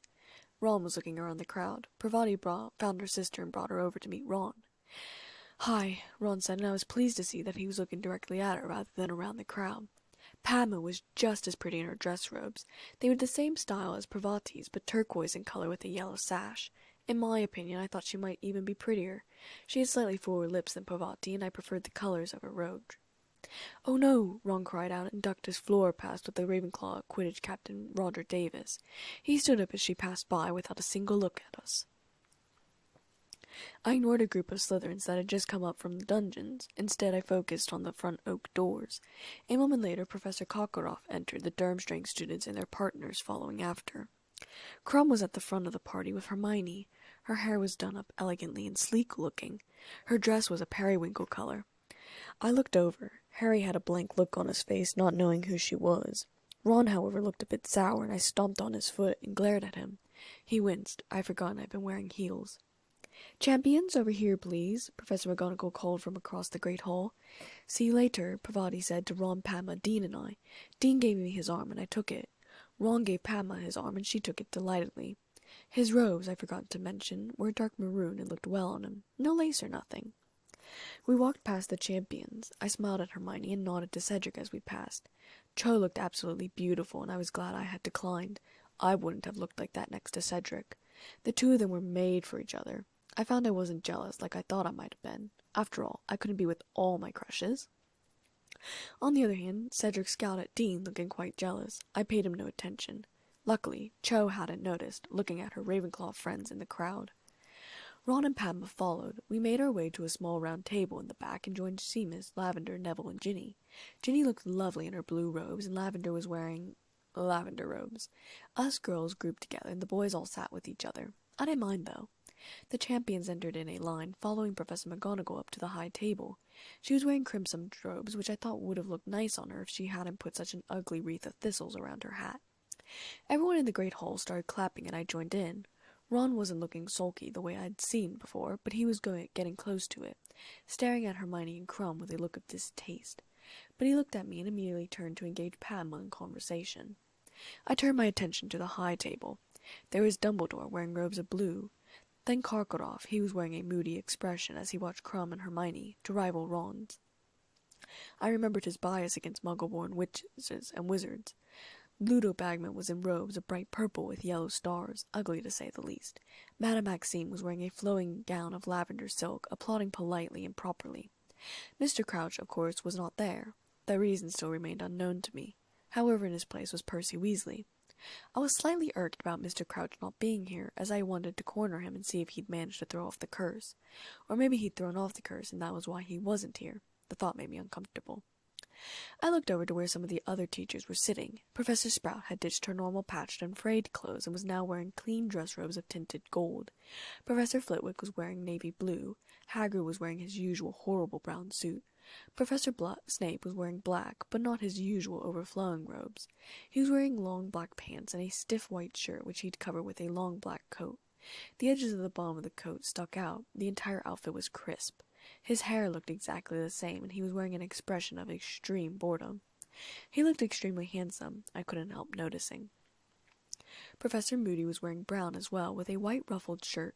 He kind of looked like those explorers that Trang had shown me in one of her American history textbooks, except he was missing the funny black hat. But he had the long white socks and the black buckled shoes. Pilgrims, I think was the word. I wasn't very certain about American history as I was British. Once dinner ended, our entire family got to their feet so that we could start dancing. I had my arm on Dean's again. Harry had one hand on Parvati's waist, and his other was clasped in her hand. Seamus and Dean sniggered and waved at him. The Weird Sisters, not one of my favorite bands, started up a mournful tune, and the champions and their partners started to dance. After an appropriate amount of time, other couples stepped in. Dean led me into the circle, and we started to dance well. As much as I complained about not being able to dance, it was easy when it was choreographed to be somewhat the same. There was a pattern to be memorized. It wasn't just something left up to everyone. Dean and I moved in a circle closer to the teacher's table. I tried my best not to glance over at Professor Snape. I cared about his opinion way too much to see if he was looking at me or not. I noticed, though, that Kokorov was nearby, staring at the two of us wearing robes of white with a black belt across his waist. Finally, though, as Dean twirled me around, I gave the briefest flicker with my eyes over to Professor's. Professor Snape seemed to be staring into my soul as our eyes met for a second, and then my eyes were back on Dean and we were waltzing away.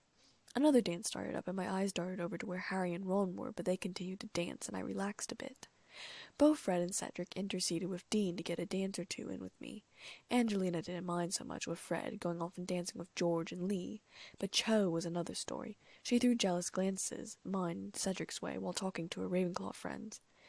I frowned at Cedric. You're making Cho jealous. He looked uncomfortable as we danced. I wanted to take you. Now I was uncomfortable. Why'd you turn me down? He asked. Because I saw you going with Cho, and I don't interfere with the future, I replied honestly. What if you couldn't see the future? Cedric asked. I hesitated, and then admitted, I probably would have said yes. He seemed a great deal happier with that answer, and I quickly said, but it doesn't change the fact that you were and are supposed to be with Cho. He pursed his lips. It's a dance, Elizabeth. This is the only dance I get with you probably ever. Let me enjoy it. I scowled at him. I'm enjoying it. Good, he said with a grin, and twirled me around. I finally laughed. You are a good dancer, I admitted. I know, you're terrible, Cedric teased. I blushed, laughing again. Oh, said. The song ended and we broke apart, staring at each other for a moment before Cho glided over, taking Cedric back into her arms. I took the hint and went to find Dean. Around 11 o'clock, I said goodnight to Dean. I stopped by Hermione, who was in deep conversation with Crumb and another boy by the drinks table. He was incredibly short. You look gorgeous, Hermione, I told her earnestly, and she smiled at me. And you look beautiful, she complimented me back. Hello, Victor, I said, and I simply nodded to his other friend. Elizabeth, you look very nice, Victor said awkwardly, looking at Hermione like he hoped she wouldn't take offense to him complimenting me. This is Victor's friend, Felix, I can't pronounce his last name, Hermione said quickly, introducing us. I shook hands with him. He was thin and tall with light brown hair. He was from Sweden and was only 8 years old, though he looked at least 12. I was surprised by his age because of his height. Apparently he worked under Kokorov as a study. I thought it was very interesting. His last name was Kelsberg. Apparently understudies started at young ages, probably because learning things at a young age made it stick longer in the brain. I shook hands with him. He was a proper gentleman, even at a young age. His Swedish accent disguised most of his excited chatter, but he sounded extremely happy to be at Hogwarts. He gestured greatly at many of the things at Hogwarts, and his tone was positive. I said goodbye to them and made my way out of the great hall and down into the entrance hall. I noticed Harry and Ron had taken a walk too, though not with Parvati and Padma. I wondered briefly if they would still overhear Hagrid and Madame Maxime's conversation, or if that had already happened. Snape and Karkaroff had just passed them. Karkaroff had broken off from Snape, passing me now. He slowed and we exchanged a look. I shivered and looked away. I turned down a side path away from Karkaroff that would lead to the greenhouses, but I went into the forest instead. I wondered where Firenze could possibly be tonight. I looked up at the sky as I walked. Firenze had been right. There wasn't a cloud in the sky. You look stunning tonight, a voice that wasn't Firenze's said. My heart started to beat extremely fast. I turned around slowly. Professor Snape stood there, his arms behind his back. He had no expression on his face, so there was a faint color in his cheeks. Thank you, I said, barely whispering. My words carried across the clearing. I realized how storybook this was. The perfectly circular clearing with the stars shining down on us, the lovely glowing flowers that were in half bloom. If only it was summer and not the winter, and lightning bugs were flying around. Professor Snape seemed to be thinking along the lines of the weather because he said, "Aren't you cold?" I looked down. I had forgotten a cloak. I shrugged it instead. I was only planning to stay out for an hour or so. He took a step closer, a hesitant one. His eyes were locked on mine. I felt the way I had in the potions classroom with Karkaroff, except I wasn't frozen from fear, but anticipation. I shivered. He mistook the shivering, however. I met him halfway in the clearing. He held out his hand and asked, "May I have this dance?" It was such a corny, fairy-tale-like line that I was utterly surprised he had used it. I placed a hand in his, noticing how warm his hands were. That surprised me even more, I think. Being in the dungeons was freezing, and I expected his hands to be cold. I put my other arm around his neck. His other hand was on my waist. I had expected him to be a good dancer, an expectation that he met. I did mention how beautiful you look tonight, didn't I? He whispered in my ear. Yes, I whispered softly, and though I never said a word, I think you look extremely handsome tonight. Though I had grown over the summer, I still wasn't quite as tall as him. My head rested just on his shoulder. We'd stopped dancing formally and were now more swaying from side to side. I was trembling now, a bit from cold and a bit from nerves. "You should have brought a cloak," he murmured again, against my cheek. "I don't usually think before I act," I muttered. "You know that." He laughed, a real one, and said, "Yes, I suppose I do." What was this? I never really expected romantic feelings from him being a teacher and all. He hadn't danced with anyone at the ball and had left early. I knew, of course, he had feelings from my mum, and that could have been a reason he never loved anyone. The words, "I act heartless because my heart died with her," kept popping into my head when I thought about his cold demeanor. But this wasn't cold, this wasn't heartless, and this was certainly borderline romantic. Okay, it was completely romantic. Dancing in the moonlight in a forest.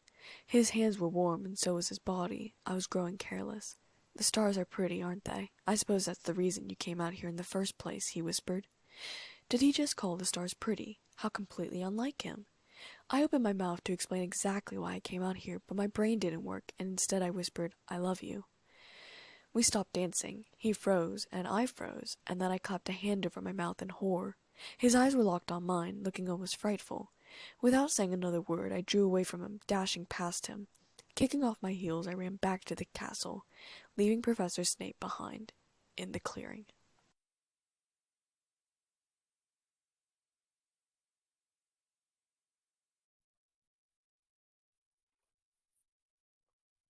Chapter 14.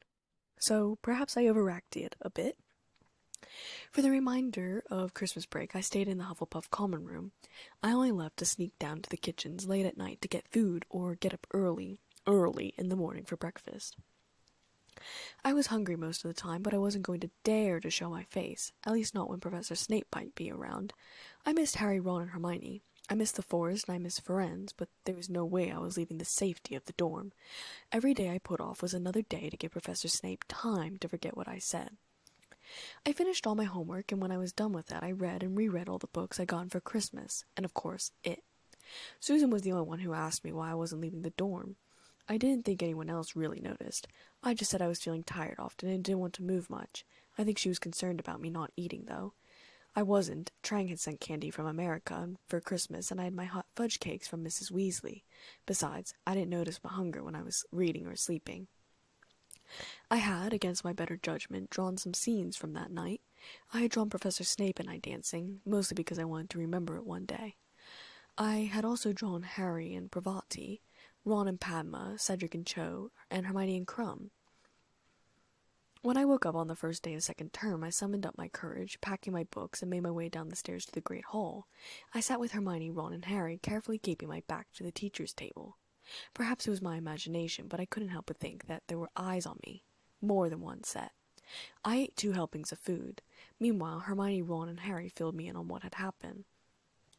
After asking where I'd been, then they proceeded to tell me about the conversation between Hagrid and Madame Maxime. "I already knew that," I said, shrugging again. First saw it, I shoveled eggs in my mouth. Hermione looked a bit worried by my appetite. Harry and Ron got up to go to care of magical creatures, and she held my arm to keep me back a second. I'd been about to tear off to divination. "What happened after the Yule Ball?" she asked quietly. "Nothing," I muttered, looking at the floor. "Well, you must have done something. No one's seen you for 2 weeks except the Hufflepuff girls. Have you even eaten in 2 weeks?" "Of course I have," I said a bit defensively. "I just had a lot of books I got for Christmas, and I stay in the common room to read them. The Hufflepuff common room is a very comfortable place, Hermione." Hermione shrugged, but I knew she wasn't letting it go. She just wanted to get to care of magical creatures class quickly. I'm sure she'd bombarded me about it again soon. I hurried to divination, glad that no one else was going to look at the situation too closely. But perhaps Hermione was right. Locking myself in a room for 2 weeks might not have been the best way to handle it. But then again, I was quite dramatic. I came down to lunch feeling apprehensive. To my luck, which meant it was bad, I had potions after lunch and I was feeling very sick. Harry and Ron looked extremely angry when they sat down, and Harry tossed me a paper he was holding. It was the Daily Prophet. "Read that," Harry snapped. Dumbledore's giant mistake. Albus Dumbledore, eccentric headmaster of Hogwarts School of Witchcraft and Wizardry, has never been afraid to make controversial staff appointments, writes Rita Skeeter, special correspondent.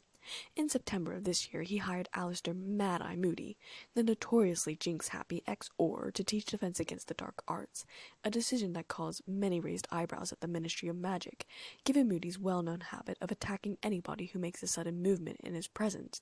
Mad-Eye Moody, however, looks responsible and kindly when set beside the part-human Dumbledore employs to teach care of magical creatures. Rubeus Hagrid, who admits to being expelled from Hogwarts in his 3rd year, has enjoyed the position of gamekeeper at the school ever since a job secured for him by Dumbledore.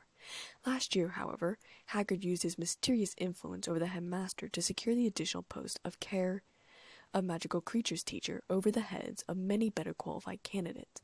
An alarmingly large and ferocious-looking man, Hagrid has been using his newfound authority to terrify students in his care with a succession of horrific creatures.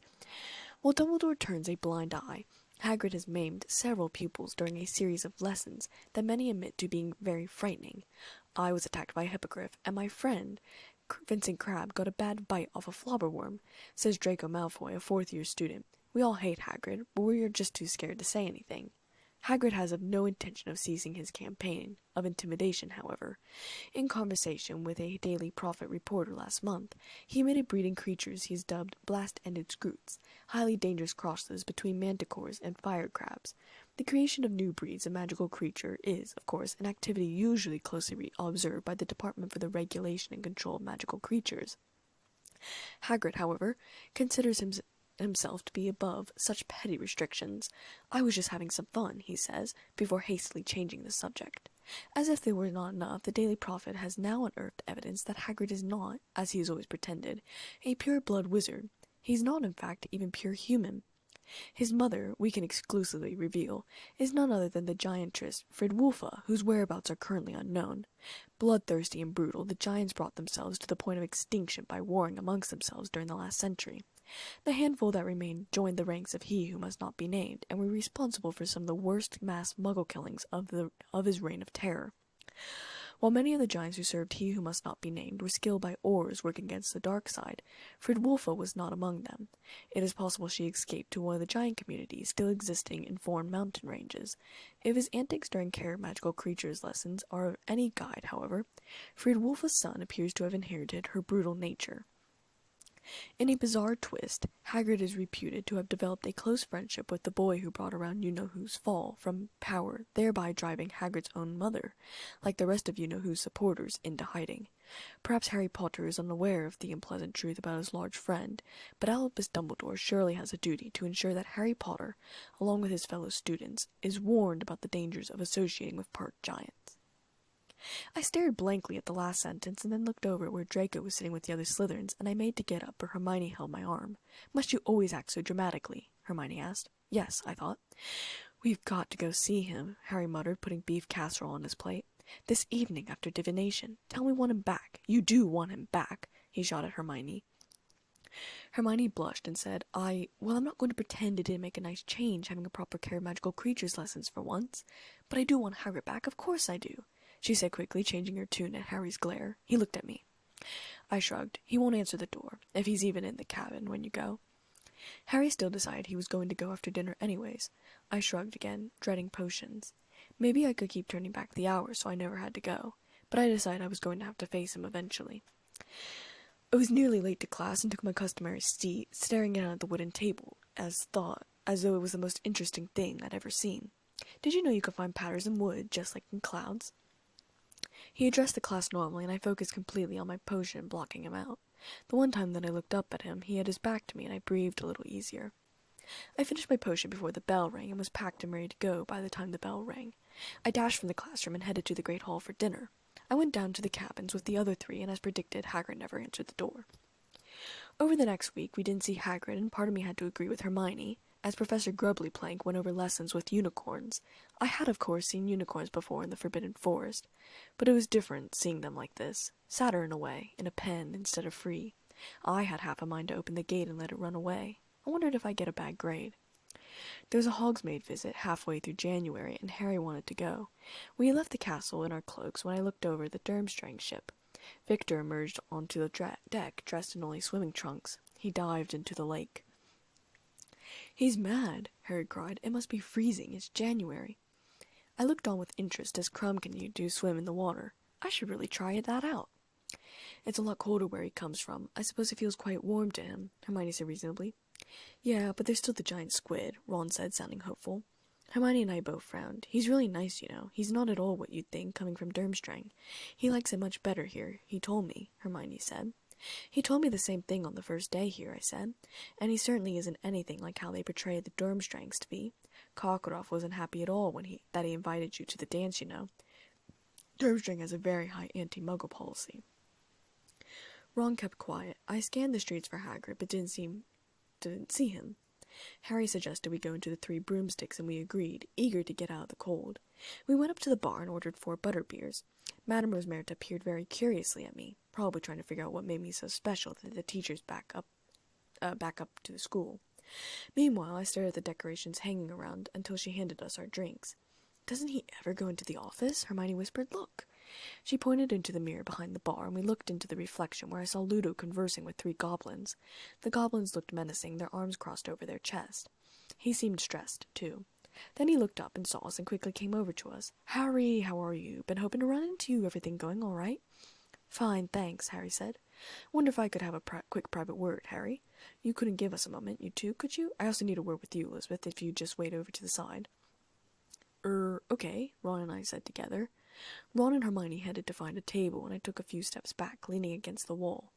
Madame Rosmerta kept glancing over to me, and finally I looked over at her and said, "You know, if you have something to ask me, you can ask. I don't bite." I gave her a warm smile. She seemed a bit relieved. "I was just wondering if you were the Elizabeth Kane I've heard quite a bit about," she said, filling up a cup. "I am," I verified. "I know I've talked about you in this bar, too. Last year, Fudge, you, Flitwick, Hagrid, and McGonagall." Instead of looking abashed, she looked amazed and curious. "You foresaw that, did you?" "Parts of it," I admitted, "but I was actually just sitting at a nearby table when the conversation took place." "Hagrid talks about you a lot, and your professors will end up talking about you if prodded," Madame Rosmerta said, still sounding a bit awed for some reason, before walking out of the bar with her drinks. She set off for a table nearby to serve the drinks. I thought about her words. I wondered if Professor Snape would talk about me if he was asked about me.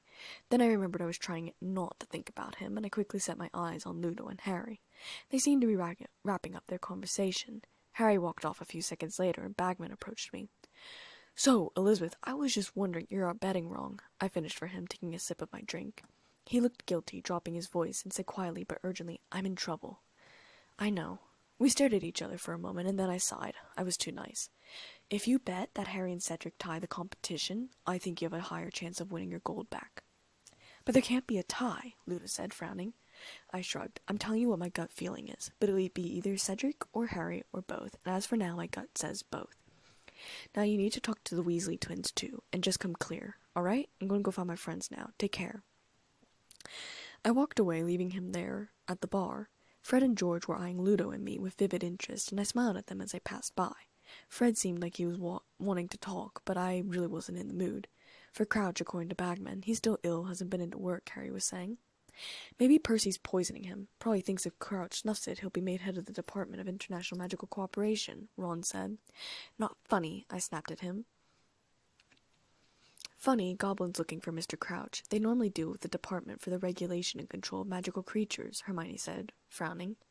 "Crouch can speak loads of different languages, though maybe they need an interpreter. What did Bagman want with you, Elizabeth?" Harry asked.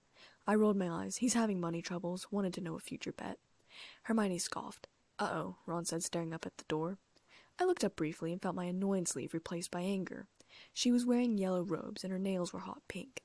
She was talking very fast to her photographer. I gritted my teeth. "Didn't seem very keen to talk to us, did he, bozo? Now, why would that be, do you think? And what he's doing with a pack of goblins in tow anyway, showing them the sights. What nonsense. He was always a bad liar. Reckon something's up. Think we should do a bit of digging. Disgraced ex-head of magical games and sports, Ludo Bagman. Snappy start to a sentence, bozo. We just need to find a story to fit it." "Trying to ruin someone else's life?" Harry asked loudly, and my eyes jumped at him. "Harry, how lovely. Why don't you come and join? I wouldn't come near you with a 10-foot broomstick. What did you do that to Hagrid for, eh?" Harry said furiously. People were getting quieter in the bar. If I wasn't so angry, I think I might have been properly embarrassed.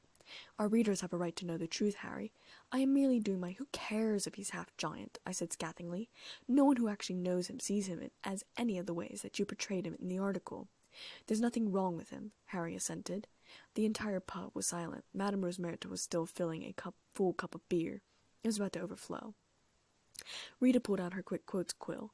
My wand hand twitched. I wanted to set the thing on fire. How about giving me an interview about the Hagrid you know, Harry? The man behind the muscles, your unlikely friendship and the reasons behind it. Would you call him a father substitute? Oh, shut up, I snapped suddenly. The father thing was a touchy subject for me. You horrible woman, Hermione said furiously, standing up. You don't care, do you? Anything for a story, and anyone will do, won't they? Even Ludo Bagman. Sit down, you silly girl, and don't talk about things you don't understand. I know things about Ludo Bagman that would make your hair curl. Not that it needs it. Rita eyed Hermione's hair, her eyes narrowing. You mean the trial? I asked lightly. Pretty sure they never had evidence in the first place, and he got off without a single charge, so it's a moot point, isn't it? Let's go, Hermione said. Come on, Harry, Ron, Elizabeth. They got up and followed her, but I stayed where I was a second longer, and then walked out. As I passed Rita Skeeter, I whispered, I know your future, you know. Let's just say you've got some hard times coming. You're just a little bug with zero skills.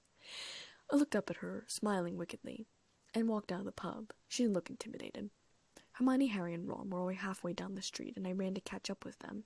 Don't read the Daily Prophet. She can't scare me into hiding, Hermione was saying, striding so fast the others were running to keep up with her. I matched her pace. And Hagrid isn't hiding anymore. He should never have let that excuse for a human being upset him. Come on. She broke into a run, and we ran after her. The curtains were still closed in the cabin, and Fang barked as we approached. Hagrid, I shouted, let us in. Hagrid, that's enough. We know you're in there. Nobody cares if your mum was a giantess, Hagrid. You can't let that foul Skeeter woman do this to you. Hagrid, get out here. You're just being, Hermione said, pounding on the door in intervals. The door opened, and Hermione cried out, about time, before realizing that it was Dumbledore who had opened the door. Good afternoon, he said pleasantly, smiling down at all of us. I smiled back. We wanted to see Hagrid, Hermione said in a small voice. Yes, I surmised as much. Why didn't you come in? Dumbledore asked. Oh, I'm okay, Hermione said while I smiled wider.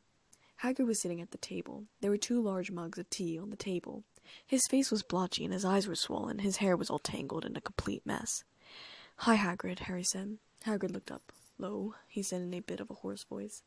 I went over and put my arms around him. More tea, I think, Dumbledore said, raising his wand. A revolving tea tray appeared with a plate of cakes. Ron eyed the plate hungrily. There was a slight pause, and then Dumbledore asked, Did you by any chance hear what Miss Granger was shouting, Hagrid? I giggled as Hermione went pink.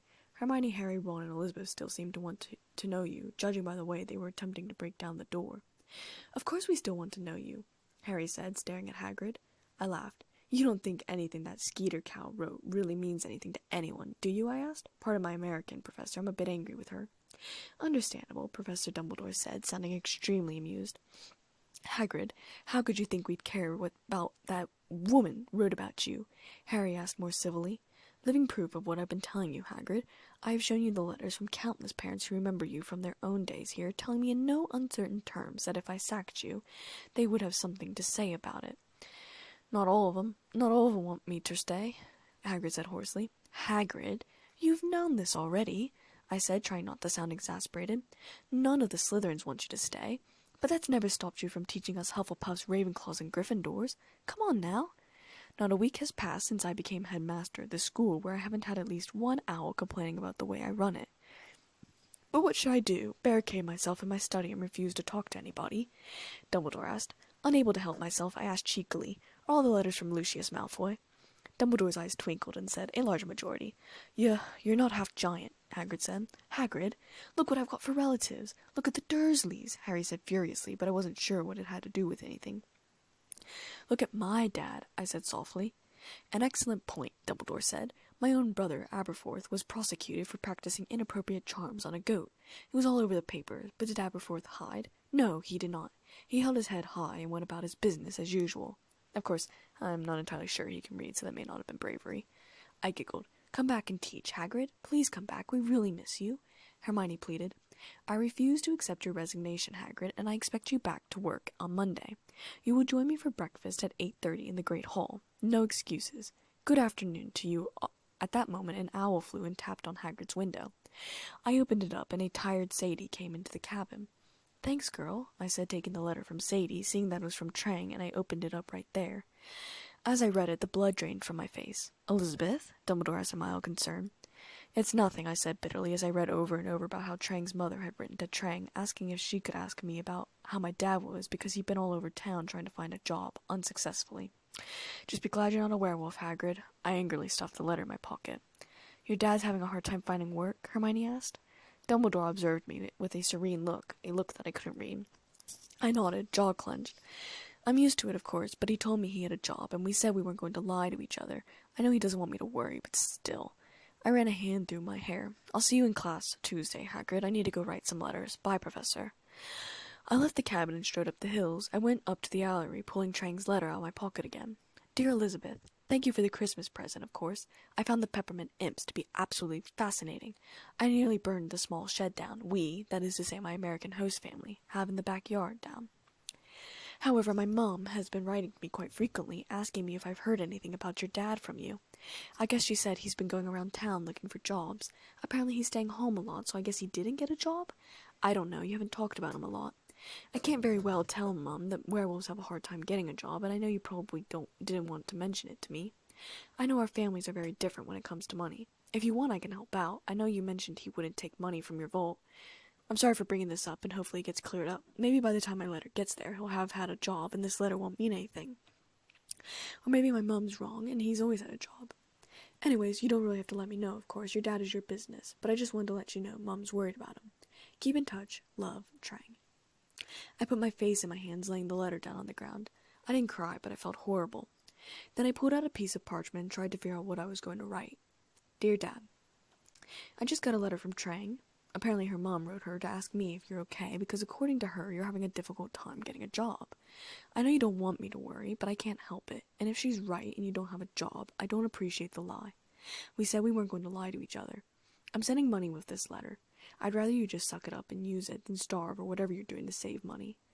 I love you, and forgive me for calling you a liar if you do have a job. I really am just worried about you. Also, can you send me information on Barty Crouch? Just, about his life and work? I think it might be important. Something to do with the man under the cloak at the cup anyways. Thanks. Love, Elizabeth. I rolled it up and headed down the stairs and went back to the Hufflepuff common room to get some of my galleons. I put 75 in a bag and then went back up to the gallery. I used a weight reduction spell. Sadie was up for a trip by this time, and I told her it was for Dad. She held out her leg, and I attached the letter and money, and she flew away. I trooped back down the stairs and went to dinner.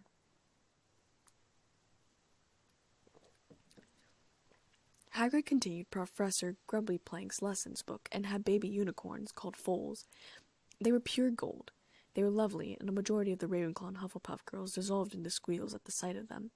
Again, I had the strangest urge to open the gate and let them go out into the forest. In Charms, I sat at a back table with Harry, Ron, and Hermione. He told us about how he'd taken the egg down to the bathroom and the memorized poem that he'd heard, which went like this. Come seek us where our voices sound, we cannot sing above the ground. And while you're searching, ponder this, we've taken what you'll sorely miss.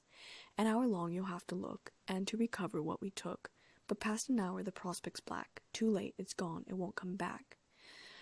That's why Crumb was jumping into the lake, I said. He must have been practicing for the tournament.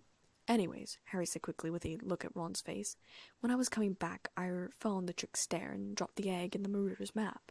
He then proceeded to tell us about Snape and Filch and Moody, mostly the conversation between Moody and Snape.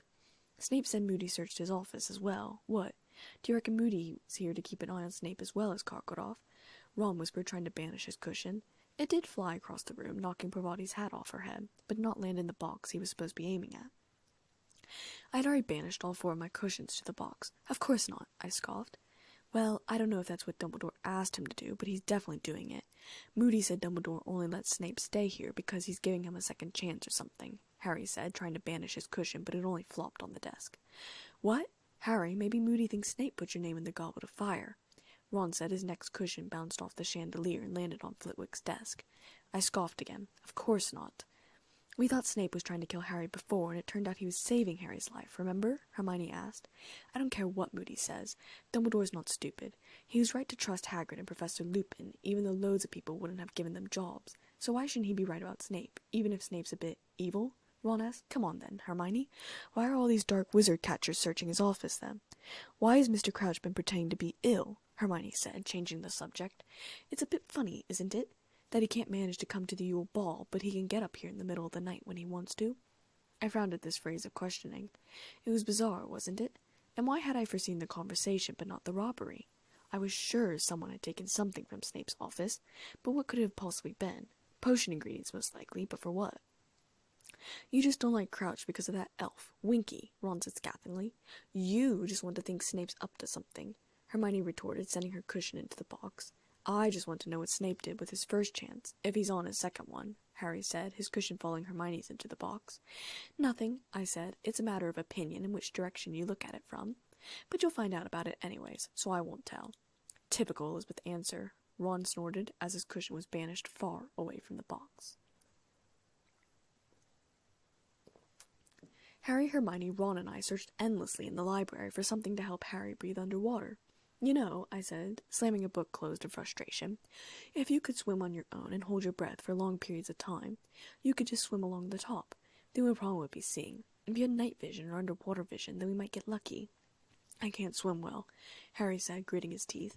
"I ought to go try it out and see how deep the lake is," I said. Hermione snorted. "The lake could be miles deep. It's not a pool." Harry had gotten notes for the restricted section from Professor McGonagall and had asked Madame Pince for specific books on breathing underwater. Nothing helped, and we found nothing. "You know," I said slowly, "maybe we're looking in the wrong spot." I said a day before the task. I was going to let slip about the plant gillyweed, and then Fred and George came around, and I shut my mouth. "What are you two doing here?" Ron asked, looking up at them. Fred and George were never in the library. "Looking for Hermione and Elizabeth," George said. "McGonagall wants you both in her office." Hermione and I exchanged brief looks of shock. Well, that wasn't supposed to happen. What about Ron? But I shouldn't have been so surprised. My visions had been wonky since day one. I had to stop relying on them. "Why?" Hermione asked, looking surprised. "Dunno. She was looking a bit grim, though," Fred said. "We're supposed to take you down to her office," George said. "We'll meet you in the common room," Hermione said, standing up, and I got to my feet, too. "Bring as many of these books as you can." I followed her out of the library, feeling apprehensive. In McGonagall's office was Cho and a little blonde girl who looked a bit like Fleur. "Ah, Miss Granger, Miss Kane," Dumbledore said, smiling at us. Professor McGonagall looked a bit stressed behind him. "Wonderful. All four of you are here." I was frowning, confused. Why me? Surely Ron would have been chosen in place of Harry. "Now then," Dumbledore said, "there's nothing to worry about. For the next part of the tournament, each contestant is supposed to rescue you, a hostage-like situation. Miss Delacour for Miss Delacour, Miss Chang for Mr. Diggory, Miss Granger for Mr. Crumb, and Miss Kane for Mr. Potter. You won't be in any immediate danger, and I will be putting you each in a deep sleep. The charm will break when your champion reaches you, and your head comes up above water. Are there any questions?" My hand shot up into the air like we were in class, and Dumbledore looked at me. "Sir, I thought you were going to use Ron Weasley for Harry." Dumbledore smiled and said I was, but I thought this would be a bit interesting, and there were some hints, of course. Professor McGonagall's mouth grew thinner. I shrugged. All right, then. Who was I to challenge Dumbledore in the first place, anyways? I wasn't very keen about spending the entire night and half the morning in the lake, but since I was going to be asleep anyways, I guess it didn't really matter. Lake water did horrible things to people's hair, however. I was going to have to wash it afterwards. We all walked down to the lake. That was the last thing I remembered.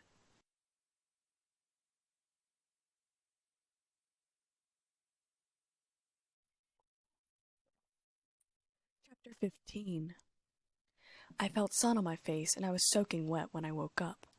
There was an arm around my waist, and I spat water out of my mouth and coughed. "Harry?" I asked, trying to look at him. The sun was blinding, and I squinted.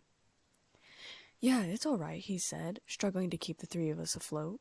"I can swim on my own now," I said, and his arm disappeared from his waist. The mermaids were up around us. "Oh, good, you brought her up, too." "Help me with her, will you? I don't think she can swim well," Harry said. We put the little girl between the two of us and swam back to the bank where the judges stood watching. The mermaids were singing a horribly screechy song, swimming around us like we were some sort of royal procession. I looked into the crowd. Professor McGonagall was clutching the railing tightly. Professor Dumbledore was smiling. Professor Snape looked tensed, and I looked away from him quickly.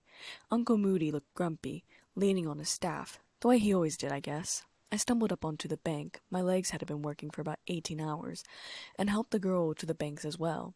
Madame Maxine had been restraining Fleur, who was fighting hysterically to get back into the lake for her little sister. "Gabrielle! Gabrielle! Is she alive? Is she hurt?" she was screaming. "She's fine," I muttered. Madame Maxine let her go now that we were out of the water, and Fleur raced over and hugged Gabrielle fiercely. "It was the Grindylows. They attacked me. Oh, Gabrielle, I thought. Come here, you," Madame Pomfrey said, wrapping a thick blanket around Harry's shoulders and forcing potion down his throat. I went to walk away, preferably up to the castle, but Madame Pomfrey caught me and wrapped a towel around me as well. She forced the hot potion down my throat, and I coughed when it went down. The towel was nice and warm, though. "Harry, well done! You did it! You found out how all by yourself," Hermione said, delighted. "Well, yeah, that's right," Harry said. I noticed that Karkaroff was looking our way. I turned my back on him. "You have a water beetle in your hair, Hermione." Hermione brushed the water beetle away and said, "You're well outside the time limit, though, Harry. Did it take you ages to find Jis?" "No, I found you okay," Harry muttered. I patted his arm reassuringly. I still felt uncomfortable, though. Why me? Why not Ron? All the things I'd originally foreseen, Fleur kissing Ron's cheek, Percy running out to rescue Ron, those things were gone now. Or perhaps they were never going to have happened in the first place. I decided it was officially time to stop relying on my visions. They were screwing me up and I was worrying over them. Enough was enough. I wasn't going to look at them anymore. I wasn't going to react to them anymore. I was done. Madame Pomfrey was trying to clean Fleur's cuts on her face and arms, but Fleur wouldn't let her. Instead, she kept saying, "Look after Gabrielle." Fleur then turned to Harry and said, "You saved her, even though she was not your hostage." "Yeah," Harry said. Fleur bent down, kissed Harry twice on each cheek, and then turned to me. "And you too, you helped." Sure," I said, and she pulled me into a surprising hug. Or at least she hadn't tried to kiss me. "Ladies and gentlemen, we have reached our decision. Merchistinus Mercus has told us exactly what happened at the bottom of the lake, and we have therefore decided to award marks out of 50 for each of the champions, as follows. Fleur Delacour, though she demonstrated excellent use of the bubblehead charm, was attacked by Grindylows as she approached her goal, and failed to retrieve her hostage. We award her 25 points. "I deserve 0, Fleur said, shaking her head. Ron was approaching us slowly and finally came to stand by Fleur. Fleur smiled at him and he blushed. "He's the one who would have helped, if he'd been the hostage," I said. Fleur, of course, like the other foreign students, knew about my future-seeking powers. I wasn't supposed to be in the lake. He was. Fleur praised him for a moment, and Ron looked nervously between me and her. She swooped down and kissed him both his cheeks, too, and said, "That's for if you had saved her." Ron's cheeks were bright red, and I smiled. At least I could fix mistakes. Hermione looked furious. Cedric Diggory, who also used the bubblehead charm, was first to return with his hostage, though he returned 1 minute outside the time limit of an hour. We therefore award him 47 points. Victor Crumb used an incomplete form of transfiguration, which was nevertheless effective, and was second to return with his hostage. We award him 40 points. Harry Potter used gillyweed to great effect. He returned last and well outside the time limit of an hour. However, the Merch and Ventanis informs us that Mr. Potter was first to reach the hostages and that the delay in his return was due to his determination to return all hostages to safety, not merely his own. Most of the judges, Ludo threw Karkaroff a nasty look, feel that this shows a moral fiber and merits full marks. However, Mr. Potter's score is 45 points. There was roaring applause from the crowd, and I smiled up at him. "Congratulations." "There you go, Harry," Ron shouted. "You weren't being thick at all. You were showing moral fiber." I giggled. Fleur clapped very hard, probably relieved that Harry had saved Gabrielle, too. The third and final task will take place at dusk on the 24th of June. The champions will be notified of what is coming precisely 1 month beforehand. Thank you all for your support of the champions. Madame Pomfrey started ushering us back up to the castle in order to get into dry clothes. About 2 weeks later, Sirius sent a letter to Harry which read, "Be at Stile at end of road out of Hogsmeade, past Devish and Bangs, at 2 o'clock on Saturday afternoon. Bring as much food as you can." "He hasn't come back to Hogsmeade?" Ron asked incredulously. "It looks like it, doesn't he?" Hermione asked. "I can't believe him. If he's caught," Harry said tensely. "What do you think, Elizabeth?" I shrugged. "Don't know anymore. I mean, technically, I don't foresee any trouble, but it's not like that means anything anymore." "Someone's bitter this morning," Ron said. "Her visions have been off, Ron. What do you expect?" Hermione asked with a huff. Off? Harry asked, frowning. Like what? A bunch of little things that are adding up together, I muttered. I took my glasses out of my bag and put them on. By the way, another Witch Weekly article came out about you two. Pansy Parkinson will give you the article before potions class. I wouldn't read it until after, however, or if you read it in class, put it in your bag or something, because if or when Snape sees it, he'll read the entire thing out loud. I thought you didn't trust your visions, Ron said thickly through a piece of bed. I didn't answer and just got up in a huff and went to Ancient Runes. I wasn't really angry at him. I was frustrated with myself. What wasn't I seeing? We left the castle grounds, our cloaks thrown over our shoulders in the mild winter. Harry had put food in his bag, which contained about a dozen chicken legs, a loaf of bread, and a flask of pumpkin juice. I, on the other hand, had gone straight down to the kitchen and had gotten 24 chicken wings, some fruit, a couple glass jars of milk, and some cakes, and had put them in a container which I had shrunk and was now carefully carrying in my hands. I also had a bag of supplies on my shoulder. We went to Gladrag's Wizardwear first because Harry wanted to buy socks for Dobby. There were many different types of socks, socks that changed colors, socks that switched patterns, socks that screamed when they became too smelly, socks that were simply the most ridiculous colors you could get. I got a pair of color-changing socks for Trang. She'd enjoy them. Then, at 1:30, we made our way up the street to the stile that Sirius had indicated we come to. Waiting for us was a dog on his hind legs, his front paws on top of the top bar. He had newspapers in his mouth and was wagging his tail. I grinned, ran, and vaulted over the stile.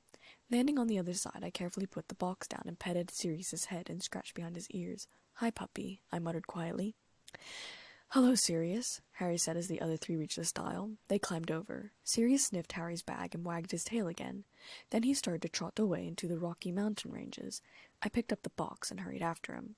Sirius led us to the foot of the mountain, which was covered in boulders and stones. He started up it, easily for him with 4 paws.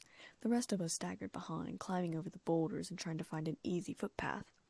I loved it, though. It was like an adventure game in real life. The path was steep, winding, and stony, but we followed Sirius's wagging tail like a beacon. The sun beat down on us, surprisingly warm for March weather. Then, at last, we slipped into a narrow fissure in the rock.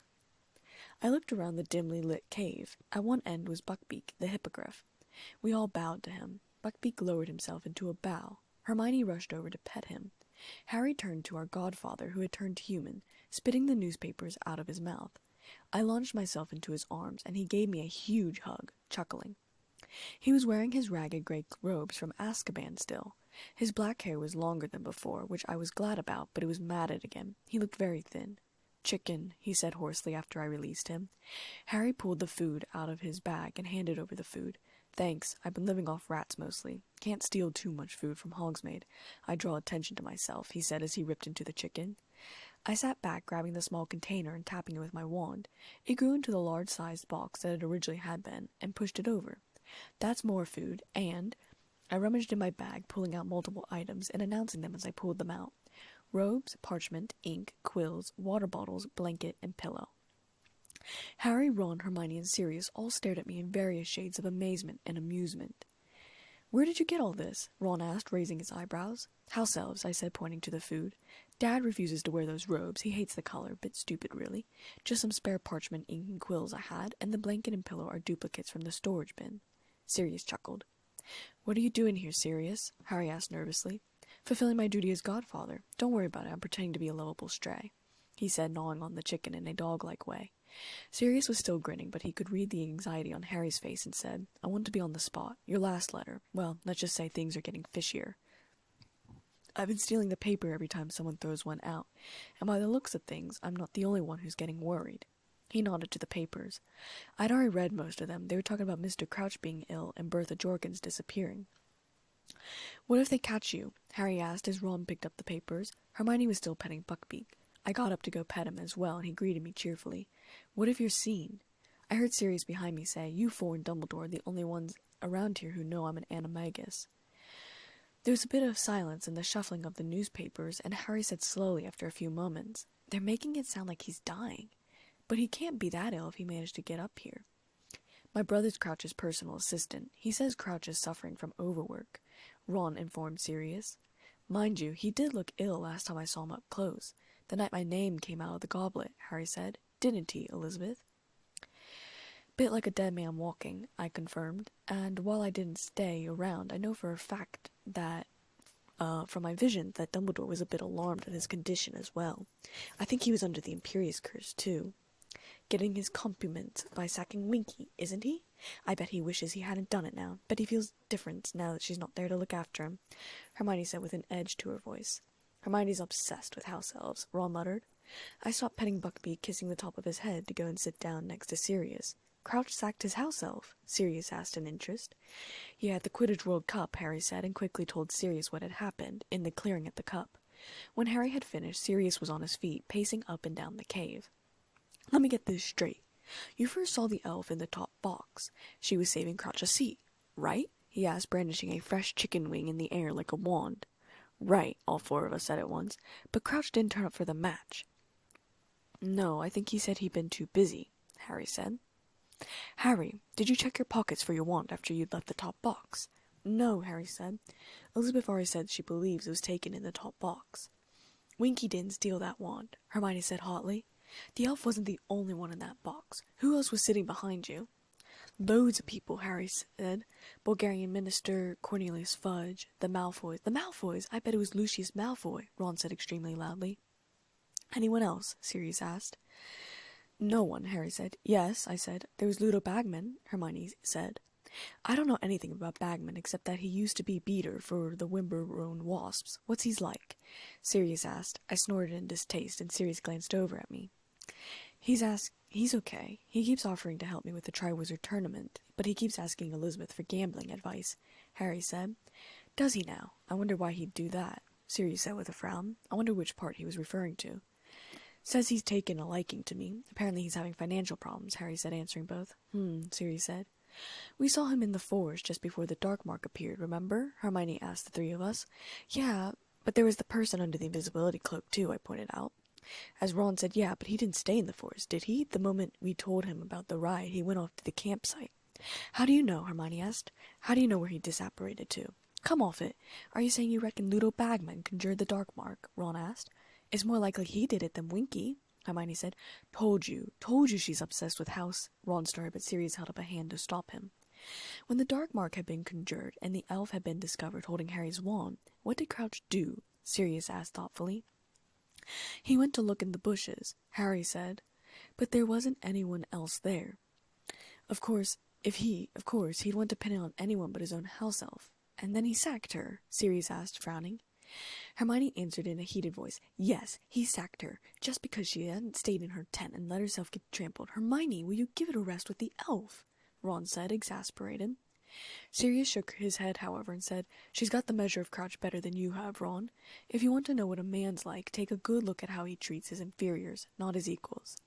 He ran a hand over his unshaven face. Razors, that's what I'd forgotten. All these absence of Barty Crouches, he goes to the trouble of making sure his house elf saves him a seat at the Quidditch World Cup, but doesn't bother to turn up and watch. He works very hard to reinstate the Triwizard Tournament, and then stops coming to that too. It's not like Crouch. If he's ever taken a day off work because of illness before this, I'll eat Buckbeak. Do you know Crouch, then? Harry asked. Sirius's face darkened with hatred. Oh, I know Crouch, all right. He was the one who gave the order for me to be sent to Azkaban, without a trial. What?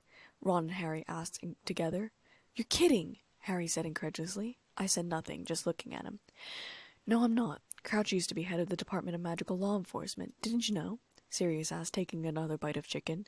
Harry, Ron, and Hermione shook their heads. I nodded. He was tipped for the next Minister of Magic. He's a great wizard, Barty Crouch, powerfully magical and power-hungry. Oh, never Voldemort's supporter, no. Barty Crouch was always very outspoken against the dark side. But then a lot of people who were against the dark side, well, you wouldn't understand, you're too young. I felt a bit irritated with this answer, and Ron clearly felt the same way, because he said, That's what my dad said at the World Cup. Try us, why don't you? A grin flashed across Sirius's thin face. All right, I'll try you. Imagine that Voldemort's powerful now. You don't know who his supporters are. You don't know who's working for him and who isn't. You know he can control people so that they do terrible things without being able to stop themselves. You're scared for yourself and your family and your friends. Every week, news comes of more deaths, more disappearances, more torturing. The Ministry of Magic's in disarray. They don't know what to do. They're trying to keep everything hidden from the Muggles, but meanwhile Muggles are dying too. Terror everywhere. Panic. confusion. That's how it used to be. Well, times like that bring out the best in some people, and the worst in others. Crouch's principles might have been good in the beginning. I wouldn't know. He rose quickly through the ministry, and he started ordering very harsh measures against Voldemort's supporters. The Aurors were given new powers to kill rather than capture, for instance, and I wasn't the only one who was handed straight to the Dementors without trial. Crouch fought violence with violence and authorized the use of the unforgivable curses against suspects. I would say he became as ruthless and cruel as many on the dark side. He had his supporters, mind you. Plenty of people thought he was going about things the right way, and there were a lot of witches and wizards clamoring for him to take over as Minister of Magic. When Voldemort disappeared, it looked like only a matter of time until Crouch got the job. But then, something rather unfortunate happened. Crouch's own son was caught with a group of Death Eaters who'd managed to talk their way out of Azkaban. Apparently they were trying to find Voldemort and return him to power. Crouch's son was caught? Hermione gasped. Sirius nodded, throwing his chicken bone to Buckbeak, and threw himself down next to me and began to tear pieces of bread off. I grabbed his hands, frowning. You're going to make yourself sick. Eat a little slower. Sirius grinned at me and slowed down a little bit and then turned back to the story. A nasty little shock for old Barty, I'd imagine. Should have spent more time at home with his family, shouldn't he? Ought to have left the office early once in a while, gotten to know his own son. Was his son a Death Eater? Harry asked. Yes, I confirmed, monitoring the size of bread Sirius was stuffing in his mouth. I was in Azkaban when he was brought in. This is mostly stuff I found out since I got out. The boy was definitely caught in the company of people I bet my life were Death Eaters, but I just thought he was in the wrong place at the wrong time like his elf. Did Crouch try and get his son off? Hermione whispered. Sirius barked a laugh. Crouch? Let his son off? I thought you had the measure of him, Hermione. Anything that threatened to tarnish his reputation had to go. He had dedicated his whole life to becoming Minister of Magic. You saw him dismiss a devoted house elf because she associated him with the Dark Mark again. Doesn't that tell you what he's like? Crouch's fatherly affection stretched just far enough to give his son a trial, and by all accounts it wasn't much more than an excuse for Crouch to show how much he hated the boy. Then he sent him straight to Azkaban. He gave his own son to the Dementors, Harry asked quietly, as though he couldn't wrap his mind around the concept. Perhaps he couldn't. Not him who would have loved parents. Could not imagine horrible parents because our parents had died for him. That's right, I saw the Dementors bringing him, watched them through the bars at my cell door. He can't have been more than 19. They took him into a cell near mine. He was screaming for his mother by nightfall. He went quiet after a few days, though. They all went quiet in the end, except when they shrieked in their sleep. Sirius's eyes got a dead look in them, and my heart twisted. Sirius, I whispered, and put my head on his shoulder. He put his arm around me and kept it there. So he's still in Azkaban? Harry asked. No, he's not in there anymore. He died about a year after they brought him in. He died? Harry asked in shock. He wasn't the only one. Most go mad in there, and plenty stop eating in the end. They lose the will to live. You could always tell when a death was coming because the Dementors could sense it. They got excited. The boy looked pretty sickly when he arrived. Crouch being an important ministry member, he and his wife were allowed a deathbed visit. That was the last time I saw Barty Crouch, half carrying his wife past my cell. She died herself, apparently, shortly afterward. Grief wasted away just like the boy. Crouch never came for his son's body. The Dementors buried him outside the fortress. I watched them do it. Sirius threw aside the bread now, reaching for the pumpkin juice, and drained it in one go. I frowned at him, but held my tongue. He's going to make himself sick. So old Crouch lost it all, just when he thought he had made it. One moment, a hero, poised to become Minister of Magic. Next, his son dead, his wife dead, the family name dishonored, and so I've heard since I escaped, a big drop in popularity. Once the boy had died, people started feeling a bit more sympathetic toward the son and started asking how a nice young lad from a good family had gone so badly astray. The conclusion was that his father never cared much for him, so Cornelius Fudge got the top job, and Crouch was shunted sideways into the Department of International Magical Cooperation. There was a long silence. I thought carefully about something. Crouch had lost both his son and wife. There was someone Crouch was hiding under the invisibility cloak. There was someone that Winky wasn't going to talk about. There was someone who was taking ingredients from Snape's potion ingredients. There was someone that Voldemort needed for the job of forgetting Harry. There was someone that had attacked Uncle Moody before his job. There was someone. Moody says Crouch is obsessed with catching dark wizards, Harry said out of the blue before I could finish my thoughts. Yeah, I've heard it's a bit of a mania with him. If you ask me, he still thinks he can bring back the old popularity by catching one more Death Eater," Sirius said, nodding his head. "And he sneaked up here to search Snape's office," Ron said. "Yes, and that doesn't make sense at all," Sirius said. "Yeah, it does," Ron said excitedly, his hatred for Snape overcoming his logic. "Listen, if Crouch wants to investigate Snape, why hasn't he been coming to judge the tournament? It would be an ideal excuse to make regular visits to Hogwarts and keep an eye on him." "Do you think Snape could be up to something, then?" Harry said. "Look, I don't care what you say. Dumbledore trusts Snape," I said hotly. "Oh, give it a rest, Elizabeth. I know Dumbledore's brilliant and everything, but that doesn't mean a really clever dark wizard couldn't fool him. Why did Snape save Harry's life in the first year, then? Why didn't he just let him die?" I interjected, getting even angrier. "I don't know. Maybe he thought Dumbledore would kick him out," Ron said, struggling. "What do you think, Sirius?" Harry asked quickly. "I think they've both got a point. Ever since I found out Snape was teaching here, I've wondered why Dumbledore hired him. Snape's always been fascinated by the dark arts. He was famous for it at school. Slimy, oily, greasy-haired kid he was." Harry and Ron grinned at each other. I frowned. "Snape knew more curses when he arrived at school than half the kids in 7th year, and he was part of a gang of Slytherins who nearly all turned out to be Death Eaters. Rosier and Wilkes, they were both killed by Aurors the year before Voldemort fell. The Lestranges, they're a married couple, they're in Azkaban. Avery, from what I've heard, he wormed his way out of trouble by saying he'd been acting under the Imperius Curse. He's still at large. But as far as I know, Snape was never accused of being a Death Eater. Not that that means much. Plenty of them were never caught." "He was," I said softly. "It came out during Karkaroff's trial. He used Snape's name, but Dumbledore stood up for Snape. He had at first joined because that was what his friend group was doing, but after a certain circumstance he turned, letting Dumbledore use him as a double spy. He's been on the good side ever since." The others stared at me in amazement. I frowned at them. "What? I know some things." "Why are Moody and Crouch so keen to get into Snape's office, then?" Ron asked stubbornly. "Well, I wouldn't put it past Mad-Eye to have searched every single teacher's office when he got to Hogwarts. He takes his defense against the dark arts very seriously, Moody. I'm not sure he trusts anyone at all, and after the things he's seen, it's not surprising. I'll say this for Moody, though. He never killed if he could help it. Always brought people in alive where possible. He was tough, but he never descended to the level of the Death Eaters. Crouch, though, he's a different matter. Is he really ill? If he is, why did he make the effort to drag himself up to Snape's office? And if he's not, what's he up to? What was he doing at the World Cup that was so important that he didn't turn up to the top box? What's he doing while he should have been judging the tournament?" Sirius said, rubbing his chin. "Personally, I thought if Uncle Moody had killed more people, he might have lost less body parts, but that was just me." There was more silence. Then Sirius looked at Ron and said, "You say your brother's Crouch's personal assistant. Any chance you could ask him if he's seen Crouch lately?" "No," I said. Not no because Percy won't answer, but no, he won't have seen him. "Guess that answers that," Ron muttered. "And you might try and find out whether they've got any leads on Bertha Jorkins while you're at it," Sirius said. "Well, any leads about what they think happened to Bertha anyways." "But she's dead," I questioned, confused. "I know," Sirius said, nodding slightly. "But the Daily Prophet doesn't know, do they? It'd be good to know what they are thinking." "It is?" Ron asked. "Well, Bagman's quoted in here," Sirius said, gesturing the article, blustering about how bad Bertha's memory is. Well, maybe she's changed since I knew her, but the Bertha I knew wasn't forgetful at all. Quite the reverse. She was a bit dim, but she had an excellent memory for gossip. It used to get her into a lot of trouble. She never knew when to keep her mouth shut. I can see her being a bit of a liability at the Ministry of Magic. Maybe that's why Bagman didn't bother to look for her for so long. Now, what did you see?" "Memory charms can hurt the mind," I murmured out loud, staring at the wall. "That's what Voldemort had talked about in my dream." "Elizabeth?" Hermione asked uncertainly, and I held up a finger. I needed to think. "Bertha Jorkins worked under Crouch.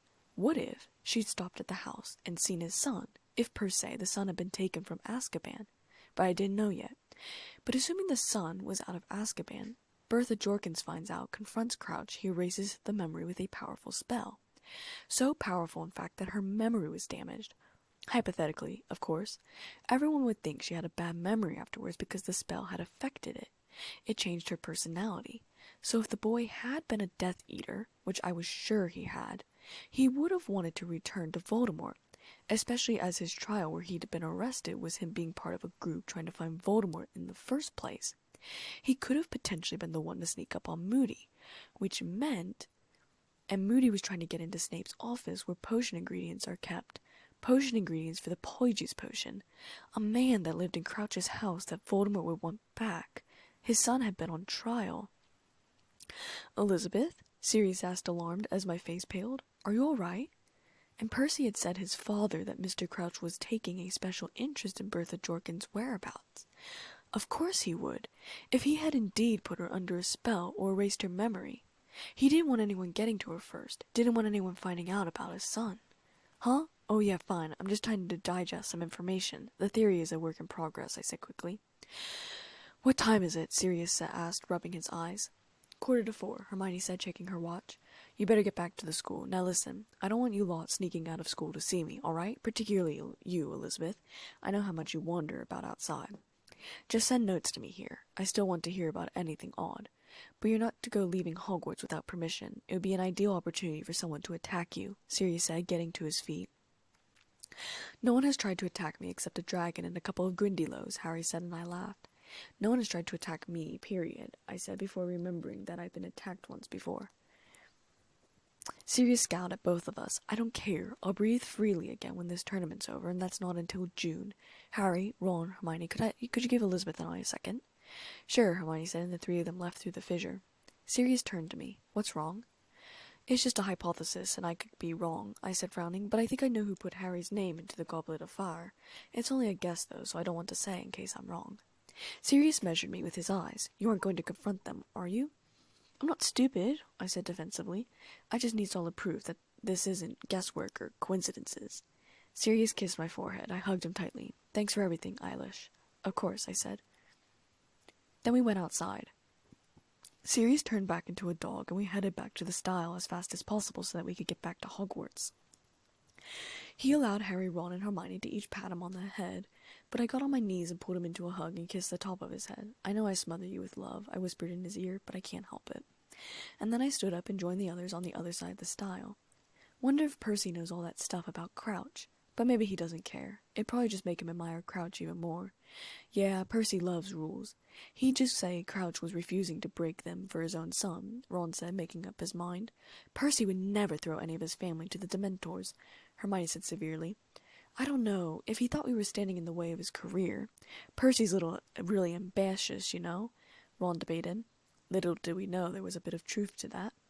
When we got back to Hogwarts, I went straight up to the dorm to drop off my winter stuff before I went to Dumbledore's office.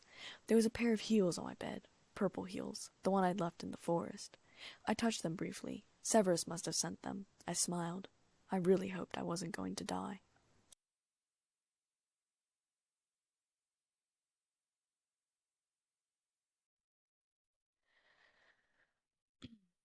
Chapter 16.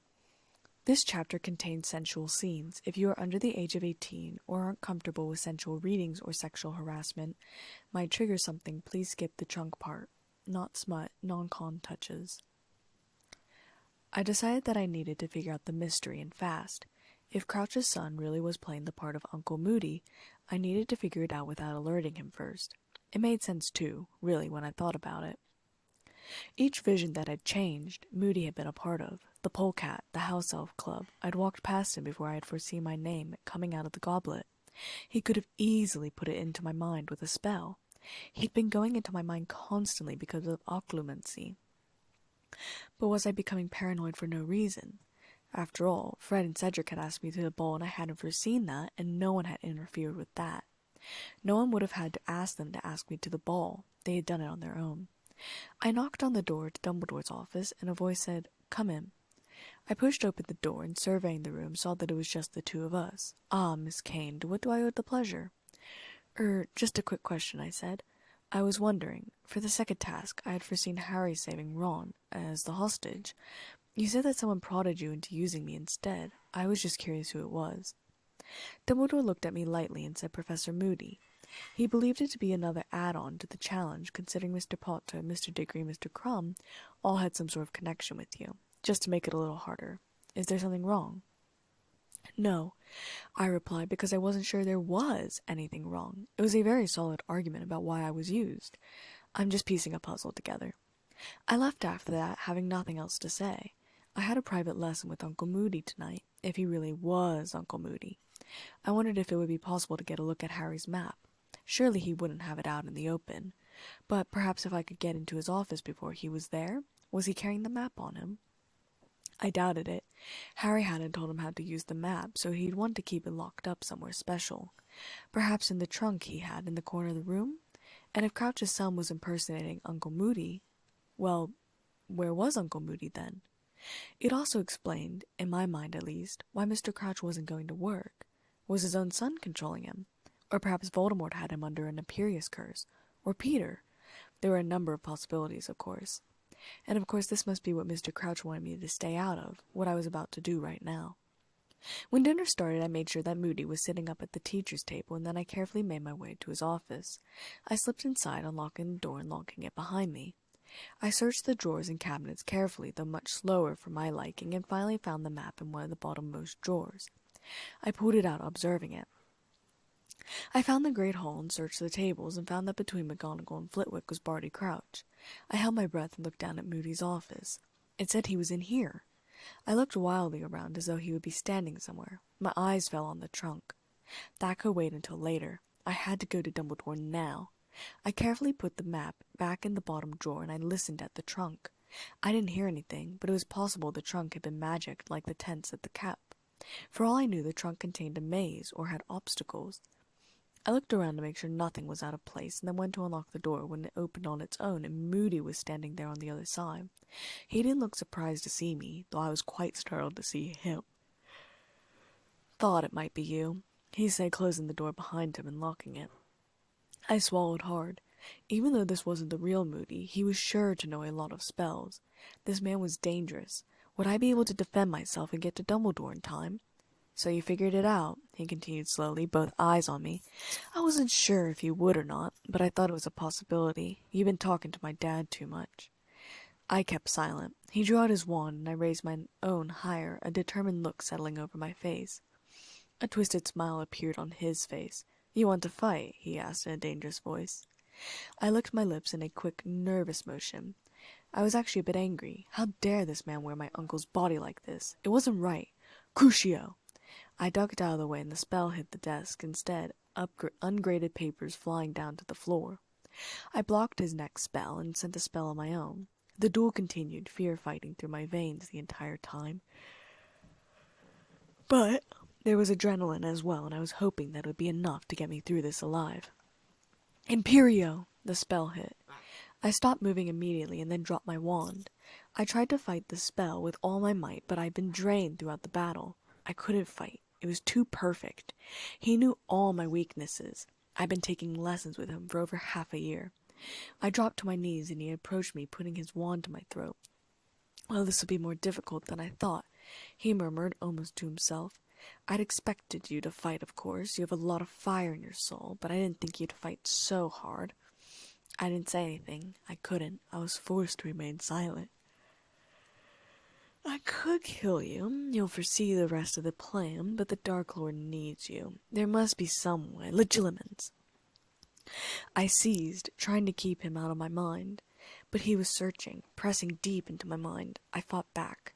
The faces of Fred, Cedric, Dad, Harry, and Sirius flashed through my mind before he rested on the memory of Snape dancing with me in the forest, and me whispering, "I love you." I shoved, trying to throw him out from my mind. He laughed, letting out of my memories. "So you fancy a professor, eh? Now that was unexpected, but it works. I won't have to kill you now. Isn't that nice? Instead, I'll kill Snape if you open your mouth." His wand dug into my cheek, and he lifted the Imperius curse next. "Do you understand me, Kane?" I gave a curt, dreading nod. I understood all right. "Now let me be a little clearer, because I know you like loopholes," he said, digging the wand harder into my cheek. I winced, but didn't move. "If you tell Snape, I'll kill him. If you tell Dumbledore, I'll kill Snape. If you write to your dad or your muggle girlfriend, I'll kill Snape.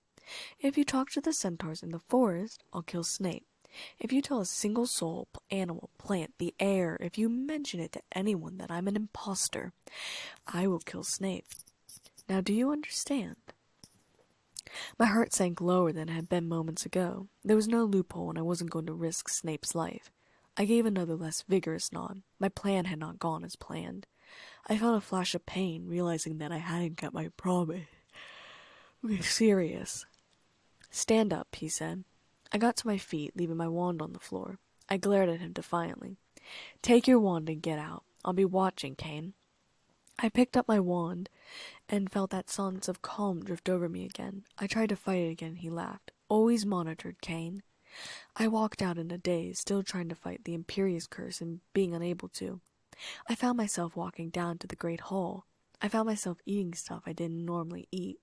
I found myself in the Hufflepuff common room doing homework. He was controlling everything a little bit, and I had no choice.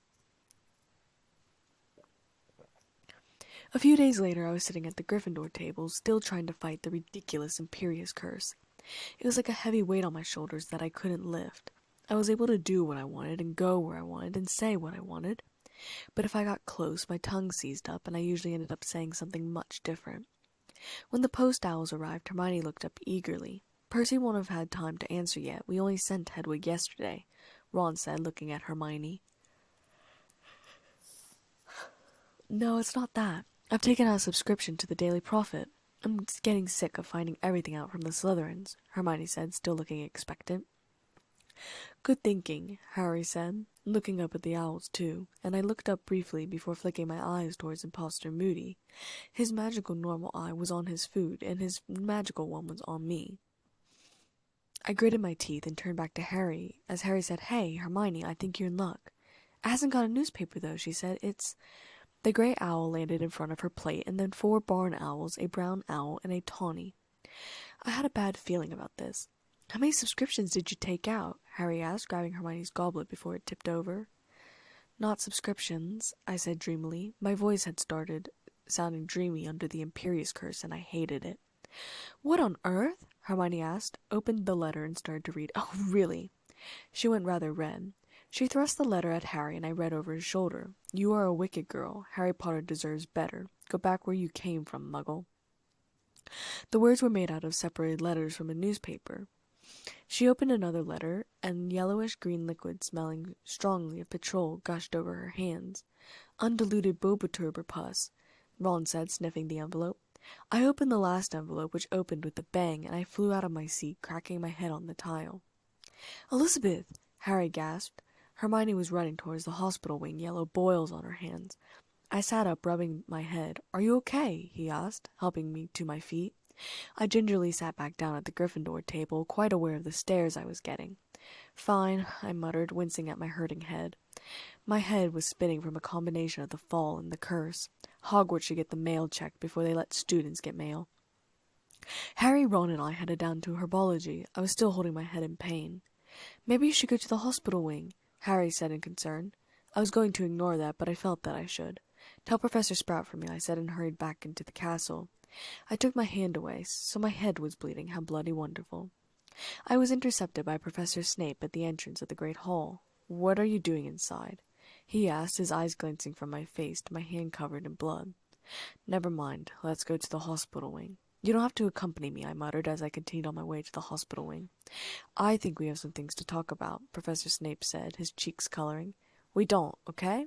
I said, my cheeks turning red as well. I'm sorry, all right? I overstepped my bloody boundaries, I know. If you just forget I said anything, do you regret saying anything? He asked sharply. No, I said shortly, blushing more furiously still. I meant what I said, but it doesn't mean it was the right thing for me to say. I get that, okay? I just want to forget about embarrassing myself in front of you. Professor Snape was silent for the rest of the walk, and he left me at the hospital wing. Hermione was sitting in bed, and Madame Pomfrey glared at me as I came in. What'd you do now? Cursed envelope, I muttered, sitting down on a bed. My head's killing me, and I think it's bleeding. Well, no shite, my hand was covered in blood, but my mouth and my brain was no longer connected perfectly. Madame Pomfrey tisked. After she finished with Hermione's hand, she came over and worked on my head. I fell asleep and woke up sometime around lunch. Hermione had gone, and I left too. Madame Pomfrey had wrapped a white bandage around my head, and I supposed I was supposed to go down to the great hall wearing the ridiculous thing. Over the next couple weeks, Hermione received hate mail, which included howlers that exploded in the great hall. Harry kept telling people that he wasn't Hermione's boyfriend. Things were getting tricky for me on the other side of the parallel. A few days after the blowing up envelope, I found myself waking up in the middle of the night and stealing potion ingredients from Professor Snape and bringing them back to Professor Moody's office. I realized how perfect this situation was for him, and I started trying to fight it again, with even more vigor, but it was a relentless hand pushing me down.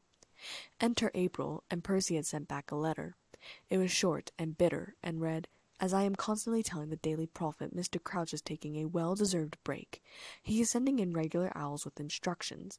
No, I haven't actually seen him, but I think I can be trusted to know my own superior's handwriting. I have quite enough to do at the moment without trying to squash these ridiculous rumors. Please don't bother me again unless it's something important. Happy Easter." Toffee eggs had come with the letter as well. Ron, Harry, and I had gotten dragon-sized eggs, while Hermione's was barely the size of a chicken's. I felt a bit of anger toward Mrs. Weasley.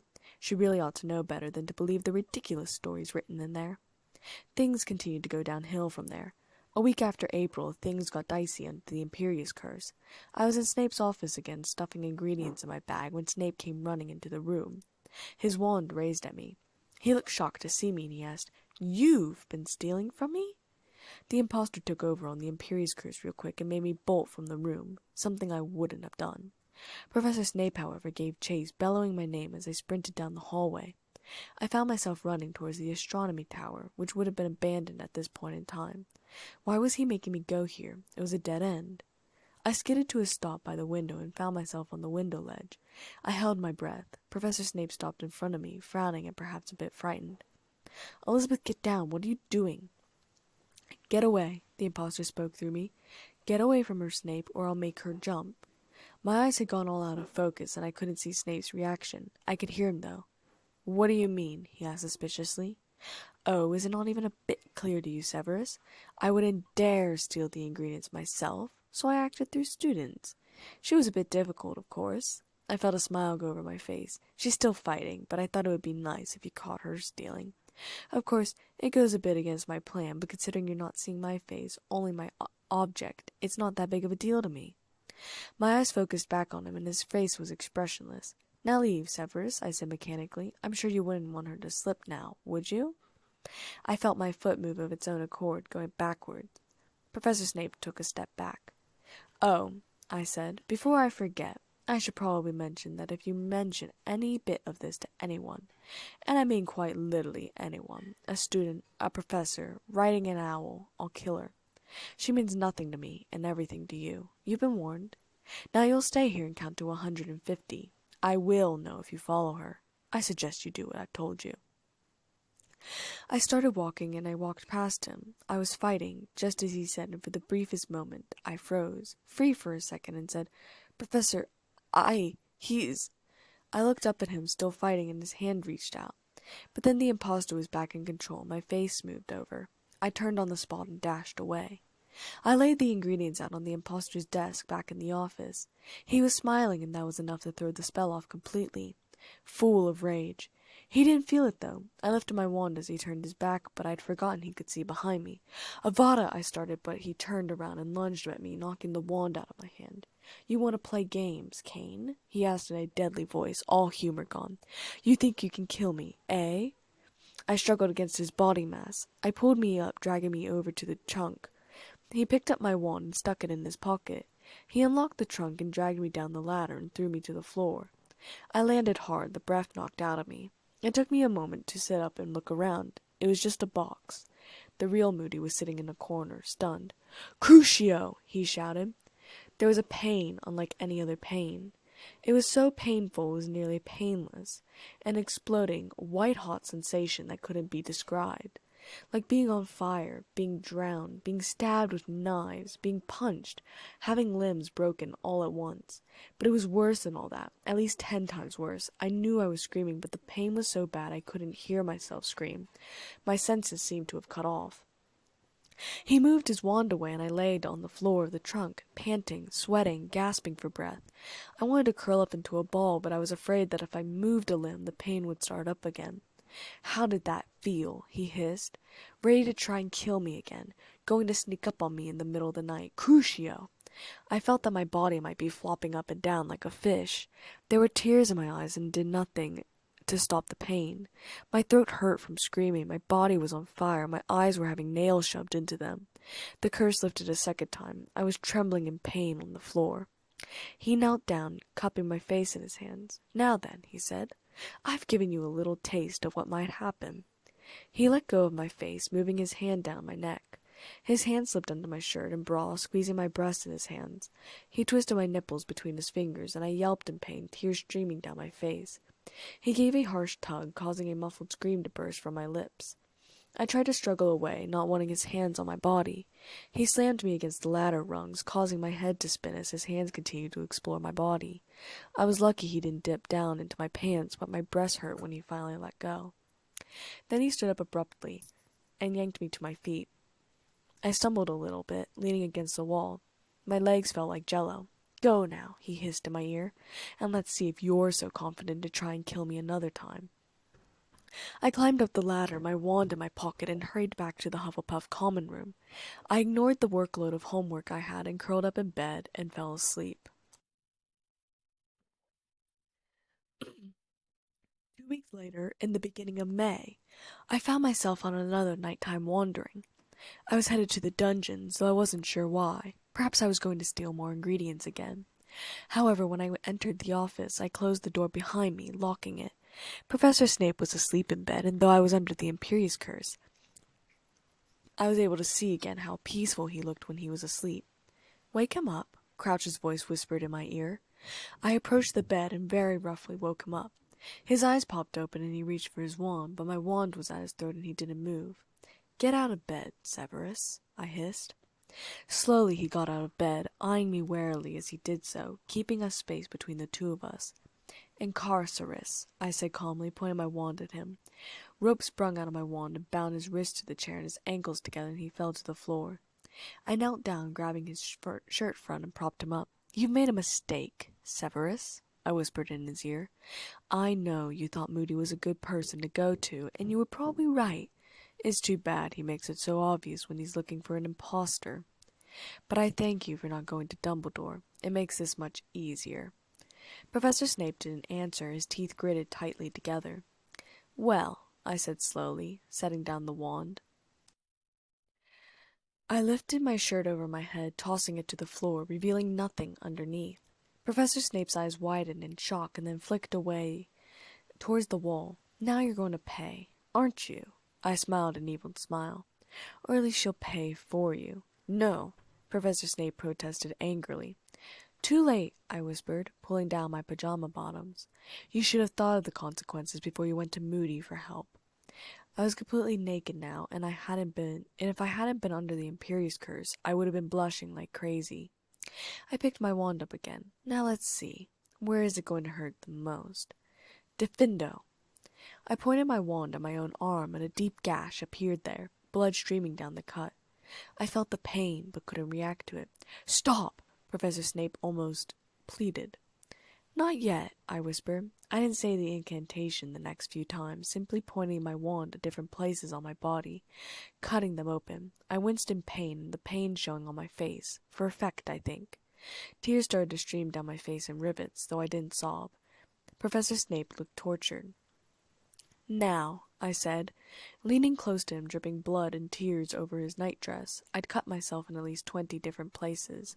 Blood dripped on the floor, starting to pool up as it ran down my body. I was slightly blind, a gash on my forehead and blood running down my face. Some of it had crossed my left eye. I grabbed his chin in a seductive way, our lips nearly touching. "Have you learned your lesson?" Professor Snape looked like he didn't want to answer, but through gritted teeth he said yes. I appraised him for a second, and then smiled and said, "I mostly believe you. Now try to save her life." I backed away, pointing my wand at myself. He jerked against the ropes as I held my wand towards my stomach. "Sectum sempra," I said and winked at him. His eyes widened in horror. The Imperius Curse was lifted. I fell to the ground, blood leaking from the cut in my stomach. I raised my wand weakly and whimpered, "Relictio." The bonds released, and he raced to the bedside table and grabbed his wand and knelt next to me, running his wand over my cuts, muttering quickly under his breath. My sight started to black, the blood loss killing me. I could briefly hear him mutter my name, but I couldn't respond. And then there was a different feeling, sight coming back. The wounds started to heal, the blood going back into my body. Once they were completely healed, he collapsed by my side, pulling me into a hug. I sobbed into his chest, his arms forming a protective barrier around me. His face curtained in my face, and I felt tears drip onto my neck. He was crying too. "I'm so sorry," he whispered into my ear. "I'm so sorry. It's all right, I said, leaning back, wiping tears from my face. My bloody fault. I remembered I wasn't wearing anything and quickly snatched my clothes up off the floor and threw them on. Professor Snape was looking at the blood on the office floor with a tortured look. I touched his nightdress. Sorry about the stains, I said stupidly, finding nothing else to say. He shook his head. I don't care about my clothes, Elizabeth. My stomach was turning butterflies, and then his hands were on my face, and he pulled me in for a kiss. My heart started to pound, our lips meshed together. I tasted peppermint and honey and blood before he pulled away. I love you, Elizabeth. Don't, I whispered against him. Don't. I can't. You can't. I dissolved into tears again, pressing my face against him. He rubbed my back soothingly. I wiped my tears away and got up from where I was sitting with him. I should go back to the common room, I said, licking my lips, looking down. I was trembling. Elizabeth, Professor Snape said, standing too. His hair was hanging in front of his face, and his night-clothes were covered in blood and tears. Don't say another word, please, I begged, backing away towards the door. I can't stand if you mock me on this.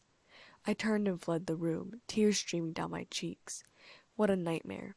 I climbed back into bed and buried my head under the pillow, sobbing and shaking. I never fell asleep.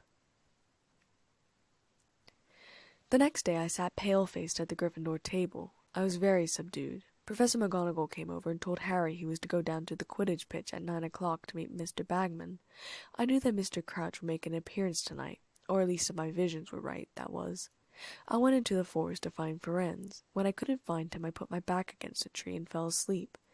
I woke up to Firenze nudging me. It was much darker out, but as it was May, it was warm. Are you all right, Elizabeth Kane? He said gently. Oh, sorry, I said, struggling to my feet and smiling as naturally as possible. Yes, I'm perfectly fine, thanks. Firenze smiled too, though his eyes looked more concerned. The forest is a restful place for a nap, but a bit dangerous for you, don't you think? I grinned reluctantly. I'll head back up to the castle, then. Good idea, Firenze said, frowning deeper still. I'll see you later, shall I? Of course, I said. I made my way through the forest and heard Victor's voice saying, You have not. No, Harry said in a firm voice. I heard Crumb add, You fly very well. I was watching at the first task. Thanks, Harry said. He looked up and saw me. Elizabeth, what are you doing out here? Harry asked in surprise. I was looking for and then Mr. Crouch appeared from the forest. His robes were ripped and bloody, his face scratched. He was unshaven and grey, like a rag that hadn't been washed in a long time. Wasn't he a judge? Isn't he with your ministry? Crumb asked. Harry nodded and walked slowly towards Mr. Crouch. Mr. Crouch, meanwhile, was saying, And when you've done that, Weatherby, send an owl to Dumbledore confirming the number of Durmstrang students who will be attending the tournament. Cockcroft has just sent word there will be 12. Mr. Crouch, Harry asked cautiously. Harry, I said sharply, go to get Dumbledore, now. And then send another owl to Madame Maxime, because she might want to up the number of students she's bringing now that Cockcroft's made it around dozen. Do that, Weatherby, will you? Will you? Will Harry, I said sharply as Mr. Crouch staggered sideways and fell to his knees. I rushed to his side. What is wrong with him? Crumb asked in alarm. No idea, Harry said. I'm going to get Dumbledore. Dumbledore, Mr. Crouch said, seizing Harry's robes. I need see Dumbledore. Okay, if you get up, Mr. Crouch, we can go up to the I've done stupid thing. Must tall Dumbledore, Mr. Crouch said with difficulty. Go now, I yelled at Harry. Harry jerked away from Mr. Crouch and ran out of the forest. I attempted to carry Mr. Crouch part of the way there, but I didn't get to move him far. He was very uncooperative, and Victor didn't seem to want to get near him. Come on, Mr. Crouch, I said anxiously. Let's go up to the castle. It's really just a few steps more. With a bit of coaxing, we were starting to move closer to the edge of the forest, and then Mr. Crouch turned, raising his wand, and shouted, Stupefy! Crumb fell, stunned. I heard footsteps behind me. Barty Crouch Jr. was standing there, looking very angry. You should have known better than to interfere, Kane. I'll deal with you later. Stupefy! Stupidly, I threw my hands up to protect myself, but I had one thing left, one thing that could get Firenze here, maybe stop Miss Crouch Jr. I screamed as loudly as I could. Then I was stunned. When I awoke, I saw Harry and Dumbledore leaning over me. I blinked my eyes multiple times and asked, "Where's Crouch?" "We don't know yet," Dumbledore said grimly. "I don't suppose you know who attacked you." I shook my head, feeling the guilt of the lie eat me up inside, but I couldn't say his name. I just couldn't. It was impossible. I was being prevented from saying it. If only I could throw off the Imperious curse. Mr. Crouch attacked Crumb, and then I was stunned, and that's all I know. Hagrid and Fang came with Karkaroff following. "What is this? What's going on?" he asked, seeing both Victor and I on the forest ground. "I was attacked. Mr. Crouch, or whatever his name," Crumb started. "Crouch attacked you? Crouch attacked you? The Triwizard Judge, Igor," Dumbledore said, but Karkaroff interrupted him. "Treachery. It is a plot. You and your Ministry of Magic have lured me here under false pretenses, Dumbledore. This is not an equal competition. First, you sneak Potter into the tournament, though he is under age. Now one of your Ministry friends attempts to put my champion out of action. I smell double-dealing and corruption in this whole affair, and you, Dumbledore, you with your talk of closer international wizarding links, of rebuilding old ties, of forgetting old differences, here's what I think of you." Karkaroff spat at Dumbledore's feet. Before the rest of us could blink, Hagrid had shoved Karkaroff up against a tree, his hand around his throat, a couple of feet off the air. "Apologize," Hagrid snarled, the angriest I'd ever seen him be. "Hagrid, no!" Dumbledore shouted, his eyes flashed beyond his glasses. Hagrid removed his hand, and Karkaroff slumped to the floor. "Kindly escort Harry back up to the castle, Hagrid, and escort Elizabeth to the hospital wing, please," Dumbledore said. Breathing heavily, Hagrid gave Karkaroff a heavy glare. "I'll leave Fang with you, headmaster." "Stay, Fang. Come on, Harry, Elizabeth." I got up from the ground, and leaning on Harry for a bit of support, we made our way up to the castle. "How dare he!" Hagrid growled as we crossed the grounds. "How dare he accuse Dumbledore? Like Dumbledore do anything like that. Like Dumbledore wanted you in the tournament in the first place. Worried. I don't know when I've seen Dumbledore more worried than he's been lately. And you, what were you doing, wandering off with Ruddy Crumb? He's from Durmstrang, Harry. Could have jinxed you right then and there, hadn't he? Hasn't Moody taught you nothing? Imagine letting him lure you off on your own." "Crumb's all right," Harry exclaimed as we made our way up the stairs to the hospital wing. I wondered if I felt weak because I'd been stunned, or because I'd been under the Imperious curse so long I no longer had my own strength. He wasn't trying to jinx me. He just wanted to talk about Hermione. "I'll be having a few words with her and all. The less you lot have to do with these foreigners, the happier you'll be. You can't trust any of 'em," Hagrid groaned.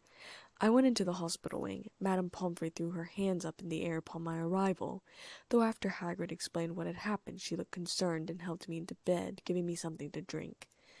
I quickly fell into a deep, peaceful sleep.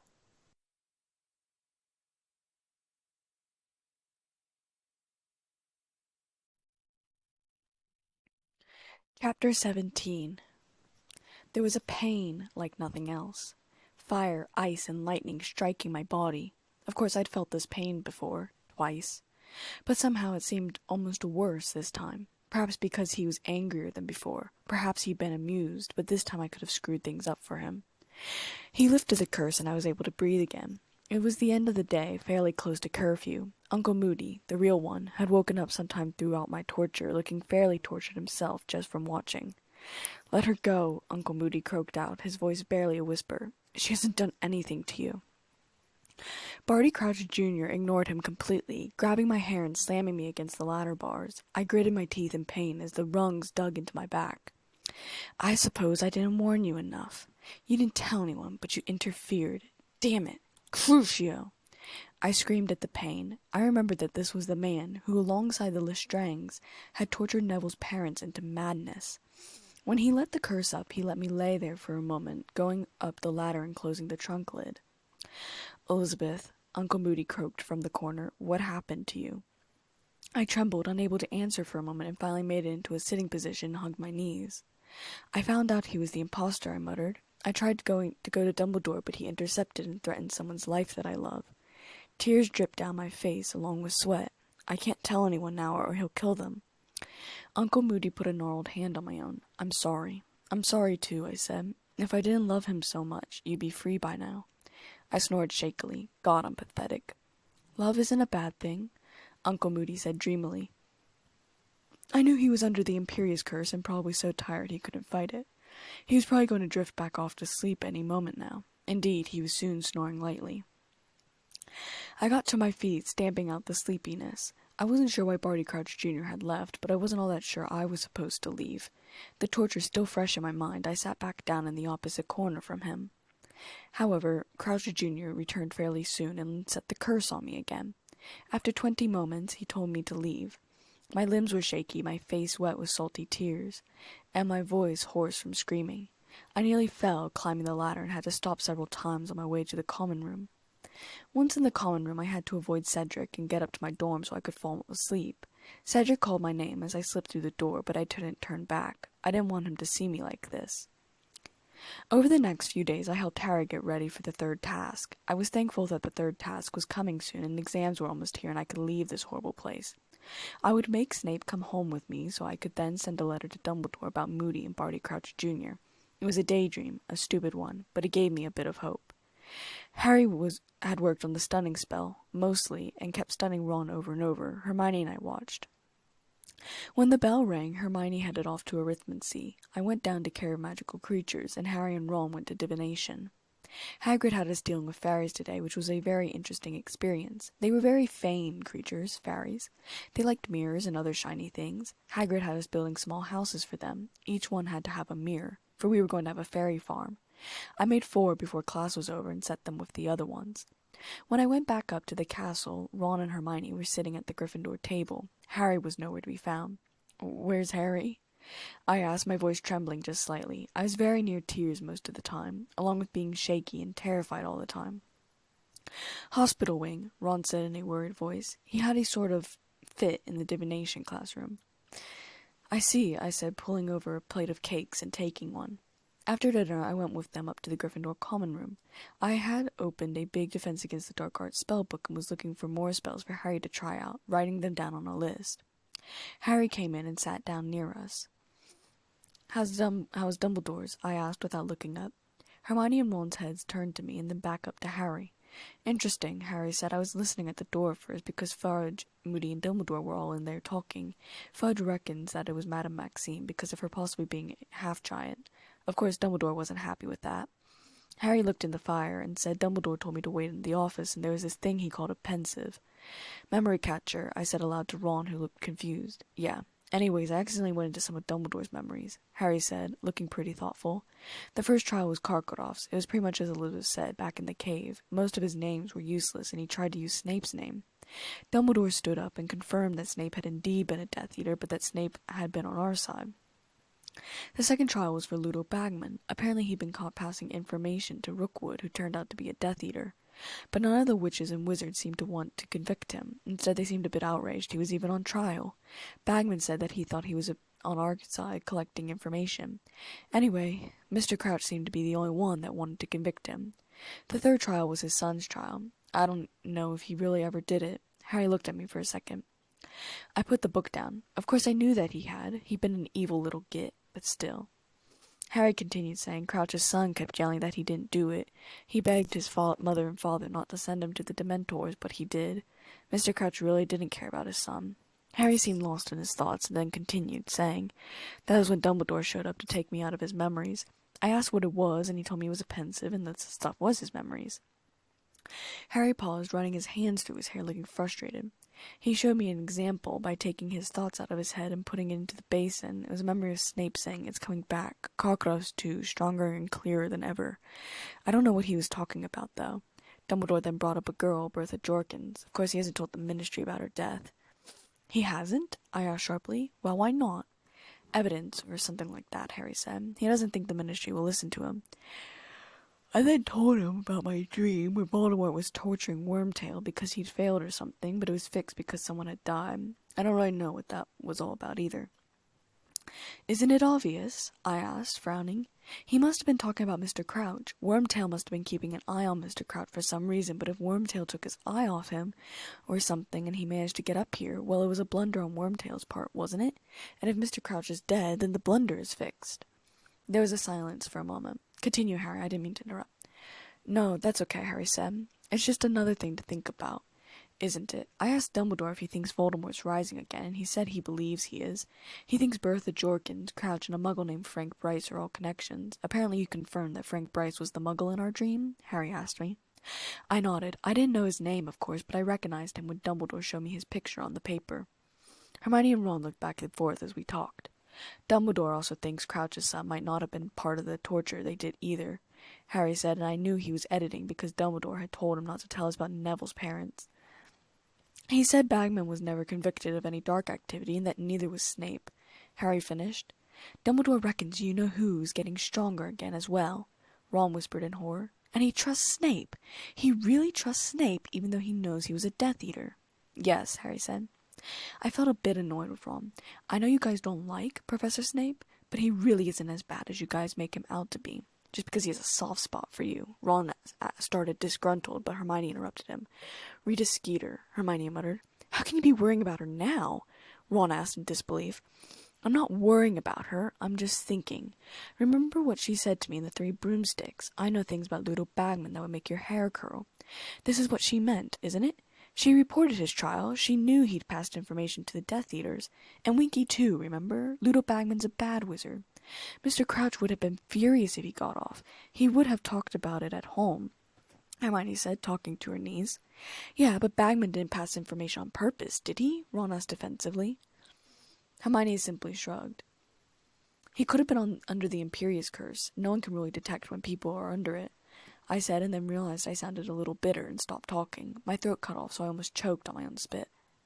And Fudge reckons Madame Maxine attacked Crouch. Ron asked Harry. Yeah, but he's only saying that because Crouch disappeared near the Bobaction's carriage, Harry answered.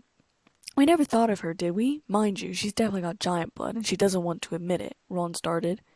I interrupted sharply. Of course she doesn't. Why would she? Look what happened to Hagrid when he opened his mouth about it. Fudge is already jumping to conclusions because of it. Who needs what kind of prejudice? Hermione looked at her watch. We haven't done any practicing. We were going to do the impediment curse. We'll have to really get down to it tomorrow. Come on, Harry, you need to get some sleep. I said goodnight to the others and made my way back to the Hufflepuff common room. Halfway there I saw someone coming down the hallway and I froze. It was just Professor Snape, and he froze when he saw me too. We stared at each other for a moment, and I said, I'm not under the curse. I was coming back from the Gryffindor common room. He nodded curtly and motioned to me to hurry up. Let's get you to the Hufflepuff common room quickly. He kept his arm around me tightly, and when we got to the Hufflepuff common room, I took his left arm. Can I? I whispered. I mean, I know you already have it, and you don't have to show me if you don't want to, but... I trailed off. He pulled his sleeve up, and I saw the dark mark on his arm. It was the same skull and snake that had appeared in the night. I lightly ran my fingers over it and looked up at him. He's going to come back, isn't he? Yes, I believe he is, Snape said. I stared up at him, wanting to kiss him. I let go of his arm slowly and turned and said, Good night, Professor. I entered the pattern to go inside and headed up to my dorm. Over the next few days, we continued to help Harry learn more spells instead of studying for our exams. I don't mind practicing on my own, you know, he said. You guys should be working on your exams. I shrugged, laying on the desk, looking up at the ceiling, waving my wand around and lazily creating gold bubbles to float through the air. It was relaxing.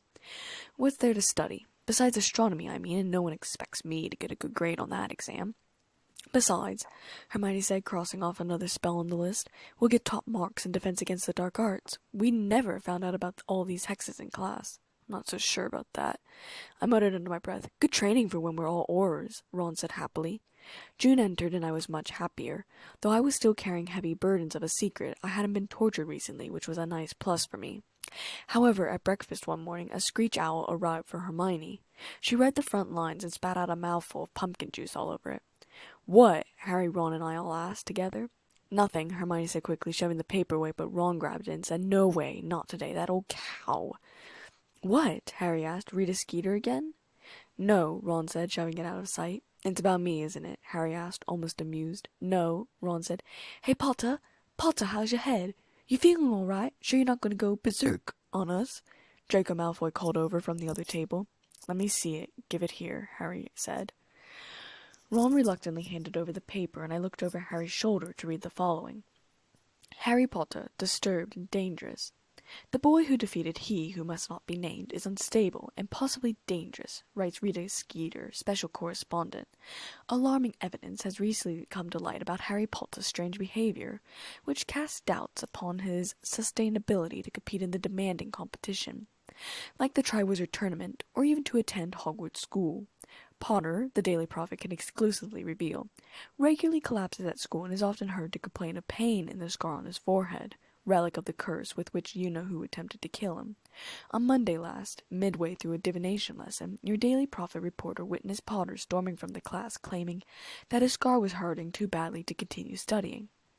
It is possible, say top experts at St. Mungo's Hospital for Magical Maladies and Injuries, that Potter's brain was affected by the attack inflicted upon him by you-know-who, and that his insistence that his scar is still hurting is an expression of his deep-seated confusion. He might even be pretending, said one specialist. This could be a plea for attention. The Daily Prophet, however, has unearthed worrying facts about Harry Potter that Albus Dumbledore, headmaster of Hogwarts, has carefully concealed from the wizarding public.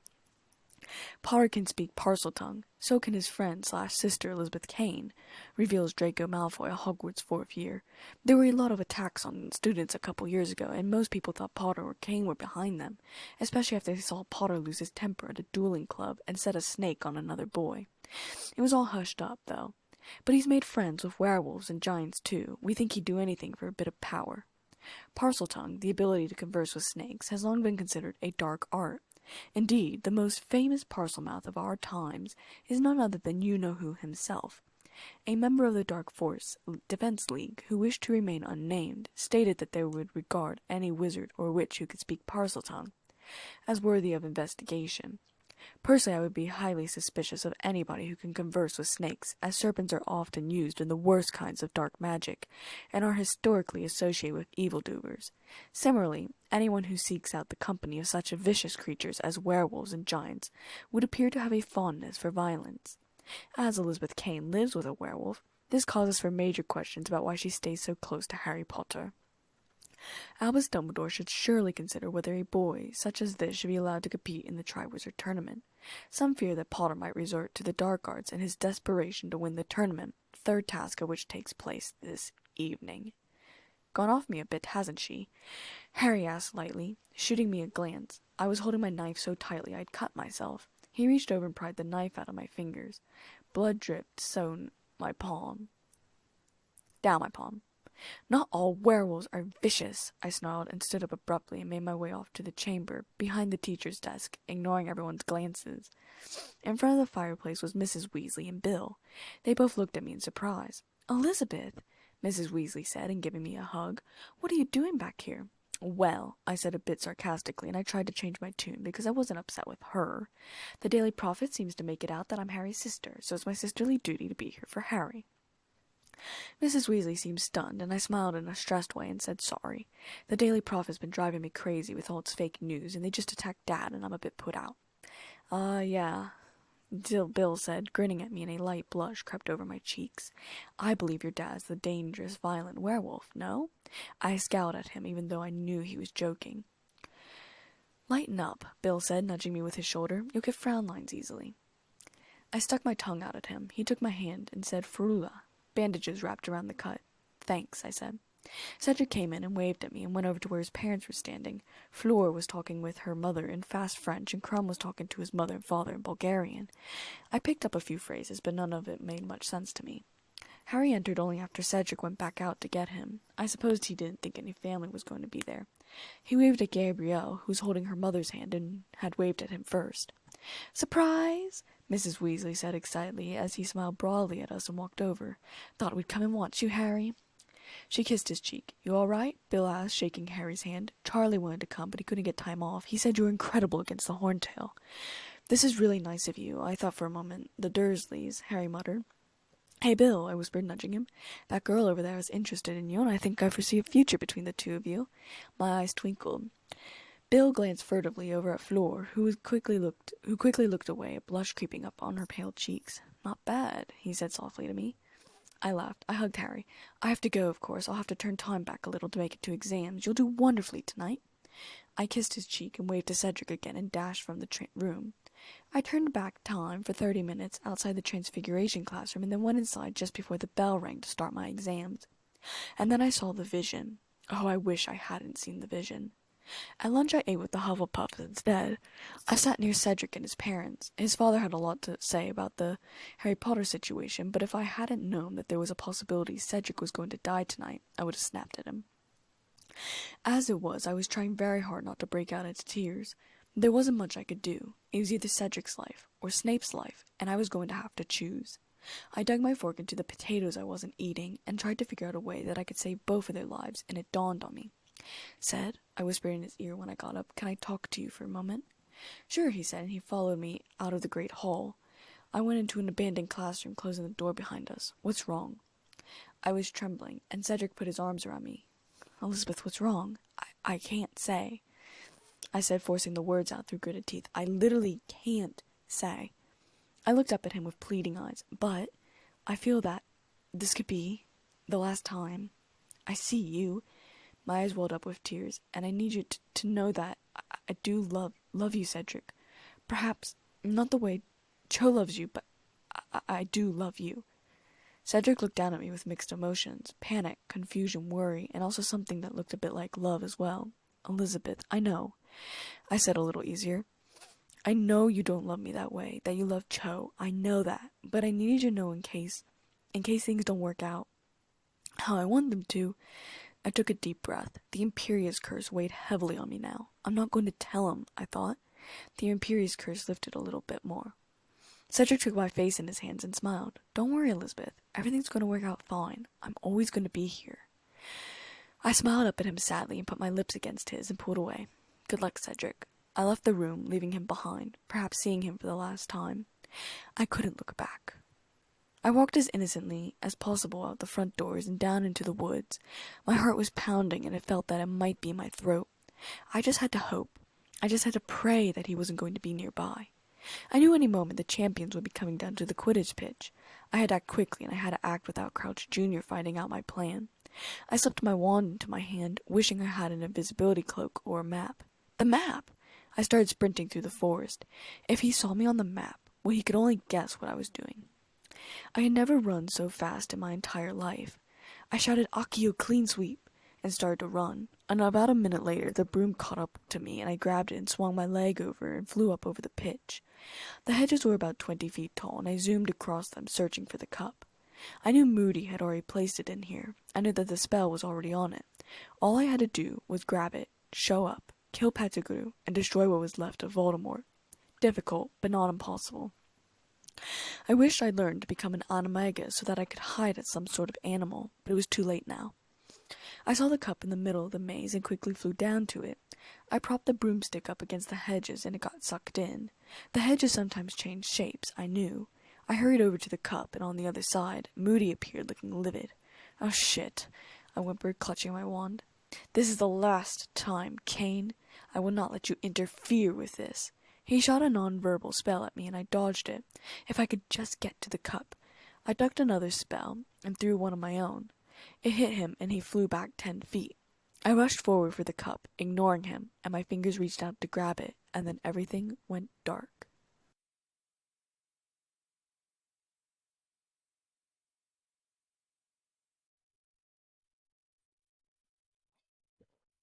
Chapter 18. When I awoke, it was because there were heavy footsteps on ladder rungs. I went to open my eyes, but they remained closed.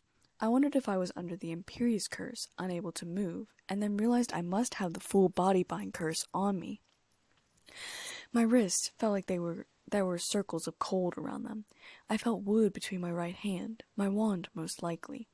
There was also a thin, silky feeling over me, but I wasn't sure what that was. Then, the voice that spoke was not Moody's or Crouch's Jr.'s, but Dumbledore's, and if I could have moved, it would have been given a start. Stunned, controlled by the Imperious curse, very weak. Of course, they would have needed to keep him alive. "Harry, throw down the impostor's cloak. He's freezing. Madame Pomfrey will need to see him, but he seems in no immediate danger." There was a whooshing sound, so I supposed Harry had dropped the cloak down. Why didn't Dumbledore see me? Then it occurred to me. If Crouch Jr. knew there was a possibility he'd get caught tonight, He'd want to hide me so that the Dark Lord would still get access to me, to my visions. Clever. Too clever. I heard footsteps on the ladder again, this time ascending, but there was no sound of the trunk closing. I heard something like liquid splash against the floor. Polyjuice potion, Harry. You see the simplicity of it, and the brilliance. For Moody never does drink except from his hip flask. He's well known for it. The impostor needed, of course, to keep the real Moody close by, so that he could continue making the potion. You see his hair. The impostor has been cutting it off all year. See where it is uneven. But I think, in the excitement of tonight, our fake Moody might have forgotten to take it as frequently as he should have, on the hour, every hour. We shall see. There was silence, and I suppose they were waiting to see if Dumbledore's prediction was true. Meanwhile, I tried to remember back to first-year charms for the counterspell to the body bind curse. Would I even be able to reverse it non-verbally? I wasn't so sure. I couldn't do many non-verbal spells, only the simple ones. Then I heard a voice, Snape's voice, say, "Crouch! Barty, crouch!" There was a scratch of what sounded like paws. Then Professor McGonagall's voice, which was slightly high-pitched, said, "Good heavens!" And there was a squeaky voice that said, "Master Barty, Master Barty, what is you doing here? You has killed him! You has killed him! You has killed Master's son!" It must have been Winky from the sound of it. "He's simply stunned. Winky, step aside, please. Severus, you have the potion. McGonagall, did you find her?" Dumbledore asked. There was silence from Snape, so I guess that Professor Snape handed Dumbledore something. But Professor McGonagall said no. No one has seen her since lunchtime. There was more silence, and I wasn't sure what was going on, and then Dumbledore said, "Enervate." "Can you hear me?" Dumbledore asked. "Yes." Barty Crouch Jr. muttered so softly I could barely hear him. "I would like you to tell us how you came to be here. How did you escape from Azkaban?" Dumbledore asked. "My mother saved me. She knew she was dying. She persuaded my father to rescue me as a last favor to her. He loved her as he had never loved me. He agreed. They came to visit me. They gave me a draught of Polyjuice potion containing one of my mother's hairs. She took a draught of Polyjuice potion containing one of my hairs. We took on each other's appearance." "Say no more, Master Barty! Say no more! You is getting your father into trouble," Winky proclaimed, but Barty continued to talk. "The Dementors are blind. They sensed one healthy, one dying person entering Azkaban. They sensed one healthy, one dying person leaving it.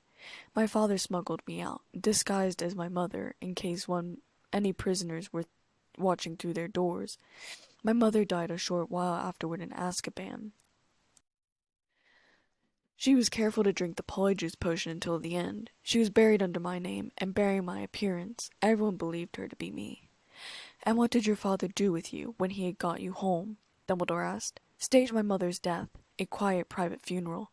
That grave is empty. The house elf nursed me back to health. Then I had to be concealed. I had to be controlled. My father had to use a number of spells to subdue me. When I had recovered my strength, I thought only of finding my master, of returning to his service." "How did your father subdue you?" Dumbledore asked. "The Imperious Curse. I was under my father's control. I was forced to wear an invisibility cloak day and night. I was always with my house elf. She was my keeper and caretaker. She pitied me. She persuaded my father to give me occasional treats, rewards for my good behavior." Master Barty, you isn't ought to tell them. We is getting in trouble," Winky sobbed above. "Did anybody ever discover that you were still alive? Did anyone know except your father and the house elf?" "Yes. A witch in my father's office, Bertha Jorkins. She came to the house with papers for my father's signature. He was not at home. Winky showed her inside and returned to the kitchen, to me. But Bertha Jorkins heard Winky talking to me. She came to investigate. She heard enough to guess who was hiding under the invisibility cloak. My father arrived home. She confronted him. He put a very powerful memory charm on her to make her forget what she'd found out. Too powerful. He said it damaged her memory permanently." "Why is she coming to nose into my master's private business? Why isn't she leaving us be?" Winky continued to sob. "Tell me about the Quidditch World Cup," Dumbledore said. "Winky talked my father into it. She spent months persuading him. I had not left the house for years. I had loved Quidditch. 'Let him go,' she said. 'He will be in his invisibility cloak. He can watch. Let him smell fresh air for once.' She said my mother would have wanted it. She told my father that my mother had died to give me freedom. She had not saved me for a life of imprisonment. He agreed in the end. It was carefully planned. My father led me and Winky up to the top box early in the day. Winky was to say that she was saving a seat for my father. I was to sit there, invisible. When everyone had left the box, we would emerge. Winky would appear to be alone. Nobody would ever know, but Winky didn't know that I was growing stronger. I was starting to fight my father's imperious curse. There were times when I was almost myself again. There were brief periods when I seemed outside his control. It happened there, in the top box. It was like waking from a deep sleep. I found myself out in public, in the middle of the match, and I saw, in front of me, a wand sticking out of a boy's pocket. I had not been allowed a wand since Azkaban. I stole it. Winky didn't know. Winky is frightened of heights. She had her face hidden. "Master Barty, you bad boy," Winky said. The only one to suspect anything was wrong with Elizabeth Kane. She had seen my foot under the invisibility cloak and had started to suspect that my father was hiding anything. She didn't say anything. Why didn't she mind her own business? Winky sobbed. Another part of me wished I had. "What did you do with the wand?" Dumbledore asked calmly. "We went back to the tent. Then we heard them. We heard the Death Eaters, the ones who had never been to Azkaban, the ones who had never suffered for my master. They had turned their backs on him. They were not enslaved, as I was. They were free to seek him, but they did not. They were merely making sport of muggles. The sound of their voices awoke me. My mind was clearer than it had been in years. I was angry. I had the wand. I wanted to attack them for their disloyalty to my master. My father had left the tent. He had gone to free the muggles. Winky was afraid to see me so angry. She used her own brand of magic to bind me to her. She pulled me from the tent, pulled me into the forest away from the Death Eaters. I tried to hold her back. I wanted to return to the campsite. I wanted to show those Death Eaters what loyalty to the Dark Lord meant, and to punish them for the lack of it. I used the stolen wand to cast the Dark Mark into the sky. There was a pause, and then Ministry wizards arrived. They shot stunning spells everywhere. One of the spells came through the trees where Winky and I stood. The bond connecting us was broken. We were both stunned. When Winky was discovered, my father knew I must be nearby. He searched the bushes where she had been found and felt me lying there. He waited until the other Ministry members had left the forest. He put me back under the Imperious curse. He was interrupted by Elizabeth Kane. She told him that my master would come for someone, him, and that he had to be careful. She told him that Bertha Jorkins was dead, and that everyone she knew would become my masters. I don't think she realized it was me they were coming after. My father didn't take heed in her warning, and took me home. He dismissed Winky. She had failed him. She had let me acquire a wand. She had almost let me escape. There was a wail of despair from Winky. Now it was just father and I, alone in the house, and then my master came for me, just as she said. He arrived at our house late one night in the arms of his servant Wormtail. My master had found out that I was still alive. He had captured Bertha Jorkins in Albania. He had tortured her. She told him a great deal. She told him about the Triwizard Tournament. She told him that the old Auror, Moody, was going to teach at Hogwarts. He tortured her until he broke through the memory charm my father had placed on her. She told him I had escaped from Azkaban. She told him my father kept me in prison to prevent me from seeking my master. And so my master knew that I was still his faithful servant, perhaps the most faithful of all. My master conceived a plan, based upon the information Bertha had given him. He needed me. He arrived at our house near midnight. My father answered the door. It was very quick. My father was placed under the Imperious curse by my master. Now my father was the one imprisoned, controlled. My master forced him to go about his business as usual, to act as though nothing was wrong. And I was released. I awoke. I was myself again, alive as I hadn't been for years. And what did Lord Voldemort ask you to do? 2 things. First, he needed me to go to the Potter's house in Godric Hollow. He had heard from Wormtail that there was a possibility that Elizabeth Kane was Harry Potter's sister. He wanted me to find out for him. He didn't trust Wormtail's information. But as it turned out, Kane never really was Harry Potter's sister, though he had one at one point. But she died in April, and so my master did not bother with the idea anymore. Second, my master said he needed a servant at Hogwarts who would guide Harry Potter through the Triwizard Tournament without appearing to do so. A servant who would watch over Harry Potter, ensure he reached the Triwizard Cup, turn the cup into a portkey which would take the first person to touch it to my master. But first, you needed Aleister Moody, Dumbledore said in a calm voice. Wormtail and I did it. We prepared the polyjuice potion beforehand. We journeyed to his house. Moody put up a struggle. There was a commotion. We managed to subdue him just in time, forced him into a compartment of his own magical trunk, took some of his hair and added it to the potion. I drank it. I became Moody's double. I took his leg and his eye. I was ready to face Arthur Weasley when he arrived to sort out the muggles who had heard a disturbance. I made the dustbins move around the yard. I told Arthur Weasley I'd heard intruders in my yard who had set off the dustbins. Then I packed up Moody's clothes and dark detectors, put them in the trunk with Moody, and set off for Hogwarts. I kept him alive, under the Imperious Curse. I wanted to be able to question him, to find out his past, learn his habits, so that I could fool even Dumbledore, and as it turned out, his niece, Elizabeth Kane. I also needed his hair to make the Polyjuice potion. The other ingredients were easy. I stole Boomsling's skin from the dungeons. When the potions master found me in his office, I said I was under order to search it. But there was another problem. Elizabeth Kane. Dumbledore said, and though he hadn't given off emotions in his tone of voice before, this phrase was said in a slightly cooler tone. Yes, Elizabeth Kane, he said simply, and I would have shivered if I could. Wormtail had alerted my master and I that she could see the future, to a very successful end. This worried my master and intrigued him at the same time. He did not want her interfering with his plan, but he wanted her for himself. The way to keep her alive and not tell Dumbledore about the future was to make her believe that her visions were starting to go the wrong way. Under the guise of occlumency lessons, I was able to see some of her visions and change them. Small things like telling Hermione Granger to change the name of her house elf club, or turning Draco Malfoy into a polecat instead of a ferret. She started to lose faith in herself. I told Dumbledore to use her as a hostage instead of Ron Weasley, but she had already lost faith in her visions before then. When Fred Weasley and Cedric Diggory asked her to the Yule Ball instead of the girls she saw them asking, that was when she finally decided not to look into her visions anymore. But she never had predicted Fred and Cedric asking her to the ball because she doesn't have visions about herself, only other people, except for one. Which was? Dumbledore asked. Barty Crouch laughed and said the only vision she's ever had of herself is marrying Snape. So that was why any time I tried looking for my future, I saw my mother and Snape getting married, because that was the only vision of myself. There was a stunned silence, and then Dumbledore asked quickly, perhaps to get back on track, asking, and what became of Wormtail? Wormtail returned to care for my master in my father's house, and to keep watch over my father. But your father escaped. Yes, after a while he began to fight the Imperious Curse, just as I had done. The conversation that we saw take place was Elizabeth Kane urging my father to throw off the Imperious Curse. She suspected he was already under it.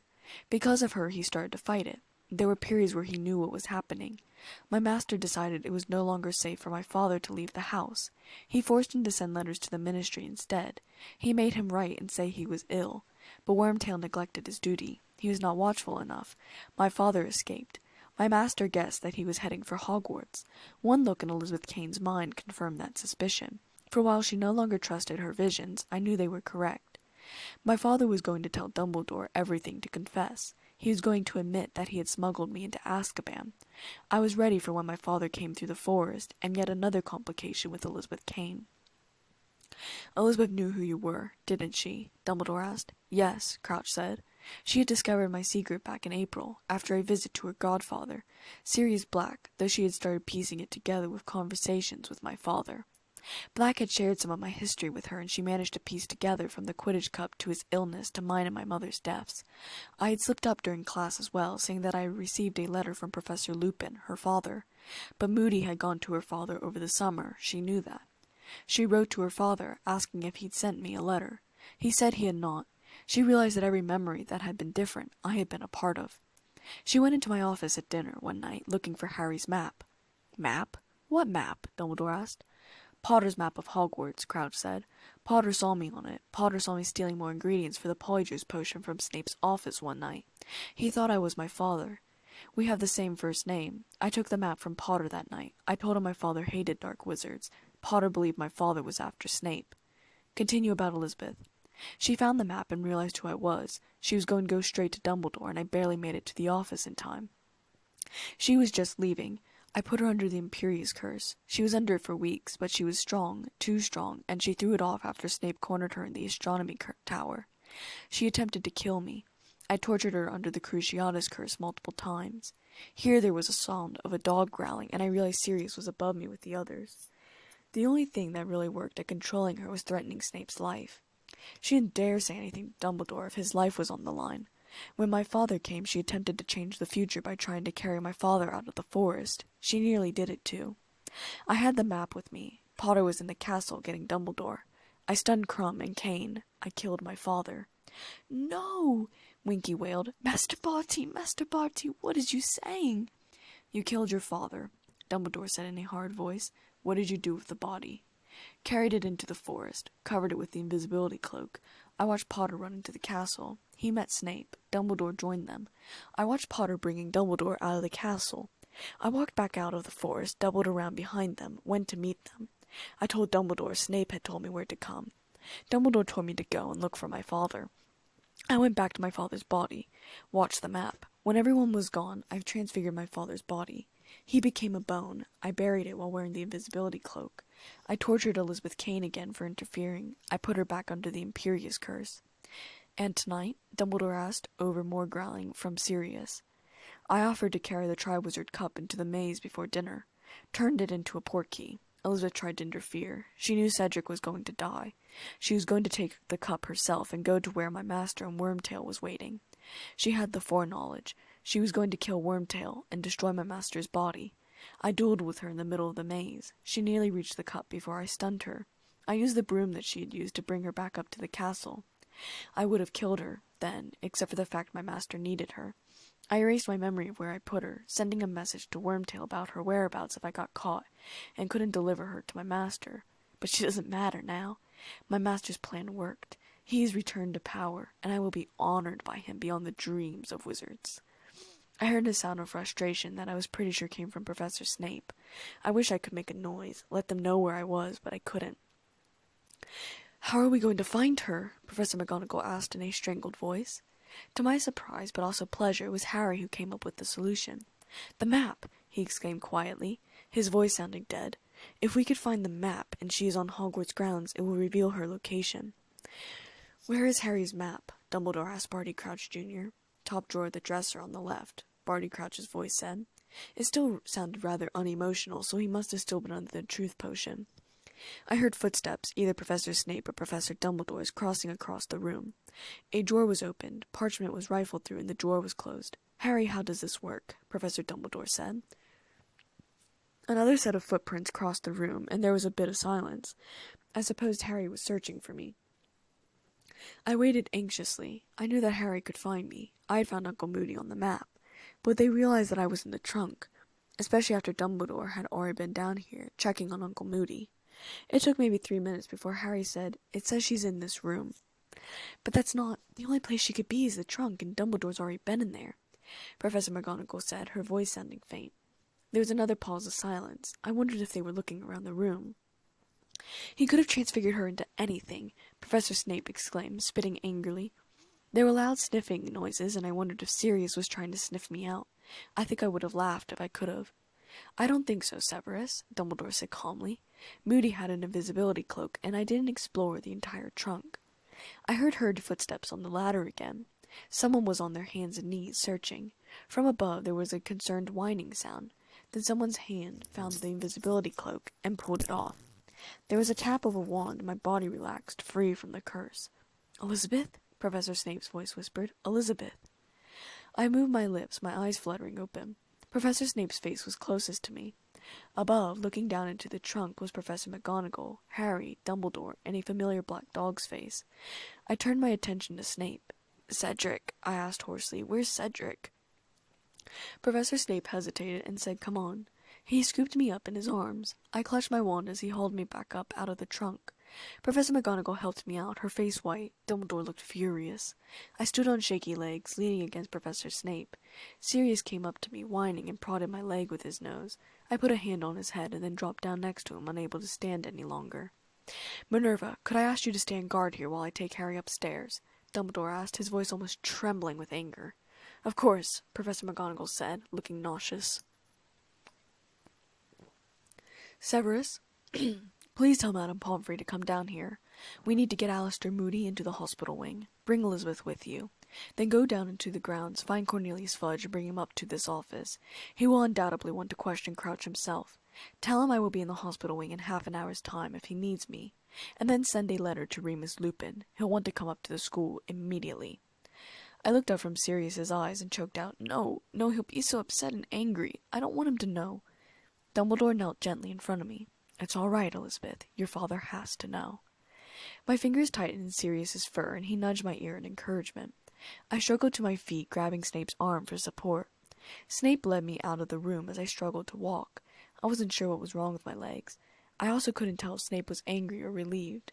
I looked down at my legs. There were holes in my pants and blood across both the knees. I stumbled again. Professor Snape scooped me up into his arms. "Are you angry?" I whispered. "Extremely. Why the hell did you think you should take the cup? What made you think you could kill him?" "To protect Cedric," I whispered. "To save both his and your life." "Damn it, Elizabeth, I can take care of myself," he said, his arms tightening. Is Cedric... Please, I need to know," I whispered. "He's gone," Professor Snape said softly. "I'm so sorry, Elizabeth." I let out a sob, clamping my hand over my mouth. It was all my damn fault. Professor Snape just pulled me closer and brought me into the hospital wing. Mrs. Weasley, Bill, Ron, and Hermione were in there, asking for Harry. They all looked up when Snape entered, and their eyes fell on me. Professor Snape set me down on an empty bed and turned to Madame Pomfrey. "Dumbledore needs you to go to the Defense Against the Dark Arts classroom. You will find Minerva in there. Alistair Moody needs your care. Come back and take care of Elizabeth Kane. Give her whatever you give someone who's been under the Imperius and Cruciatus curse." Madame Pomfrey, Bill, Hermione, Ron, and Mrs. Weasley's mouths all dropped open. "Also, probably something for stress and something to help her sleep," Professor Snape continued. "I must go get Fudge. Excuse me." He swept out of the room. I took a look at myself in the mirror. My face was pale white and thin, dark shadows under my eyes. I looked like a ghost. Madame Pomfrey hurried over to me, putting up my privacy curtain, and had me change into the infirmary robes. Mrs. Weasley helped. Then Madame Pomfrey healed my knees and told Mrs. Weasley to stay with me and went off to get Professor Moody. "Elizabeth?" Hermione asked hesitantly. "What happened?" Slowly, I told Bill, Ron, Hermione, and Mrs. Weasley piece by piece about what Barty Crouch Jr. had said, and a bit extra from what I had pieced together. I choked up over Cedric again and brushed away the tears angrily. By the time I had finished talking, Madame Pomfrey had brought Alistair Moody back, and I had listened to the end of my story. "Where's Harry?" Ron asked after I was done. "With Dumbledore and Snuffles," I said quickly. Bill and Mrs. Weasley looked confused by this, but Hermione and Ron nodded. Some time later, Harry, Dumbledore, and Sirius in dog form came into the hospital wing. "Harry, oh Harry!" Mrs. Weasley screamed, running towards Harry. Dumbledore moved between them. "Molly, please listen to me for a moment. Harry has been through a terrible ordeal tonight. He has just had to relive it for me. What he needs now is sleep and peace and quiet. If he would like you all to stay with him, you may do so, but I do not want you questioning him until he is ready to answer, and certainly not this evening." Mrs. Weasley nodded, looking nearly as white as I. She rounded on Ron, Hermione, and Bill, and hissed, "Do you hear? He needs quiet." "Headmaster, may I ask what—" Madame Pomfrey said, looking down at the black dog. "This dog will be remaining with Harry and Elizabeth for a while. I assure you he's extremely well trained. Harry, I will wait while you get into bed. I will be back to see you as soon as I have met with Fudge. Harry, I would like you to remain here tomorrow until I have spoken to the school. Elizabeth, I will speak with you sometime tomorrow or the day after with your father." I patted the bed, and Sirius hopped up on it and laid down with his head on my chest. I hugged him as Dumbledore left the hospital wing.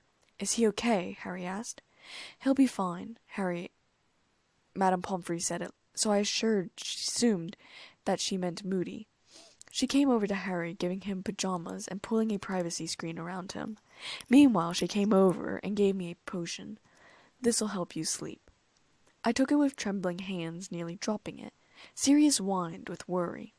Bill hurried over to help me drink it, and I trickled it down my throat. My eyes fluttered, and Bill laid me down on the bed, and I fell fast asleep.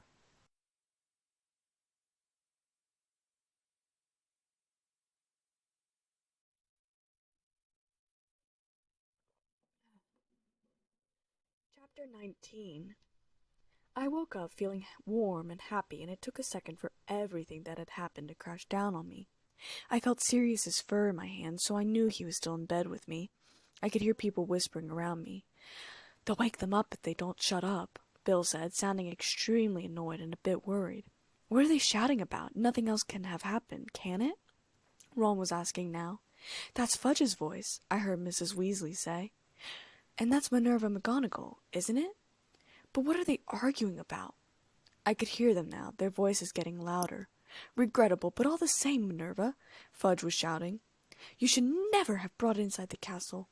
When Dumbledore finds out, Professor McGonagall was shouting. I opened my eyes as the hospital doors burst open. Out of the corner of my eye, I saw Harry sit up and put his glasses on. I stayed laying down. I didn't want to move. I whimpered softly, and Sirius turned his head towards me and whined softly out of concern. Fudge was striding up the ward. Professor McGonagall and Snape were following behind. Snape's eyes swept over to where I was hugging Sirius and back to Fudge. "Where's Dumbledore?" Fudge demanded Mrs. Weasley. "He's not here. This is a hospital wing, Minister. Don't you think you'd do better to?" Mrs. Weasley said angrily. Dumbledore swept into the hospital wing now. I struggled to sit up. Sirius moved over so that he was sitting next to me. "What has happened? Why are you disturbing these people? Minerva, I'm surprised at you. I asked you to stand guard over Barty Crouch." "There is no need to stand over him any more, Dumbledore. The Minister has seen to that," she shrieked. I had never seen Professor McGonagall lose her cool like this. Her hands were balled up into fists, and she was trembling with anger from head to foot. There were angry pink blotches on her cheeks. When we told Mr. Fudge that we had caught the Death Eater responsible for tonight's events, he seemed to feel his personal safety was in question. He insisted on summoning a Dementor to accompany him into the castle. He brought it up to the office where Barty crouched, Professor Snape said softly. I noticed he didn't call him Minister Fudge, but Mr. Fudge, a sign of disrespect, and a small smile came onto my face, and faded as quickly as it came. "I told him you would not agree, Dumbledore," Professor McGonagall interrupted Snape angrily. "I told him you would never allow Dementors to set foot inside the castle. But my dear woman, as Minister of Magic, it is my decision whether I wish to bring protection with me when interviewing a possibly dangerous," Fudge said, who was also the angriest I had ever seen him. "The moment that thing entered the room and swooped down on Crouch, and Professor McGonagall was screaming. Madame Pomfrey was standing by Uncle Moody's bed in anxiety, a singular hand over her mouth in horror. "By all accounts, he's no loss. It seems he's been responsible for several deaths," Fudge blustered. "But he cannot now give testimony, Cornelius. He cannot give evidence about why he killed those people," Dumbledore said in a reasonable voice. "Why he killed them? Well, that's no mystery, is it? He was a raving lunatic. From what Minerva and Severus have told me, he seems to have thought he was doing it all on you-know-whose instructions," Fudge exclaimed. "Lord Voldemort was giving him instructions, Cornelius. Those people's deaths were mere byproducts of a plan to restore Voldemort to full strength again. The plan succeeded. Voldemort has been restored to his body." Fudge looked like someone had slapped him in the face. He looked dazed. He stuttered over his words. "You-know-who, returned. Preposterous. Come now, Dumbledore. As Minerva and Severus have doubtless told you, we heard Barty Crouch confess. Under the influence of Veritaserum, he told us how he was smuggled out of Azkaban, and how Voldemort, learning of his continued existence from Bertha Jorkins, went to free him from his father, and used him to capture Harry and Elizabeth. The plan worked, I tell you. Crouch has helped Voldemort to return." "See here, Dumbledore," Fudge said, and to my bewilderment a smile was creeping onto his face. You can't seriously believe that. You know who. Back. Come now, certainly. Crouch may have believed himself to be acting upon you-knows-who orders, but to take the word of a lunatic like that, Dumbledore? When Harry touched the Triwizard Tournament Cup tonight, he was transported straight to Voldemort. Elizabeth tried to prevent it herself and paid dearly for it. Harry witnessed Lord Voldemort's rebirth. I will explain it all to you if you will step up to my office. I'm afraid I cannot permit you to question Harry or Elizabeth tonight," Dumbledore added as Fudge looked at us. "You are, prepared to take Harry and Elizabeth's word on this, are you, Dumbledore?" There was a moment of silence, and then Sirius started to growl from my bed. I felt anger sweep over me, the first emotion I had that wasn't sorrow. "Certainly, I believe Harry and Elizabeth. I heard Crouch's confession, and I heard Harry's account of what happened after he touched the Triwizard Cup," Dumbledore said, his eyes blazing. "The two stories make sense, and they explain everything that has happened since Bertha Jorkins disappeared last summer. You are prepared to believe that Lord Voldemort has returned on the word of a lunatic murderer and a boy and girl who, well," Fudge looked at us again. "You've been reading the Skeeter, Mr. Fudge," Harry and I said coldly in unison. I was shaking with fury again. Mrs. Weasley, Ron, Hermione, and Bill all jumped, not realizing that we were awake. "And if I have discovered that you've been keeping certain facts about the boy and girl very quiet, parcel mouths, and having funny turns all over the place, I assume that you are referring to the pains Harry has been experiencing in his scar? Dumbledore asked coolly. You admit that he has been having these pains, then? Headaches, nightmares, possibly hallucinations, Fudge asked quickly. They aren't hallucinations, I snapped. Listen to me, Cornelius, Dumbledore said, stepping forward, radiating power. Harry and Elizabeth are as sane as you or I. That scar upon Harry's forehead has not addled his brains. I believe it hurts him when Lord Voldemort is close by, or feeling particularly murderous. Fudge took half a step back from Dumbledore and said, You'll forgive me, Dumbledore, but I've never heard of a curse scar acting as an alarm bell before. Look, I saw Voldemort come back. I saw the Death Eaters. I can give you their names. Lucius Malfoy, Harry shouted, trying to get out of bed, but Mrs. Weasley held him down. Professor Snape made a movement, and then his eyes flickered back to Fudge. Malfoy was cleared. A very old family, donations to excellent causes, Fudge bellowed. Really? I yelled, almost to the point of shrieking, but not quite there. You're going to let Malfoy off because of money donations. How pathetic can you get? Fudge turned a horrible shade of purple. Snape's eyes flickered from me to Fudge. McNair, Harry continued, Avery, Knott, Crabbe, Goyle. You're merely repeating the names of those who were acquitted of being Death Eaters 13 years ago. You could have found those names in old reports of the trials. For heaven's sakes, Dumbledore, the boy was full of some crackpot story at the end of last year, too. His tales are getting taller, and you're still swallowing them. The boy and girl can talk to snakes, Dumbledore, and you still think you're trustworthy. Sirius was growling very angrily now, his haunches set back, looking like he might attack Fudge. You fool! Professor McGonagall cried. Cedric Diggory, Mr. Crouch, those deaths are not the random work of a lunatic. I see no evidence to the contrary, Fudge said angrily, matching McGonagall's anger. It seems to me that you are all determined to start a panic that will destabilize everything we have worked for these last 13 years.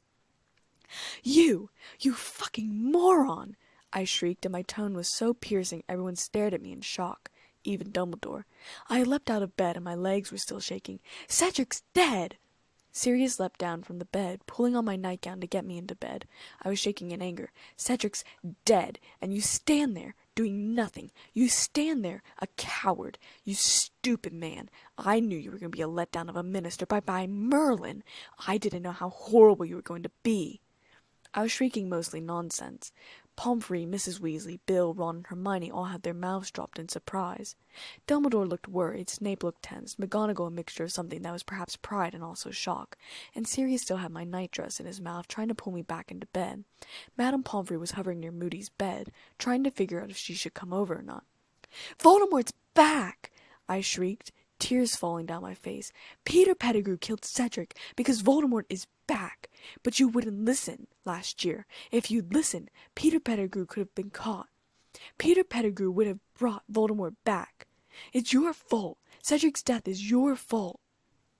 Anyone's fault but mine. Mine.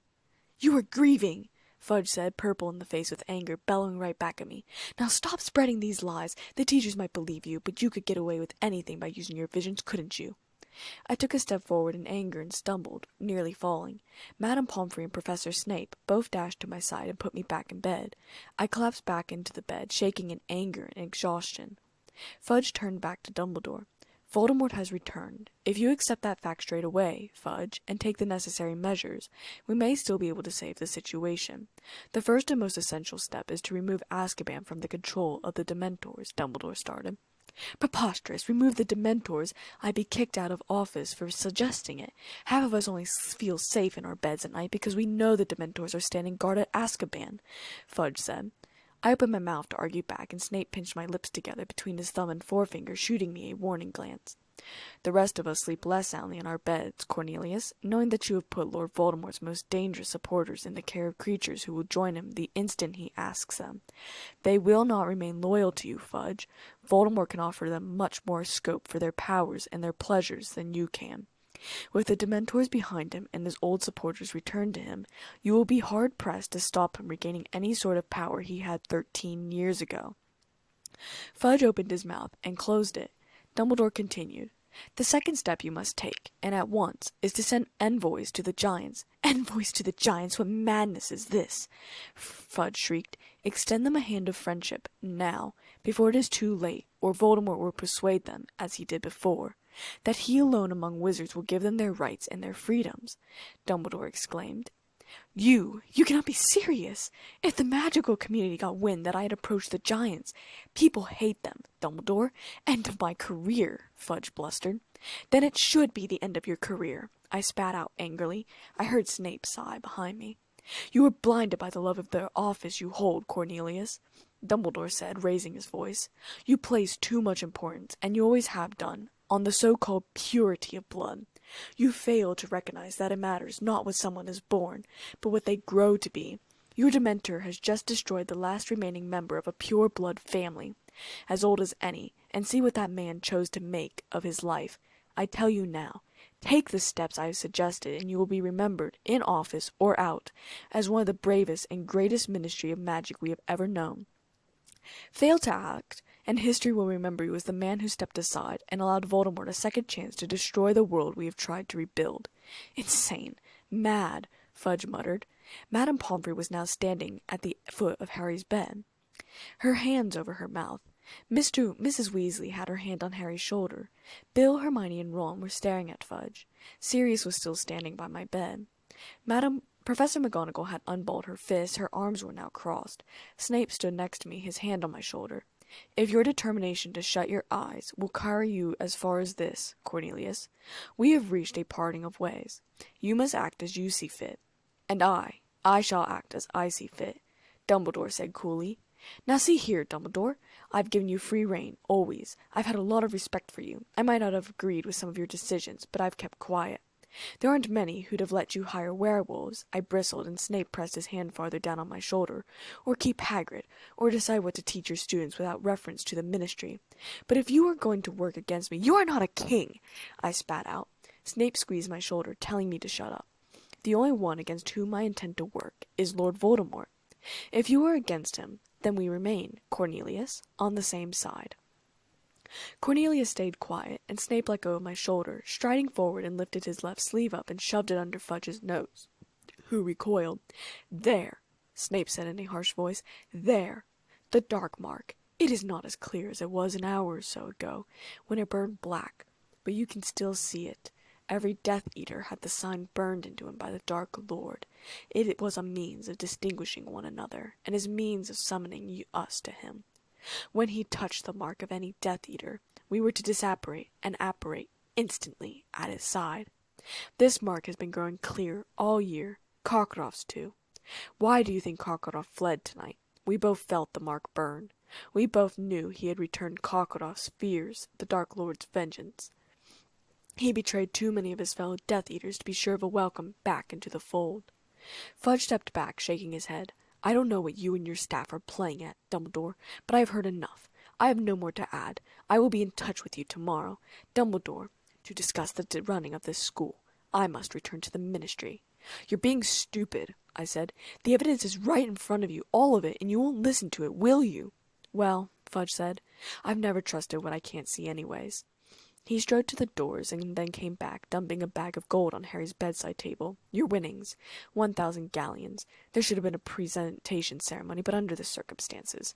He crammed his stupid hat on his stupid head and slammed the door behind him. The moment he was gone, Dumbledore turned to everyone standing around Harry's bed. There is work to be done. Molly, am I right in thinking that I can count on you and Arthur? Of course you can. We know what Fudge is. It's Arthur's fondness of muggles that has held him back at the ministry all these years. Fudge thinks he lacks proper wizarding pride, Mrs. Weasley said, looking white but determined. Then I need you to send a message to Arthur. All those that we can persuade of the truth must be notified immediately, and he is well placed to contact those at the ministry, who are not as short-sighted as Cornelius. I'll go to Dad, Bill said, standing up quickly. I'll go now. Excellent. Tell him what has happened. Tell him I will be in direct contact with him shortly. He will need to be discreet, however. If Fudge thinks I am interfering at the ministry, Dumbledore warned. Leave it to me, Bill said. He kissed his mum on the cheek and clapped Harry's shoulders. He came over and kissed me on the cheek, and then got his traveling cloak and left the room. Minerva, I want to see Hagrid in my office as soon as possible. Also, if she will consent to come, Madame Maxime. Professor McGonagall nodded and left without a word. Poppy, would you be very kind to go down to Professor Moody's office, where I think you will find a house elf called Winky in considerable distress. Do what you can for her, and take her back to the kitchens. I think Dobby will look after her for us. "Hermione," I said very suddenly and motioned to her, and the remaining people in the room looked. She came over, and I whispered, "Dumbledore wants Sirius to emerge, but Rita Skeeter's on the window-sill. Get her before that happens, please." Hermione nodded once and made her way over to the window-sill, where she slammed her hand down and caught Rita Skeeter. "Sorry," she said as everyone looked at her. I motioned that Dumbledore should continue. "And now, it is time for two of our number to recognize each other for what they are. Sirius, if you could resume your usual form," Dumbledore said. Sirius jumped down from where he had been sitting on my bed, and he resumed his human form. "Sirius Black!" Mrs. Weasley shrieked, jumping back from the bed. "Mom, shut up, it's okay," Ron shouted. Sirius stayed by me, and I kept a hold on his sleeve. "Him!" Snape snarled. "What is he doing here?"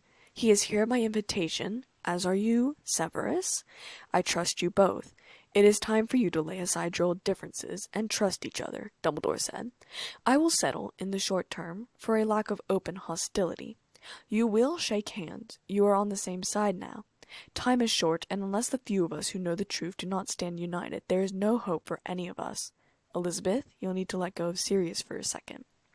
I didn't seem to be able to move my fingers, and Sirius gently took my hand off his sleeve and returned to glaring at Severus. Very slowly, they moved towards each other, shook hands, letting go quickly. Under different circumstances, I might have laughed. "That will do to be going on with. Now, I work for each of you. Fudge's attitude, though not unexpected, changes everything. Sirius, I need you to set off at once. You are to alert Remus Lupin, Arabella Figg, Mundungus Fletcher, the old crowd. On second thought, Remus should be here soon. Lie low at Lupin's for a while. I will contact you there." "But," Harry and I said at the same time, "you'll see me very soon, Harry. And you'll see me even sooner, Eilish. I promise you. But I must do what I can, you understand, don't you?" Sirius said, grasping Harry's hand. Yeah, of course I do," Harry said softly. Sirius turned to me, and I threw my arms around him, and he kissed my cheek. Snape grimaced, and Sirius turned back into a dog and ran towards the end of the hallway. "Severus, you know what I must ask you to do. If you are ready, if you are prepared," Dumbledore said. I stared helplessly at Snape. We had so much to talk about. I didn't want him to leave either. "I am," Snape said. Suddenly the hospital wing door burst open again, and Dad burst through the door, huffing and puffing, surveying the hospital wing. "Elizabeth," he gasped, and rushed past Snape to hurry to my side, throwing his arms around me. Dumbledore finished talking to Snape, whose eyes lingered on me for another second. Then Snape left the room. "Remus," Dumbledore said as I buried my head into Dad's chest, "don't question your daughter tonight. I'm sure Molly will give you information while she sleeps. I want to talk to both you and Elizabeth tomorrow afternoon, after I dress the school. Sirius will be waiting for you at your house when you return from Hogwarts. I'd like if you stay at the school for the remaining time." Of course," Dad said, looking at Dumbledore in a startled way. "I must go downstairs," Dumbledore said. "I must see the Diggories." I burst into fresh tears. "Harry, take the rest of your potion. Remus, get Elizabeth to drink her potion soon. I will see all of you later." Dad rubbed my back in smooth, soothing motions. "Cedric's dead," I muttered. "Cedric's dead, and I couldn't do a thing to stop it. I tried. I did try. I swear I tried, and I couldn't do a thing."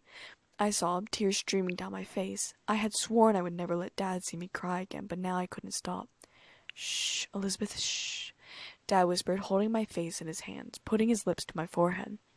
"Everything's going to be okay. Let's drink up the potion, all right? Get some sleep. You look horrible." I hiccuped instead of laughing and gave him a weak smile. My hands were still shaking, and Dad seemed a bit alarmed that I still wasn't stable. He helped me drink the potion, and then I laid back on the pillows. Mrs. Weasley and Harry were hugging next to me. "Addie," I murmured as I started to fall asleep. "Yes, sweetheart," he whispered in my ear. "I really did love him," I whispered, more tears leaking over my eyes, and I fell asleep.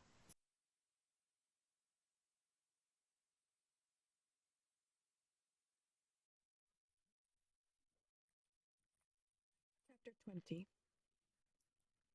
The next afternoon I was sitting in Professor Dumbledore's office.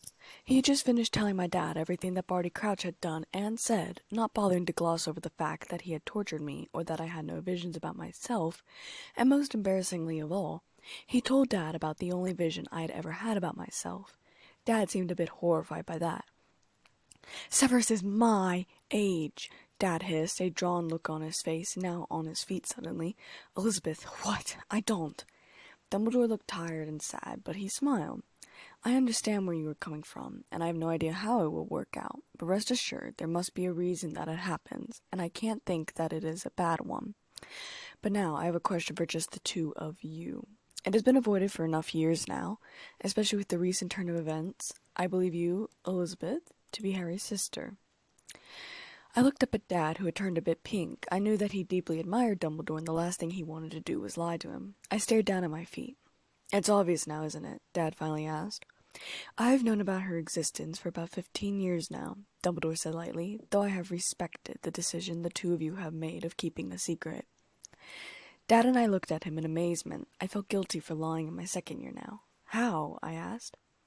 Severus went to James' house the night your parents died.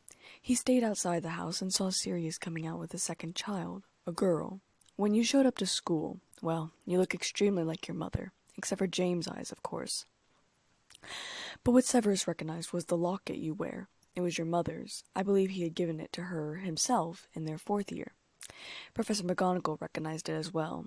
We 3 professors are the only ones who know, and I suppose Sirius and Remus know as well. I hesitated and said, Firenze knows too, and my friend Trang, but Harry doesn't. Well, when I was sorted into my house, the sorting hat told me it was too dangerous for me to be in Gryffindor. Obviously, probably should have just put me in there anyways, considering I drifted off and then started up again. Anyways, I found that I shouldn't tell Harry until after we graduate Hogwarts. I don't know why, I just do, so please, I begged Dumbledore, please don't tell anyone else. Do not worry, Dumbledore said. I was never going to tell anyone. Severus and Minerva have already promised not to tell a soul as well, though I am curious about how Crouch believed Harry's sister was dead. I blushed.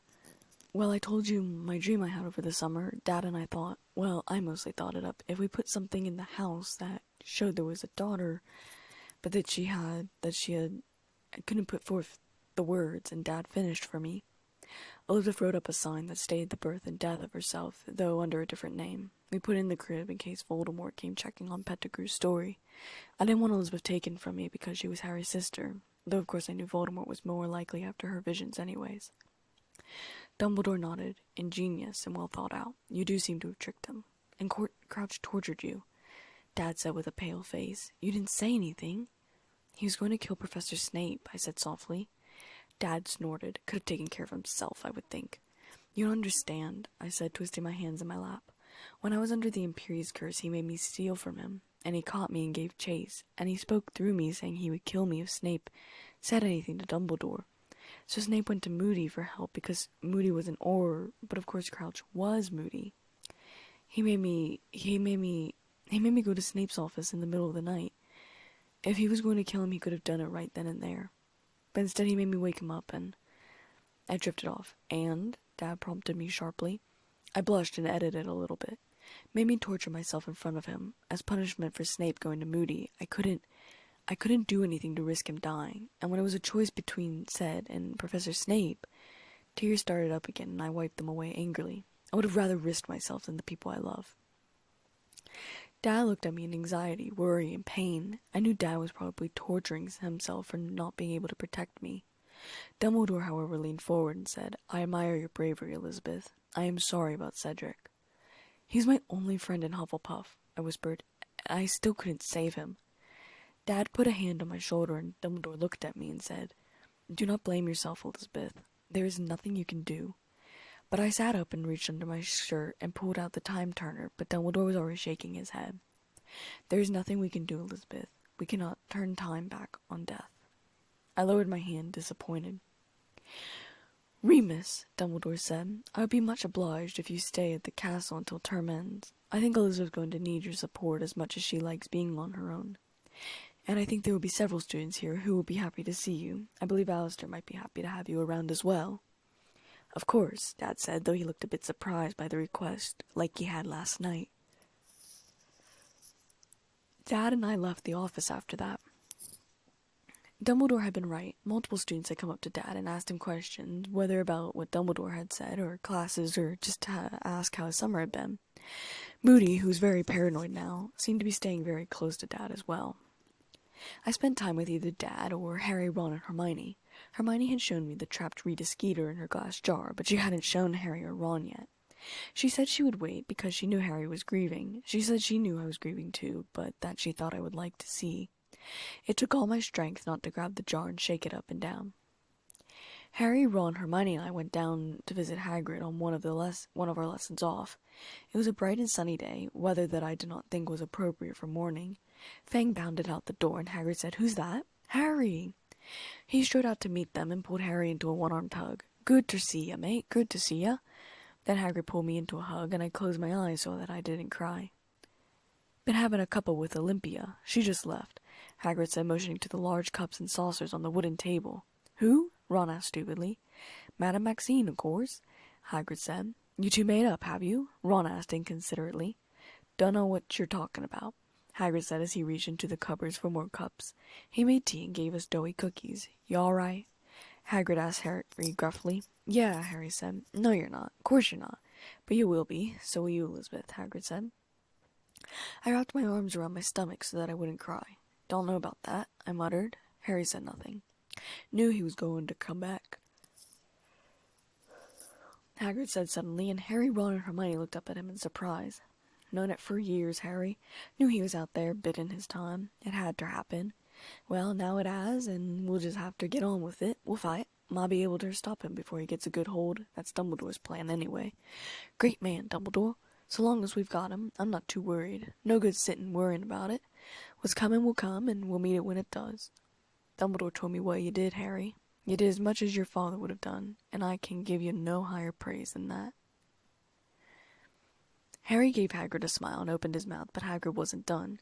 He turned to me and said, "And you, Elizabeth, Dumbledore told me what you went through. You were as brave as your father," Dumbledore said. I blushed and looked down at my feet. I wondered if Dumbledore had told Hagrid. I didn't think so. Hagrid was probably saying it from Dumbledore. "What's Dumbledore asked you to do, Hagrid? He sent Professor McGonagall to ask you and Madame Maxine to meet him that night," Harry asked. "Got a little job for me over the summer. Secret, though. I'm not supposed to talk about it. No, not even to your lot. Olympie, Madame Maxine to you, might be coming with me. I think she will. Think I got her persuaded. It has to do with Voldemort." Hagrid flinched at his name and said evasively, "Mobby. Now, who'd like to come and visit the last Scroot with me?" "I was joking, he said quickly, chuckling. Harry and I sat down by the lake. It was just the two of us. Even Hermione and Ron were not around. "Cedric mentioned you," Harry said suddenly, and I looked at him.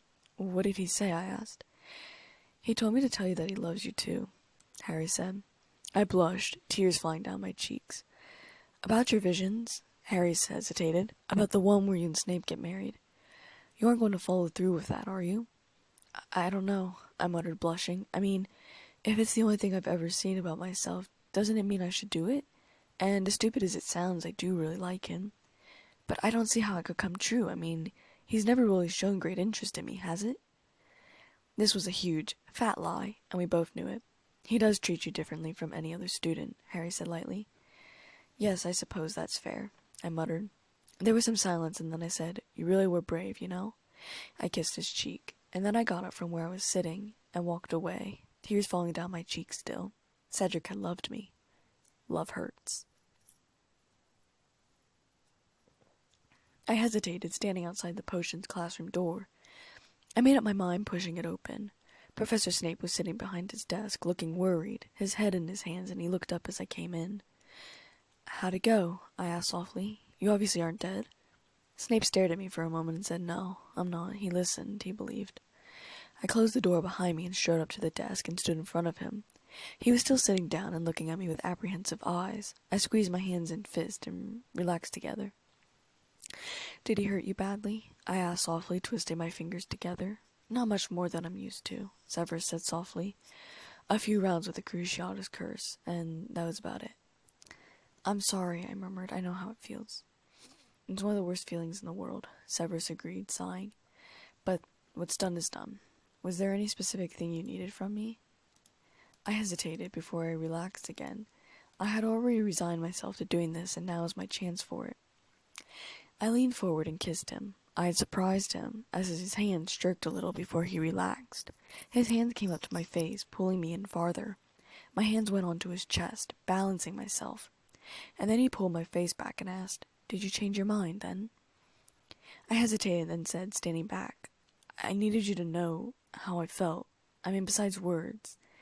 And I know now that you knew my mom, and I thought that perhaps you only loved me because I looked like her. And I don't really look like her. I don't have her eyes, and I know that's what you really liked most about her. And I didn't want to be a replacement. I didn't want to be in love with you, and you only love me because I'm Lily's daughter. I wouldn't have been able to stand that, being a replacement." Snape stood up quickly, and he was taller than me. "You never were a replacement, Elizabeth." His left hand was on my face. "Then," I whispered, "then you wouldn't mind if my vision, the one Crouch talked about, you wouldn't mind if that came true eventually, would you?" In answer, he kissed me again, pulling me onto his lap as he sat back down. His arms were wrapped around my waist. My lips were pressed to his. An electric shock went through my entire body as I straddled his lap, ending in my heart, and pushed my lips together against his harder. I moved my hand up to his chest, curling around the back of his neck. One hand he left on my waist, the other trailing up my back, pressing me into him. I was finally where I belonged. Hufflepuff had won the House Cup this year, which I thought was horrible because Cedric was not here to celebrate it. I was sitting with the Hufflepuffs. There were yellow banners hanging around, but behind the teacher's table were the black colors of mourning. Not one Hufflepuff was talking, nor eating. The food remained on serving plates, and we all just stared down at our empty ones. The only ones moving at the Hufflepuff table were the Durmstrang students, except Crumb, who looked quite downcast. We were sitting next to each other again, this time in silence. Eventually Dumbledore stood, and the quiet great hall got even quieter. "The end of another year," Dumbledore said, and then paused, looking at our table. Tears were already falling out of Hannah's eyes, and other Hufflepuff students looked close to being there. I knew I was. There's much that I would like to say to you all tonight, but I must first acknowledge the loss of a very fine person, who should be sitting here, enjoying our feast with us. The tears spilled over, and I put my face and my arms on the table. I would like you all, please, to stand and raise your glasses to Cedric Diggory. We all did, benches scraping as everyone in the hall stood, including the professors, and sang Cedric Diggory. I saw Dad down at one end and Snape down at the other. Professor Sprout was also crying. Cedric was a person who exemplified many of the qualities that distinguish Hufflepuff House. He was a good and loyal friend, a hard worker. He valued fair play. His death has affected you all, whether you knew him well or not. I think that you have the right, therefore, to know exactly how it came about, Dumbledore added. I looked up in surprise, and he continued. Cedric Diggory was murdered by Lord Voldemort. Panicked whispers broke out amongst the crowds, and Susan grabbed my arm and gasped, "Is he telling the truth?" I nodded my head, tears falling down my face still. Yes, he's back. There is somebody else who must be mentioned in connection with Cedric's death. I am talking, of course, about Harry Potter. Harry Potter managed to escape Lord Voldemort. He risked his own life to return Cedric's body to Hogwarts. He showed, in every respect, the sort of bravery that few wizards have ever shown in facing Lord Voldemort, and for this I honor him. Dumbledore turned and saluted Harry with his goblet.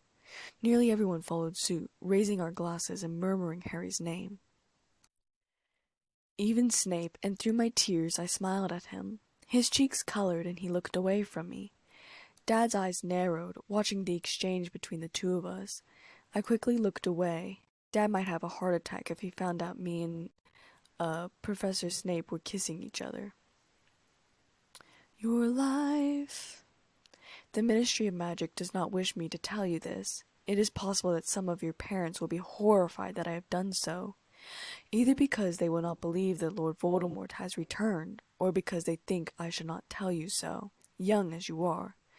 It is my belief, however, that the truth is generally preferable to lies, and that any attempt to pretend that Cedric died as the result of an accident or some sort of blunder of his own is an insult to his memory, Dumbledore said.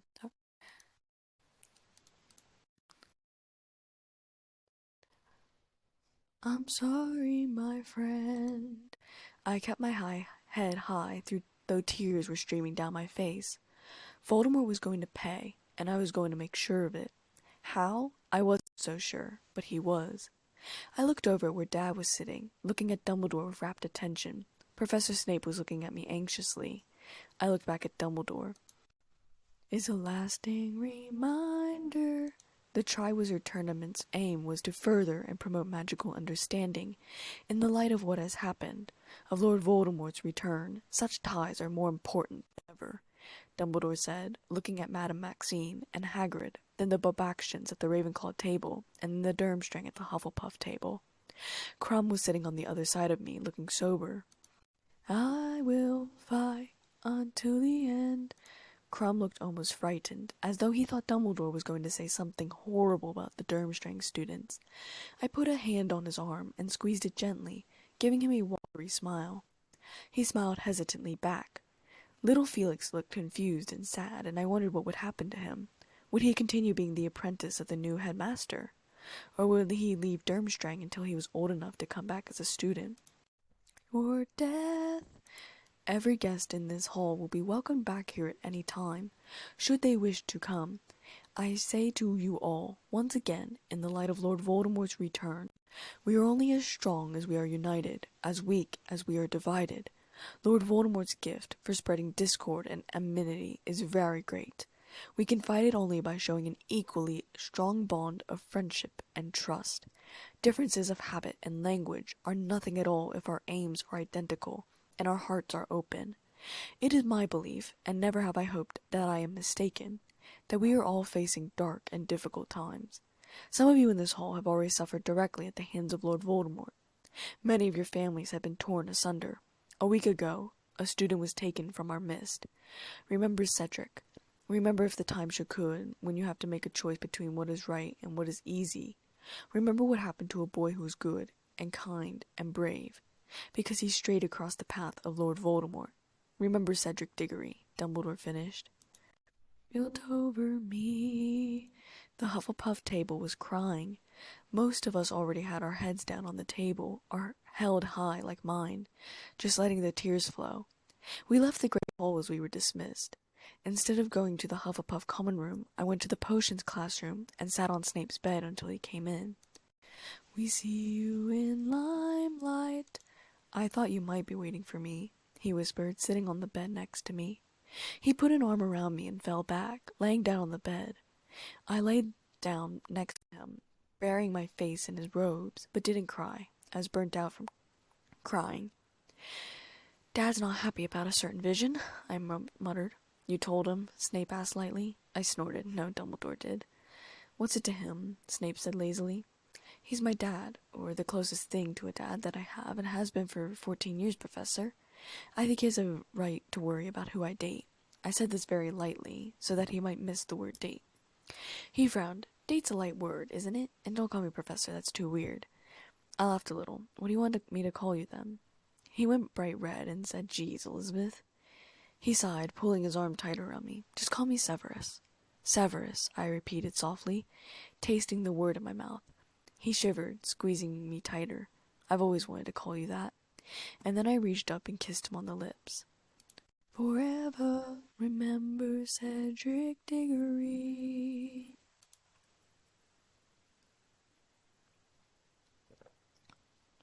Dad and I got on the train a few days later, one of the first people on the train. Dad went off somewhere, and Harry, Ron, and Hermione joined us later. Dad went back some time before lunch and then left again. I think he was visiting students or something. Hermione brought out the Daily Prophet, and Harry looked at it apprehensively. There's nothing in there, you can look for yourself, but there's nothing at all. I've been checking every day. Just a small piece the day after the third task, saying you won the tournament. They didn't even mention Cedric. Nothing about any of it. If you ask me, Fudge is forcing them to keep this quiet. Hermione said, sounding smug. He'll never keep Rita quiet, Harry said as Dad came back into the compartment. Not on a story like this. Oh, Rita hasn't written anything at all since the third task. As a matter of fact, Rita Skeeter isn't going to be writing anything at all for a while.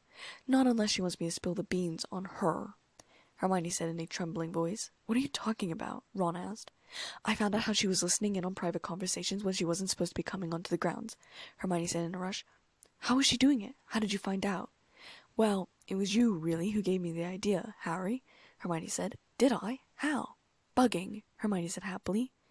But you said they didn't work, Harry said, frowning.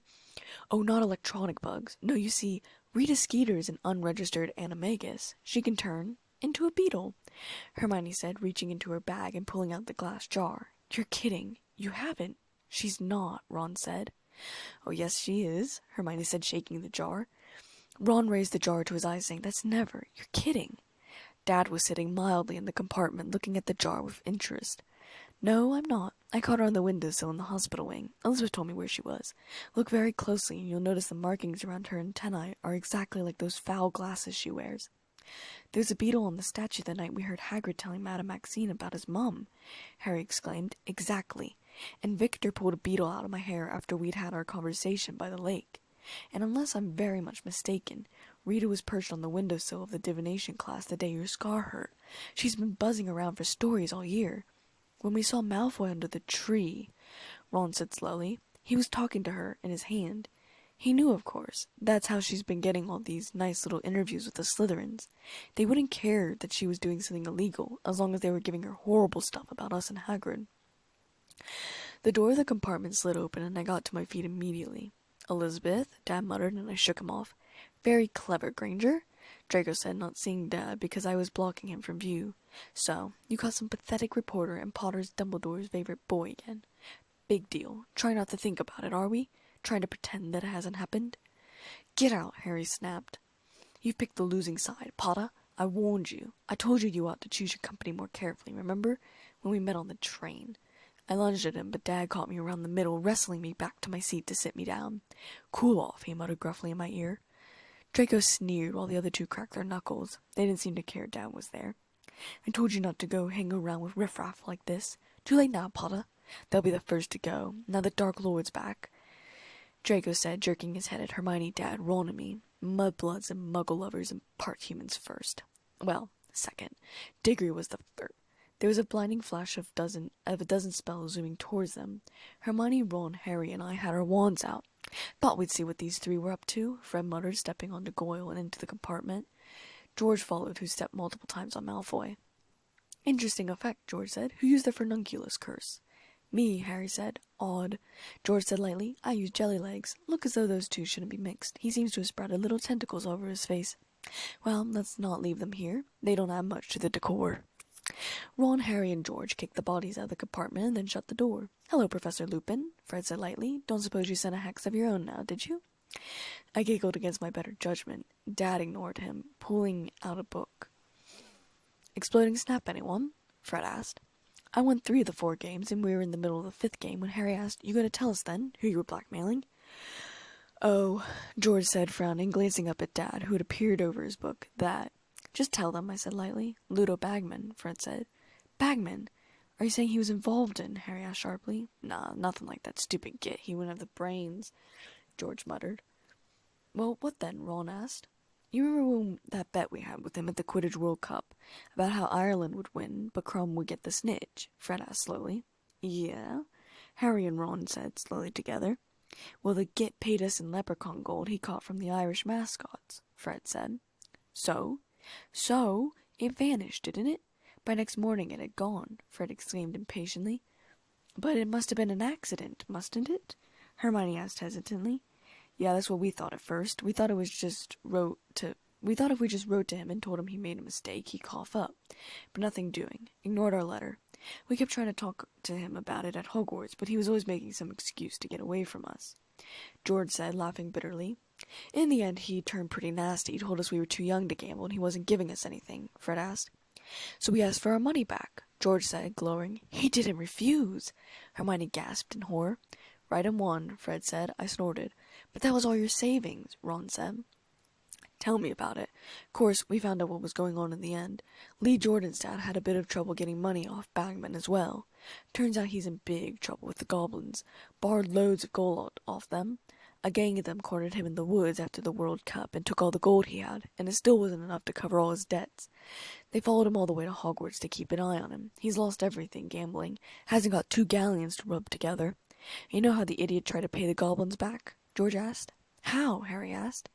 He put a bet on you, mate. Put a big bet on you to win the tournament. Bet against the goblins, Fred said. Of course he asked Elizabeth first, and she told him that you'd tied with Cedric, but Bagman didn't want to risk it. So that's why he kept trying to help me win. But I did win, didn't I? Harry asked. Dad looked very interested now. The book was in his lap again, and he was looking at us. Nope, the goblins play as dirty as him. They say you drew with Diggory, and Bagman was betting you'd win outright. So Bagman had to run for it. He did run for it, right after the third task, George said with a sigh. Should have listened to Elizabeth, Fred said. I put my exploding snap cards down and went to sit next to Dad, curling up next to him and leaning my head on his shoulder. Dumbledore had been right, I thought. I really had needed my dad.